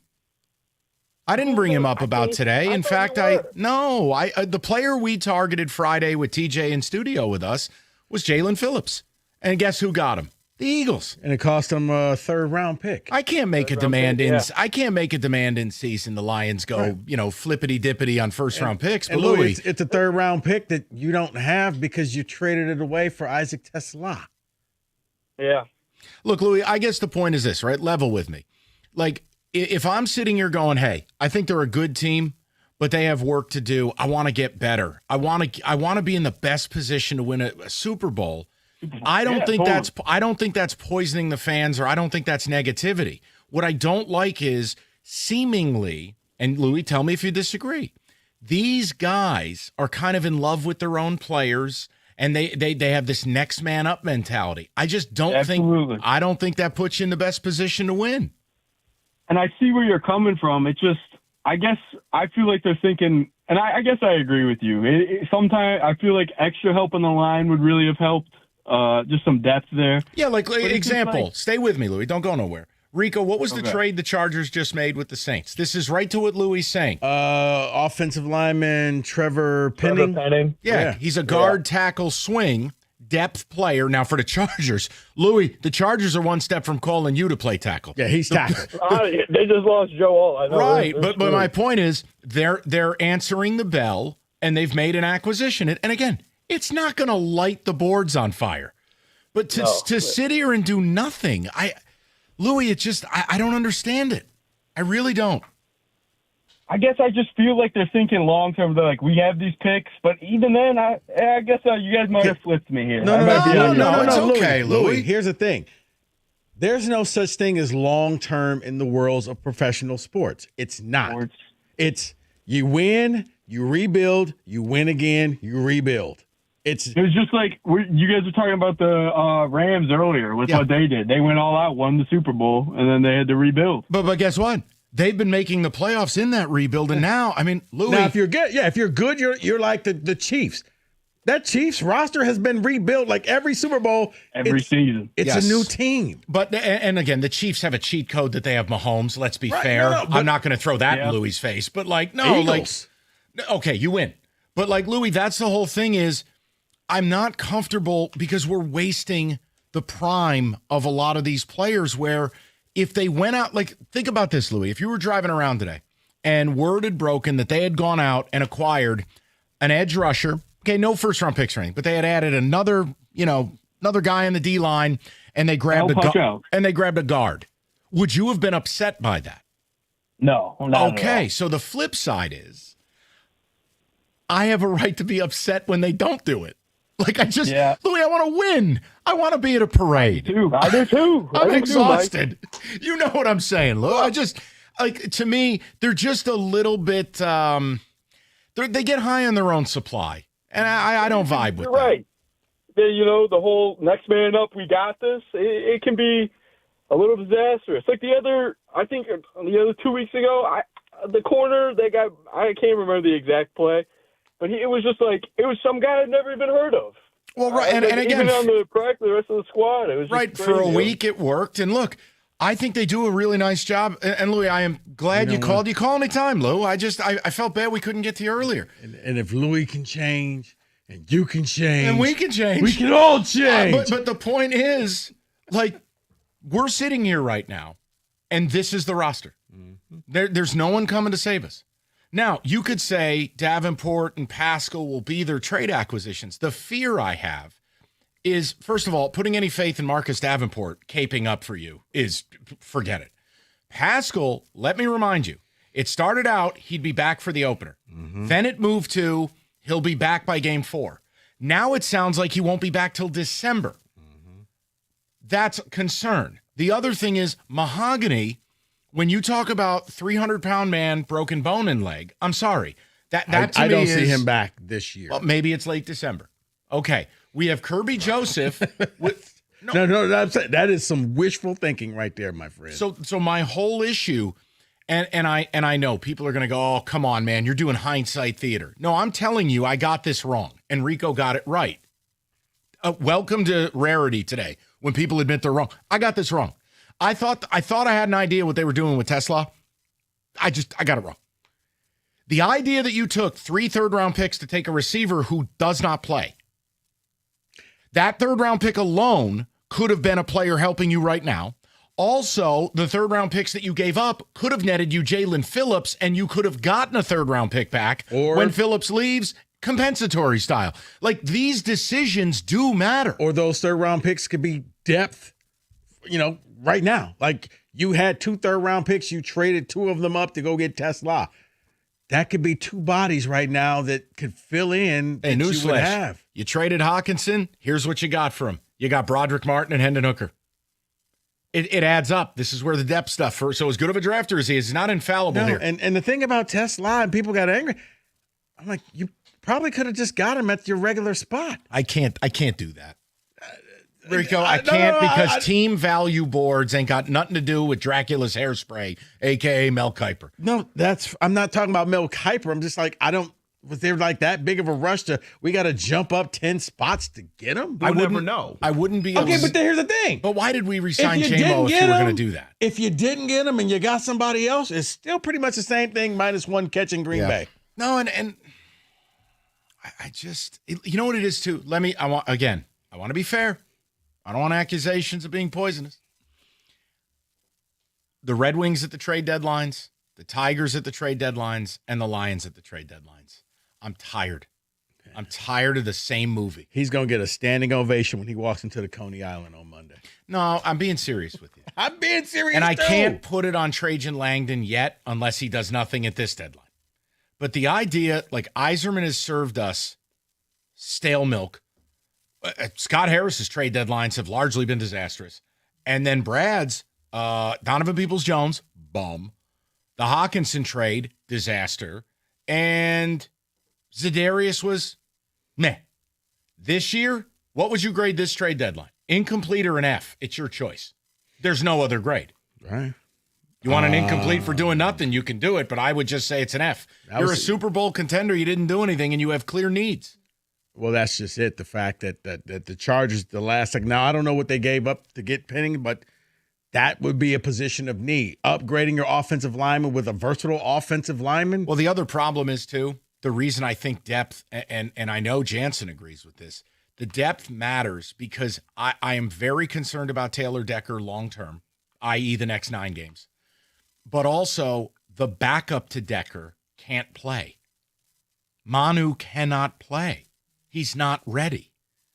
Also, why I didn't want to draft someone from DeVry University of Vancouver or wherever they found this guy. Fair.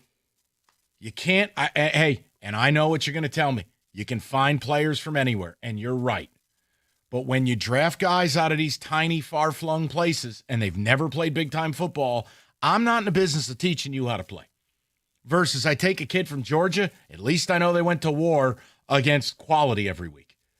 So they've just gotten cute with some of these picks. Taking a backup quarterback in the 3rd round. Taking a guy in Broderick Martin that no one had ever heard of. Manu. Taking Tesla with all that capital. We're paying for some of those decisions because those are all depth pieces that if 1 or 2 of those guys works out, you have it. Look, 2 years ago, I remember the lead up to the draft. And it's not hindsight if I said it at the time. I was saying, look, I think you may lose Ragnow sooner than later. Oh, you don't know. Okay, fine. You're right. Yeah, horse's ass. He's tough. He'll make it. The point is, they didn't do what the Eagles did. The Eagles future-proofed for Jason Kelce by drafting Cam Jurgens. What did you do? You did nothing. And then it was left holding the bag. Then it was too late. Yeah. And I know I'm not going to be able to trade for a Pro Bowl center. I'm not being unfair. I think it's okay to have these conversations. And I hope I'm wrong. I hope they go on and win the Super Bowl. But see, and that's where I go with the whole don't trade away all your picks because that's where you can get that replacement guy in the 3rd round.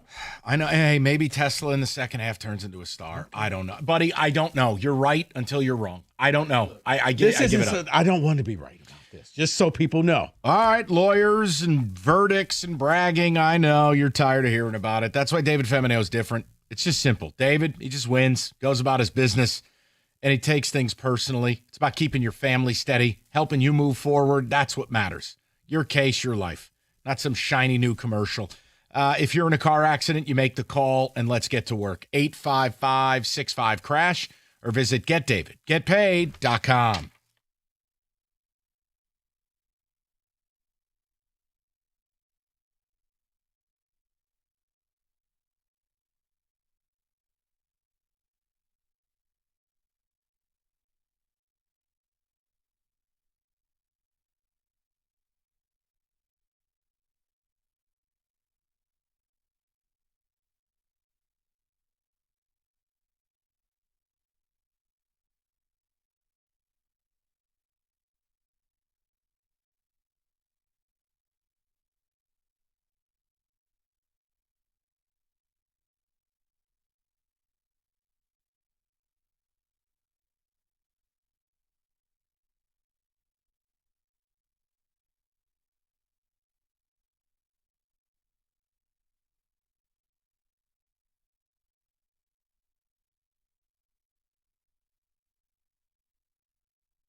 All right, good to have everybody with us. I wish I had better news from the front. The Lions didn't do a damn thing. If you don't think they need to, that's fine. I'd love to hear it. What do you make of it? And again, I admit I have a tendency to loop Yzerman, Harris, and Holmes together because when it comes to trade deadlines, it's just been a disaster. It's just not representative of championship pursuit. It's not representative of aggressive. And look, I still think the Lions are a good football team. I still think they're in the mix, but they had needs and they didn't get better. The Eagles did. And you got a game in 2 weeks that if you lose it, your chances of the 1 seed are toast. It's over. You're going to be 3 games out with 6 games to go. I mean, do the math. Mm-hmm. And at that point, I think that's a fail because I do think it's vitally important for this football team, like any team that plays indoors, whether it was Drew Brees' Saints, Peyton Manning's Colts, you name it. It is vital you get home games indoors. Weather hits a little different in January. Yeah. In Chicago, in Green Bay, in Philly. On planet Earth, you play better on a fast track indoors, climate controlled. You just do. Yeah. I mean, unless you go play the Rams where it'll be 65 and, nice. That place is so weird. It's so SoFi. weird with the glass roof and the whole thing. It's just a bizarre place. SoFi, it's just odd. Okay, real Have quick. you been there? No. But UCLA wants to opt out the Rose Bowl because they want to play there. I wish they'd opt out of the Big Ten. Do you want to get to the people, or David? Actually, do you want to take a text first? Then we'll go to the people. No, let's go to the people. Okay, Rico just told you to believe he's right. yourself. Let's go to Dom, 97.1. Dom, what's going on, brother? How you doing? Hey, Mike, how we doing? Good, Dom. What's on your mind? Hey, good to hear, man. Big fan of the show. Diehard Detroit Lions fans, man. Stafford's my favorite player in history. Here's my whole thing, Mike. You ready? Yeah, go ahead, brother. So here's the thing. All these Lions fans, have been calling for us to make a blockbuster move, but who's to say Jared Goff deserves more help, Mike? We just spent $1 billion on player extensions. He's got the best weapons in the NFL by a country mile. How many all-pro caliber players can one be surrounded by, Mike? Well, hold on. When are we going to admit that Jared Goff does not fit the modern game and it's simply not good enough? All right, hold on. So we're having a different conversation. I'll have it with you, but let's be clear. I have not gotten a stream of people demanding blockbusters. I think the idea was we have a real problem at center and guard, and we would love to add a little bit of help on defense up front. Right. That's it. I didn't turn that into a Goff thing. Yes, Tom, you're yelling at me. Yes. What can I do? Everywhere you look on offense, there's an all-pro. What more does the guy need? If you can't protect your quarterback, you're not going to get anywhere. I can't change that he's not mobile. And Dom, if that's your attack on him and you didn't want him, you have a right to that. But again, when he's protected, he's played Pro Bowl caliber football. And like I said, I'm not going at you, Mike.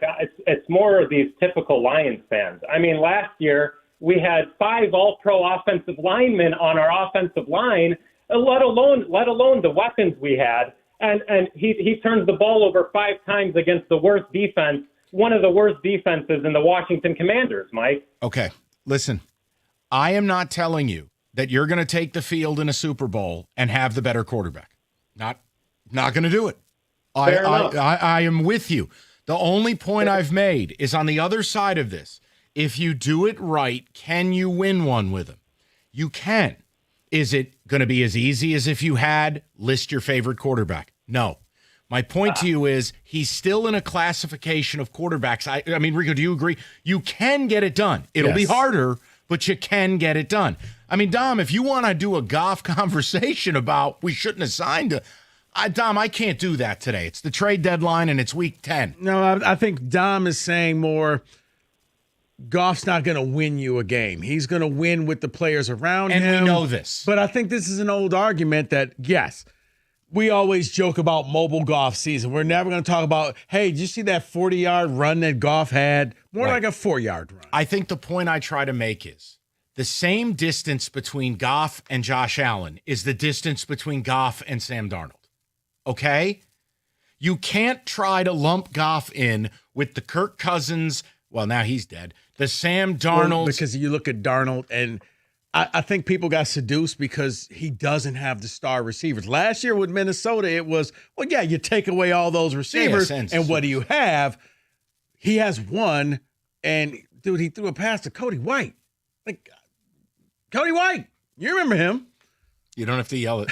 I know. No, but I think people got seduced in there. And Darnold can take off and run. He has some mobility. You know what? Some days I wish that Goff would just break down the sideline for 40 yards, and we won't have to hear about this mobility. No, I know, but understand, Dom. If we zoom out, that's an off-season conversation. I don't want to do it the day of the trade deadline, week 10, when the team's 5-3. Now, Dom, my point is they're not protecting Goff. He's on pace to be sacked more this year than he's ever been sacked. You have a problem. What I was talking about is, okay, deadline, try to fix it. No, you're not going to be able to go out and get an all-pro guard. Well, we could have got Zeitler. Probably not. Zeitler went to Tennessee not to win. He wanted to go home. Second of all, he's a right guard, which means you'd have to displace Ratledge and move him to left. You're not going to do that. They're also not going to put Ratledge at center because he failed at it in training camp. Now, if you wanted Joel Bitonio, fine. I can't force the Browns to deal him, but I don't even know if you called him. And then there's a zillion backups that, to me, have to be better than practice squad players. Well, I have an update. Ooh. Because there was one offensive lineman traded at the deadline, right before the deadline, and it was Trevor Penning from the Saints. Guard and tackle. Went to the Chargers. Swing player. Well, now we have the compensation. He was traded for a 2027 sixth-round selection. So he's free. Pretty much. So again, I don't have a nuanced way to put this. I feel like they just enjoy their own fragrance. I don't know another way to put it. That was very PC. I'm trying because I'm trying. They like their guys and their guys only. And Yeah. It's a very exclusive club, and they don't like to bring outsiders in. Like the Founders. And by the way, I'd like to say as a side note, I forgot to text you. There was a horse that ran Breeders' Cup Day, not at the Breeders' Cup. I think it was at Churchill Downs. The horse's name, Founders. Did he win? No. Yes, maybe. I don't remember. The whole point is, I back thought of and you. look. No, he didn't have a crest shaved into his hip either. I know you're going to ask me that next. David, I'll catch up on Ticket Text. We'll go right back to the phones. Talk to me. Empty deadline for the Lions. It doesn't feel like a team going for a Super Bowl. Doesn't mean they can't do it, but their actions don't really vibe with it. A six-round pick? 2 years from now. In 27. Well, it's not like we know if our guys are going to be playing this weekend. All right, Black Friday doesn't have to mean long lines and Karens and disaster. Paulson's Audio Video in Farmington Hills. It means the sale is all month. Black Friday is the entire month of November. Look, I know we're disappointed about the trade deadline. It doesn't mean there aren't important Lions games to watch. It doesn't mean Pistons, Wings. Well, I'd say college football, but that's toilet. The point is, buy a TV. Get your playoff setup right. Do it with Paulson's and go to the showroom. You're not going to hit buy now. Make sure you're buying something that's right for your space. Let them deliver it. Install it. You're getting pros here, not college kids grifting on Christmas break. It's Paulson's Audio Video, your technology partner. Farmington Hills. Call them anytime. 248-553-4100 or go to paulsonsav.com.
Brought to you by MyMichiganRoof.com. The trade deadline has passed, and the Lions did not make a move. Dan Campbell said earlier they looked at offensive linemen. The Chargers did trade for one. Trevor Penning goes from there to the Saints. Detroit dipped into the practice squad of the Patriots to pluck lineman Jack Conley today. Corner Sauce Gardner goes from the Jets to the Colts in exchange for 2 first-rounders. That was the biggest splash. Red Wings coach Todd McClellan said that veteran forward Patrick Kane will likely be back at practice on Thursday. He's out tonight against the Knights. You can hear that game right here on the Ticket at 10. At the Corwell Health Sports Desk, I'm Jeremy Otto. More at 5 or at 97.1theticket.com.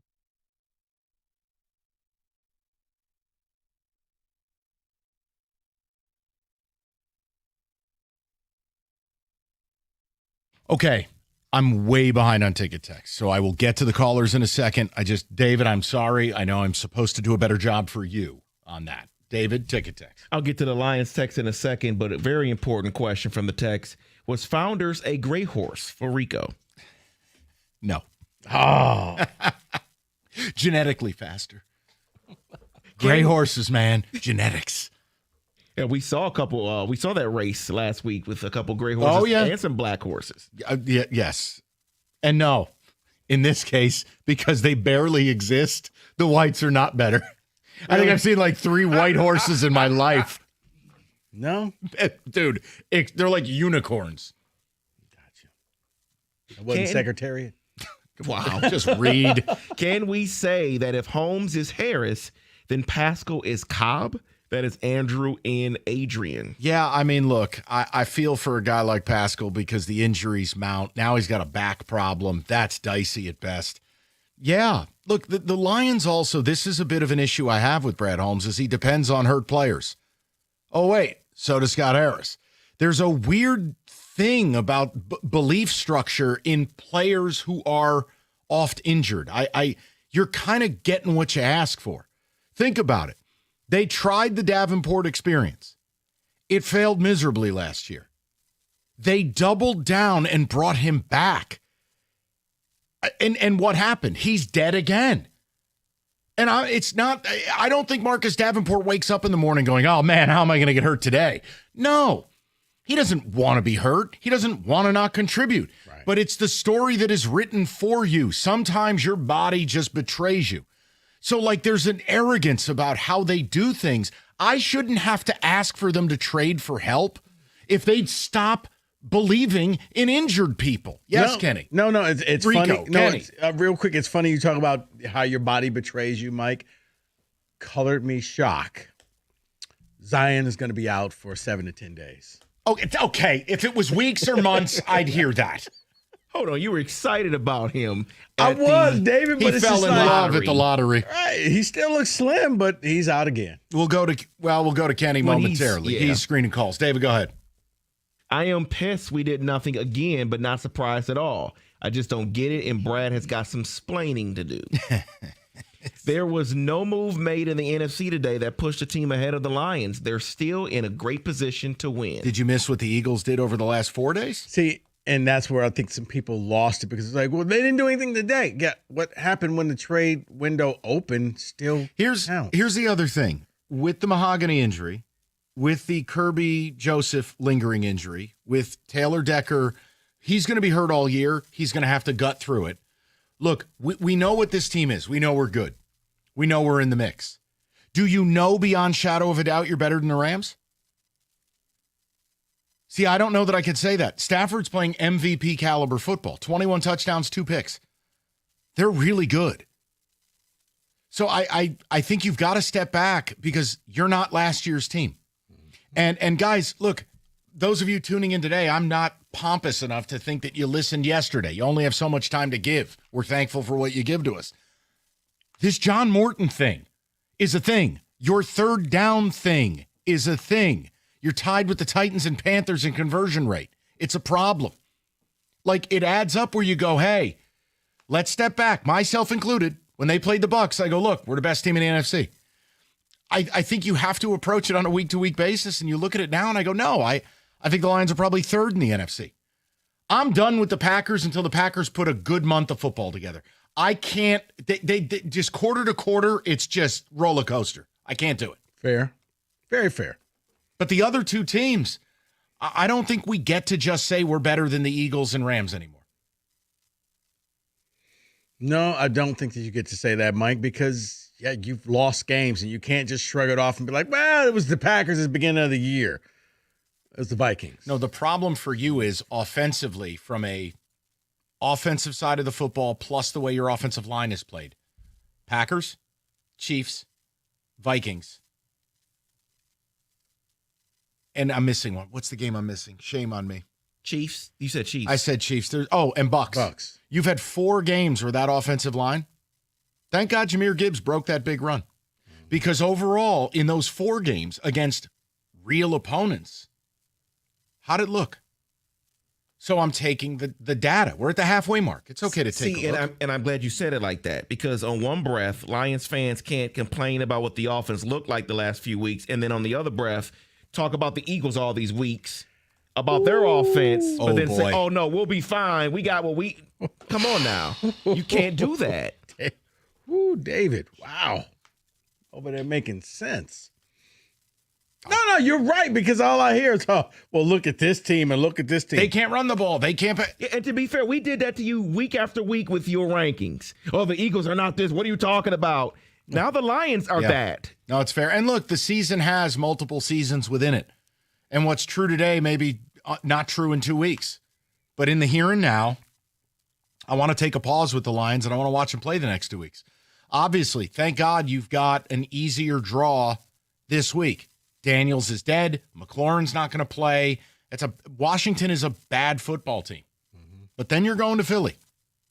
Now, if you split and you're sitting there at 6-4, let's take a look at what it looks like. Look, if you go 2-0, problem solved. You go 0-2, forget it. That's unfathomable. It would be complete and utter panic. Just let's see the next 2 weeks. But in the meantime, it's okay to talk about it and go, I wish they would have done something today. I don't think that makes you negative. No. If that's negative, I think you're a cat enthusiast. Blank Willow. Okay. Let's go to Paul. 97.1. Paulie, what's going on, buddy? Hey, how you guys doing? Good, man. What's on your mind? It's a pleasure to talk to you. Oh, thank you. What's going on? Here's my take on it all. I don't think Brad Holmes will trade away any picks to get us a guy to get us over the top. I think the Lion organization wants to stay in the playoff run forever, for the next 8 years, and give Brad those picks. Brad is the superstar on getting picks. They don't want to give those picks away. Not go get a superstar to get us over the top. They just want to stay in the run, and then they're going to put fannies in the seats. There it is. And that'll be for the next 8 to 10 years, whatever. But they're not concerned about winning a championship, which is what the fans want, but it's not what the Lions want. The Lions want to make money, of course, just like everybody else. That's all they're concerned about. Paul, I'm going to tell you something. I can't say it with certainty, but I'd be lying to my audience, which I don't do, if I didn't tell you I think the same. The Tigers and the Lions, it feels very similar. It feels very similar about the buzzwords they use to the fans about being competitive consistently, making the playoffs the most that they can, Scott Harris. Yeah, and Paul, their actions don't speak to the all-in mentality of winning a championship. Mm-hmm. They don't. So I'm not – look, if you called a different day part, they'd put you in the guillotine for that comment. I'm not, because I live in reality. And their actions don't vibe with championship or bust. They don't. There's no championships or bust. They want to put fannies in the seats, and if they keep drafting good players to keep plugging in, like a number 3 round, whoever that guy is, they just keep these guys rolling. This Tesla thing is going to be a real thing. Look, I'll take all the abuse. I actually thought it was. There is no abuse. No, it's okay though, because again, I thought it was interesting. I could work my way around it, but I thought they'd use them. If you told me John Morton was coming here and running a lot of 2 tight ends and not using them, and they were going to hand Jamison Williams a bunch of money and largely not use them, I'd go, well, geez, that changes the equation. But that's where we are. It doesn't mean that's where we are in December. We've seen it plenty of times where rookies kind of start to thrive later in the year. But right here and now, but here's the thing. Right now, it's belt to ass, and I'm on the wrong end of it. No, it's okay. All last week, we're sitting up there, hey, J-Mo. Okay, well, if you're feeding J-Mo, and I'm on Ra and Laporta, basically Tesla's out there, begging for more porridge. Well, the fear is the running game. Look, it hasn't been like last year. This is why I harped, and I know I overdid it probably, and people probably got angry at me. The coordinator thing is real. You were never replacing Ben Johnson and not taking a step back. It was about how big of a step. As we sit here right now, it looks like you've taken a pretty large step. 3rd down conversions. Running game doesn't look the same. Lack of explosiveness. No J-Mo. Okay, you can fix it, but it's got to start now. It has to start this weekend. Because if we're having the same conversation in 2-3 weeks, then it's going to be a different conversation. Yeah. 248-539-9797. All right. Very, very, very simple. If you are in Wayne, Oakland, or Macomb County, changes are coming to 2026 health insurance market. They could impact your coverage big time. Why navigate it alone? Unless you want to get a migraine. Call Mike Papura, National Benefit Plans. Over 30 years in the game. Mike will check to see if you qualify for a government subsidy. He'll shop health insurance carriers that are both on and off the marketplace, and he'll show you a variety of options. And with Mike, you deal with the marketplace and the insurance company. He handles it, so you don't have to. Open enrollment for 26. It's game on right now. Call Mike Papura, 877-734-2200, or on the web at nbphealth.com. And remember, National Benefit Plans would like to be your health and life insurance agency for a lifetime.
Ah, yes. The ruined sport of college football. Here's Rico Beard. Yes. What can I do for me, you today? Mike? What do you need? You know what? I had some leftover things from Can We Say That? So I'll just present them, and not in Can We Say That form, but just as questions for you and David. Okay. Question number 1. The ACC will only have one team in the college football playoffs. The ACC? Yeah. I agree. It's a soft conference, largely filled with empty calories. Like, case in point is Virginia. You put Virginia in the SEC, they don't make a bowl game. They're undefeated in the ACC. It is a one-bid league this year. Period, amen, hallelujah. And don't you dare make a case for Miami. That's what Jim Costa would do. Don't you dare. What about Pittsburgh? I hate you.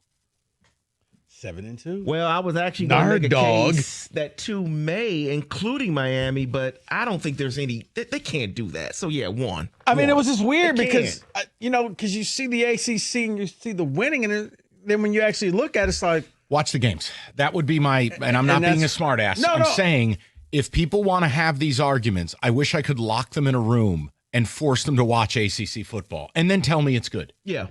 Yeah, because you're right. Virginia at 8-1, but they're not that good. No, but then you'll get parakeets like cookies. Winning has to matter. And I'm like, not when you're playing garbage.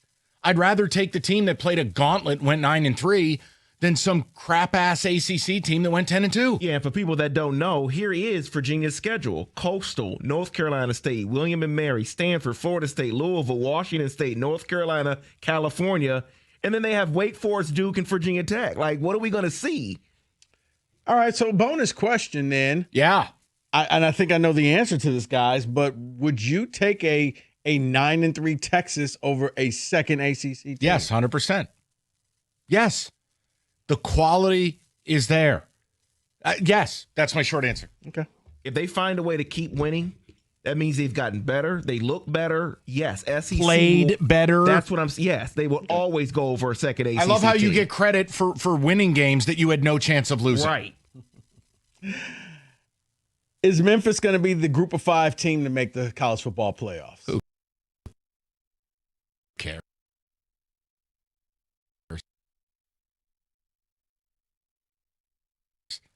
Okay. I'm sorry. It's just such a pity prize. This idea that we let the best Group of 5 in. Memphis has better funding than Michigan State, probably. FedEx is bankrolling the whole damn thing. I lean to say yes, but in the end, you're going to put them on a neutral field, and you know what's going to happen? Assassination. They'll play a big dog in the playoff, and it's going to be Game of Thrones. They're going to be marched down the street nude with an apple on their head, with nuns ringing a bell behind them, going, "Shame." It's a pointless endeavor. Yeah, it's a pat on the head. All right, come on, we'll let you in. Yeah, they'll get murdered. Memphis playing the role of Cersei Lannister. Okay. Yeah, whatever her name was, the mean lady. Didn't have that. All right. Mike, have we seen the last of Aiden Childs at MSU? I hope so.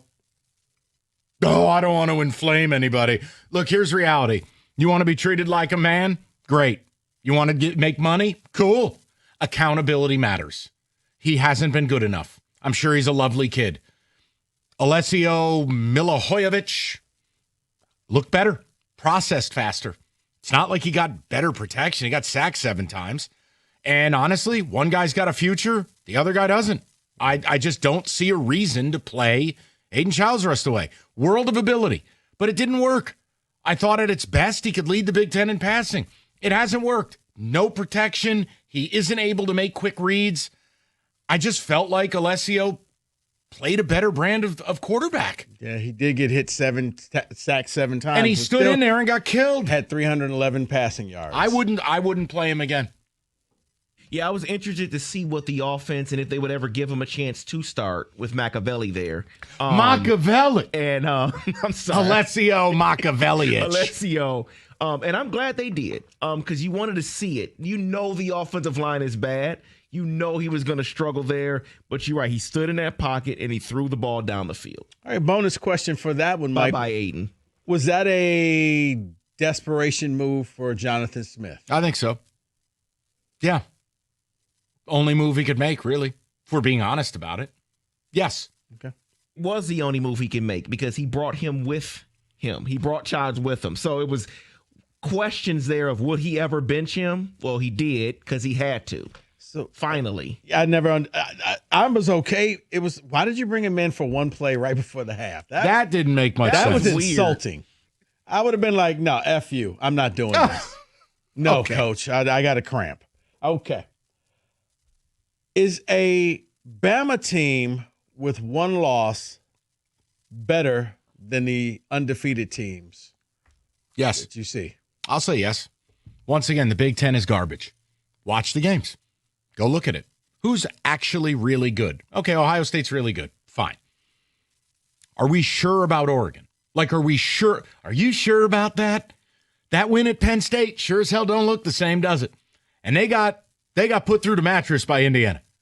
So Indiana's good. OSU's good. Who else really good in the Big Ten? Now go to the SEC. There's no 4-week runs in the SEC of Northwestern, Michigan State, Purdue, and Wisconsin. So, but you still got a undefeated A&M? But my point is they play in the same conference. Right. If you're asking me, I'll take a one-loss Bama over an undefeated team anywhere else. Okay. Yeah, I say the same thing that I say with Texas. They just get better every week with the gauntlet that they have to go through. Georgia, Vanderbilt, Missouri, like every week. You don't take weeks off here. You can't take weeks off in the SEC. Yeah, they're better. Somewhere Cookies is punching a hole in a wall. I was about to say Cookies is not going to be happy with you. He ought to work for the BTN. I could just see him punching at the air. Yeah. With his stupid little cat. What does Colorado do now? Bulldoze the program? No, it's simple. Wait for the season to end. Deion will do another one of his look at me press conferences. He'll step away for medical reasons, and they're going to make a budget higher because they don't have money and they don't take football seriously. And the grift will be over, and the program will be left worse than he found it, and it'll be like it never existed. So Colorado lost again? Because the only videos I saw was Shedeur Sanders with him. David, they were down 38-7 to Arizona in the first half. No, I'm being funny because I know that. But everything I saw on social media was about Shedeur visits. He's talking to his dad in the office, and he's on the field. And it's like, but they lost badly again. I wonder, will he be packing up and leaving with his Louis? Uh-oh. Mike, this one's for you. Yeah. Does Jeff Sims lead Arizona State to the Big 12 title? I don't. No. I can't even believe he's still in college football. 29 carries for like 700 yards. What? Sam Levitt's done for the year. No. Can he lead them to the Big 12 title? I don't want to live in that world. No. No. Okay. The Jeff Sims experience when he was at Nebraska is no. Okay. All right, guys. Finally, last one. I think I know the answer to this, but will we actually see a team that makes the college football playoff lose their coach to take a new job? Officially or unofficially? Officially. Think about what I'm saying. No. Back channel? Yes. No. Where you can have the job, but remember, there's only one portal. Son, we need you here right now. I think it could happen with Lane Kiffin. Like, Lane is in at Ole Miss, but like on a golf course somewhere, Jimmy Sexton, his agent, and the AD are having daiquiris at the 18th hole. Yeah, 100%. Look at where they put the portal. Right, that's what I'm saying. And I was thinking Lane Kiffin, a guy could be in the playoffs, and you get the phone call saying, hey, congratulations, you're LSU's new coach, and they need you there tomorrow for the press conference. You win. See, it could have been Tulane's coach, but they just lost. They're probably not going to do it now. It would have to be Lane this year. That's the only one. Yeah, because I can't see. Yeah, Cignetti's not going anywhere. We don't need to get into the names. Okay. It's the principality of it. That's your college football blitz, 97.1.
Brought to you by Precision Garage Door Services of Southeast Michigan. The Lions stood pat at the trade deadline this afternoon. The Jets were the most active. They sent Pro Bowl defensive lineman Quinnen Williams to Dallas for a 2026 first-round pick and D-tackle Mozzie Smith. Earlier, they shipped former MLK Crusader Sauce Gardner to the Colts and received 2 first-round picks in the future back. The Raiders traded receiver Jacoby Myers to the Jags for 2 picks as well. The 6 trades overall before the deadline marks the 3rd most since 1990. The Red Wings skate against the Golden Knights tonight. Todd McClellan weighed in on Vegas.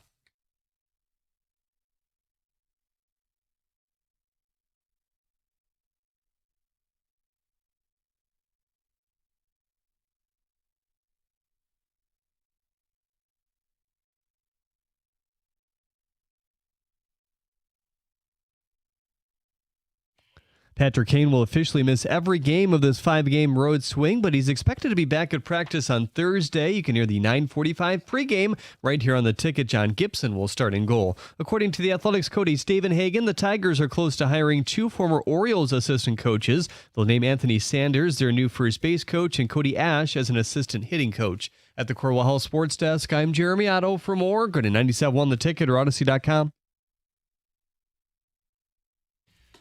All right, we're going to get right to the people. Deadline day was dead. Lions didn't do anything. Want your feedback on it. Again, for the 5 o'clock audience, just because I'm disappointed they didn't do anything, I'm not writing the season off. It's not like I don't think they can win the whole damn thing, but they got a lot of work to do. I do want to just offer a news bit. Yes. From the Let Me Show You My Surprise face. I hope you're ready to delight in another year of Jack Flaherty. He didn't opt out of his $20 million vested option. He's still a Tiger? Unfortunately. Yes. Unfortunately. Yeah. Where was he going to go? Don't worry. Free agency starts Thursday. We'll get into the Tigers as it goes on. And, yeah, the Scooble thing's going to hang over your head until you trade him. He probably got a call from Alex Cobb. No. They'll pay you. Trust me. It was his option. I know, but it's just. I never would have given him a second year. That's the problem. Right. All right. They just throw their money away. Okay. Let's get to the people. Jeff has been very patient. He's up next, 97.1. Jeff, what's going on, pal? How you doing? Hey, Mike. It's about my 3rd or 4th time I ever called your show.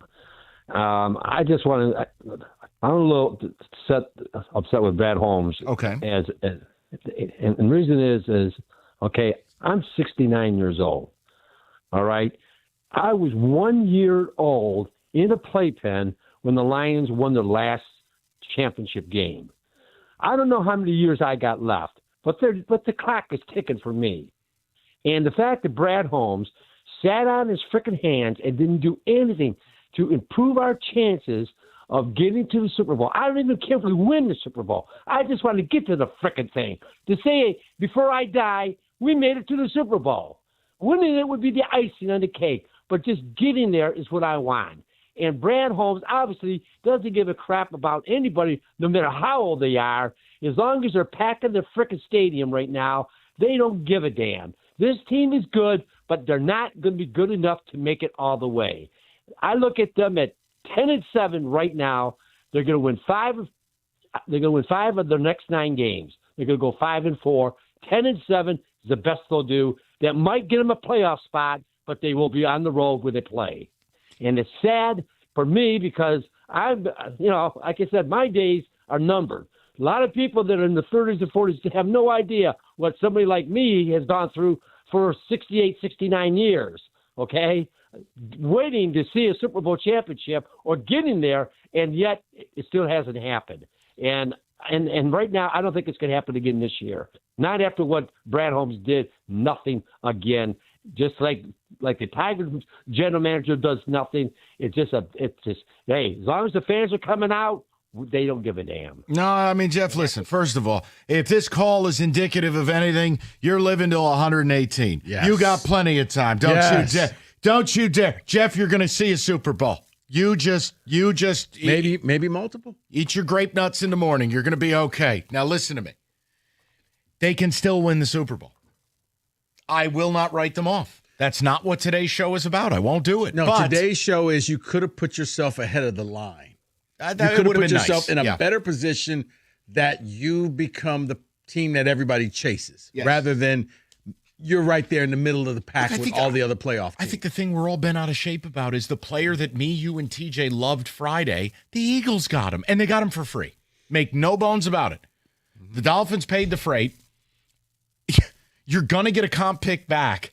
Like, they got him for free. Right. If it doesn't work out and you let him go, okay, give me that. But it does bum me out they didn't reach out to add a depth lineman. I'm not telling you it's the easiest thing in the world. I'm not telling you everybody fits your system. But the idea. But it's what the Chargers just did. Now, the Chargers are a little more desperate. Yeah, they called Bobby Hart off the couch. He was hanging out with Kenny. 2 days later, he started at right tackle for them. But, yeah, making a trade for a pick from 2 years from now, who probably won't be on the team, a 6th-rounder? You know, look, man, here's the thing. At a certain point, it's I got to stop expecting him to do anything. We talked all off season. We wanted him to do something, right? Make a bold swing. Did they do it? Hell no, they didn't. And then we got here. I didn't even ask for a big swing. I just said, look, you got some clear needs. Might not be a bad idea to kind of add to the war chest. They didn't do anything. They love their own people, and they're going to go down with the ship. They're just going to do it their way. I think it's the same as Scott Harris. No. And the Scott Harris thing, look, it's the same principle. It's bad messaging. And I know Wojo gets all angry about optics messaging, but Wojo lives from 30 years ago. It matters more now than ever because fans have more access to their teams and the messaging that is provided by them. When you do nothing at the trade deadlines and you don't go out and have good off seasons, and when you don't put your best foot forward, you are telling your fans without telling them you're not in it to win it. But we'll gladly take your money. And look, that's not meant to be insulting. It's the message you're sending, whether you want to send it or not. It's like if you send a bad signal in a relationship. It doesn't matter if you meant to do it. You did it. The result's the result. That's the problem. And you're hearing it with the customer base today. And it got nothing to do with me. I'm the one talking people off the ledge saying they can still win the Super Bowl. But I think a lot of the customer base they're kind of like you. Because each season, trade deadline, we wait and we wait. 4 o'clock rolls around or 5 o'clock rolls around and nothing happens. Correct. And then it's like, well, is any of these GMs going to do anything? You want to poke them with a stick? Like, hey, you awake? All our GMs basically have the energy and body language of former Piston Greg Monroe. Yes. You had to put a mirror under their nose to see if they were breathing. But I think the frustration comes with that. David liked that one. Yeah. But it's year after year. We're not seeing anything. So it's like, will somebody just step up to the plate and make a bold move? And it's not because, we just want that move. Who cares? If it doesn't work, you're trying. You're being aggressive. What Roseman is doing with the Eagles, no guarantee it works. No, but guess what? He'll be able to talk to that fan base. And by the way, here's the difference.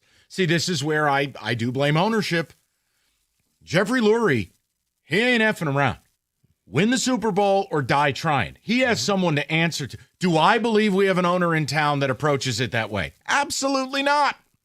That doesn't mean you're bad or a villain. It just means I don't think you carry yourself in that manner.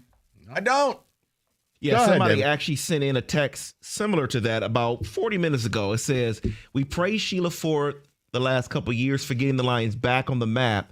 Where is she after today's trade deadline? Is home safety net that good? Yes, because they're winning, because there's a waiting line for tickets, because they can juice the pricing and it makes Uber blush and fans still show.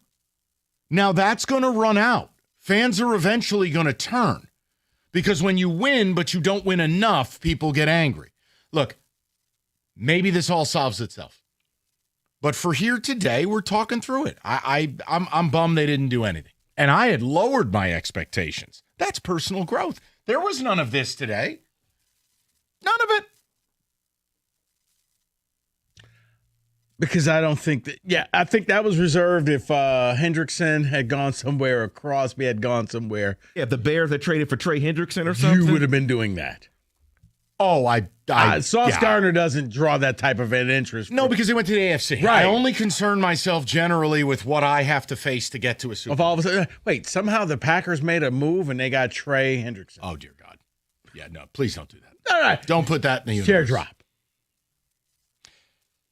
We'll get more of the people. 248-539-9797. David, can I get one more call? Can I do that? Can we go to Alex? He's been very patient. Alex, what's going on, buddy? Mike, Rico, how you guys doing? Can you guys hear me all right? Oh, yeah, loud and clear, buddy. Alex. What's up? Well, first of all, thank you guys so much for taking my call. I appreciate it. When earlier you guys were talking about a lot of teams make a big trade before they go, say, make their big next step. Is that correct? Yes. When we went to the NFC Championship game, would you not say that C.J. Gardner-Johnson, Emmanuel Mosley, and Cameron Sutton at the time, at the trade deadline, were pretty big moves, to be honest with you? And then on top of that, there's one more thing I wanted to say. I think the problem begins and ends with our interior of our offensive line. I agree. If you take away, I mean, I know it's probably unfair to do this, but if you take away the 78-yard touchdown run that he had against Tampa, Jameer, he's had 42 rushes for 148 yards, and Montgomery has rushed the ball for 28 times for 81 yards in the last 3 games. Yeah, no, it's been And bad. that's Alex. about 3 yards to carry. No, it hasn't been good. And then you start to talk about the protection stuff, where Goff is on pace to be sacked more this year than at any point in his Lions career. No, Alex, it's a problem. And with Mahogany now down, what's up? Was C.J. Gardner-Johnson? No, that wasn't a trade deadline thing. Yeah, because I remember the ski mask at the beginning of the season. But no, I get Alex's point is that they had brought a few guys in. This year it was just DJ Reed for Carlton Davis, swap. Even if you got better marginally in the aggregate, fine. They did nothing else. And then you go to the deadline and you do nothing. And look, injuries have happened. I'm with Alex. Like, we can identify one of the problems. You have a problem right now that your offensive coordinator transition has not worked, not to the level it should. Now, if you want to say, but points per game, okay, cool. I'll argue Bears, Bengals, not interested. Okay?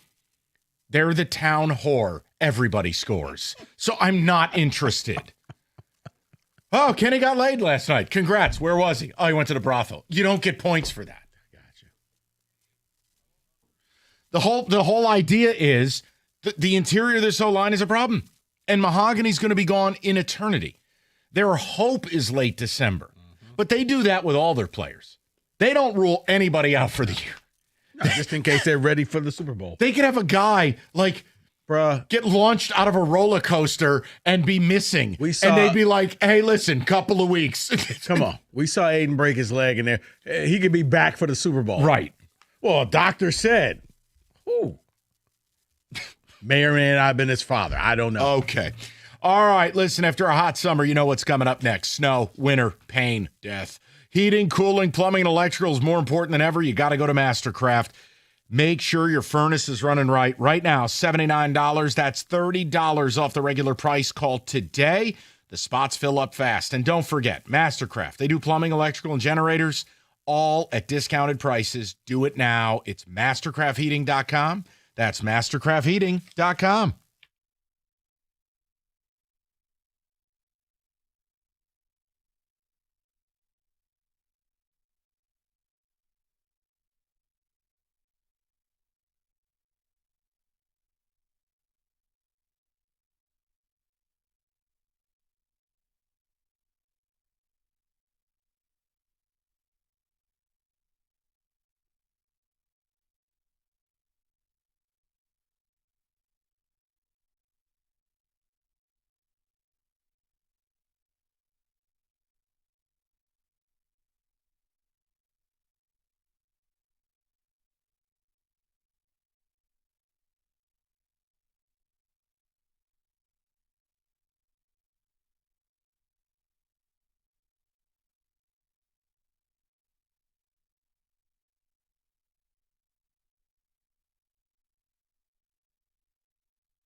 David, quickly with some ticket text, my man, and we'll go back to the callers. Trade deadline. Again, it ain't like the season's over, but it doesn't inspire an urgency. So where are you at with it? You're the paying customer. David, go ahead, bud.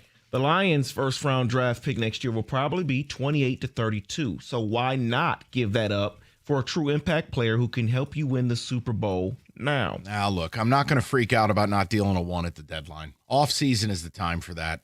Bigger names become available. It's easier to manipulate your cap and all that. The bottom line, I wouldn't be so sure that pick's going to be that low. Look, if you're sitting here at 5-3 right now, and this team kind of is what they are, you know what, 10-7